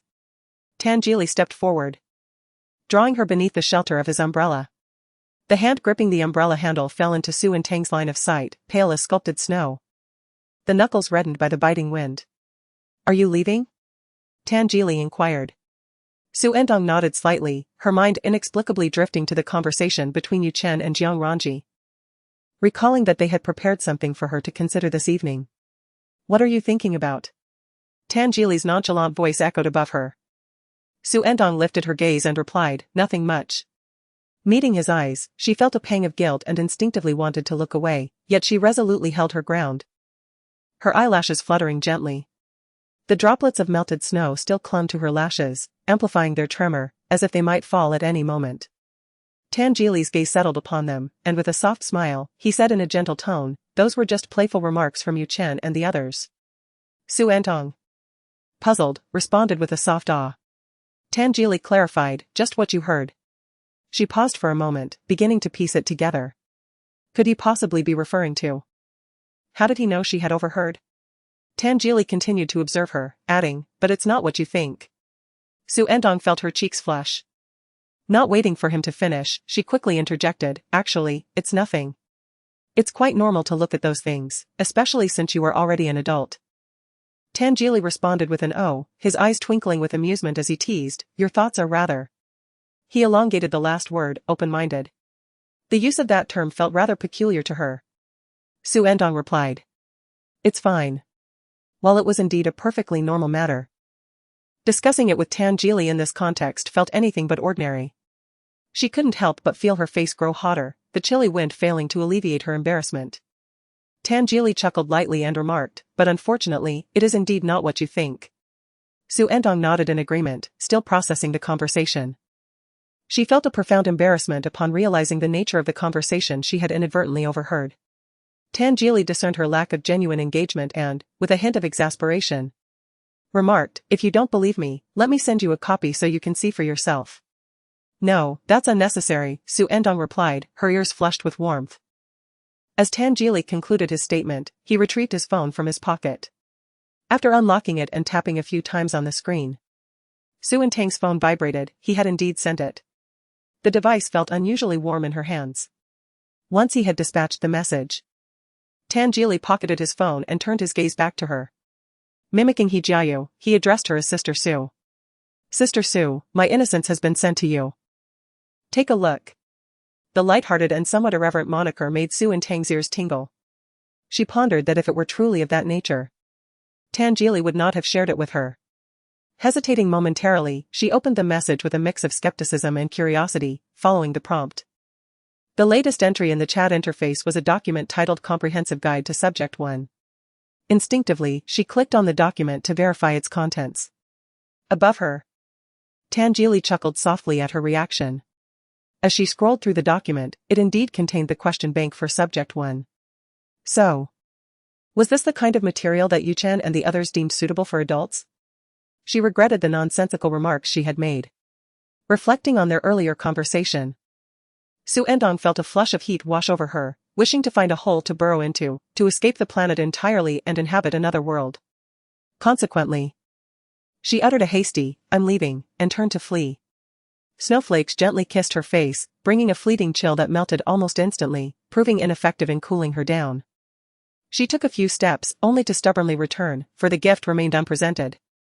With a flushed visage, she rejoined Tan Jili beneath the umbrella. Feigning composure as she lifted her gaze, though she dared not meet his eyes. Producing a talisman, she declared, "This is your birthday gift." Her entire being radiated warmth, extending even to her fingertips. When she handed the talisman to Tan Jili, her heated fingertips inadvertently brushed against his, both exuding a warmth that ignited a tingling sensation upon contact. After passing it to him, Xu Ertang withdrew her hand, rubbing her tingling fingertips against her clothing. Tan Jili observed the characters inscribed on the talisman and inquired, "Is this a talisman for safety?" Xu Ertang responded with a soft, affirmative murmur. "I obtained this from a renowned temple in Beicheng." Her voice mingled with the whispering wind, delicate and gentle. "Happy birthday, Tan Jili." Chapter 65, an evening of leisure following Tan Jili's birthday. Merely a week remained until the final examinations. The entire academic building buzzed with the palpable atmosphere of impending assessments. Lin Jiayu seized the opportunity early on to hang a wish string at the international department, fervently praying for commendable results in the finals. Xu Ertang was taken aback. Nearly an entire semester had passed, yet this fervor showed no signs of waning. Lin Jiayu exclaimed, "Not only has it not diminished, but the number of participants has surged. If one were to visit today, even the adjacent lockers would be unable to accommodate any more." Xu Ertang. Hearing their conversation, Shuang turned to Lin Jiayu and asked, "Is it truly effective?" "If it is, I would like to try it too." Lin Jiayu replied, puzzled. "Aren't you the one who doesn't believe in it?" Sighing, Shuang replied, "I did poorly on my last monthly exam and was reprimanded by my parents. Moreover, with the winter break and the new year approaching, this exam will determine the amount of my red envelope money." Recently, he had been sharing various exam deities daily, seeking their blessings, and he didn't mind adding Tan Jili to the list. "So, does Tan Jili really work?" he inquired. Lin Jiayu responded, "Even if it does, you have nowhere to display it." Shuang said, "Forget it, let me ask you a question." He picked up the test paper and placed it on Xu Ertang's desk. She glanced at it and realized that he intended to ask the very question she had just discussed with Lin Jiayu. She shook her head, "We've just talked about this. I can't solve it either." Shuang remarked, "You all can't solve it? Then it's quite normal that I can't." Just then, the preparatory bell for class rang. After this lesson, they would be free for the day. Lin Jiayu turned to Xu Ertang and said, "When you go back, if Tan Jili is free, you should ask him. Come back tomorrow and tell me what he says." As Shuang was about to turn back, he heard this and added, "Make sure to tell me as well." During her later days living at the Tan residence, Xu Ertang sometimes asked Tan Jili about questions she couldn't solve, only to report back to Lin Jiayu the following day. Now that she no longer resided there, she could just as easily inquire via WeChat. Xu Ertang nodded, "All right." At last, the final class concluded, and they were free to leave. With their backpacks in hand, Xu Ertang and Lin Jiayu exited the second-year teaching building together. The days had turned quite chilly. Lin Jiayu adjusted her scarf and exclaimed, "I am so hungry."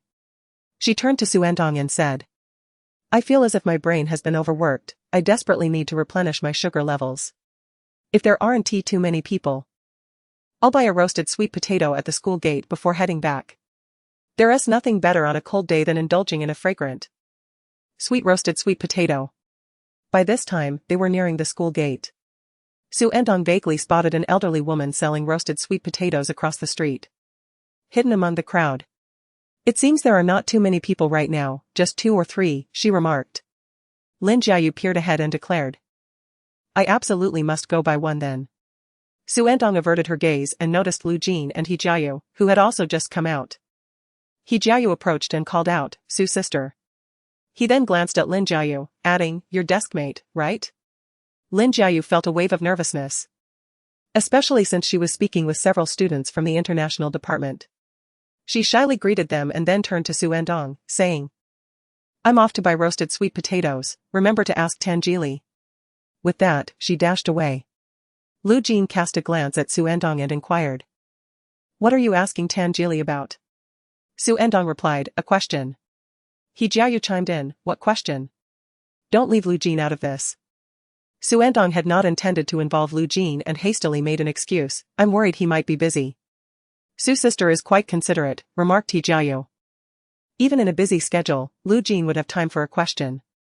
Xu Endong responded with a nonchalant After parting ways with He Jiayu and the others, Xu Endong and Lu Jin continued their walk forward. The school gate was bustling with vehicles as the school day concluded. Today, Uncle Li did not manage to squeeze through, parking a little distance from the entrance. What subject? Lu Jin inquired. Xu Endong cast him a puzzled glance, their eyes meeting. Lu Jin leisurely replied. I happen to be free tonight. Xu Ertang. Lu Jin smirked and asked, why the silence? Afraid I might be busy? Is that a lie? Xu Ertang, caught off guard, felt a flicker of irritation. What does it matter to you? Very well, Lu Jin said, a smile curling his lips, as he bent down to unlock his phone and tapped a few times. His phone was held low enough for Xu Endong to glimpse the screen. She noticed he had opened a chat with Aunt Zhou. Then, Lu Jin pressed the button to record a voice message, bringing the phone closer to his mouth, saying, Aunt Zhou, which study room is available? Xu Ertang. Seeing him about to send another voice message, Xu Endong attempted to intervene, reaching out to stop him. I don't need it. Lu Jin shifted his body slightly, effortlessly evading her, and spoke into the phone again. I need to explain some problems to Tang Tang tonight. Once he finished the voice message, Xu Endong opened her mouth to speak, but Lu Jin raised an eyebrow, saying, what's wrong? Don't want to go to the study room? Xu Endong responded curtly, not interested. Lu Jin's tone took on a slightly mischievous and suggestive quality. Then where do you wish to go? Xu Endong was momentarily taken aback, contemplating whether to question his sanity. At that moment, a nearby car rolled down its window. A Jean. The smile on Lu Jin's lips faded somewhat. It was Wei He. Xu Endong did not expect Wei He to appear here. After a moment's pause, she called out, Aunt. Wei He smiled gently and asked, Tang Tang, just finished school? Xu Endong replied, yes, just now. Aware that Wei He was surely there to find Lu Jin, she added, then, Aunt, I shall head to the car. Wei He nodded. I saw the car that came to pick you up in front. It's quite chilly today, you should hurry along, lest you catch a chill. After Xu Endong departed, Lu Jin opened the car door and sat inside, casually inquiring, what brings you here? Wei He retorted, of course, I came to see you. You hardly ever come home. Just then, a new message appeared on WeChat. Lu Jin opened it and, speaking without much thought, remarked, as if you all return home every day. Wei He, taken aback by his response, felt her mood sour, yet could find no retort against Lu Jin. After regaining her composure, she said, it's only natural for you to be upset. She continued, living in Fuyuan is fine, it keeps that wild seed from ingratiating himself with your grandparents. I heard he visited during New Year, didn't he? At the mention of this topic, a flicker of impatience crossed Lu Jin's brow. Wei He snorted lightly. Her tone laced with disdain, I knew their ambitions were not trivial. She continued, speaking to herself, fortunately, your grandparents still dote on you the most. As long as you maintain your position, everything will be all right. I will keep an eye on your father's side as well, rest assured. What is yours shall remain yours. Suddenly, Lu Jin asked, what if it isn't? Wei He furrowed her brow, momentarily perplexed, what do you mean?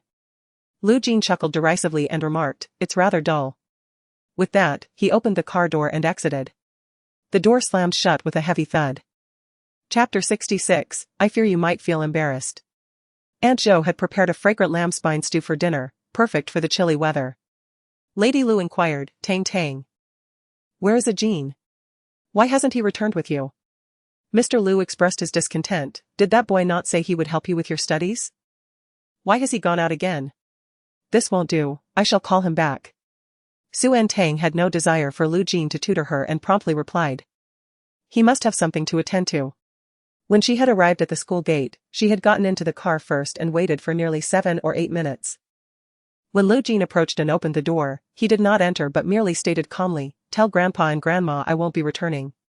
He then walked away. And Xu Ertang did not inquire further. They encountered Aunt Wei He at the school gate. Xu Ertang mentioned this. Lady Lu asked, did they speak? Xu Ertang nodded. Lady Lu sighed and muttered something incomprehensible. Mr. Lu refrained from insisting on summoning Lu Jin back, he simply remarked. I wonder if he discussed the questions before leaving. Xu Ertang replied, it wasn't anything crucial, I can just discuss it with my classmates. Mr. Lu countered. You could still ask that boy from the Tan family. Xu Ertang acknowledged with a sound of agreement. After dinner, Xu Ertang spent some time with Mr. and Mrs. Liu before retreating to her room to complete her homework. Around 8 o'clock, she received a voice message from Lin Jiayu. Upon opening the message, Lin Jiayu's troubled voice resonated. Xu Ertang, have you completed the physics assignment?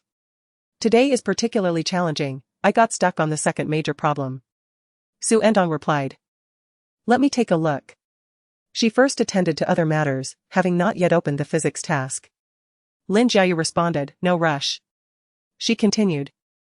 I will focus on something else for now. After setting her phone aside, Xu Ertang opened the physics assignment and turned to the second major problem. Indeed, it posed a significant challenge, as physics was not her forte. After staring at it for several minutes without gaining any insight, her phone buzzed incessantly beside her. Yielding to distraction, Xu Ertang abandoned the physics problem and opened the messages, discovering that Yuxia had shared a series of photographs in their group chat. Yuxia had sent numerous images at once, causing Xu Ertang's phone to persistently chime. She perused the photos, which included moments from the New Year party, the countdown celebration, and Tan Jili's birthday. They were all beautifully captured. Yuzhen commented on one of the photos, am I not as handsome as Tan in this one? Yuxia responded with a smirking emoji, followed by, only barely. Yuzhen retorted, what do you mean, barely? He then added, let Tan speak for himself. Tan Jili indeed responded with a simple. This easily conjured an image of his characteristic aloofness. Yuzhen quipped, so much for being a princess. How cold can you be? Upon reading Yuzhen's remark, Xu Ertang couldn't help but chuckle. Moments later, she noticed that Tan Jili had retracted his dot.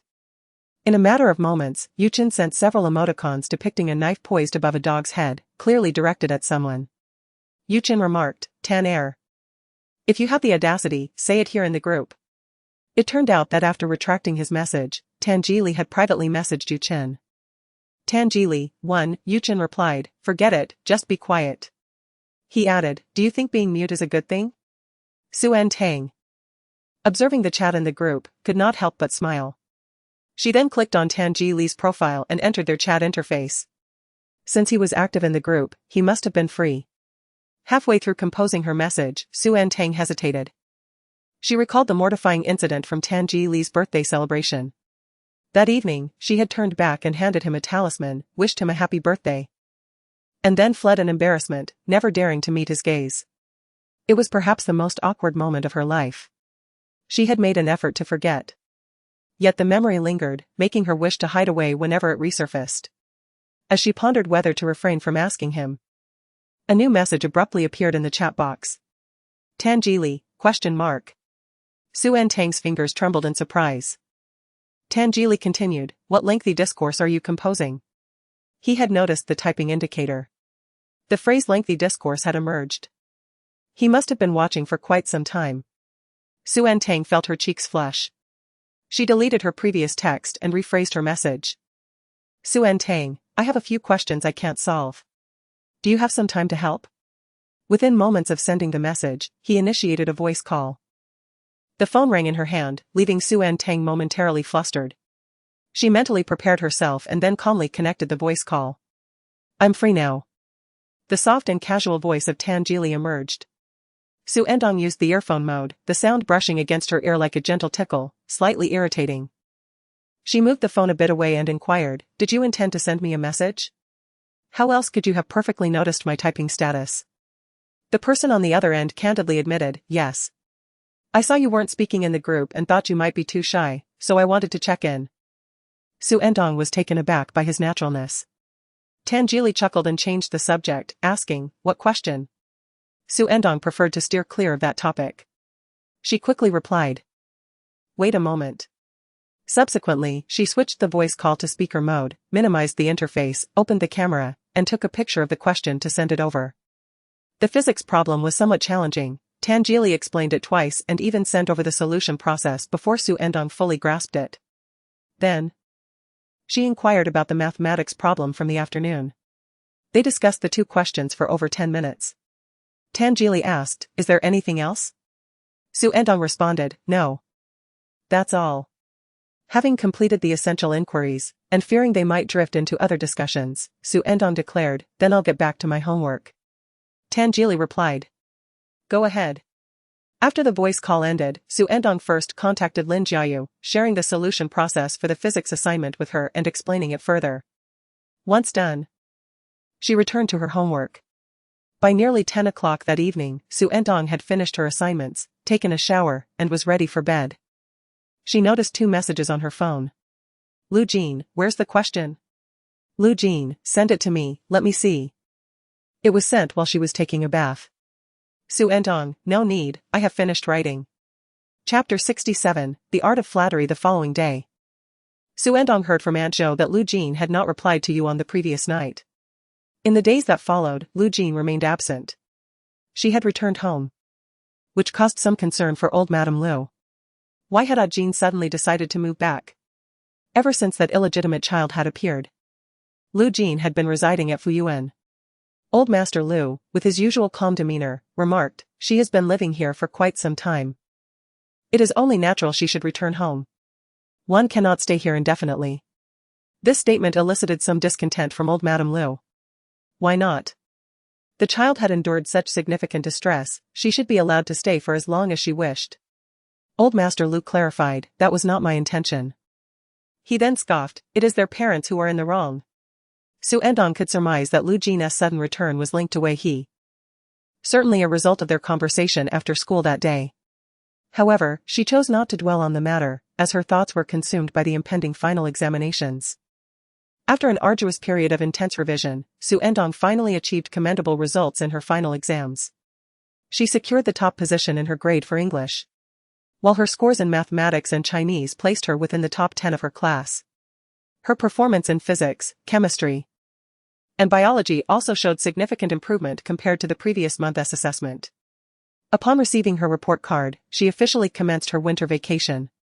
With only 1 more semester remaining, her cohort would soon be advancing to their senior year. This winter break, however, came with an unusually heavy workload. Nevertheless, it was still manageable compared to that of Xiaoning.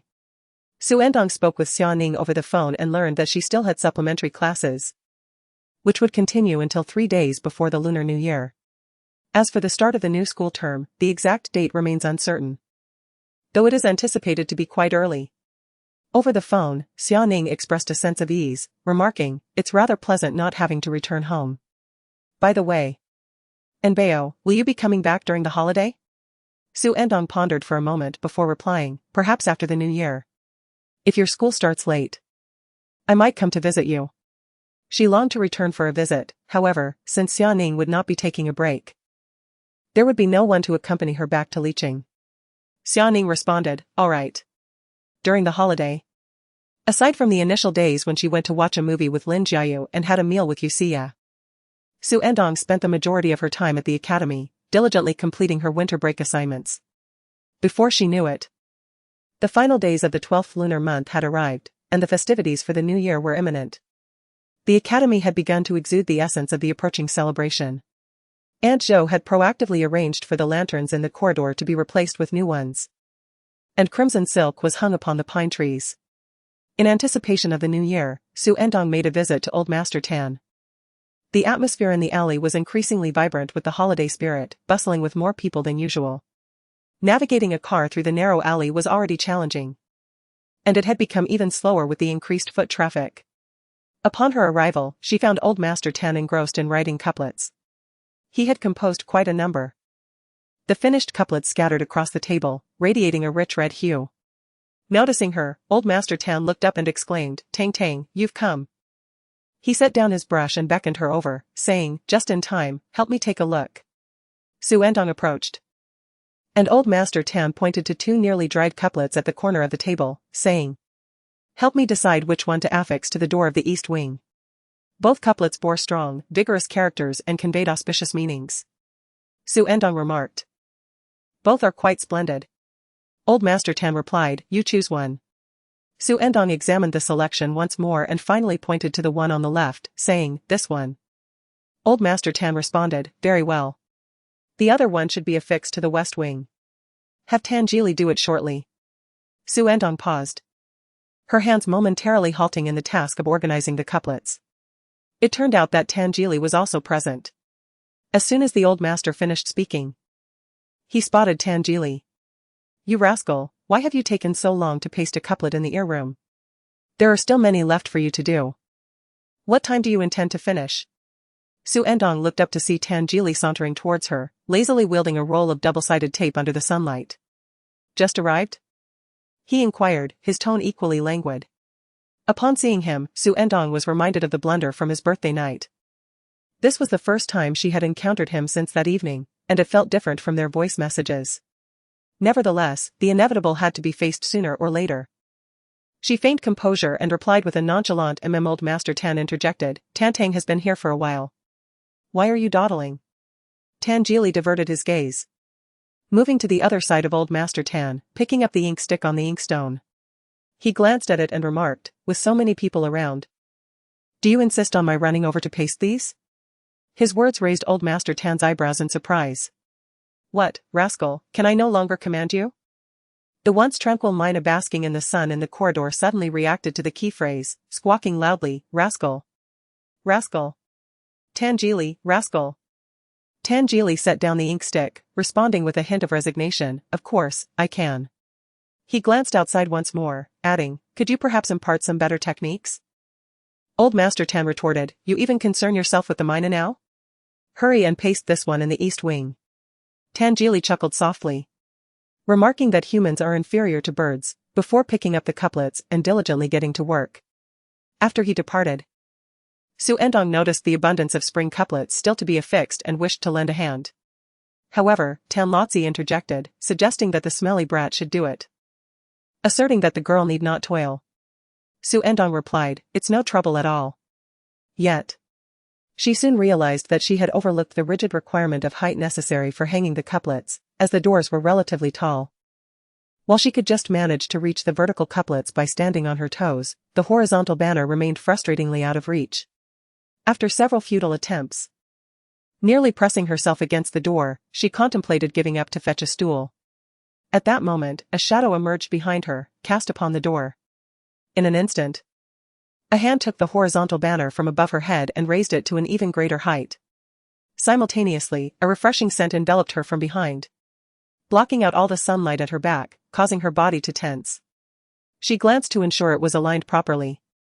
A languid voice resonated above her, sending a shiver down Xu Ertang's neck. Startled, she edged away from the space between him and the door.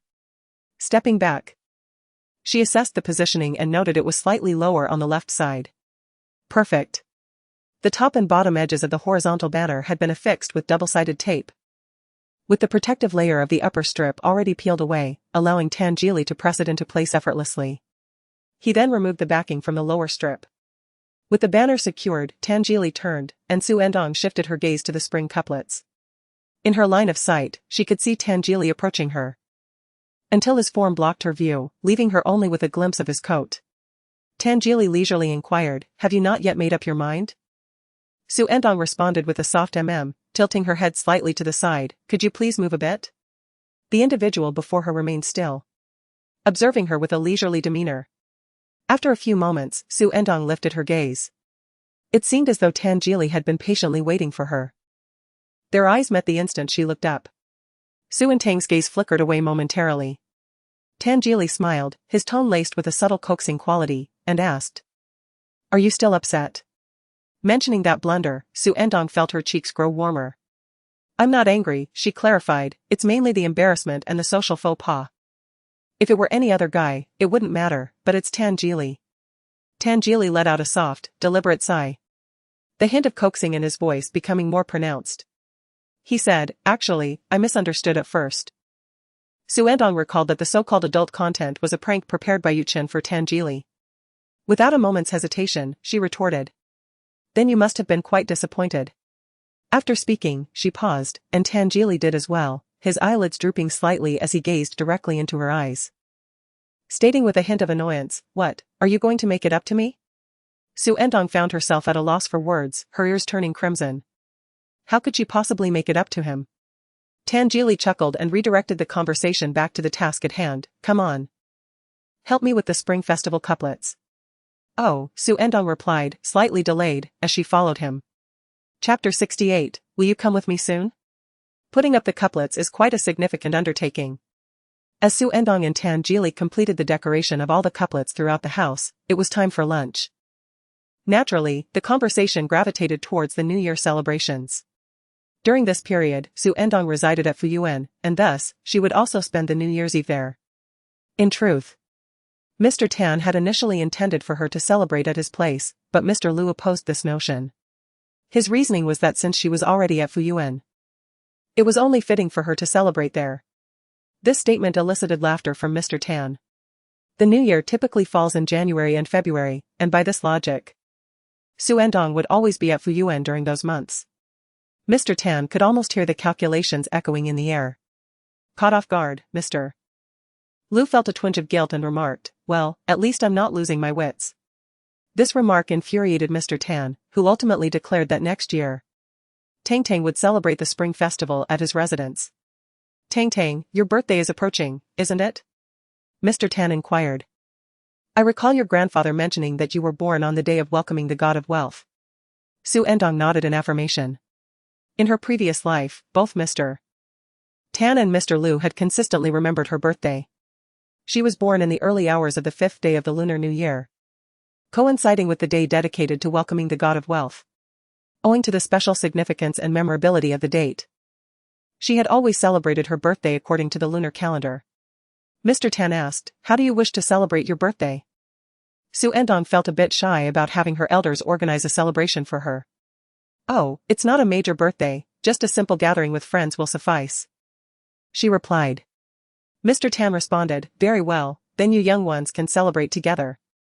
On New Year's Eve, Lu Xingtao, Wei He, and Lu Jin also arrived at Fuyuan.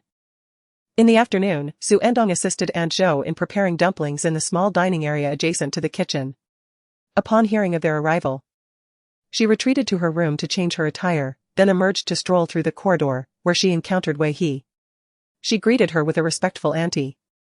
Wei He, adorned in a delicate lilac coat, her hairstyle and makeup impeccably arranged, radiated elegance and gentleness. Tang, how fortuitous to see you, she remarked, extending a paper bag she held to Xu Ertang. I heard your birthday is on the 5th, this is a gift for you. Xu Ertang graciously accepted it, replying, thank you, auntie. Wei He smiled gently, saying, no need for such formality, your uncle treats you like a sister, and we consider you as our daughter. Xu Ertang, holding the paper bag, smiled and nodded, I am aware, uncle and auntie have always been very kind to me. She then added, I will take this back to my room. Go ahead, Wei He encouraged. After placing the gift in her room, Xu Ertang returned to find Wei He still waiting in the corridor. I wanted to wait for you to walk together, it's a perfect opportunity to chat, Wei He said. Xu Ertang approached, responding, all right. The two proceeded toward the drawing room. Wei He discreetly observed Xu Ertang, pondering whether she comprehended the implications behind her earlier words.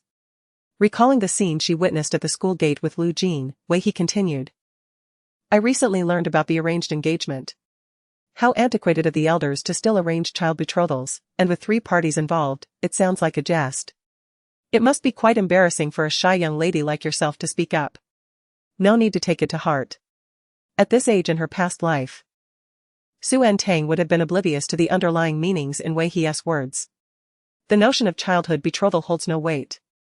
And the fact that Lu Jin regards her as a sister leaves her feeling a quiet despondency, yet she refrains from overthinking it. In truth, Wei He harbors no desire for her to develop any feelings toward Lu Jin, wishing to subtly stifle any such notions. However, Xu Ertang does not disclose to Wei He that she comprehends this, she merely nods and replies, all right, aunt. Subsequently, they proceed to the parlor, with Wei He saying little further.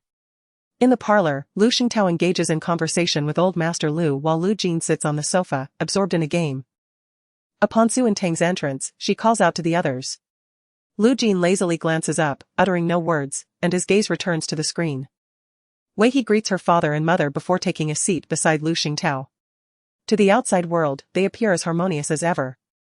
The atmosphere during the New Year's Eve dinner remains relatively cordial, dominated by the chatter of old Master Lu, old Madame Lu, Lu Xingtao, and Wei He, with no mention of the illegitimate child. Old Master Lu serves some dishes to Xu Ertang, saying, "Tang Tang, it is your first New Year here. Make sure to eat plenty." Old Madame Lu adds, "Yes, do eat more, and don't forget to have some rice." Xu Ertang has already had her fill of vegetables and declines the rice, stating she cannot eat any more. Old Madame Lu insists, "You must have at least a little. It has been specially prepared for you." Just then, the rice is brought in, presented in a small wooden bucket. Xu Ertang lifts the lid and discovers not only rice but also several water chestnuts. In the vicinity of Li City, it is customary to include a few water chestnuts when cooking rice on New Year's Eve. Water chestnuts symbolize ingots, and by scooping out the ingots while serving, consuming them signifies that the coming year will bring good fortune. The steam rising from the rice momentarily causes Xu Ertang's eyes to feel slightly swollen. In the past, during the New Year's Eve dinner, when she could no longer eat, her grandparents would insist that she consume at least a little. The area surrounding the courtyard was designated for fireworks. After the meal, they watched the Spring Festival Gala for a while. And then Old Master Lu instructed Lu Jin to set off the fireworks. Everyone proceeded to the entrance. Xu Ertang assisted Old Madame Lu as they stood on the steps, observing Lu Jin ignite the fireworks. Old Madame Lu cautioned, "Ah Jin, be careful." As the fuse was ignited, sparks erupted. When they reached inside, the sparks extinguished, leaving only a grayish-blue smoke. After a brief silence, a resounding bang illuminated the night sky, vibrant and resplendent. Once the fireworks concluded, Lu Shengtai had matters to attend to, and Wei He departed to play mahjong, leaving promptly. After a day of busyness, both Old Master Lu and Old Madame Lu felt somewhat fatigued and prepared to retire for the night. Before entering, Old Madame Lu inquired of Lu Jin, "Ah Jin, will you be staying here tonight? After all, you will come back in the morning." Lu Jin affirmed, "Yes, I will stay here. However, I must step out shortly. He Jiayu and the others are looking for me." Old Master Lu reminded, "If you go out to play, take Tang Tang along. We will retire early, otherwise she will be alone."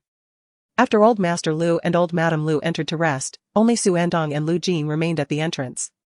The chilly air still bore the scent of gunpowder from the fireworks, mingled with the smell of sulfur. Lu Jin, with his hands in his pockets, turned to Xu Ertang and said, "Since grandfather has spoken, will you accompany me shortly?" No sooner had he finished speaking than lights began to appear in the distance. A vehicle approached and came to a halt before them. The gunpowder and sulfur in the air were illuminated by the car's headlights, revealing delicate wisps and shapes. The car window descended, revealing the face of Tan Jili. Inside were Yu Xie and Yu Chen. Yu Xie waved at Xu Ertang, inquiring, "Are you ready to leave?" Xu Ertang replied to Lu Jin, "I've made plans to hang out with Xie and the others." When He Jiayu arrived in his family's car to pick up Lu Jin, she was already waiting at the entrance of the revival garden. After getting into the car, He Jiayu remarked, "By the way, I just ran into Tan Jili and the others. They are here to take Sister Su out for some fun." Lu Jin lazily acknowledged with a hum. He Jiayu continued, "On my way here, I was actually thinking of bringing Sister Su along. But it seems they've taken her instead." Lu Jin curled her lips slightly, thinking, what is the point of bringing her along? It would be too much trouble. Chapter 69, You truly are a source of trouble. During the New Year, Xu Ertang had no relatives to visit. Aside from paying a New Year's greeting to Old Master Tan, she spent most of her time at the revival garden. Soon, the 5th day of the New Year arrived, marking her birthday. The celebration venue was arranged by Wen Yu, located at a private club in the eastern outskirts of North City. Although Xu Ertang was not well acquainted with many people in North City, today's birthday banquet was lively, attended by numerous peers from the Tan and Lu families. All were there out of respect for the Tan and Lu families. It was rumored that the elders from the Tan and Lu families had brought a young girl from Beicheng, whom they cherished greatly. Some attendees were meeting Xu Ertang for the first time, their curiosity evident as they scrutinized her. Yu Xie sat beside Xu Ertang, quietly introducing her to the guests. The circle was rather small, and these individuals would eventually intersect with Xu Ertang's previous life, as they were largely familiar with each other. Yu Xie lifted her chin to indicate the girl wearing glasses in the distance, known as Kong Jiafei. She lowered her voice slightly, covering her mouth with her hand, and whispered, "She once had a crush on Ji Li Gu." Yu Chen was seated on the opposite side of Yu Xie, engrossed in a game with Tan Jili and Jiang Ranji. Upon hearing Yusia's words, he leaned closer, astonished, and asked, "What? She used to like Tan? Indeed." Yusia replied. This caused her to fall out with her original best friend. Yuchen was taken aback. "I know her best friend. No wonder they were no longer seen together." He continued, "If she liked him before, what about now? Has she realized that Tan is too much of a dog and lost interest?" Without lifting his head from the game, Tangili nonchalantly remarked. "With the bottom lane crumbling like this, if I were you, I would simply jump into the river." Xu Ertang chuckled at his words, her eyes squinting with amusement. Then she noticed Tangili casting a glance in her direction. Xu Ertang quickly suppressed her laughter. "Isn't it fair to chat about his gossip?" Yuchen protested. "I die and wait to respawn, yet I can't even have a few words?" Yusia shrugged. "As for whether she likes him now, I cannot say." Yuchen lamented. "It seems every type of girl fancies Tan. On the screen, the countdown to respawn displayed just over 10 seconds remaining. He glanced at Tangili, studying his profile, and clicked his tongue. "Young Master Tan, you truly are a disaster, on par with Daji." Yusia, displeased by this remark, retorted, "How is Daji a disaster? Clearly, it is you men who are inadequate, yet you insist on blaming women." At this moment, as the screen dimmed and the countdown commenced, he lifted his head and casually advised, "Chin, if I were you, I would speak less to avoid any backlash." Yuchen. Yusia chuckled at the mention of Chin. She turned to Xu Ertang and remarked, "Do you not find it rather odd how Geely calls my brother by his nickname? It sounds quite sarcastic." "It's the first time I've heard my brother's nickname uttered in such a peculiar tone." Xu Ertang nodded in agreement, sharing her sentiment. Yuchen cast a disgruntled glance at Yusia, exclaiming, "Are you still my sister? Whose side are you on?" Yusia playfully stuck out her tongue. "The birthday star is right here." Hearing the voice, Xu Ertang turned her head to find He Jiayu. He Jiayu had arrived late due to family matters. "Happy birthday, Sume," he said. Xu Ertang smiled and thanked him. He Jiayu continued, "What a splendid day, right in time for welcoming the god of wealth." Yusia chimed in. "Indeed, it's particularly memorable." After exchanging a few words, He Jiayu went to seek out Lu Jin. Lu Jin and a few others, including Shiryu, were engaged in a game. By the time He Jiayu approached, they were already pushing against the opposing team's base. Shortly thereafter, the game concluded, and Lu Jin set down his phone. He Jiayu inquired, "Shall we invite Sume to join us?" Lu Jin glanced over towards Xu Ertang, who was conversing with Yusia, while Yuchen chimed in as well, and the gazes of Jingli and Jiang Ran were also fixed in that direction. He Jiayu clicked his tongue, pondering why, despite all being equally acquainted, it seemed that Sume was closer to them. Lu Jin raised an eyebrow and asked, "Is that so?" He Jiayu remarked, "Perhaps it is simply that we are all boys here, lacking a girl."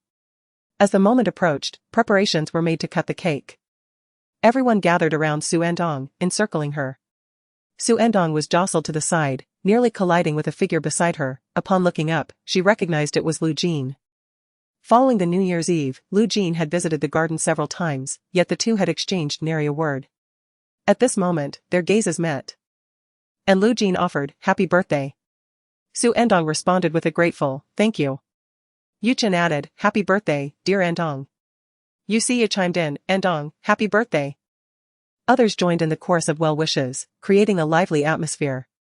He Jiayu noticed someone was missing and wondered, "Where is Shiryu?" He scanned the crowd and soon spotted Shiryu emerging from behind the throng. "Where have you been? It is time to cut the cake." As Shiryu stepped into the circle, he spoke to Lu Jin in a conspiratorial tone, "Ah Jin, look who has arrived." With that, he shifted aside to reveal the figure behind him. Xu Ertang's body froze as she caught sight of Zhao Mansi stepping forth from behind Shiryu. A moment later, Yu Chen's voice whispered in her ear, "When did Zhao Mansi return to the country?" The arrival of Zhao Mansi had not gone unnoticed. The others were equally astonished, engaging in hushed discussions. "Wasn't she abroad? How did she come back? Did you hear she was returning?" "No, I thought my eyes were deceiving me. She must have come here for Lu Jin. TSK, they must have parted ways because Zhao Mansi went abroad, right? Was it Zhao Mansi who initiated the breakup? Is reconciliation on the horizon? Perhaps not. What kind of temperament does Lu Jin possess that allows her to decide on a whim to break up and then to reconcile? That makes sense. Whispers surged like a tide, flooding Xu Ertang's ears from all directions. Under the watchful gaze of the crowd, Zhao Mansi approached Lu Jin. A Jin.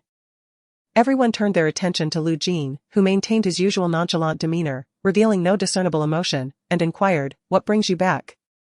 Zhao Mansi replied. "I have matters to attend to, is that not acceptable?" Her haughty tone carried an air of playful defiance. "Very well," Lu Jin responded indifferently. As if it were none of his concern. He Jiaoyu seized the moment to defuse the tension, saying, "Miss Zhao, you return without a word." Zhao Mansi cast a glance in his direction. "I thought I would surprise you all." He Jiaoyu, with a familiar tone, remarked, "It is indeed quite the surprise." What should have been a moment for Xu Ertang to make a wish and blow out candles turned into a spectacle centered around Zhao Mansi. For a fleeting instant, Xu Ertang felt as though she had been transported back to a time long past. It had often been like this before. Chapter 70, Make a Wish. And I shall help you realize it. He Jiaoyu turned to Xu Ertang, introducing her, "This is Zhao Mansi, our dear friend, with whom we grew up." He then directed his attention back to Zhao Mansi, "This is Xu Ertang, our dear sister, currently residing in Fuyuan. The apple of the eyes of old Master Lu and old Madame Lu." Zhao Mansi smiled at Xu Ertang. "Hello, I am Zhao Mansi." She extended the paper bag in her hand, saying, "This is a birthday gift, I hope it doesn't disturb you." He Ji responded, "How could it? The more, the merrier. Right? Su Mimi." At that moment, Tangili's indifferent voice interjected, "If we continue, the candles will burn out." Her tone exuded an air of impatience. Yu Siya chimed in. "Yes, Ertang, make a wish."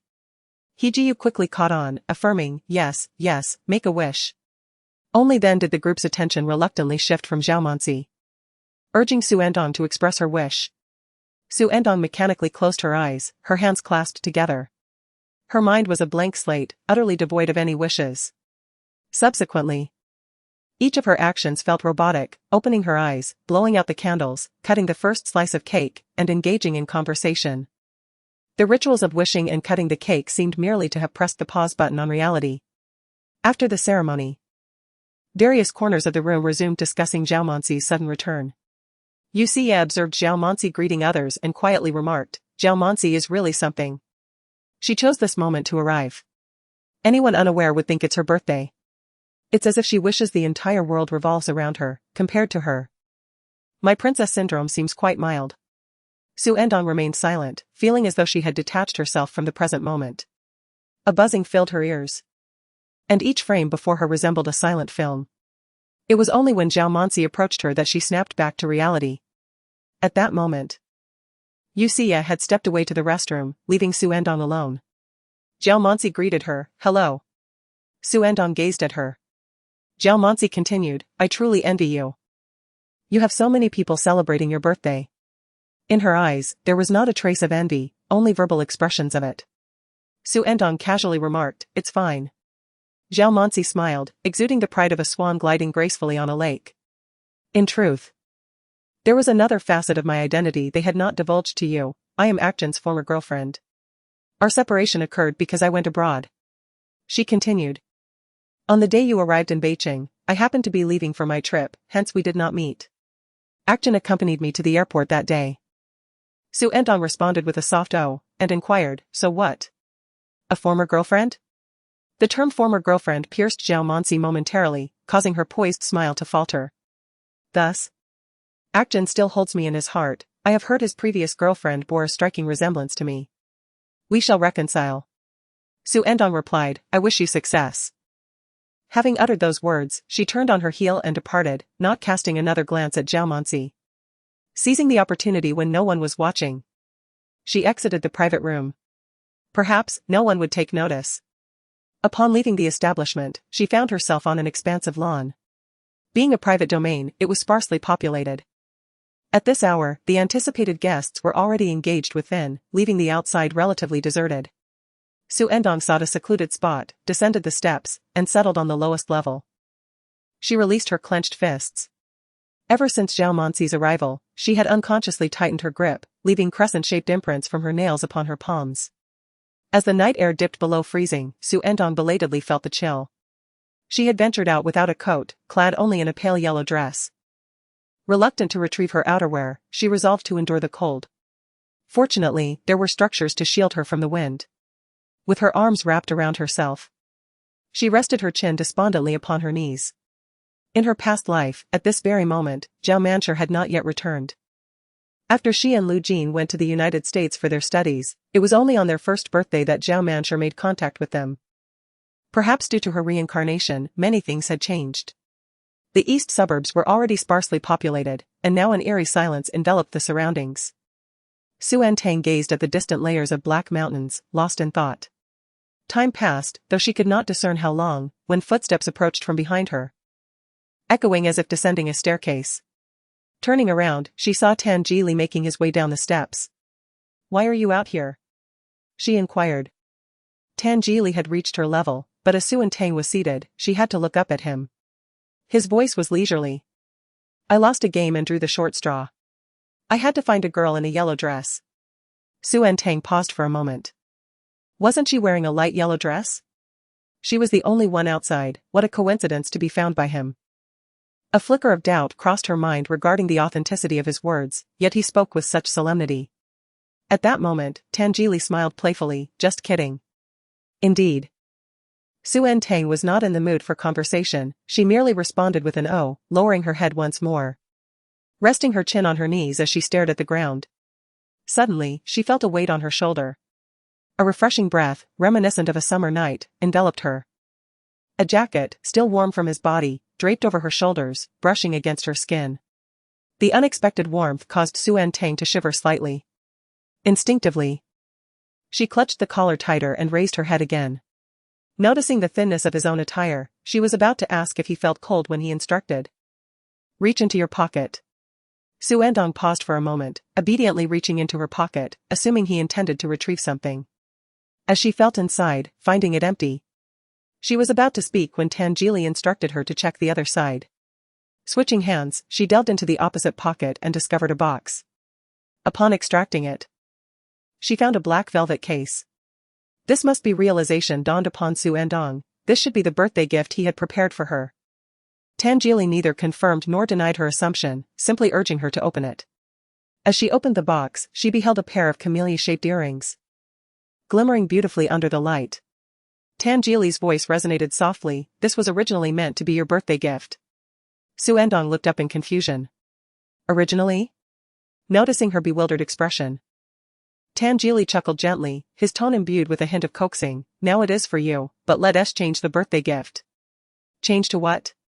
Suddenly, a burst of fireworks illuminated the dark night from afar, breaking the stillness of the mountains, as if dawn had arrived prematurely. From above the steps, voices drifted down, suggesting that someone was setting off fireworks. "It must be for the god of wealth," one remarked. "Who celebrates the god of wealth at this hour? They wouldn't even make it in time, it's hardly sincere. Will the god of wealth even come?"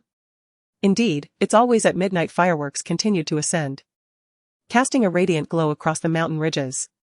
From Xu Ertang's perspective, the cascading sparks fell behind Tan Jili, their vibrant brilliance tracing his profile, accentuating the small red mole upon his nose, more striking than the fireworks themselves. In a fleeting moment, Xu Ertang felt a cool hand gently cover her eyes, obscuring her vision. Her surroundings transformed from vibrant brilliance into an abyss of darkness, while the distant sound of fireworks echoed in her ears. Amidst the crackling of the fireworks, the languid and gentle voice of Tan Jili resounded. "Make a wish, and I shall help you realize it." Chapter 71, warm and humid in an instant. Xu Ertang's heart erupted like a firecracker, crackling in harmony with the sounds of the fireworks that surrounded her. After a moment of stunned silence, she inquired, "Can it be any wish?" From above, Tan Jili's voice replied, "If your wish is to see me unable to fulfill it, that is permissible too. Go ahead. Little fortune deity." His voice, laced with amusement, though soft, surpassed the distant fireworks, resonating within Xu Ertang's ears, instilling a sense that no matter how extravagant her wish might be, he would acquiesce. Her eyelashes fluttered. The thought of his hand still resting over her eyes, brushing against his palm, made her close her eyes and remain still. His playful reference to Little Fortune deity evoked memories of her grandparents. During her birthdays, they would jest that she was the little deity of fortune in their household, while others welcomed the god of wealth on the 5th day of the Lunar New Year. Her family had truly welcomed a little god of fortune the year she was born. Perhaps it was the festive season of family reunions that had led her to reminisce about her grandparents more frequently of late. Xu Ertang pressed her lips together and spoke, "I have made my decision." The hand covering her eyes withdrew. Xu Ertang opened her eyes to meet Tan Jili's gaze, those captivating and warm eyes. Tan Jili said, "Speak your wish." The fireworks illuminating the night sky have lost their former grandeur, signaling that the spectacle is nearing its end. The crowd that once gathered to witness the display seems to have dispersed, leaving behind an eerie silence devoid of their lively conversations. In the twilight of the fireworks, Xu Ertang silently made a wish to compensate for the one she had missed earlier when cutting the cake. It was her heartfelt desire at that moment, "I long to return home."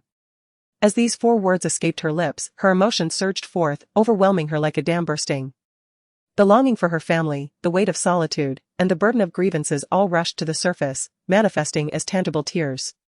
One solitary tear fell, hanging from her chin like a precious pearl. She yearned to see her parents, who had departed far too early, and to be reunited with her grandparents.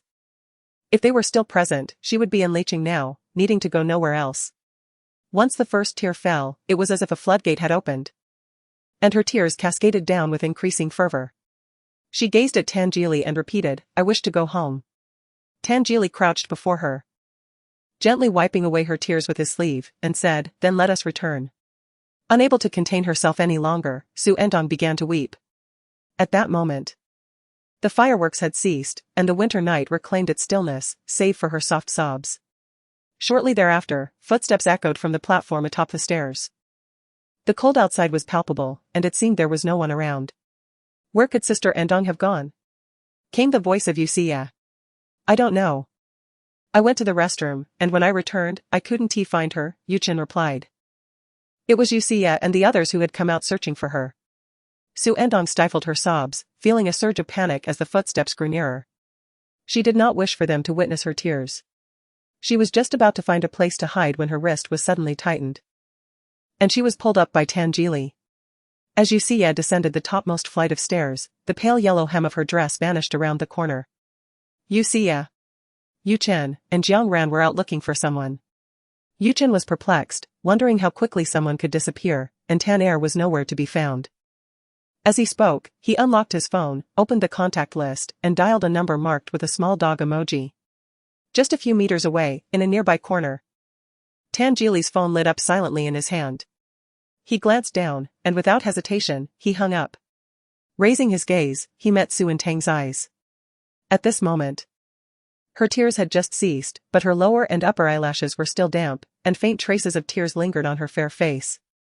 After being pulled up, Xu Ertang had yet to comprehend what was happening, as she found herself in this corner. Behind her were 2 walls forming a right angle, and before her stood Tan Jili. He did not answer the call. Yuchen's voice echoed, as if reverberating above their heads. Xu Ertang was consumed by the urge to conceal her tears from their view, fearing that the exposed Tan Jili might be seen. Without thinking, she grasped his arm and pulled him inward. Perhaps caught off guard by her sudden movement, Tan Jili leaned forward. For a brief moment, their breaths intertwined, warm and moist, contrasting sharply with the cold, dry air surrounding them. Both were momentarily stunned, their breathing faltering. Then, realizing the situation, Xu Ertang quickly turned her face away, blushing fiercely, and released Tan Jili's arm. Tan Jili rolled his Adam's apple, gazing at her for a few moments before leisurely raising his hand to lean against the wall, slightly increasing the distance between them. The air in the corner seemed to have absorbed something, growing warmer. Xu remarked, "There's no one here. On such a cold day, they surely wouldn't venture out." Yuchen responded, "Where could they possibly go? They can't have left, can they?" Xu added. "I called Ertang's phone, but no one answered." Jiang Ranji interjected, "The 2 of them must be together. With Tan around, nothing untoward will happen." Xu nodded in agreement, "Yes, with Brother Jili here." Yuchen suggested, "Then let us go inside and search again." The sound of their footsteps gradually faded. They did not descend the stairs completely but instead ascended once more. Once they had departed and silence enveloped the area. Tan Jili withdrew his hand from the wall and took a step back. The wind brushed between them, caressing Xu Ertang's face. Xu Ertang's eyes and the tip of her nose remained tinged with red, yet the wave of emotion had subsided. She was not particularly fond of crying in front of others, she had lost control without understanding how. Reflecting on her earlier display of vulnerability and noticing the traces of tears on Tan Jili's sleeve, her cheeks flushed anew with embarrassment. Why did she always find herself in such humiliating situations? She pressed her lips together and said, I wish to go back. Having just wept. Her voice still carried a nasal tone. Although they had all come to celebrate her birthday, she felt no inclination to maintain appearances, she wished to indulge herself for once. It was best to return early and leave this place behind. Tan Jili's tone bore a hint of indulgence, yet it was also somewhat commanding. Xu Ertang responded with a soft and proceeded to call Uncle Li. After finishing the phone call, she remembered that her coat had yet to be retrieved. Tan Jili remarked, I'll have someone send those gifts and the coat to the garden later. Xu Ertang nodded in agreement. Tan Jili continued, let us go. I'll escort you. They made their way to the entrance of the lobby, having to circumvent the southern side of the main building of the clubhouse. Xu Ertang had agreed to wait there with Uncle Li. As they approached, Uncle Li's car was already present, with Lu Jin standing beside it.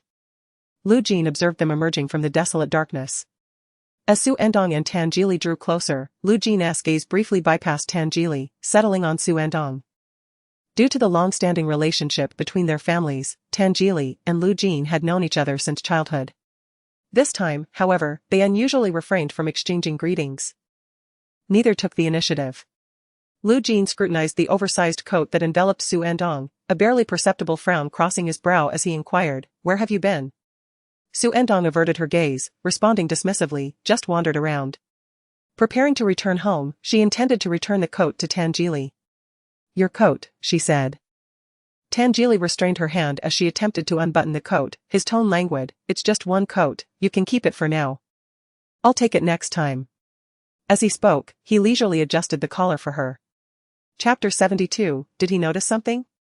The black car traversed the winding mountain road in the eastern suburbs. Occasionally, distant fireworks lit up the sky, creating a lively spectacle.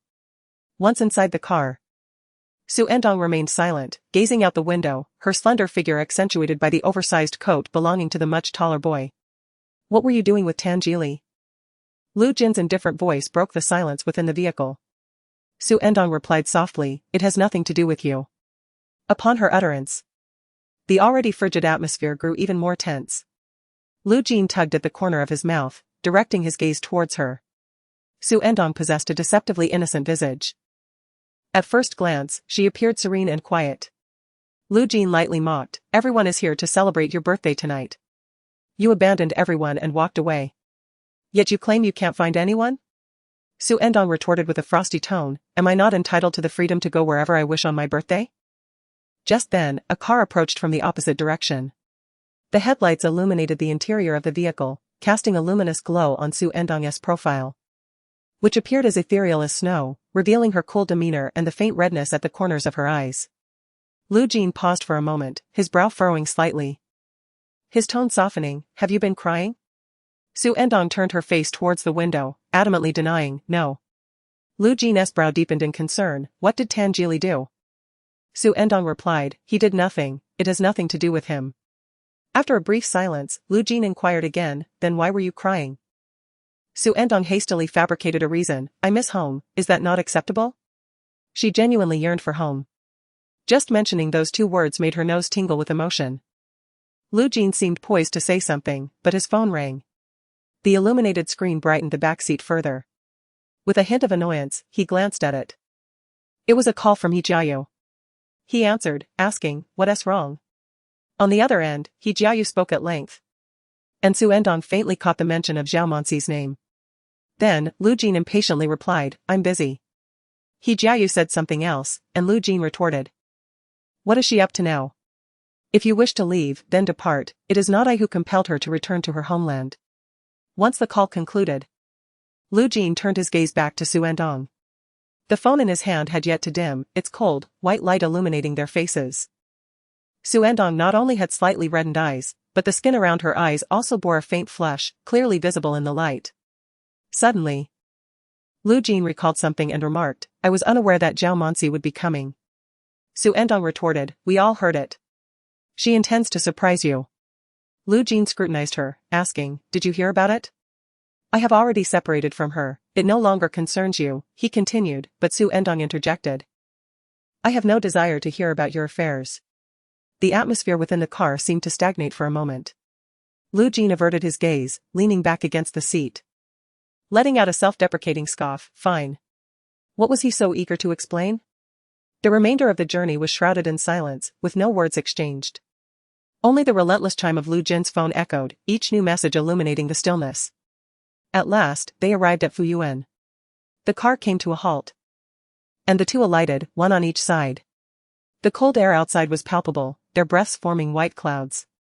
Xu Ertang tightened her coat around her and hastened her steps to circumvent the vehicle and enter. She wished to avoid being seen by Aunt Zhou in her current state. The sight would undoubtedly reach the ears of the elder Lu and his wife. As she passed by Lu Jin, he called out to her. He thrust his hands into the pockets of his coat, pausing momentarily. It's nothing. Xu Ertang regarded him with curiosity, noticing he was holding his phone. Initiating a voice call to He Jiayu. She withdrew her gaze and ascended the steps to the entrance of Fuyuan. The voice call Lu Jin made connected within a heartbeat. He Jiejin's voice echoed, what's the matter, Jin? In the background, Zhao Manxi's voice could be heard. Soon after, Shiryu chimed in, Jin. Why don't you come over for a visit? Lu Jin disregarded this and turned to He Jiejin, saying, could you take a look for me? He paused mid-sentence. Then decided against it. Xu Ertang had already ascended the steps and crossed the threshold into the grand entrance of Fuyuan. As she turned towards the corridor, she caught a glimpse of Lu Jin, who had just exited the car, re-entering it and shutting the door. The vehicle departed from Fuyuan, presumably heading to meet Zhao Manxi. Neither He Jiejin nor Shiryu anticipated Lu Jin's return. At that moment, they remained in the private room celebrating Xu Ertang's birthday. The others had already left, leaving only He Jiejin, Shiryu, and Zhao Manxi. Zhao Manxi had returned for Lu Jin, yet he had hardly acknowledged her throughout the evening and had departed early. Consequently, Zhao Manxi had been in a foul mood, with both He Jiejin and Shiryu attempting to placate her. Su's sister is missing, Jin will definitely search for her. He Jiejin remarked. If anything were to happen, Jin would find it difficult to explain to the elders. Zhao Manxi, displeased with such a reference, retorted, which Su's sister? Are you aiding her or me? He Jiejin was puzzled by how Zhao Manxi, who was far away in America, had learned about Xu Ertang. A thought crossed his mind. And he glanced at Shiryu, suspecting that this rascal had let the information slip. He Jiejin, feeling a headache coming on, consoled Zhao Manxi, of course it's you. My dear lady. You know how Jin is. He then deftly shifted the topic. Zhao Manxi felt a surge of anger, her eyes reddening with frustration. Despite her mother's advice, she had returned specifically for him, what more did he want? What did this even mean? He Jiaoyu tried to placate the situation, yes. It's quite a feat for you to come back just for this. I never expected you would. At that moment, Shiryu noticed Lu Jin entering the private room and announced, Jin has arrived. He Jiaoyu was taken aback. He was well aware that Lu Jin was someone who meant what he said, if he claimed he wouldn't come, he surely wouldn't. Yet, now he could breathe a sigh of relief. He turned to Zhao Manxi, saying, look, Jin has indeed come. Upon seeing Lu Jin, Zhao Manxi's eyes sparkled with a touch of pride, Jin. However, to her surprise, Lu Jin walked past her without a word. He approached the sofa he had previously occupied and retrieved a small box from between the cushions. The box, a deep wine-red velvet, blended seamlessly with the sofa, making it almost invisible at first glance. Jin, what did you take? Zhao Manxi inquired as she approached. Lu Jin placed the box into his pocket and replied coolly. It's none of your business. Zhao Manxi, who had set aside her pride for this visit, felt a sting of embarrassment at being ignored and then dismissed so curtly. Whose business is it then? She retorted. Sure, you spoke up for Zhao Manxi. Jin, Manxi came all the way back just for you. Lu Jin, seemingly indifferent, responded. Does her round-trip ticket count as mine then? Shiryu was momentarily at a loss for words, while Zhao Manxi's expression soured. Lu Jin raised an eyebrow. His voice laced with sarcasm, don't try that tactic with me, it's futile. Xu Ertang had just finished her bath. The coat belonging to Tangeli hung conspicuously in her cloakroom, an incongruous sight amidst the array of feminine attire, as if a private sanctuary had been intruded upon. Clad in her pajamas, she approached the table and sat down, lifting the small black velvet box and opening it. Inside lay the earrings that Tangeli had gifted her. Under the light, they sparkled exquisitely, displaying a pattern reminiscent of the cross begonia. They bore a slight resemblance to the pair that Lu Jin had given her upon her high school graduation in her previous life. To her surprise, she had acquired another pair of begonia earrings in this lifetime. After gazing at the earrings for a while, she recalled her previous uncontrolled tears, feeling a twinge of embarrassment. Then, she remembered how Tangeli had leisurely adjusted the collar of her coat as she was about to leave. His movements imbued with a sense of intimacy yet measured propriety, all while Lu Jin was present. Suddenly, Xu Ertang froze, pondering whether he had discerned something. Just as these thoughts occupied her mind, her phone illuminated beside her. She opened it to find a message from Tangeli. "Tangeli, are you there?" Xu Ertang cast aside her distractions and replied, "I'm here." "Tangeli, make sure to rest early tonight." Xu Ertang, "All right." "Tangeli, I'll pick you up at 8 tomorrow morning." He was coming to fetch her? Her fingertips hovered over the screen, filled with curiosity. Just as she was about to inquire further. At that moment, 2 new messages appeared on the interface. "Tangeli, bring your ID." "Tangeli, I'll help you fulfill your wish." Chapter 73, Master Tan's reserved tongue. The following day, the 6th day of the Lunar New Year. At just past 7 in the morning, Xu Ertang rose from her slumber. Early as it was, vehicles were already parked outside the Fuyuan. While they lacked the ostentatious allure of supercars, their license plates hinted at an extraordinary pedigree. This scene had become a daily occurrence. Visitors flocked to Fuyuan to pay their New Year's respects. One group after another arrived, overwhelming the elderly Mr. and Mrs. Liu. Many of whom were promptly dismissed by Aunt Zhou. Upon seeing Xu Ertang emerge, Aunt Zhou expressed her surprise. "Good morning, Xu Ertang," she greeted. "What brings you up so early today? Shouldn't you indulge in a bit more rest?" She inquired further, "Was the birthday banquet enjoyable last night?" Aunt Zhou had encountered Lu Jin returning home but had not spotted Xu Ertang. "It was quite pleasant," Xu Ertang replied. "Aunt Zhou, I plan to return to Licheng shortly." "Returning to Licheng? So suddenly?" Aunt Zhou exclaimed. Summer Ning was set to commence supplementary lessons on the afternoon of the 8th, and Xu Ertang had initially intended to remain. She simply nodded, stating, "I made the decision just last night." "When are you leaving?" Aunt Zhou asked. "Shortly, around 8, Xu Ertang answered. "Are you going alone?"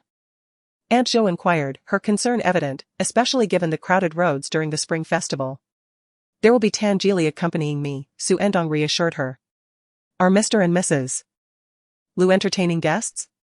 she then asked. "Indeed, this is the second wave of visitors this morning," Aunt Zhou confirmed. Xu Ertang had intended to inform the elderly couple of her departure, but given the presence of guests, it felt inappropriate. "Please convey my regards to them when you can," she requested. At 8 o'clock, Xu Ertang received a message from Tangeli, indicating his arrival. She gathered her belongings and stepped outside Fuyuan, where she spotted the Maybach chauffeur-driven car waiting at the entrance. In the vehicle, apart from Tangeli, there were also Yuxia, Yu Chen, and Jiang Ranji. Yuxia, brimming with vitality, waved at her, exclaiming, "Good morning, N Tang." Xu Ertang was taken aback, uncertainly inquiring, "You all are going too?" She cast a questioning glance at Tangeli. Tangeli, seemingly still half asleep, had his eyelids drooping, but lifted them slightly upon noticing her ears. Yu Chen, still in a state of drowsiness, yawned and replied, "Yes, since we have nothing else to do." He then teasingly added, "You wouldn't mind our company, would you?" Tangeli lazily interjected, "It's quite normal not to welcome us." Yu Chen retorted with annoyance, "Aren't you tired? How come you can speak now?" Xu Ertang chuckled, saying, "How could that be?" She was merely a bit surprised. Upon hearing that Tangeli was going to Li City with Xu Ertang, Yu Chen immediately decided to join as well, preferring to avoid the tedious family gatherings in North City. Having already attended numerous gatherings during the new year, he thought it better to venture out for some fun. Jiang Ranji also mentioned he was available. Yu Chen called out second brother Tan multiple times in their group chat. After a considerable delay, Tangeli responded, "Bring your sister along." Hearing about the outing, Yusiya was naturally enthusiastic and began packing her things. Still energetic despite having gone to bed late the previous night. "I've never been to Li City," she remarked. Yuchen added, "Neither have we. Sister Ertang. You must treat us well." Xu Ertang replied, "Of course." Aunt Zhou, upon seeing so many people, felt reassured and reminded them, "Be careful on the road. And remember to send a message when you arrive. I will inform the elders." "All right." After bidding farewell to Aunt Zhou, Xu Ertang boarded the vehicle. Once the car departed from Fuyuan, it headed towards the airport. Since Li City lacks an airport, one must fly to a nearby city before proceeding further. Considering the time required for reaching the airport and other related activities, the duration for flying and taking the high-speed train is essentially comparable, with the latter being more convenient. However, as it is currently the Spring Festival travel period and they had decided on this trip at the last minute, procuring high-speed train tickets proved impossible. Hence they opted for a flight. On the way to the airport, Yusiya incessantly inquired about the culinary delights and recreational activities in Li City. As they conversed, Yusiya's gaze fell upon Xu Ertang's earlobe, remarking, "Are those your new earrings? They are quite lovely." Xu Ertang merely responded with a soft She had indeed taken a liking to the pair of earrings gifted by Tangili, and after some contemplation that morning, she decided to wear them. Yu Chen and the others, prompted by Yusiya's comment, stole a glance towards Xu Ertang. Noticing Tangili's casual yet lingering gaze, Xu Ertang felt an inexplicable sense of shyness and instinctively reached up to touch her hair by her ear. Having not slept well the previous night, Xu Ertang quickly succumbed to slumber shortly after the plane took off. Beside her, Yusiya was still buzzing with excitement, engrossed in a variety show through her earbuds. Meanwhile, the three boys either caught up on their sleep or indulged in their own activities. Jiang Ran, sitting alone at the back, had already donned his headphones and closed his eyes. Tangili, with his head bowed, was listlessly engaged in a solitary game on his phone. Yuchen nudged his arm and said, "Tan." Tangili lifted his eyelids slightly.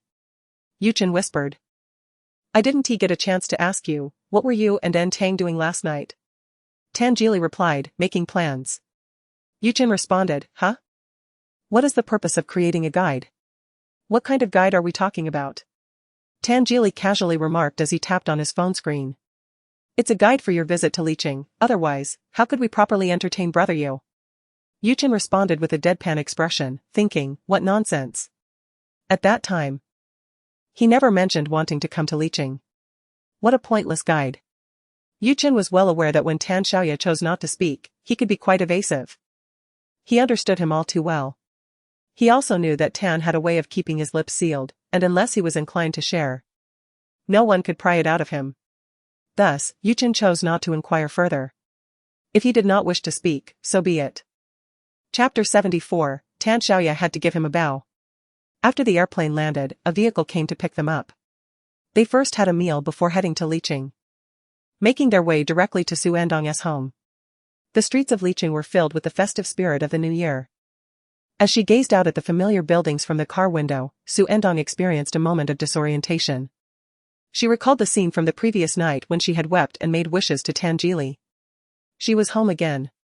Earlier that morning, on her way to the airport, Xu Ertang had messaged Xiaoning about her return to Beicheng. Now, Xiaoning was already waiting for her at her house. As the door swung open, Xiaoning's face lit up upon seeing Xu Ertang standing outside. "Nbao. Ning Ning." The two embraced warmly. Afterward, Xu Ertang introduced her friends to Xiaoning, saying, "This is my good friend, Xiaoning." She then continued, "This is Yusiya, and this is Yu Chen. They are cousins. This is Jiang Ranji. And this is Tangili, you have met him before." Xiaoning had already learned from Xu Ertang's messages that they were all coming and greeted them accordingly. At first, she was concerned that these young gentlemen and ladies might be difficult to approach, but it seems they are quite amiable. Yusiya remarked, "Ertang. Your friend calls you Bao, how adorable." Xu Ertang nodded and replied, "She has always called me that. Let me show you around." Xu Ertang's home was an ordinary apartment with merely 3 rooms, and they completed the tour swiftly. Afterward, she invited the young men to sit down and took Yusiya to see her room. Xu Ertang's room remained as it had always been. With a plethora of textbooks strewn across the desk and bedside table, remnants of her past that she had never discarded. Xiaoning would come over on weekends to stay and would also tidy up the place. Just before the new year, she had even come to paste up couplets, creating a warm atmosphere. Xu noticed a bookshelf and inquired, "Is this an album?" Xu Ertang confirmed, "Yes." Xu then asked for permission, "May I take a look?" Xu Ertang nodded in agreement. Xu retrieved the album and opened it, revealing photographs of Xu Ertang from her childhood. "I'll take it out to show them," she said. While they were in the living room looking at photos, Xu Ertang exchanged a few words with Xiaoning. Xiaoning shared that her mother had begun dating someone, bringing him home to celebrate the New Year's Eve dinner. Her father did not return for the holiday, merely sending her a red envelope. Following the dinner on New Year's Eve, Xiaoning had come here to spend the holiday alone for the next few days. Their lives were progressing forward, and Xiaoning sighed. Xu Ertang felt a pang of sympathy. Ning, I have lost my last bit of hope." Xiaoning chuckled softly. "But perhaps this is for the best. Although I initially harbored a sense of resentment towards them for the years I had to endure, there was still a flicker of hope within me. Now, however, I have completely given up. My parents will no longer be together." Xu Ertang remarked, "You still have me. Once we enter university, we will be able to spend time together frequently and even celebrate the new year." Xiaoning replied, "All right." After exchanging a few words, the two ventured into the living room, where Xu and others were engrossed in viewing Xu Ertang's childhood photo album, engaged in lively discussion. Yuchen suggested, "How about a bet? The one who guesses correctly can make the one with the least accurate guess do something." Xu readily agreed, saying, "Sure, brother." As she noticed Xu Ertang and Xiaoning approaching, Yuchen called out, "Ertang, you've arrived just in time. We're trying to guess your age in this photo." Xu Ertang responded with a moment of realization, "So this is what the bet is about." Tangili lounged on the sofa, seemingly participating in the conversation. Xu lifted the album to show Xu Ertang a specific photo. As she did, a piece of paper slipped out from behind the album and fluttered to the ground. Xu Ertang paused for a moment, suddenly recalling what it was, and swiftly picked it up, crumpling it in her hand. The others did not inquire about the fallen item. Xu stated, "I guessed 6 years old, and Ranji guessed 9, which is clearly implausible." Yuchen countered, "How is that implausible? To me, it appears to be 9. Xu added, "Jili guessed 7. Xu Ertang, distracted, glanced at the photo and reflected for a moment before saying, "It must have been taken when I was 7. Yuchen remarked, "Once again, that fellow Tan Er has guessed correctly." Tangili raised an eyebrow, responding, "Chen Chen. You are the one who has lost." Yuchen sighed, "I am aware, no need for reminders." Xu Ertang chuckled softly and inquired, "What would you all like to eat tonight?" Xu replied, "Anything will suffice." Xu Ertang continued, "It's up to you. If you wish to dine out, we shall; if not, we can enjoy hot pot at home." None of the young gentlemen and ladies had ever prepared hot pot themselves, and they unanimously opted for the home-cooked option. To enjoy hot pot, they needed to procure ingredients. Xiaoning had brought some food over in recent days, but the quantity was insufficient for such a gathering, necessitating a trip to the market. Conveniently, there was a vegetable market nearby Xu Ertang's residence. During the New Year festivities, the market closed early, so they needed to go promptly. Xiaoning's small electric scooter was parked downstairs, and Xu Ertang took the keys, preparing to set off. Xiaoning offered, "I will wash the vegetables in the fridge at home. Would you like to take someone with you?" Xu, enthusiastic about the prospect of cooking hot pot, immediately responded, "Ertang, I will accompany you." Yuchen interjected, grasping Xu's arm, "Perhaps it would be better to take a male companion who can carry things. Besides, it wouldn't be appropriate to leave Xiaoning with 3 unfamiliar young men." Xu pondered this and found it reasonable. She then turned to the 3 young men, asking, "So, which of you will go?" Yuchen glanced at Tangili, feeling that the young master ought to yield to him. Without even looking his way, Tangili stood up, picking up the phone from the coffee table, and said to Xu Ertang, "Let's go." Yuchen clicked his tongue in annoyance, thinking to himself, "Who are you trying to impress?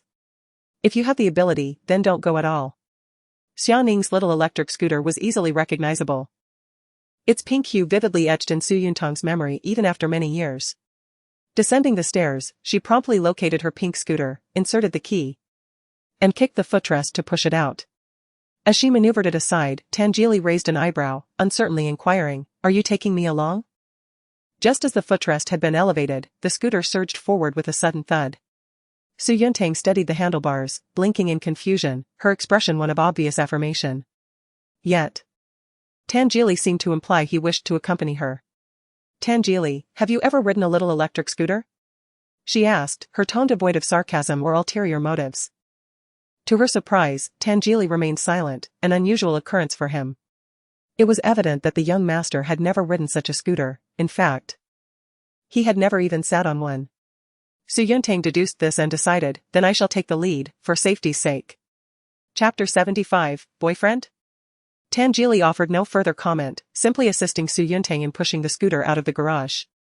Before mounting the vehicle, she zipped up her jacket, donned her hat, and wrapped a scarf around her neck. Glancing back inadvertently, she noticed Tangeli had compliantly seated himself on the rear of the scooter, his legs comfortably resting on the ground. After a moment's contemplation, she suggested, "Perhaps I should invite Sia to join me instead." Tangeli lifted his eyelids slightly, questioning, "Am I sitting incorrectly?" "No," Xu Ertang replied, "there is no standard way to sit on a scooter." She merely thought his current posture looked rather uncomfortable, as he would soon need to bend his legs for the ride. Tangeli curled his lips in a lazy smile and urged, "We can set off now." Classmate Tang Tang. His nonchalant tone made Xu Ertang's ears flush slightly. She tucked her hat down further to cover her ears, then donned her gloves, wrapping herself up snugly. In this manner, riding the small electric scooter would not be too cold. However, the fully clad Xu Ertang soon noticed the exposed section of Tangeli's neck. In a winter where everyone appeared bulky, he still exuded a youthful slenderness. His pale skin seemed even more luminous against the overall muted hues of winter, accentuating the sharp contours of his black hair and facial features, making him remarkably striking wherever he went. Yet, he was indeed breathtakingly beautiful in a way that could chill the heart. Noticing Xu Ertang's gaze, Tangeli looked at her inquisitively. Xu Ertang advised, "You should put on the hood of your jacket, it's quite windy and chilly outside." Tangeli replied, "It's fine, it's not that cold." Xu Ertang mounted the small electric scooter, saying, "Then hold on tight, we're off." A few seconds later, the scooter remained stationary. The wind tousled Xu Ertang's hair. "I'm holding on," Tangeli's voice came from behind, oblivious to the situation. Xu Ertang twisted the throttle again, yet there was still no response. Just as confusion set in, she remembered being interrupted while trying to push the scooter. The key was inserted but hadn't been turned. Fortunately, Tangeli had not noticed. Xu Ertang feigned calmness, murmuring an affirmation as she quietly turned the key, then twisted the throttle. The small electric scooter, with more power than she had anticipated, surged forward suddenly, startling her and causing her to plant her feet firmly on the ground to steady herself. Tangeli's feet finally touched the ground. With a sigh, he remarked with a hint of teasing, "It seems rather unsafe for you to drive like this." Xu Ertang explained, "I haven't ridden in a while, so I'm a bit out of practice." During her school days, she often rode a small electric scooter, but since moving to Beicheng, she hadn't touched one for years. Including her past life, it had been nearly a decade since she last rode a small electric scooter. It was only natural to feel awkward. After navigating through the community for a while, she finally regained some semblance of familiarity. However, after accelerating for a stretch, she reduced her speed again, for the brisk wind against her face was rather chilling. The journey from Xu Ertang's home to the market required passing just one traffic light. As they approached the signal, Xu Ertang turned to ask Tangeli if he was cold, only to notice two girls on the sidewalk waiting for the light, gazing in their direction. Initially unaware of their focus, she soon realized it was on Tangeli, who, despite sitting behind her, was not much shorter than she was. From Xu Ertang's vantage point, she could see his lowered brows and the distinctive mole on his nose, a splash of color against the wintry backdrop. Tangeli lifted his head, his eyes reflecting a languid indifference, lightly illuminated by the afternoon light that lingered at 4 o'clock. The sight of such a handsome man in the back of a petite pink scooter was indeed attention-grabbing. Meeting his gaze, Xu Ertang suggested, "Perhaps you should put on your hat?" Out of the corner of her eye, she noticed another pair of girls glancing their way, prompting her to shift her focus. Tangeli followed her gaze for a moment, then smirked and replied, "Oh, all right." He pulled up the hood of his coat. Xu Ertang thought to herself, "Perhaps he has misunderstood something." She clarified, I was concerned you might feel cold. Tangili responded with an agreeable hum, acknowledging the chill in the air. Her words rang true. With mere seconds left on the red light, Xu Ertang turned her head back. The market near Xu Ertang's home had been operating for over a decade, primarily frequented by local residents. At this hour, several stalls were indeed closed. And some vendors had yet to set up after returning home for the new year, rendering the place somewhat desolate. A sparse scattering of people lingered, as many households had not yet finished their festive meals. Approaching the vegetable section, a vendor greeted Xu Ertang, little girl. It's been a while since I last saw you. After a moment's reflection, she remembered this was a stall she used to frequent. Feeling a sense of nostalgia, she smiled and replied, it's been a long time, boss. I haven't been in Beicheng lately. No wonder, he remarked. After weighing her produce, the vendor kindly included a bunch of scallions as a gift. As Xu Ertang reached for her wallet, Tangili preemptively paid. Then took the large bag of vegetables from the vendor. The vendor, having noticed Tangili earlier, inquired, have you got a boyfriend? Xu Ertang cleared her throat slightly and explained, no, he is just a friend. The vendor nodded in understanding. After completing their shopping, Xu Ertang felt a twinge of embarrassment. Did you come here often before? Tangili asked. Xu Ertang nodded, saying, I used to accompany my grandparents here to buy groceries. After the passing of her grandmother's health deteriorated, and she would often venture out alone on weekends to purchase groceries for the week. After procuring vegetables, she would continue to shop for other necessities. Before departing, Xu Ertang inquired about their culinary preferences, and they promptly shared their desires in the group chat, allowing her to shop efficiently. Upon exiting the market, the sky had already begun to darken. Once the electric scooter was brought out, Tangili voluntarily took a seat on the back, patiently waiting for Xu Ertang to secure her belongings, even assisting by pulling up the hood of her jacket. Xu Ertang caught sight of this gesture, realizing he must be feeling the chill. As they returned, Yu Chen and the others were engaged in helping Xiaoning sort and wash the vegetables. Although these young ladies and gentlemen possessed little practical knowledge, they were eager to learn. However, their learning proved to be of limited utility, as their movements were rather slow. Yu Xie paused intermittently to capture a few photographs, intending to share them later on social media as a memento. Thus, it was primarily Xiaoning who handled the preparations, while the others contributed emotional support and assistance when possible. Initially, Xiaoning harbored concerns about feeling awkward due to her unfamiliarity with them, striving to find common ground in conversation. To her surprise, such efforts proved unnecessary, as the atmosphere remained vibrant and engaging throughout. In truth, individuals like Yu Chen possessed an innate talent for conversation when they wished to engage. Even Jiang Ranji, who was typically reticent, could articulate himself well when the occasion called for it, albeit such moments were infrequent. Upon hearing Xiaoning's revelation, Yu Chen was taken aback to learn that there were indeed individuals in Li City who knew Tangili. Xiaoning explained, I participated in a training camp with some senior students. No wonder, Yu Chen remarked. What do they say about Tangili? Xiaoning hesitated slightly before responding. Seeing her hesitation, Yu Chen's curiosity deepened. It's all right, feel free to share, we are simply eager to listen. Xiaoning remarked. They say he seems like the type to engage in early romantic relationships, and undoubtedly, he has had numerous flings. She refrained from mentioning anything about him having a playboy appearance. Yu Chen chuckled, turning to Jiang Ranji and quipped, Tan Er does indeed give the impression of having started dating since kindergarten. Xiaoning, intrigued, inquired, is that true? Chapter 76, The Purple Bunny Band-Aid. Of course not, Yu Chen replied mysteriously, adding, despite his appearance, Tangili has never been in a relationship. Xiaoning's surprise intensified, surpassing her astonishment at the notion of Tangili dating since kindergarten. Is that really the case? At that moment, the sound of a door opening interrupted them. Xu Ertang and Tangili had returned. Yu Chen initially intended to tease Tangili a bit, but suddenly noticed something peculiar, wearing a puzzled expression. Tangili was carrying 2 bags of groceries, clad in a black coat with the hood pulled over his head, revealing just a hint of his forehead's hair, exuding an air of coolness. Yu Chen remarked, why is Tan Er wearing the coat's hood? He used to refuse to wear it at all.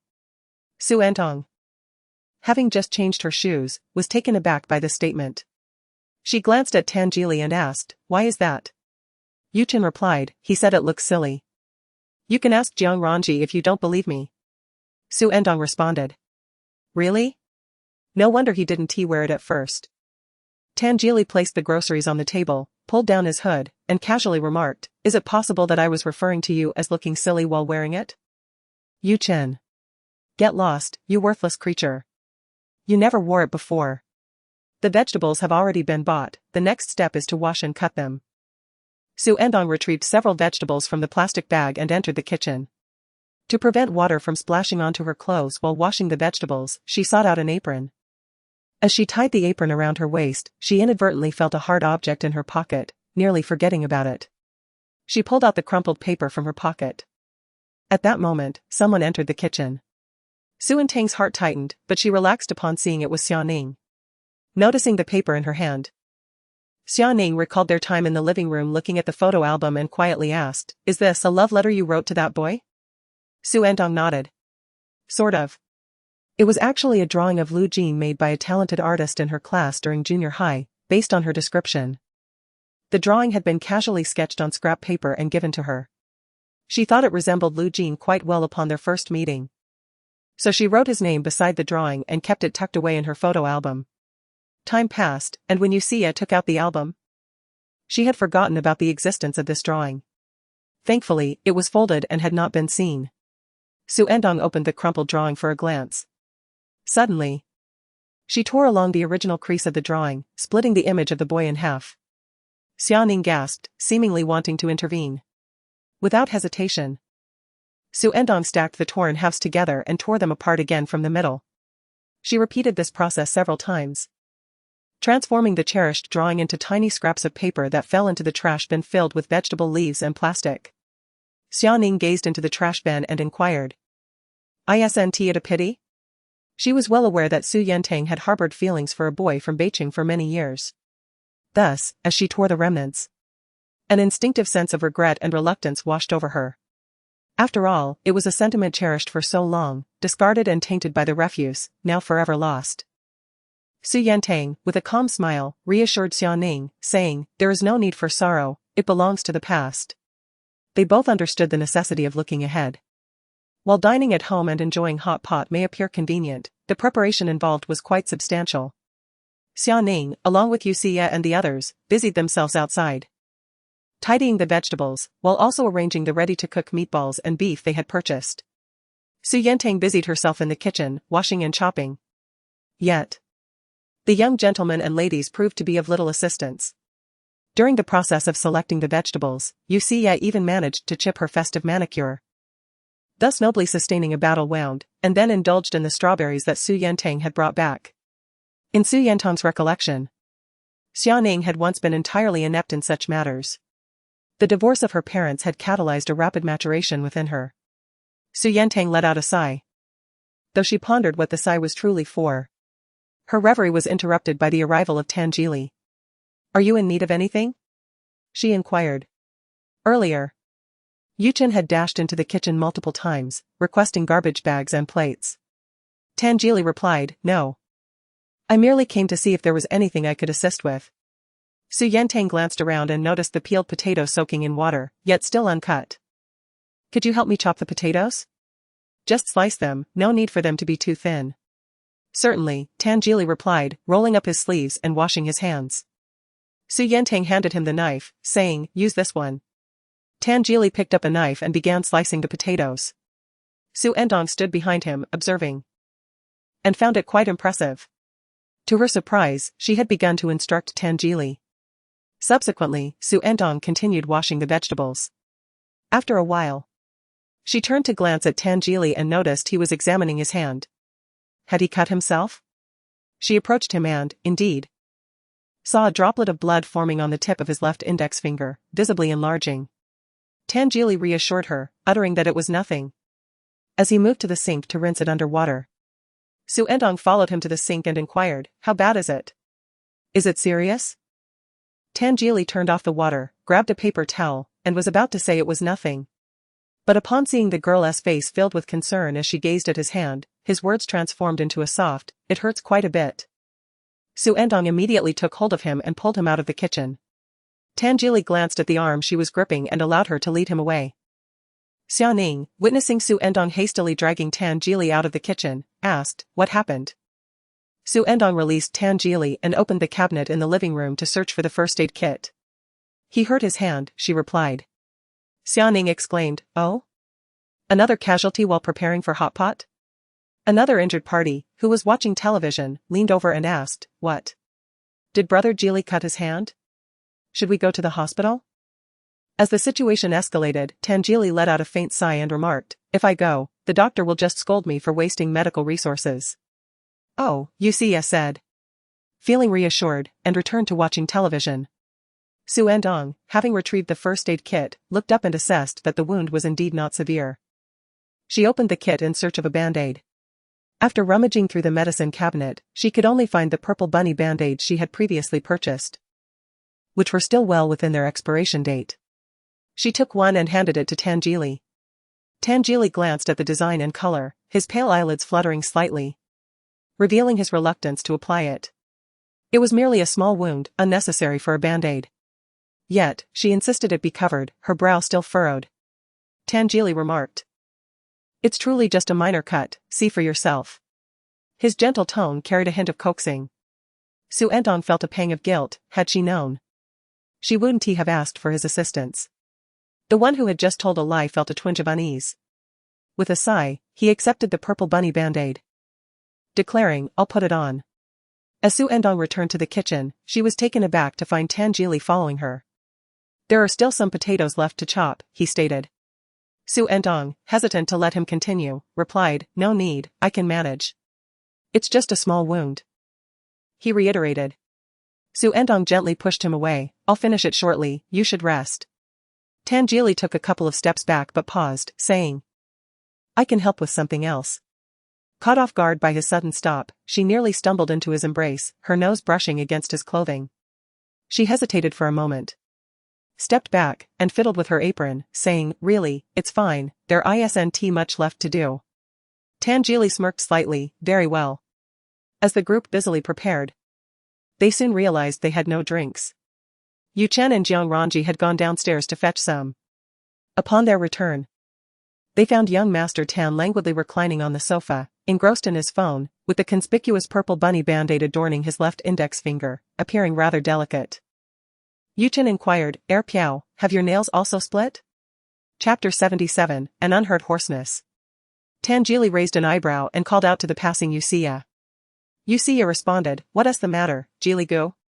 Tan Jili asked, "Where did you get your nails done?" Yusia paused for a moment before replying. "When someone came to do my mother's nails at our home, they did mine as well." "Why do you suddenly ask about this, Jili Gu?" She appeared puzzled. Tan Jili replied, "I'll introduce you to my brother next time. He is quite envious." "Envious?" Yusia glanced curiously at Yu Chen. Yu Chen, taken aback by the shift of the conversation towards himself, nearly jumped up. "Don't listen to his nonsense." Yusia soon realized they were playfully bickering. Amused, she said, "Brother, why did you provoke Jili Gu?" Yu Chen, uncertain as to why he had irritated that rascal, shot a furious glance at him. Tan Jili remarked, "What are you staring at? Go lend a hand." Yu Chen responded, "I just returned with drinks, can't I take a break?" "Why don't you go?"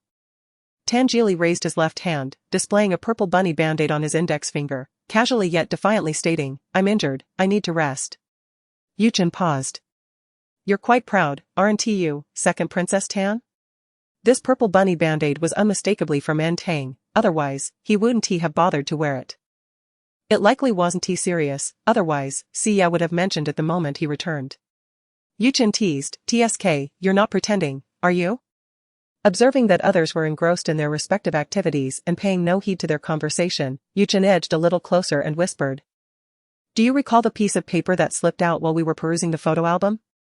He glanced at Tan Jili's expression and added, "I wager it was undoubtedly a love letter meant for Sister Tang." Tan Jili maintained his leisurely demeanor, his face betraying nothing. "You haven't fulfilled your previous wager. And you wish to wager again?" Yu Chen replied, "I merely promised to do one thing, yet you never spoke of it." Tan Jili turned to him and declared, "From this moment, remain silent for an hour." Yuchen retorted. You're feeling a bit sensitive, aren't you? You must be. As the clock approached 6:30, everything was prepared, the base broth simmering, and they could finally commence their hot pot feast. The effort they had put in made the meal particularly delectable. Having been rendered mute for an hour, Yu Chen, feeling stifled, was especially loquacious at this moment. Seizing the opportunity while Tan Jili went to fetch a charger for his phone, he inquired of Xu Ertang, Sister Ertang. Is it not especially troublesome to go grocery shopping with Tan Er? Xu Ertang asked, what is the matter? It doesn't seem troublesome at all. Yu Chen responded. Tan Er is exceedingly particular, refusing this and finding that bothersome, he is quite finicky. Xu Ertang glanced at Tan Jili as he returned with the charger. He wore a black hoodie paired with slightly lighter trousers, and a purple rabbit band-aid adorned his finger. That touch of purple appeared inexplicably gentle against his hand, rendering him less intimidating. Xu Ertang remarked, it was fine, really. At the market, he expressed interest in everything related to food. Later, Xiaoning mentioned that she would be attending a class reunion the following evening. This gathering had been arranged long ago, organized by their former class monitor from their first year in high school. Due to the restructuring of classes at Beicheng Experimental School and Second High School, this reunion was set for previous classmates. Ertang, isn't that your former class as well? Will you be attending? Yu Xie inquired. Xu Ertang shook her head.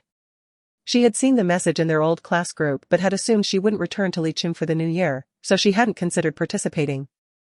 Yu Chen remarked, but you're back now, it would be perfect for you to go. Xu Ertang replied, no, thank you. Yu Chen urged, just go.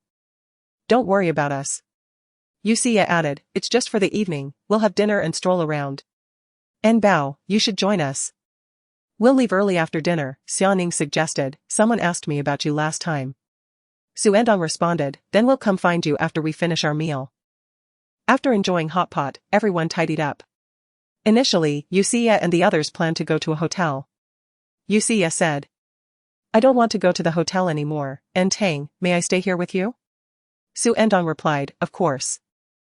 Yu Chen turned to Tan Jili and Jiang Ranji and proposed, why don't we stay too? It's a hassle to keep running back and forth. Tan Jili asked Xu Ertang, is that alright?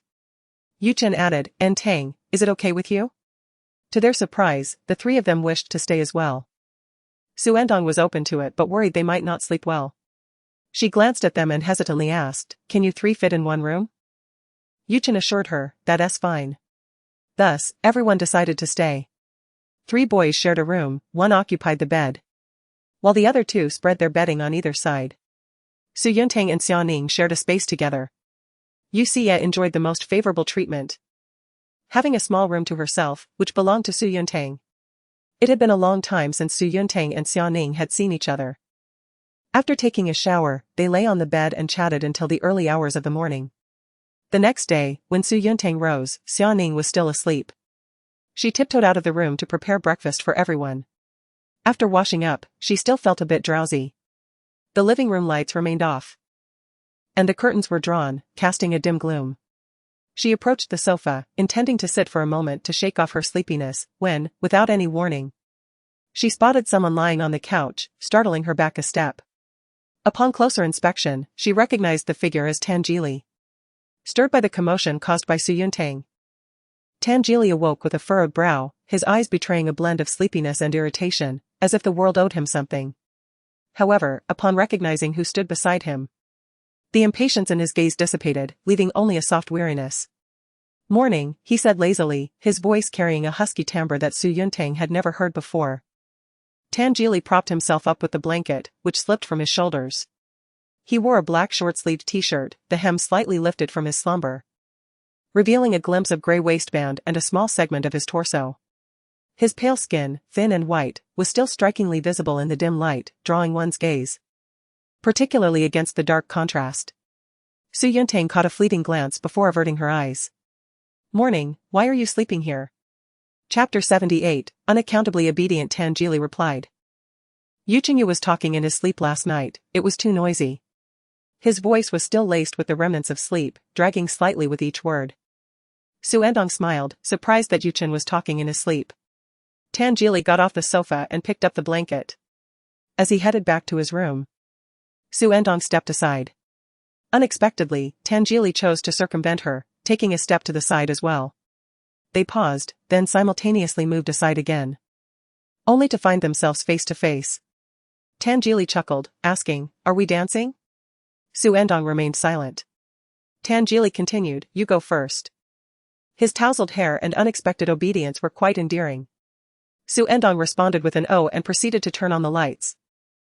Only then did Tangeli make his way out. The living room illuminated, Tangeli returned to the boys' room, shutting the door behind him.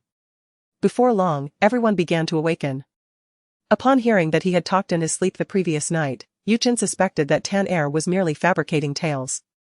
"Impossible. I never talk in my sleep."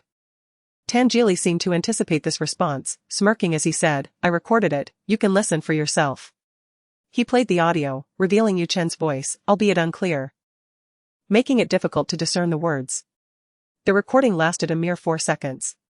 With the evidence laid bare, there was little room for denial. Yuchen hesitated before saying, "I was exhausted yesterday, what's wrong with mumbling in my sleep? It's just your princess syndrome that can't handle it." Jiang Ranji slept soundly. Jiang Ranji interjected, "I wore earplugs." Yuchen fell silent. After breakfast, everyone prepared, and they finally set out around 10 o'clock. During the new year, Liqing hosted temple fairs and various market activities. Bustling with excitement, Xu Ertang led Tangeli and the others to check off several must-visit attractions, where crowds thronged in every direction. As the clock approached 6 in the evening, Xu Ertang and Xiaoning parted ways with their companions to attend a gathering. Nearly half of the class had registered for this event, a notable turnout for a class that had been disbanded for 6 months. The evening's itinerary consisted of a meal followed by karaoke. Upon entering the dining room, Xu Ertang and Xiaoning found a dozen individuals already present. A dedicated group chat had been established for this gathering. After Xu Ertang had spoken with the former class monitor the previous night, Xiaoning promptly added her to the chat, ensuring that everyone was aware of Xu Ertang's attendance. For her classmates, it had only been 6 months since they last saw Xu Ertang, but for her, it felt like an eternity had passed. After exchanging greetings, the initial minutes of conversation centered around Xu Ertang, with inquiries about her life in Beicheng and the abruptness of her transfer. Gradually, the discussion shifted to other topics, including school gossip and romantic pairings. "Enbeo, your deskmate has arrived," Xiaoning remarked. Xu Ertang looked up to see a boy entering, a clean-cut lad who appeared quite refined. She recognized him as Yi, a prodigy in mathematics and biology competitions. After greeting a few other boys, Yi turned his gaze towards Xu Ertang and her companion. Xu Ertang nodded in acknowledgement. "Qiu Deshen, I didn't expect to see you here," Xiaoning exclaimed, as she was familiar with Yi through their shared interest in competitions. Yi replied, "I happen to be free." He seated himself a short distance away, with 2 individuals separating him from Xu Ertang. "When did you return to Liqing?" he inquired. Xu Ertang responded, "I arrived yesterday." "Are you planning to stay in Liqing for a few days?" Yi asked. Xu Ertang remarked, "I should be leaving by tomorrow afternoon." After a brief exchange of pleasantries, Yi was called away by other boys for a conversation. Xu Ertang lifted her cup to take a sip and noticed her phone lighting up. It was a message from Xiaoning. She glanced at Xiaoning with curiosity and opened her phone. Xiaoning wrote, "Yi registered later than you." She continued, "He only came because you did." Xu Ertang shot her a look and replied, "Don't say such things." Xiaoning insisted, "It's true. He even asked me how you were doing." Xiaoning was aware that Xu Ertang had previously harbored feelings for a boy from Beicheng, being particularly single-minded. She had become oblivious to the advances of other boys. It was only after she had seemingly moved on from that boy that Xiaoning felt comfortable making such comments. Xu Ertang responded with a playful sticker encouraging diligent study and then exited the chat, casually opening her small group with Tangeli and Yuchen. Yuxia had posted several lively photos from their outing at the temple fair, capturing the bustling atmosphere. Yuchen also shared a candid shot of Tangeli, clearly taken surreptitiously, featuring only Tangeli's profile. Above him hung rows of lanterns, creating a delightful ambience. Nearby, on the grass, several dogs were tethered, Shiba Inu, Corgi, Golden Retriever, and Samoyed, appearing to be enjoying a joyous gathering. It was utterly adorable. Beneath the photo, Yuchen commented, Tan Er has found his clique. Xu Ertang nearly burst into laughter. During mealtime, the group engaged fervently in exchanging gossip about their respective classes, the conversation brimming with excitement. After finishing their meal, everyone decided to go sing, though a few, like Xu Ertang and Xiaoning, had matters to attend to and needed to leave early. The karaoke venue was located upstairs, and Xu Ertang bid farewell to her classmates. Xu Ertang, remember to come back and play during the holidays. Someone called out. Yes, do visit often, another chimed in. Xu Ertang nodded, feeling a twinge of reluctance. Not far from them, she was called back. Xu Ertang. It was Joey. Xu Ertang looked at him inquiringly. Last semester, you helped me collect my things. And I promised to treat you to milk tea this semester, but I didn't expect you to transfer suddenly. Joey gazed at her and added. I still owe you that cup of milk tea. Xu Ertang rummaged through her memory for several seconds, recalling that he was referring to her assistance in organizing the materials distributed by the school. Since Joey often participated in competitions and was frequently absent, she, as his deskmate, would help arrange the items he missed on his desk. No need, Xu Ertang replied. Joey insisted, come on, I've already ordered. Xiaoning has some too, I can't finish 3 cups all by myself. I have some as well, Xiaoning confirmed. The 3 of them then proceeded downstairs. As they stepped out the door, Joey said, wait a moment, I'll go get it. The milk tea shop was just nearby. After he left, Xiaoning winked at Xu Ertang, I told you so. Xu Ertang remarked, studying diligently is the most important thing. Xiaoning nodded in agreement, yes, I know. Ertang. Xiaoning. Hearing their names, Xu Ertang and Xiaoning turned to see Yuxia and the others. Xu Ertang, surprised, asked, what are you doing here? Yuxia replied. I saw you mention in the group chat that you were wrapping up, so I came to pick you up. Is the temple fair fun? Xu Ertang inquired. Yuxia replied, it is enjoyable. Joey returned with bubble tea, momentarily taken aback by the sudden presence of several individuals surrounding Xu Ertang and Xiaoning. Noticing Joey, Yuxia asked, are these your classmates? It was then that Xu Ertang realized Joey had come back. Just as she was about to introduce them, Joey spoke first, Tangili. Tangili responded, Joey. Xu Ertang expressed her surprise, you two, know each other? Chapter 79, do you currently have a crush on anyone? Joey replied, we met during a competition, I didn't expect you two to be acquainted. Upon hearing this, Tangili's eyelids subtly lifted. Xu Ertang explained, his family is acquainted with mine. They are all friends from Beicheng, accompanying me today. Understanding dawned on Joey, who nodded and handed 1 cup of bubble tea to her, while presenting another to Xiaoning. Xu Ertang thanked him, thank you. We should be on our way. Joey glanced at her, responding with a simple, all right, goodbye. Once back in the car, Yuchen turned curiously to ask. Did Joey treat you two to bubble tea? Xiaoning replied, he primarily treated Enbeo, I just happened to benefit. Yuchen queried, why did he treat Xu Ertang? Xiaoning explained, they were former deskmates, and Enbeo had helped him before. Ah, so that was the connection, former deskmates. Yuchen cast a glance at someone. Both girls had bubble tea, while only Yuxia did not. Xu Ertang offered her bubble tea to Yuxia, who declined, saying, no need. I drank a cup during lunch and can't manage another. She noticed 2 lines of handwritten text on the cup of milk tea and exclaimed, oh. There are words on it. This drew the attention of others. Xu Ertang turned the cup around to inspect it.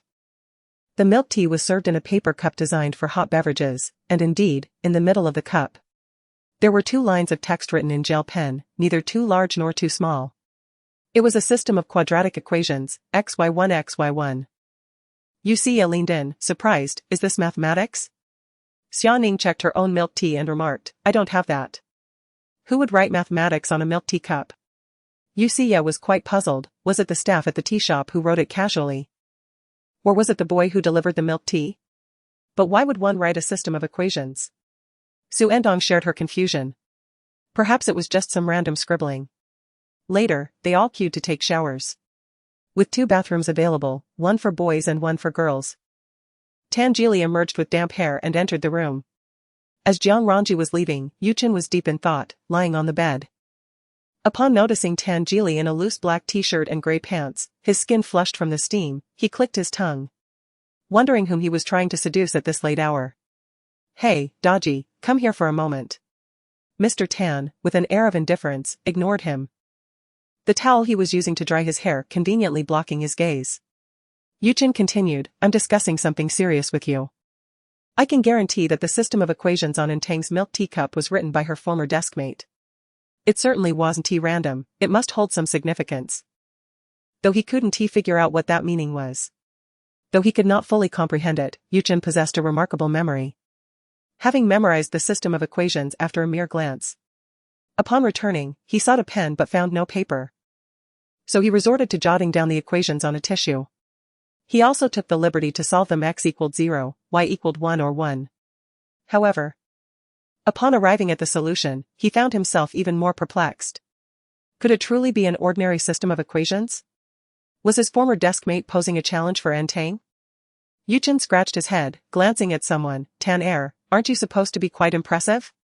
Why are you stumped now? Surely, this is discernible. Perhaps hidden within is someone's love letter? Let me tell you, your former deskmate may not possess your alluring charm, but he is rather appealing. Many girls would be drawn to his type." As if irritated by his incessant prattling, Tan Geely finally spoke. Tossing out a line, "The spring grass will be green next year, but will the young lord return?" Yuchen was momentarily taken aback, his mind swirling with questions. What is this? Are we not discussing equations? Why are you reciting poetry? Tan Geely set down the towel and glanced at the tissue where Yuchen had written the equations, casually remarking, "Did you not solve it? The farewell milk tea. X is the sole solution, Y is not unique. X represents the certainty of the spring grass being green next year, while Y signifies the uncertainty of the young lord's return. Thus, it is the spring grass that will be green next year, but will the young lord return or not?" After a prolonged moment of contemplation, Yuchen begrudgingly grasped the meaning. Furrowing his brow, he remarked, "You competitors certainly have a penchant for convoluted reasoning." Tan Geely lifted his eyelids slightly, responding, "This is a problem from middle school transitioning to high school." Yuchen replied, "Really? I refuse to believe it." On the girl's side, Yusiya had already gone to take a shower. It was evident that girls took longer than boys, and at this moment, Yusiya had yet to emerge.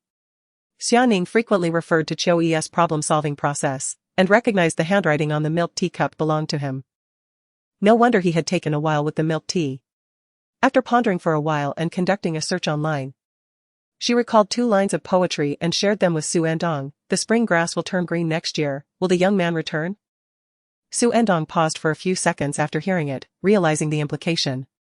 Xiaoning remarked, "I can tell that Tan Geely must have noticed as well."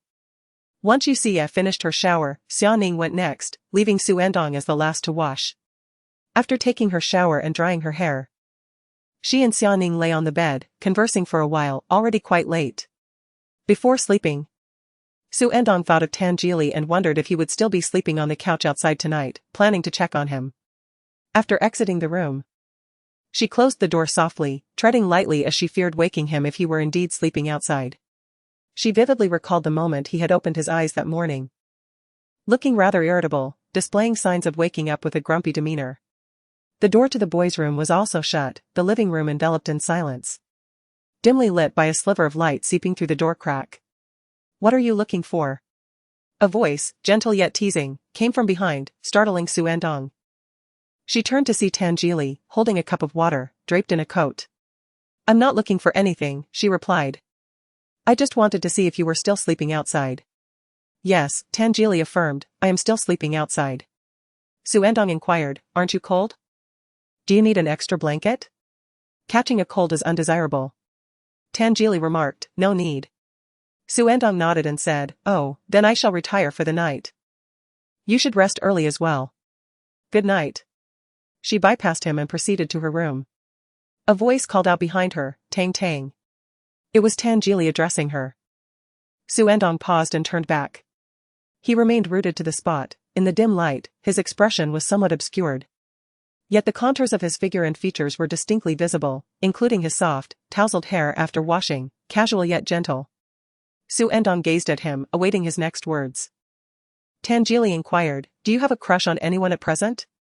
Taken aback, Xu Ertang responded, no. Was this question prompted by Qiu Yi's equation set? Tan Jili chuckled softly, alright, then off to bed you go. Good night. Xu Ertang nodded and turned away, suppressing the inexplicable fluttering in her heart that arose from his question. Chapter 80, Have you reconciled? The following day marked the 8th of the lunar month. In the afternoon, Xiaoning was to return to school for supplementary classes, and Xu Ertang and the others also planned to depart that day. After sharing a meal at noon, the moment of parting finally arrived. Xu Ertang embraced Xiaoning briefly. Xiaoning advised, and Bao, take good care of yourself in Beicheng. Xu Ertang replied, you too. Xiaoning urged, you all should leave quickly, lest you miss your train. After bidding farewell, Xiaoning headed to school, while Xu Ertang and her companions made their way to the high-speed railway station. They successfully purchased tickets for the high-speed train, departing from Beicheng. Xu Ertang and Yuxia sat together, with Xu Ertang positioned by the aisle. Across from the aisle sat Tan Jili alone. Yu Chen and Jiang Ranji occupied the seats behind them, fearing that Xu Ertang's departure would cast a shadow over her spirits. Yuxia engaged her in conversation for an extended period after they boarded the vehicle, only closing their eyes to sleep once fatigue overtook their chatter. When Xu Ertang awoke, the night had already enveloped the outside world. Glancing at the time, she noted that there were still over 40 minutes until they would arrive in Beicheng. Her neighbor, Tan Jili, remained asleep, while Yuxia had already roused and was perusing her social media updates from the past few days. Having been preoccupied with their adventures, she finally found a moment to catch up. Noticing that Xu Ertang had awakened, Yuxia inquired, you're awake? Perfect timing. Can you help me see if this is discernible? She leaned closer to Xu Ertang, inviting her to examine the phone together. A few moments prior, Yuxia had posted a collection of photographs from their recent escapades, one of which featured last night's temple fair. The image captured her alongside Yu Chen and Jiang Ranji, with Jiang Ranji positioned next to Yu Chen. Xu Ertang understood the underlying question. Yuxia was subtly inquiring whether Jiang Ranji's presence in the photo was conspicuous. Such is the nature of a secret infatuation. Even the most trivial details resonate profoundly within one's heart, leading to meticulous caution in every action. Xu Ertang replied, not noticeable. A smile curled upon Yuxia's lips, bringing her relief. She continued to scroll through her feed. Just as Xu Ertang was about to divert her gaze, she inadvertently caught sight of Zhao Manxi's name. Yuxia paused at that post, remarking, Zhao Manxi returned to America today. She tapped on the photo Zhao Manxi had shared, revealing a bustling gathering filled with numerous attendees. On the periphery of the image, a hazy silhouette lingered. Even though it occupied only a small portion of the photograph, the languid outline was undeniably captivating. It was easily recognizable as Lu Jin. The caption read, I will miss this place, until next time. Positioned at the airport, the post was made 5 hours ago. Beneath it, numerous mutual friends of Yuxia and Zhao Manxi commented. He Jiayu remarked, safe travels, Miss Zhao. Sure you added, see you next time. Another individual inquired. Have you reconciled? Zhao Manxi responded with a playful emoji, stating, I'm just here to take a look, hinting at deeper implications. After viewing the photo, Xu Ertang averted her gaze, while Yuxia continued to peruse the comments, expressing her disdain. This sister has finally departed. Yuxia has always held a disapproving view of Zhao Manxi. This morning, Xu Ertang spoke with old lady Lu, who was aware of her return tonight. Upon exiting the station, Uncle Li was already waiting for her. After bidding farewell at the station, the others returned home. By the time they reached Fuyuan, it was nearly 8 o'clock. Aunt Zhou mentioned that both Old Master Lu and Old Lady Lu had not yet retired, prompting Xu Ertang to visit them first. Old Lady Lu remarked, you said you were coming back, and we were worried it was for some urgent matter. Xu Ertang replied, no, it was just a sudden decision. Old Lady Lu responded, it's good that several of you went together, it puts our minds at ease. Old Master Lu added, after all, it's a place where you grew up, naturally, you would want to visit. Li City is a lovely place, I visited there once too. Speaking of the past, the old gentleman began reminiscing about Xu Ertang's grandfather, evoking nostalgia. Old Lady Lu tactfully shifted the conversation, asking, has Tang Tang eaten yet? Xu Ertang replied, not yet. Old Lady Lu insisted, then don't go hungry, let Aunt Zhou prepare something for you. Xu Ertang remarked, Aunt Zhou has prepared noodles for me. Upon her entrance, She encountered Aunt Zhou, who inquired if she had eaten. Old Lady Lu suggested, then hurry and eat. Rest early afterward, it has been rather exhausting these past few days. After departing from the elders, Xu Ertang made her way to the small kitchen. In just a few minutes, Aunt Zhou's zhajiangmian was ready, accompanied by a plate of sliced sauced beef. After finishing her meal, she returned to her room, and along the way, her phone buzzed twice. Opening it revealed a message from Yusia, stating that she had weighed herself and had gained 2 pounds over the past few days. Yusia, I was planning to have a meal later. Yusia, now I've decided against it.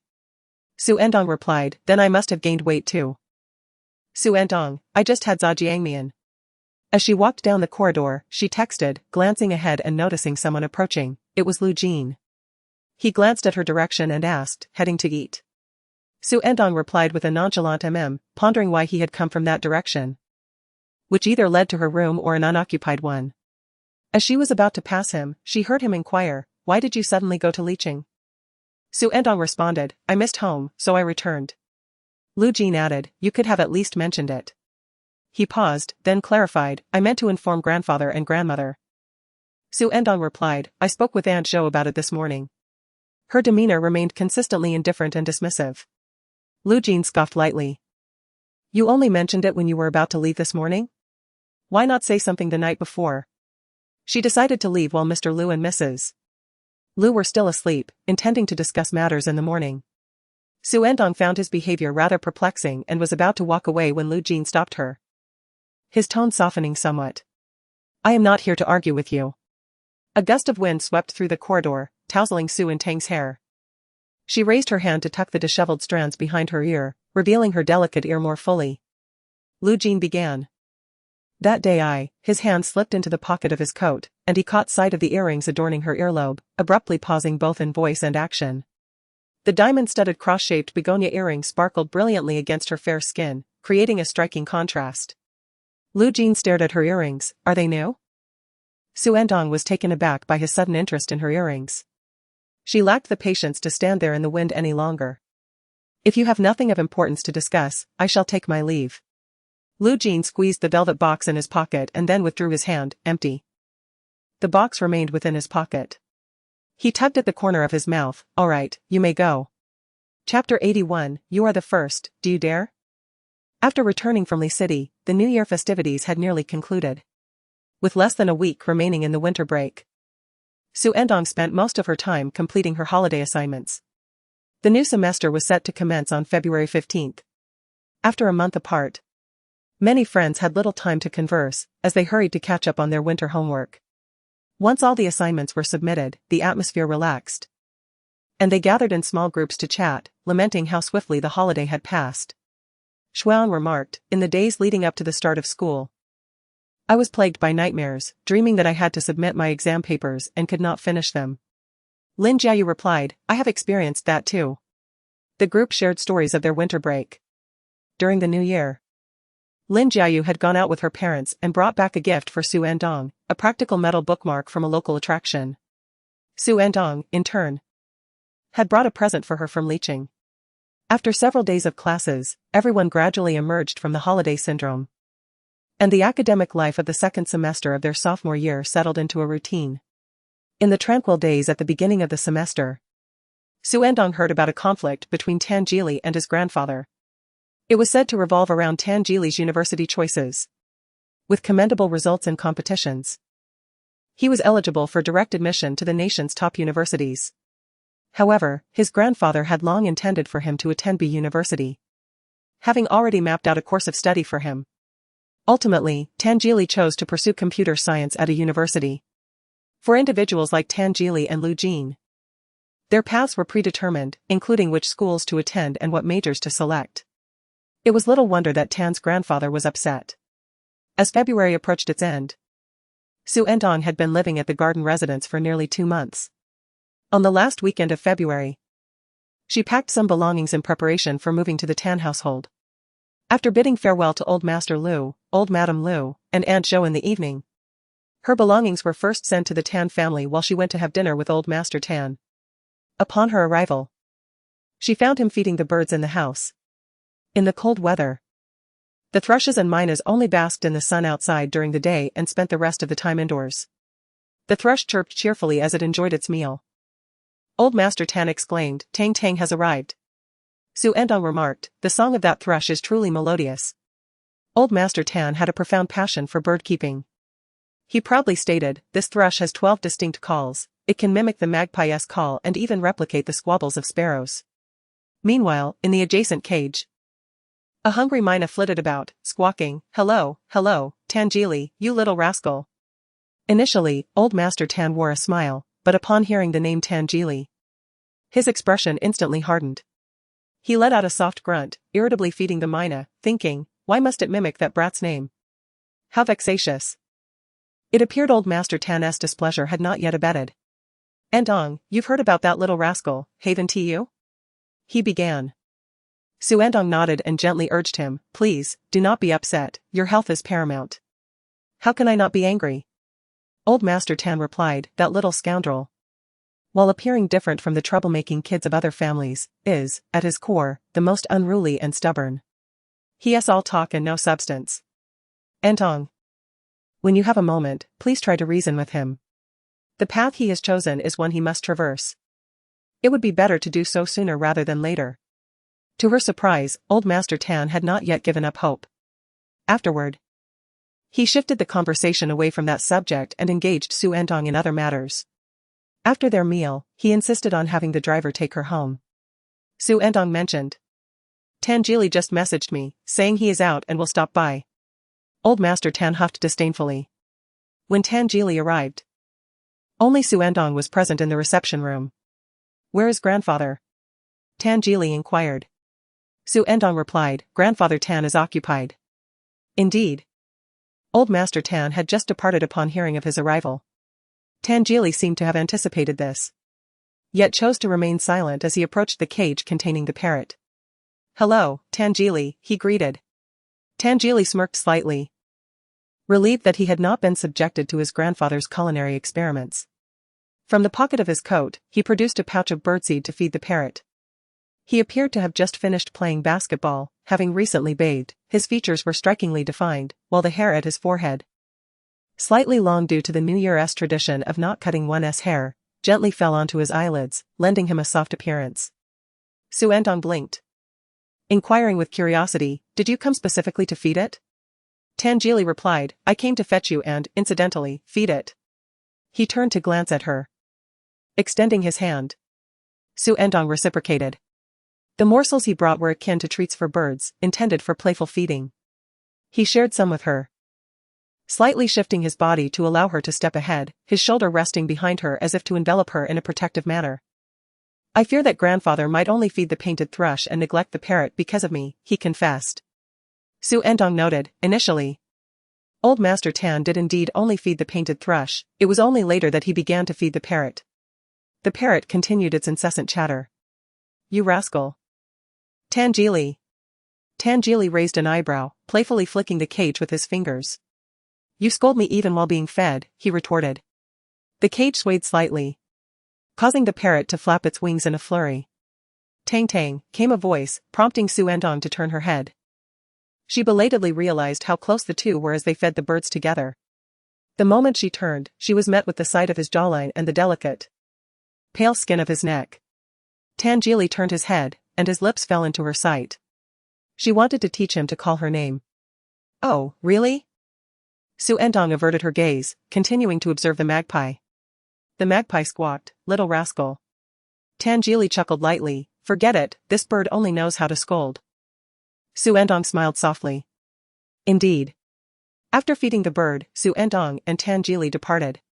Old Master Tan approached and noticed a bag of birdseed on the side table. He let out a soft grunt, "Who are you trying to please?" Meanwhile, Xu Ertang and Tangeli were on their way back. Xu Ertang replied to a message from Xiaoning and absent-mindedly scrolled through her phone. "Did Grandpa ask you to persuade me?" Tangeli's voice echoed. Xu Ertang paused for a moment and nodded honestly. Tangeli shifted his body slightly, looking at her, his gaze imbued with inquiry. "Persuade me, you must fulfill your obligation." Tangeli's tone was languid, fully cooperative. After several seconds of silence, Xu Ertang finally spoke, "I do not intend to persuade you." She pressed her lips together. Her tone earnest, I support your choice to follow your heart. The young girl's voice was soft yet distinctly clear. Tan Geely gazed at her, half seriously asking, what if I am merely being willful? Xu Ertang was taken aback, replying awkwardly, then be willful. She vaguely remembered a similar incident in her past life. Back then, she had been preoccupied with Lu Jin, missing the initial months of their interaction, and she and Tan Geely were not particularly close. She had only heard a general account of the matter. Later, when she went abroad for her studies, she became even less informed about his circumstances. Yet, he was still Tan Geely. After a brief pause following Tan Geely's inquiry, silence enveloped the car, punctuated only by the sounds from outside. Xu Ertang's phone, having remained untouched, had long since dimmed its screen. A soft, almost resigned sigh shattered the stillness. What to do, Tan Geely drawled, his tone teasing, as if deliberately provoking her. Lacking in earnestness, Xu Ertang, perplexed, responded, what do you mean, what to do? Tang Tang, he called her name again. Let us not return so early. Xu Ertang's eyelashes fluttered. Where shall we go? Tan Geely replied, let us go out for some fun. Nonetheless, the vehicle still delivered them back to the Tan residence.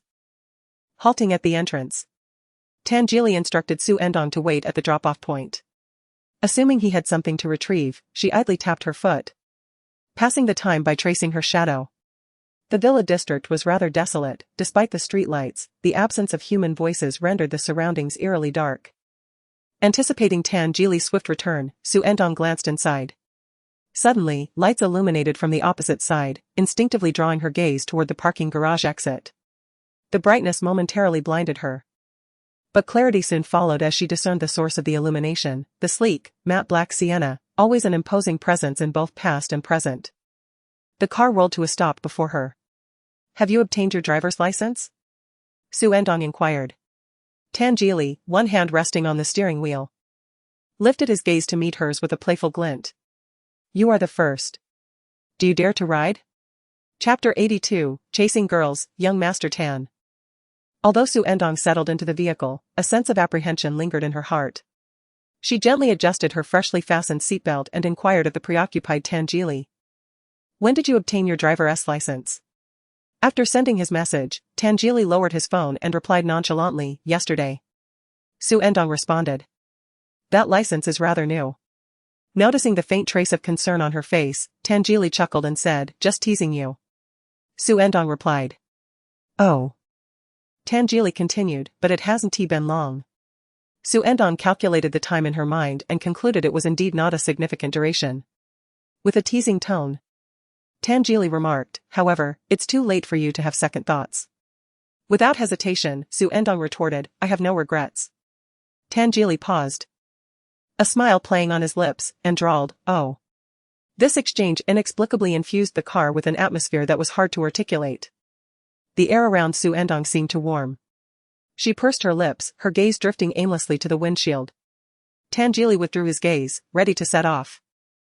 Let us go, classmate Tang. Xu Ertang could not help but remind him, drive slowly. One hand resting on the steering wheel, Tan Geely reassured her, don't worry. I strictly adhere to traffic regulations, especially with you in the car. Xu Ertang barely caught the latter part of his statement. The illuminated dashboard whirred to life, and the force of acceleration pressed her back against the seat. Outside the window, the streetlights and greenery blurred by at an ever-increasing pace. Any lingering anxiety within Xu Ertang swiftly dissipated, replaced by an indescribable excitement. In her previous life, this Sienna had always felt distant to her. She always gazed at it from a distance, watching it stand there, sometimes catching snippets of others discussing it. In this lifetime, she unexpectedly became the first person it carried. An unreal sensation washed over her. They departed from the villa area, heading towards the Reef Mountains. After traversing a stretch of desolate mountain road, the atmosphere gradually grew lively. At the brightest spot, a cluster of buildings appeared, with groups of people leaning against their supercars. The roar of engines filled the air, accompanied by distant sounds, creating a world apart within the mountains. Once the car came to a halt, Xu Ertang followed Tan Geely out. Many gazes turned towards them, scrutinizing Xu Ertang as she stepped out from the passenger seat. She appeared quiet and demure, strikingly beautiful yet oddly out of place here.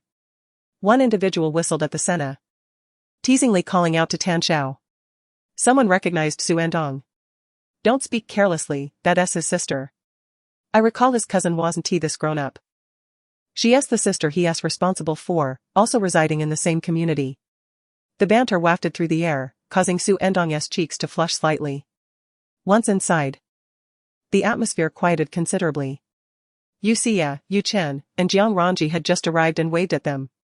Yu Xia inquired of Xu Ertang, did Jili drive here? Xu Ertang nodded in affirmation. Yu Chen remarked, Sister Ertang, you are quite bold to ride in Tan Er's car. The corners of Tan Jili's eyes lifted slightly as he lazily retorted, would you prefer to ride in your Education S? You've only taken the test twice. Yu Chen replied, shut your mouth. Good words sound particularly sarcastic coming from Tan Xiao's lips. My first attempt was an unprepared examination, yet I came remarkably close to success. Subsequently, they began discussing the basketball match scheduled for the following week. Several public high schools in Beicheng, along with a few international schools, frequently engage in various activities, with multiple basketball games among them. The match next Saturday will feature teams representing their respective schools. Yu Chen remarked, Ertang, why not join Tan Eri then? Xu Ertang replied, sure. On Saturday afternoon, Xu Ertang and Tan Jili set off for the gymnasium together. Upon their arrival, they found a considerable crowd already gathered. The front rows of the audience were entirely occupied by girls. As they entered the venue, Xu Ertang felt numerous gazes directed towards them, undoubtedly fixated on her companion. Approaching the corridor leading to the changing rooms, Tan Jili stated, I'll change my clothes now, you go find Shiyu and the others. Xu Ertang nodded in agreement. After a brief walk, she encountered Lu Jin and He Jiayu.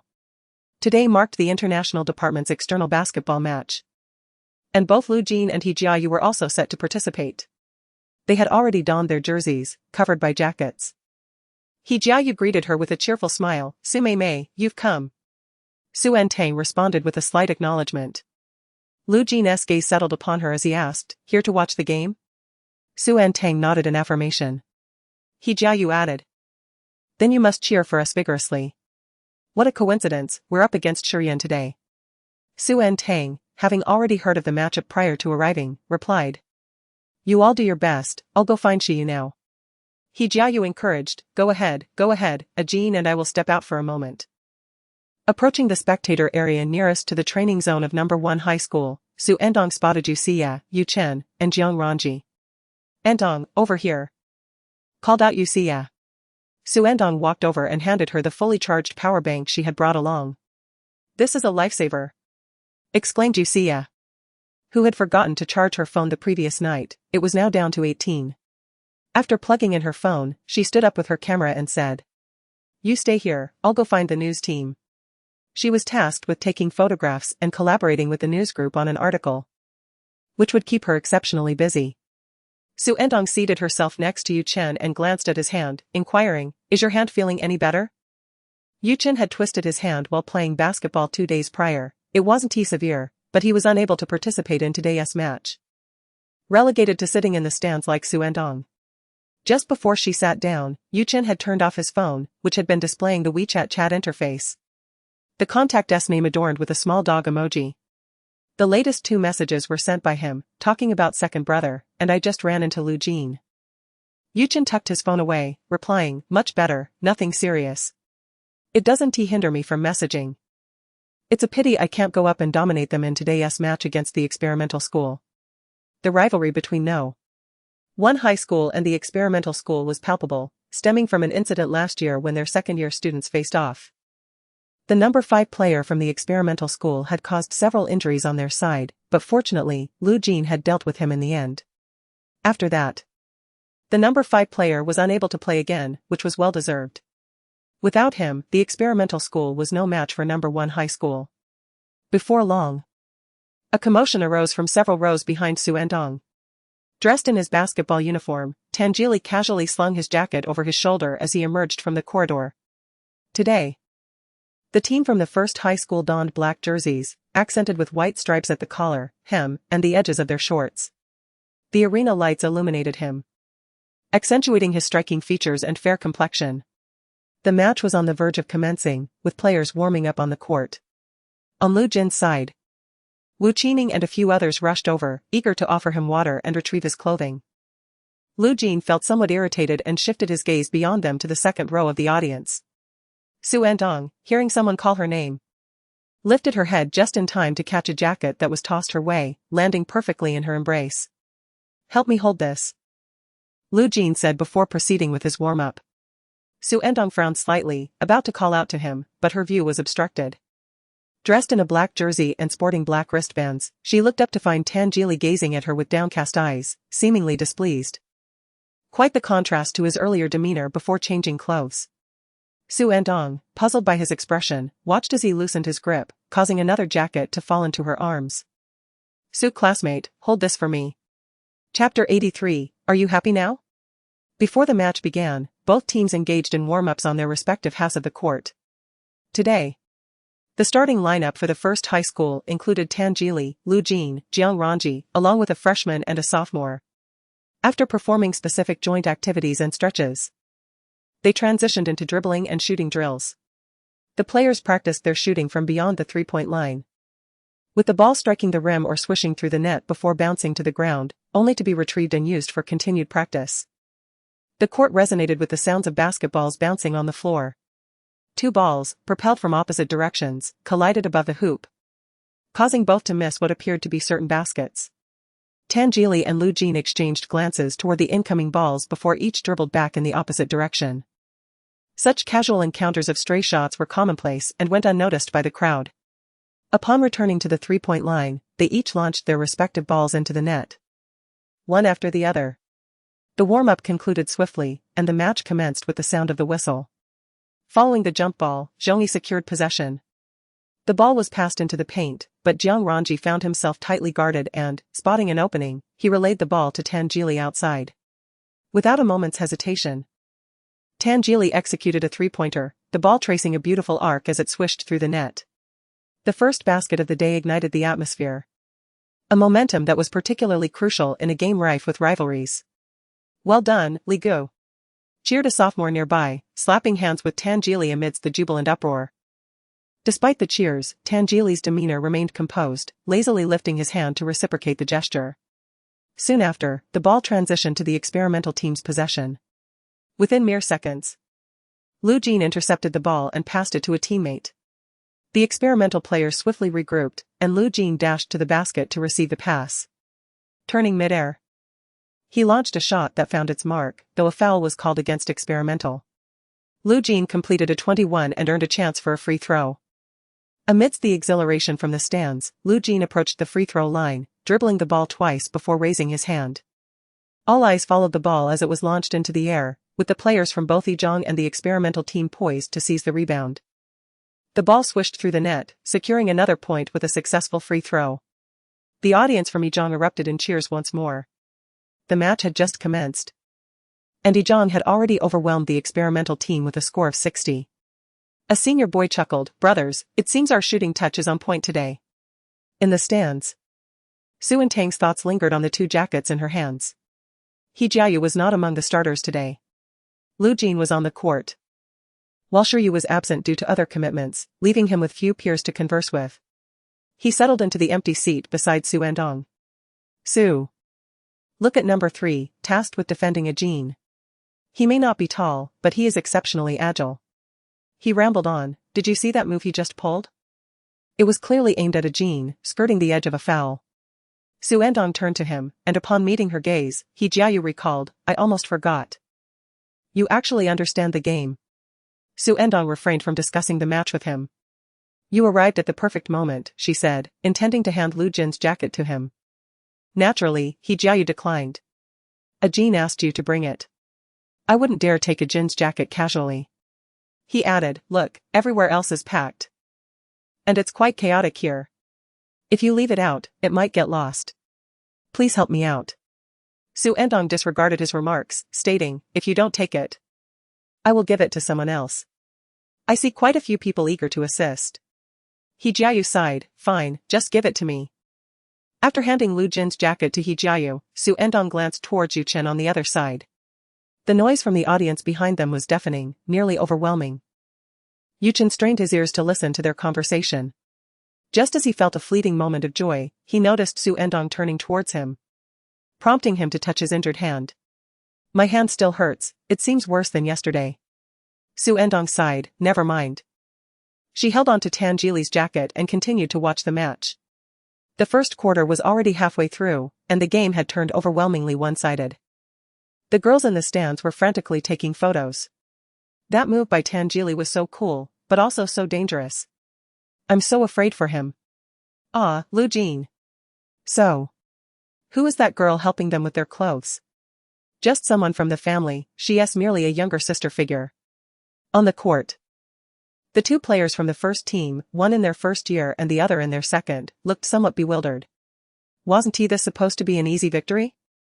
Why were they playing so fiercely instead of conserving their strength?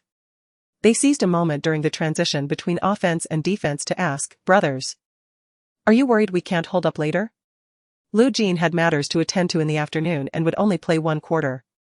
Tan Jili and Jiang Ranji were just months away from graduation, and someone had to take over, so the plan today was to let the first-year substitutes gain some practice. Concerned for their performance, they aimed to expand their lead beforehand. Lu Jin remained silent. Tan Jili remarked, then why not play properly? The boys responded. All right. We'll learn from the brothers. Tan Jili looked up and caught a glimpse of the audience. Xu Ertang was intently focused on the game. Their eyes meeting for a brief moment. His gaze was typically aloof and nonchalant, now infused with a vigor and audacity brought on by competitive sports. In just a fleeting moment, he turned his head to catch the ball and resumed the game. From such a distance, Xu Ertang could not discern whether he was still displeased. However, upon hearing the commotion behind her, stirred by his glance, she felt that Yu Chen's earlier words rang true. He indeed resembled a male Daji. As the whistle blew, signaling the end of the first quarter, the experimental team had scored 10 points, narrowly surpassing double digits, while Yizhang led by over 10 points. The players from both sides exited the court to take a break. He Jiayu descended with a jacket in hand, seeking Lu Jin. Last year, during a match where Tan Jili and Lu Jin participated together, the girls eager to deliver water had monopolized the rest area, so today, no one was allowed to serve water, it was distributed uniformly. Lu Jin accepted the water, twisted open the cap, and took a few sips before noticing the jacket in He Jiayu's grasp. How did this end up with you? He inquired. He Jiayu glanced at his expression and cautiously replied, Sume gave it to me. Lu Jin raised his eyes to look at Xu Ertang, who still held another jacket. He Jiayu explained, Yu Chen injured his hand, he mentioned it was painful. Lu Jin scoffed lightly and took the jacket from He Jiayu's hands. Meanwhile, as Tan Jili exited the court, he was halted by a forward from the experimental team. The forward was somewhat acquainted with him and recounted last year's match in the second year of high school, acknowledging their fault as other schools had mocked them. Tan Jili listened with little reaction, simply stating, be cleaner in the future. Upon returning to the rest area, he noticed the seat next to Yu Chen was empty, and the jacket rested in Yu Chen's hand. Where had he gone? Presumably, he had not noticed whether anyone had taken the jacket during the game. Yu Chen was merely intent on teasing Tan Xiaoya. He's left, he thought. Tan Jili remained silent, sipping water. Considering this individual's irritable temperament, Yu Chen hesitated to provoke him further. Once he finished his drink, he added, just left. He reiterated the previous events, explaining that the other party had been holding on to it until you called them away just now. Are you pleased, young Master Tan? Chapter 84, The display. Xu Ertang was summoned by Yuxia to assist as the designated photographer for the event. Yuxia aimed to capture every remarkable moment for the editors to select from later. Initially, the task seemed relatively straightforward, allowing her the opportunity to indulge in some personal photography of Jiang Ranji. However, the first quarter of the competition proved unexpectedly thrilling. She found herself needing to photograph every moment, overwhelmed and frantic. Consequently, she called upon Xu Ertang to help during the second quarter. Yet, Miss Yu was somewhat forgetful. After handing Xu Ertang the spare camera, she realized it lacked a battery. The battery was still in her camera bag, locked away in a storage locker. I was too preoccupied with the camera, she remarked, I'll have to make another trip.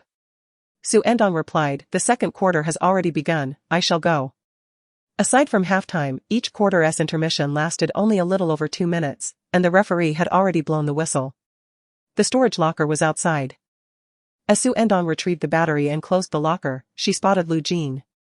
Lu Jin had already changed clothes and was holding a bag. Xu Endong recalled He Jiayu mentioning that he intended to leave after 1/4. Lu Jin glanced at her empty hands and remarked coolly, "Didn't he watch the game inside?" Xu Endong responded, "I stepped out to fetch something." Lu Jin replied with a light mockery, "You do have a penchant for collecting." Xu Endong had no time to pay attention to him and was about to enter. Lu Jin inquired, "Have you found the person who sent you a love letter last year?" That letter had long since faded from Xu Ertang's memory. And she was surprised he would bring it up. Before she could respond, Lu Jin continued. "The old man and woman have heard about some other children's affairs and are now worried whether you might be in a premature romantic relationship." Xu Endong frowned. "Shouldn't they be more concerned about you?" Lu Jin paused briefly, a slight smile tugging at his lips. "You'd best not give them a reason to worry." When Xu Endong returned, the second match was already well underway. The first team had made substitutions, with He Jiayu taking the court, while Lu Jin was absent from both the game and the bench, leaving his whereabouts a mystery. This disappointment was palpable among the spectators. Yet Yuxia felt a considerable alleviation of pressure. With Xu Endong assisting her in capturing footage, she could concentrate on Jiang Ranji. Starting from the second quarter, the overall offensive tempo of the first team slowed down compared to before, yet they still maintained their advantage. As the third quarter progressed, Xu Endong returned to her original position after capturing sufficient footage and resumed watching the match. Yu Chen was lost in thoughts of someone's icy gaze, contemplating how to avoid a severe retaliation when he noticed her approaching, which sparked an idea. He stood up and said, "Sister Endong, I'm heading to the restroom. Could you hold this for me?" Xu Endong, without a second thought, obediently took it. Tanjili's jacket returned to her hands. Soon, the third quarter concluded. Tanjili and Jiang Ranji were conversing as they approached the sidelines. Jiang Ranji picked up the half-drunk water from before, sat down to rest, and took a sip. Tanjili, however, walked directly to Xu Endong. The seating in the arena rose in tiered steps. Leaning against the edge of the first tier, which serves as both the players' resting area and the substitutes' bench, there were also some logistical items such as towels and water. Xu Endong occupied the second tier, while Tanjili stood below, their heights comparable. As he approached her, navigating the steps, Xu Endong was enveloped by a wave of warmth laced with hormones, mingling with a refreshing and familiar scent. Tanjili inquired, "Have you been running around? Have you been watching the game closely?" Xu Endong replied, "I have. I remembered you seemed a bit disheartened before the match," and added, "That last-second goal was spectacular." Tanjili acknowledged her with an "oh," then turned his attention to the final play. Xu Endong continued, "I also saw the earlier moments, that long pass, and..." A faint smile flickered in Tanjili's eyes, interrupting her, "Xu, my classmate." This address, unlike the previous one before he warmed up, carried a distinct tone of playful mockery that was hard to resist, enticing one to listen. His breath, slightly heavier than usual, brushed against her ear like soft feathers. "Could you please fetch my phone from my pocket?" Obediently, Xu Endong reached into the pocket of his jacket, retrieving the phone and handing it to him. Upon returning from the restroom, Yu Chen noticed Tanjili displaying his phone. Yu Chen remarked, "Have you come to take a break?" His tone tinged with flattery. Tanjili glanced at him, responding with courtesy, "Please, have a seat." Yu Chen replied, "Alright, I see you're still holding a grudge." In the fourth section, Tanjili and Jiang Ran did not participate, and instead, a substitute from the first year, He Jiayu, took the lead. Ultimately, the first middle school triumphed effortlessly, eliminating the experimental team and advancing to the next round. After the match, Tanjili and Jiang Ran went to shower, followed by a group dinner. Yu Chen inquired, "Young Master Tan, what would you like to eat?" Leaning back in his chair, Tanjili nonchalantly replied, "Let us see what Brother Chen desires." Yuxia, preoccupied with sending photos, only caught the gist and exclaimed, "Brother, how did you become the host today?" Yu Chen, can you not sense the sarcasm dripping from my words? However, Xu Endong, sitting beside Yuxia, was perceptive enough to notice. She found Tanjili and Yu Chen's behavior throughout the day rather peculiar. Eventually, under Yuxia's suggestion, they opted for hot pot. After their meal, they returned home. Tanjin and when you were out for a dinner engagement, leaving the house empty. Considering the hour was still early, Xu Endong planned to do some homework. As she ascended the stairs and approached her room, another thought crossed her mind, prompting her to call out to Tangeli. Tangeli. He turned, looking at her with curiosity, presumably to inquire about homework. Xu Ertang replied, "Not that." After a moment's contemplation, she tentatively asked, "Did you encounter anyone in the locker room today?" Tangeli seemed momentarily taken aback, a hint of confusion crossing his face. "What person?" Xu Ertang explained. "It's just that when I saw you return after changing into your jersey, you appeared somewhat discontent." She scrutinized Tangeli, observing a subtle shift in his expression, as his previously indifferent demeanor momentarily waned. Uncertain whether it was appropriate to inquire, she provided herself an escape, stating, "I merely asked out of curiosity. Perhaps I misread the situation." Upon her utterance, Tangeli did not respond immediately but gazed at her for a few moments.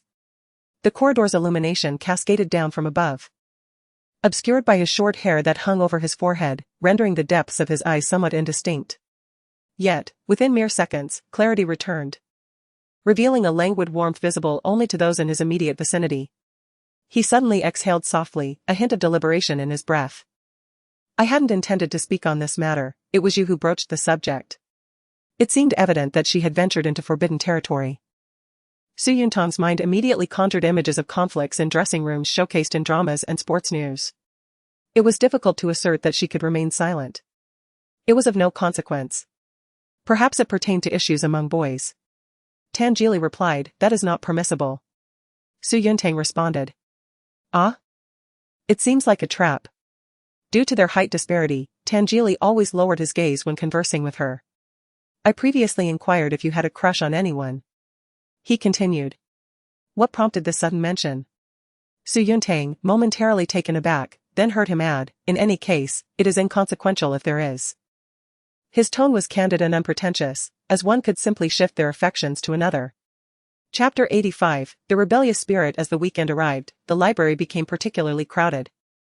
Lin Jiayu arrived early to queue before opening, managing to secure 2 seats. Now, the study rooms were completely filled, with everyone demonstrating a commendable sense of decorum by maintaining silence. In this conducive environment for learning, Xu Ertang had been fixated on an English multiple-choice question for nearly 5 minutes. The previous night, she had been somewhat bewildered by Tangeli's words. Later, she heard some commotion downstairs, likely indicating that Wen Yu and Tan Jinwen had returned, prompting her to retreat to her room. Initially, she was concerned about why Tangeli appeared somewhat discontented upon returning from the changing room. However, she eventually ceased to ponder whether anything had transpired in the changing room. Xu Ertang's gaze remained unwaveringly fixed on the options of the question, yet the content failed to penetrate her mind. She was perplexed by Tangeli's sudden remark. She recalled the evening of her birthday when he adjusted her collar in front of Lu Jin, and today, before the competition, he had requested her to fetch his jacket. She was uncertain whether these instances were related to his final words. She hesitated to delve into the deeper implications of his statement, fearing that she might overthink or misinterpret it. Previously, her heart and mind had been entirely occupied by Lu Jin, with no room for anyone else, including herself. Perhaps someone had shown her kindness, but she had been oblivious to it, much like Qiu Yi. In her past life, she and Tangeli had not been particularly close. Yet she held him in high regard and felt a sense of restraint in his presence. To her, he resembled a distant moon, exuding an air of separation. Eventually, she genuinely regarded him as an older brother. While she was lost in thought about these matters the previous night, Lin Jiayu had messaged her, mentioning that she had spent Friday night and all of Saturday in leisure, without writing a single word of her assignments, and inquired if she would like to join her at the library on Sunday to focus on her work. Without a second thought, she agreed, as she was at a loss on how to confront Tangeli. On Monday morning, Xu Ertang traveled to school alone. Tangeli will not be attending today. By this time, the senior students in the international department have generally received their offers, and many have ceased frequenting the school. The third-year students in the regular high school department are also making their final push for the college entrance examination. The banners emblazoned with the 100-day oath were already unfurled last week, one for each class, extending from the rooftop of the teaching building down to the ground. The northern city remains quite chilly, often buffeted by strong winds. A row of orderly red banners billows in the air, rustling with a commanding presence, evoking an indescribable grandeur. This spectacle has also inspired the first and second-year students. After lunch, as she returned from the cafeteria, Lin Jiayu, along with her classmates, paused deliberately to admire those flag-like banners, reading through each class's declaration. Having perused them, she felt a renewed motivation for her studies. She exclaimed, "Next year, it will be our turn." Xu Ertang nodded in agreement, equally moved. How time flies. They must seize the remaining year and a half to study diligently. She also intends to meet Xiaoning at a university. Upon returning home in the evening, Xu Ertang dined alone. When Yu and Tan Jinwen often engage in social gatherings and seldom dine at home, and Tan Jili is absent tonight. She has not seen him since the night before last. The previous evening, upon returning from the library, he had already left. After finishing her meal, Xu Ertang ascended to her room to complete her homework. As 8 o'clock approached, her phone rang.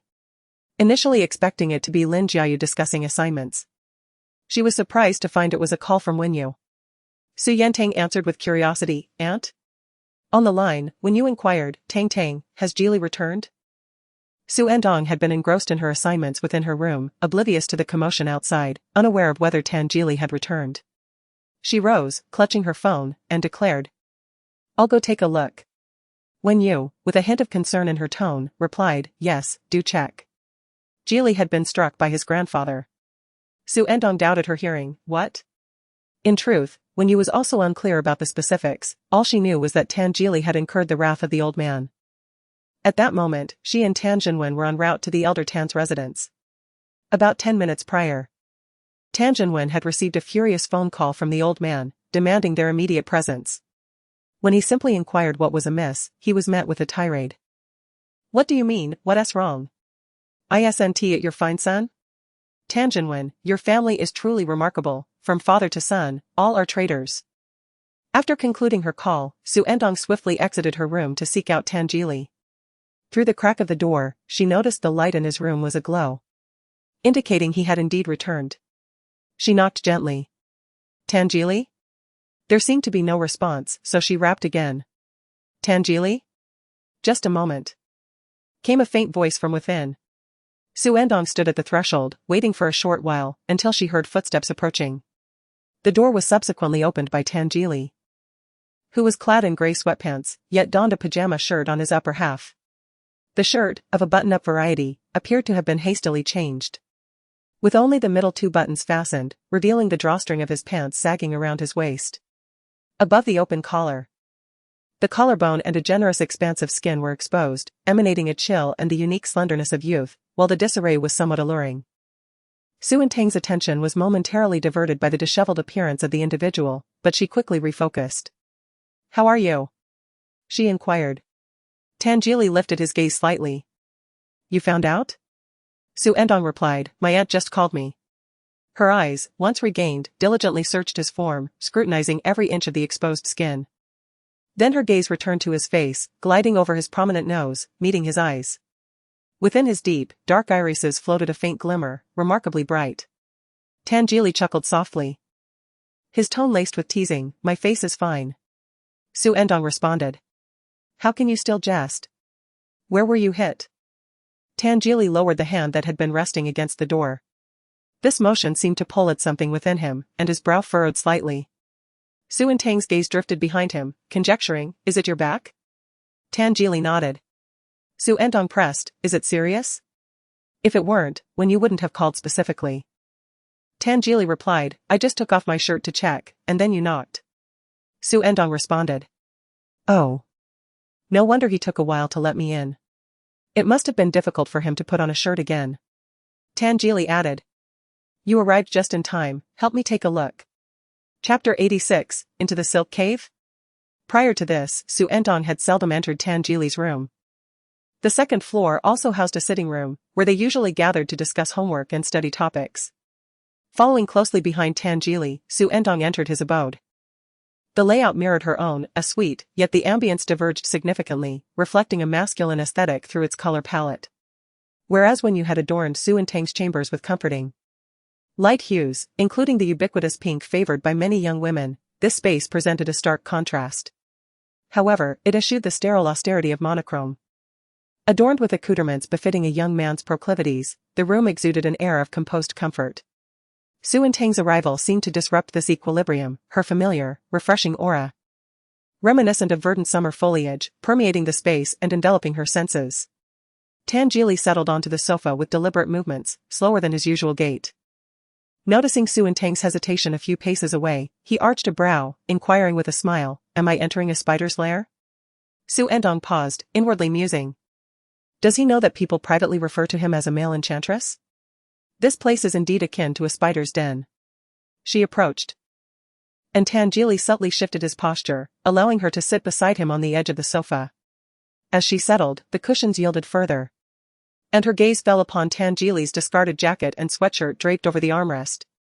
With meticulous care, she raised the hem of his sleek shirt, revealing a glimpse of the grey waistband and his slender waist.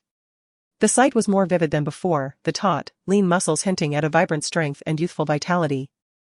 Ascending further, towards his back, the alabaster skin flushed with redness. Xu Ertang continued to lift his shirt until she reached his nape, whereupon she inhaled sharply, her hand trembling as she beheld the sight. A long, diagonal welt blazed crimson against the young man's back, a stark and unsettling mark. She furrowed her brow, noting, "It's swollen." To her surprise, the elder had struck with such ferocity. Did he not attempt to evade? In her previous life, Xu Ertang had never heard of him being hit. Perhaps it was due to their unfamiliarity that he had not confided in her. She inquired, "Is it related to the school selection matter?" Tan Geely replied, "Yes, but it is not entirely so." This blow was indeed quite severe. Xu Ertang suggested, "We should call a doctor to examine it, just in case there is a bone injury."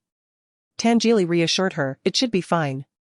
Grandfather did not truly intend to strike me, it was merely an accident." Still unconvinced, Xu Ertang cautiously reached out to gently touch the reddened area at the edge. The body beneath her fingertips tensed momentarily. "Does it hurt?" she asked, her brow furrowing deeper. Tan Geely replied, "It does not hurt." Xu Ertang suspected he was merely putting on a brave front. How could it not hurt? He had clearly tensed just now, indicating a potential injury. After a few seconds, Master Tan let out a slow sigh. Before he could speak, Xu Ertang suddenly realized that his tension was a response to her touch. Her face flushed, and her eyelashes fluttered as she swiftly changed the subject. "Aren't you the one who is adept at pleasing grandfather? How did you manage to provoke him so?" It was evident to all that the elder's complaints about Tan Geely were merely superficial. In truth, he held a deep fondness for him and was quite taken with his demeanor. Tan Geely played along, responding, "There are times when I cannot placate him." Xu Ertang simply replied, "Oh." The conversation faltered, creating a subtly charged atmosphere. Gradually, Xu Ertang set down his clothing. Tan Geely turned away. Xu Ertang insisted, "We should still have a doctor take a look, I will go call them." Not long after, the doctor arrived. Upon examination, he determined the injuries were quite severe. But fortunately, they were merely superficial. Hearing the diagnosis, Xu Ertang let out a sigh of relief. She returned briefly to her room before messaging Wenyu.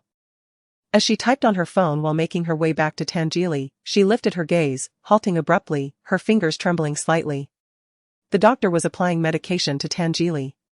He had his head slightly bowed, his sleepwear removed, exposing his upper body entirely.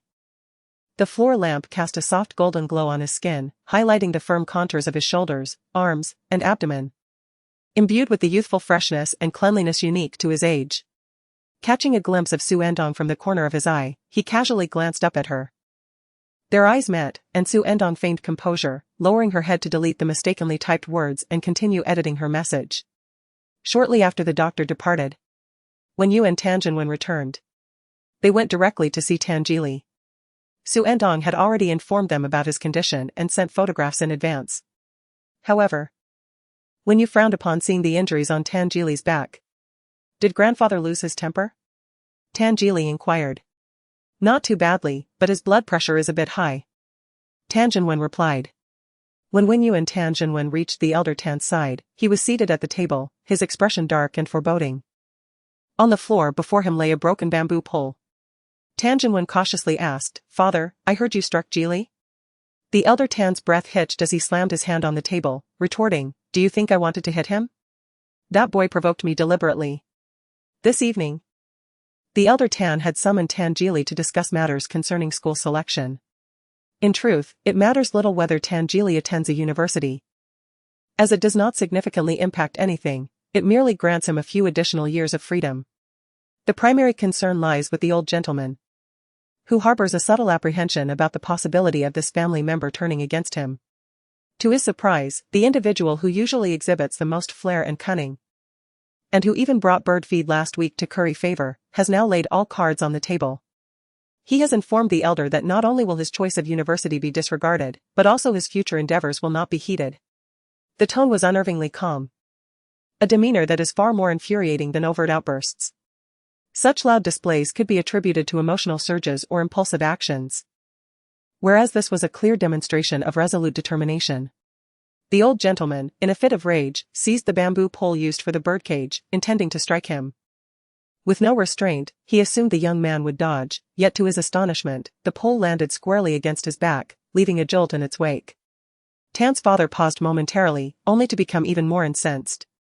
He was not blind to the young man's intentions. "Ah, Tan Jili.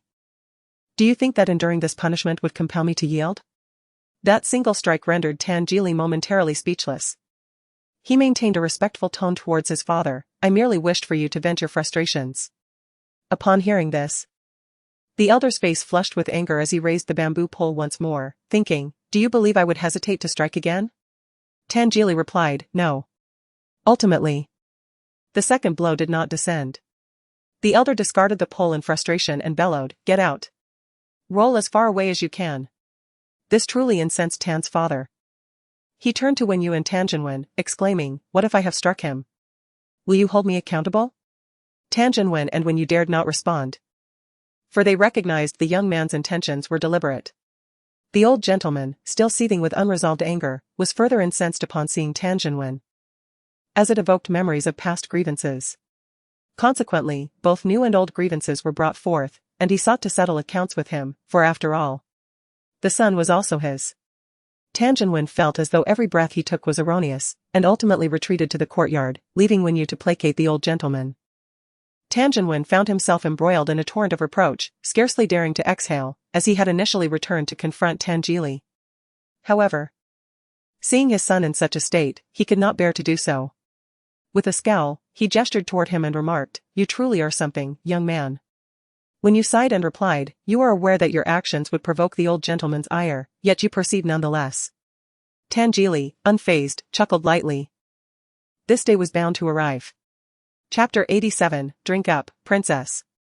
The following day after school, Xu Ertang opened her phone to find a message from Yusia, indicating her desire to visit the Tan family to see Tan Jili. Yusia wrote, "I am waiting for you at the school gate." Upon spotting Yusia at the entrance, Xu Ertang noticed her carrying a fruit basket as they boarded the Tan family's vehicle together. During the ride, Yusia remarked, "My brother and Jiang Ranji are already at Tan Jili's home. I truly did not expect that Tan Jili would be reprimanded by the old gentleman of the Tan family. In my recollection, Tan Jili is not the type to be reprimanded at home, unlike my brother, who was once chastised by my uncle during middle school. I heard from my brother that Tan Jili sustained quite serious injuries?" Xu Ertang nodded, confirming that the injuries were indeed severe, with his back swollen. Yusia gasped upon hearing this, "So grave?" "I heard it was due to matters at school. I never anticipated Tan Jili to be so resilient." Xu Ertang had not anticipated this turn of events. After all, last week, when Tan Jili went to fetch her from the old master's residence, he appeared intent on placating the elder. This behavior aligned perfectly with the elder Tan's previous assessment of him. He seemed different from those who constantly stirred trouble, engaged in fights, and raced cars, yet beneath the surface, he was undoubtedly the most obstinate and unruly of them all. Xu Ertang's impressions of him from her previous life were largely similar. It was inconceivable that someone who could command the respect of the young ruffians in their circle, who willingly referred to him as second brother, could possess a docile nature. At this moment, Yu Chen and Jiang Ranji had just arrived at the Tan residence. Upon entering the room, they found the young Master Tan, who had only recently endured a beating, seated on the carpet, engrossed in a video game. Yu Chen turned to Jiang Ranji and remarked, "He seems to be in rather good spirits." He then scrutinized Tan Jili's loose-fitting pajamas and leaned in closer, exclaiming, "Is this how you lounge around the house every day? No one has reported you to the authorities yet." The young Master Tan, focused on his game, dismissed him with a casual remark, "You're blocking my view." Yuchen scoffed and shifted aside. Tan Jili then stated, "Just in time, could you fetch me some water?" Jiang Ranji approached the coffee table, retrieving a cup for Yuchen, an insulated straw cup, no less. Considering Tan Jili's injured state, Yuchen graciously offered the cup, saying, "Drink up, Your Highness." Tan Jili took a moment to accept the cup, sipping through the straw before handing it back. "Well, who am I to refuse since you're injured?" Yuchen accepted the cup and placed it back, then circled around to scrutinize Tan Jili from behind, playfully tugging at the back of his collar. As Tan Jili attempted to push his hand away, he found it difficult to lift his arm due to his injury. So he abandoned the effort midway, his expression revealing a hint of annoyance at the persistent interference. Yuchen chuckled, saying, "Let's take a look at what transpired." Jiang Ranji leaned in to see as well. Yuchen remarked, "You see, it's not just me who is curious, Jiang Ranji is eager to know too. It's quite a novelty to witness Master Tan being struck. Who wouldn't he want to take a glance?" He pulled at Tan Jili's loose collar. Ouch. The old man really showed no mercy. Was that a blow from a stick, or perhaps a feather duster? He inquired of Jiang Ranji. As the game concluded and the screen froze, Tan Jili set down the controller and asked, "Chener, did it trigger anything?" While Yuchen was still contemplating the wounds, he was inclined to respond affirmatively, considering the severity of the blows. However, he then heard Tan Jili continue. "Does it remind you of the time your father chased you and you sought refuge at Jiang Ranji's home?" "Get lost," Yuchen retorted, releasing his grip on Tan Jili's collar and suppressing any sympathy for the wretched fellow. "Why didn't the old man silence you permanently?" Upon the return of Xu Ertang and Yuxia, they headed straight upstairs to visit Tan Jili. Yuchen was the one to open the door, greeting Xu Ertang with, "School's out, huh, Ertang?" She nodded in response, inquiring, "How long have you all been here?" "Only about an hour," Yuchen replied. Yuxia then asked, "Brother, Tan Jili is alright, isn't he?" Yuchen reassured her, "Well, he hasn't lost any limbs, come in and see for yourselves." He took the fruit basket from Yuxia's hands, stepped aside, and mockingly called out, "Princess Tan, your visitors have arrived." Xu Ertang and Yuxia entered the room together, where they beheld Tan Jili, clad in a black nightgown, seated on the sofa. Xu Ertang's attention was immediately drawn to his attire. He appeared impeccably dressed today. Yuxia inquired, "Brother Jili, are you well?" Tan Jili replied, "It's nothing of consequence." Yuxia responded, "That's good to hear. I was quite startled when my brother spoke of it." It was already mealtime, and after exchanging a few words, they prepared to descend for dinner. Tonight, when Yu and Tan Jinwen were not at home, leaving Yuxia and the others to dine together. "Let us go. Let us eat," Yuchen led the way outside. "After all, the braised pork here is the best," he added. Xu Ertang allowed them to proceed ahead and turned to Tan Jili, who was lingering behind. As Tan Jili approached, his presence enveloped her, his eyes reflecting a silent inquiry. Considering his injury, Xu Ertang suggested, "Perhaps you should eat in the room?" Tan Jili chuckled softly, "My foot is uninjured, let us go." Xu Ertang acknowledged with an "Oh." They all took the elevator down. The aunt at the Tan household was an exceptional cook, skilled in various cuisines. Earlier that afternoon, Tan Jili had informed her that guests would be dining, requesting her to prepare additional dishes. The braised pork was a choice made by Yuchen. Upon tasting it, he expressed his satisfaction, "Tan your aunt's braised pork is truly unparalleled." It was Yuxia's first experience with it, initially skeptical of its reputed deliciousness. She remarked after tasting, "Indeed, it is delightful." Tan Jili, feeling rather languid, did not engage in the conversation and reached for the sawed-edged shrimp beside him. While Xu Ertang, seated next to him, attentively observed his every movement, fearing that his outstretched hand might provoke a strain in his back muscles. She preemptively seized the spoon designated for the shrimp and inquired, "Would you like some shrimp?" "Allow me." Tan Jili hesitated momentarily, withdrew his hand, and observed Xu Ertang as she scooped shrimp into his bowl. As Xu Ertang was about to return the spoon, he languidly remarked, "I would like another spoonful." "Oh," she replied, promptly serving him another helping. Yuxia noticed her brother suddenly blink and, with concern, asked, "Brother, what is wrong with your eye?" Yuchen pretended to dab at his eye with a tissue and responded, "It's nothing, just a splash of broth." Yuxia cautioned, "Be careful." He acknowledged. setting down the tissue and casting his gaze across the table, observing the frail figure before him. Chapter 88, Meaningful Implications. In the week that followed, Tan Jili devoted himself to recuperation. During the weekend, Xu Ertang visited the elder Tan for a meal, where the elder awkwardly inquired about Tan Jili's condition.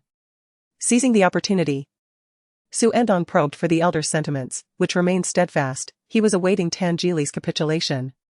However, Tan Jili showed no signs of yielding. Thus, the matter remained in a stalemate. What ostensibly concerned the choice of school was, in reality, a contention over Tan Jili's future decisions and whether they would align with the elder's plans. Neither party was willing to compromise. In this situation, Tan Jinwen and Wen Yu refrained from intervening, as Tan Jinwen had long been sidelined by the elder and thus had no authority to voice his opinion. As for Tan Jili, Tan Jinwen had been a rebellious spirit in his youth, harboring no expectations for his son. Wen Yu leaned towards the old man's perspective. Yet she also respected Tan Jili's choice, provided that he could stand up to the old man himself. The couple had always adopted a rather permissive approach towards Tan Jili, allowing him the freedom to act as long as he did not engage in reckless behavior or violate the law. Given that he had made his decision, he must bear the consequences. Their intervention would yield no benefits, only serve to exacerbate tensions. Thus, April unfolded. The International Department began preparations for the upcoming AP examinations in May. The results of these AP courses were crucial for college applications, and Yushi found herself increasingly busy. Meanwhile, Xu Ertang entered the midterm examination period. Following the midterms, during the weekend, Yushi invited her to accompany her to a gathering for some much-needed respite. Yushi felt suffocated, immersed daily in subjects like human geography, calculus, and history, and longed for a breath of fresh air. That evening, the two did not stay out too late and prepared to leave before 9 o'clock. The driver sent to pick up Yushi awaited her at the entrance. She inquired, "Has the driver not arrived yet? Would you like to ride with me? I can drop you off on the way." Xu Ertang replied, "No need, Tan Jili said he would pick me up on the way. He should be here shortly." Tan Jili was heading to visit his aunt that evening, who had divorced a few years prior and had a daughter, Tan Jili's cousin. He intended to drop his cousin off at her father's place before picking up Xu Ertang. Yushi responded, "All right then.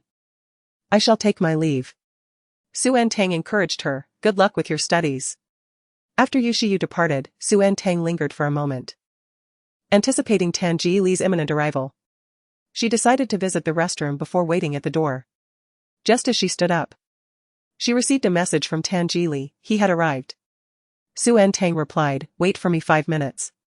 Emerging from the restroom, Xu Ertang descended in the elevator. Upon reaching the ground floor, the doors parted to reveal 2 young men awaiting passage. She cast a casual glance and discerned Lu He, Lu Jin's younger half-brother, the progeny born out of wedlock. Formerly known by another appellation, he adopted the surname Lu and the given name He, sharing a radical with Lu Jin's moniker. Following his mother's entrance into the family, presently, they were unacquainted. Xu Ertang offered a fleeting glance before disembarking. Unexpectedly, Lu He's companion tugged at his sleeve. "Lu He. Isn't that, you know?" "Who?" Lu He inquired. "Don't you recognize her? She resides in Fuyuan." Xu Ertang scrutinized the speaker and identified him as Liang Zhao, the individual who incurred Lu Jin's wrath for gossiping about Zhao Monsi the previous year. Lu He greeted Xu Ertang, "Greetings, elder sister Xu. I am Lu He, Lu Jin's younger brother. I have visited Fuyuan on several occasions, but you were invariably absent." Lu He was 2 years Lu Jin's junior. Xu Ertang harbored unfavorable impressions of Lu He from her past life. She inclined her head in acknowledgement and offered a perfunctory, "Hello." Despite the cursory response, Lu He engaged her in conversation, neglecting to board the elevator. "Elder sister Xu, you will be returning to Fuyuan next month, will you not? May I visit you during my subsequent trips to Fuyuan? I find myself rather bored when alone." Xu Ertang surmised that his intentions were merely to cultivate a favorable rapport with her, thereby ingratiating himself with the Lu family patriarch and matriarch. As she prepared to offer a few conciliatory remarks, a voice interjected, "What are you doing here?" It was Lu Jin, accompanied by He Jiayu. "Younger sister Xu. So this is where you were. I happen to have something to discuss with you." He Jiayu took Xu Ertang away. Just as Xu Ertang was about to leave, She departed the elevator hall alongside him. He Jiayu glanced back, saying, Sister Su, do you know who that is? Xu Ertang replied, I just heard him mention it. He Jiayu continued, I recall that there is a gathering for the girls tonight. You came with Yuxia, correct? Xu Ertang responded with a soft affirmative. At that moment, Lu Jin approached from behind. He Jiayu remarked, Sister Su indeed came to the gathering with Yuxia. Lu Jin turned to Xu Ertang and stated, his intentions toward you are not pure. Xu Ertang replied nonchalantly, I am aware. He Jiayu praised her, I knew it, Sister Su must be an insightful person. Lu Jin chuckled lightly, the light illuminating the carefree expression in his eyes. He inquired of Xu Ertang, how will you return? Has your ride arrived? She confirmed, it has. While speaking, Xu Ertang glanced through the glass outside. Several cars were parked, but she did not immediately recognize any familiar ones. The three of them exited the lobby. Noticing Xu Ertang searching with her gaze, Lu Jin asked, has the driver not come? He Jiayu then suggested, Sister Su, would you like Jin to drive you home? No sooner had he spoken than a Kolinen parked boldly before them. The rear window slid down, revealing a youthful face that smiled at Xu Ertang. Tang Tang, is that you? Xu Ertang hesitated for a moment before cautiously asking, Zhou Lang? Zhou Lang smiled and confirmed, it is I. Around the same time, the window of the front passenger seat descended, revealing Tan Jili in the driver's seat, one hand resting upon the steering wheel as he gazed at her. Today, he donned a black coat that harmonized with the interior of the vehicle, exuding an air of exclusivity that seemed to create a barrier between him and the surroundings. Xu Ertang addressed Lu Jin and He Jiayu, saying, I am leaving. He Jiayu waved goodbye, farewell, Sister Su. Zhou Liqing added, Sister Tang, please take the front seat. As Xu Ertang opened the door to the passenger seat and was about to step in, a languid voice called out from behind, Xu Ertang. The cherries in the garden are ripe, the old lady said to save some for you. Following this, Tangili in the car slightly raised his brows and leisurely remarked. It is 9 o'clock. The Cullinan began to pull away. He Jiayu turned to Lu Jin, asking with a knowing look, Jin. Is the old lady really waiting for Sister Su to eat cherries? Lu Jin withdrew his gaze from the Cullinan, arching an eyebrow, what else could it be? He Jiayu replied, of course, of course. Whatever young Master Lu says goes. Just as He Jiayu was about to inquire where Lu Jin was headed next, several individuals emerged from within. How did that illegitimate son of the Lu family end up with Liang Zhao? Indeed, Liang Zhao was just dealt with by Lu Jin last year. Dealt with? What do you mean? You truly do not know? It was because of Zhao Mansi. Liang Zhao's sharp tongue. Lu Jin was rather ruthless that time. That certainly explains it. Found himself at an impasse with Lu Jin, so he resorted to irritating him. Upon stepping outside, they were met with the sight of Lu Jin, causing their conversation to abruptly cease, their expressions shifting to one of alarm. They exchanged pleasantries with Lu Jin and He Jiayu. He Jiayu inquired, have you all nothing better to do? Nay, nothing at all, they replied. He Jiayu continued. Are you not leaving yet? The group swiftly departed. He Jiayu remarked, these individuals are simply too idle. Lu Jin furrowed his brows, pondering. When did I ever act on behalf of Zhao Mansi against Liang Zhao?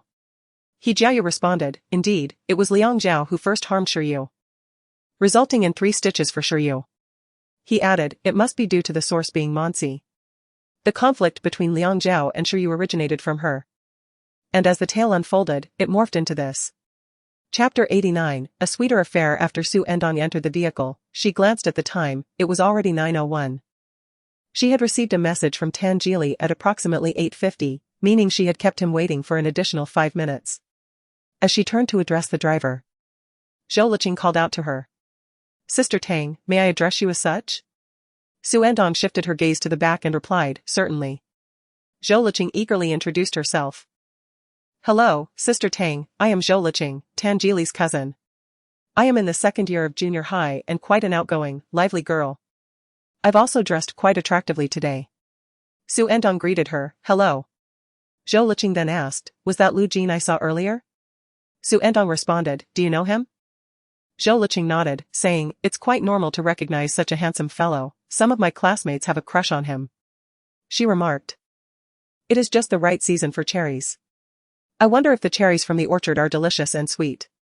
Tan Jili's nonchalant voice interjected, "Are you craving cherries?" Zhou Lang replied, "Yes, shall we go buy some?" Tan Jili responded, "My driving skills are lacking, I cannot park."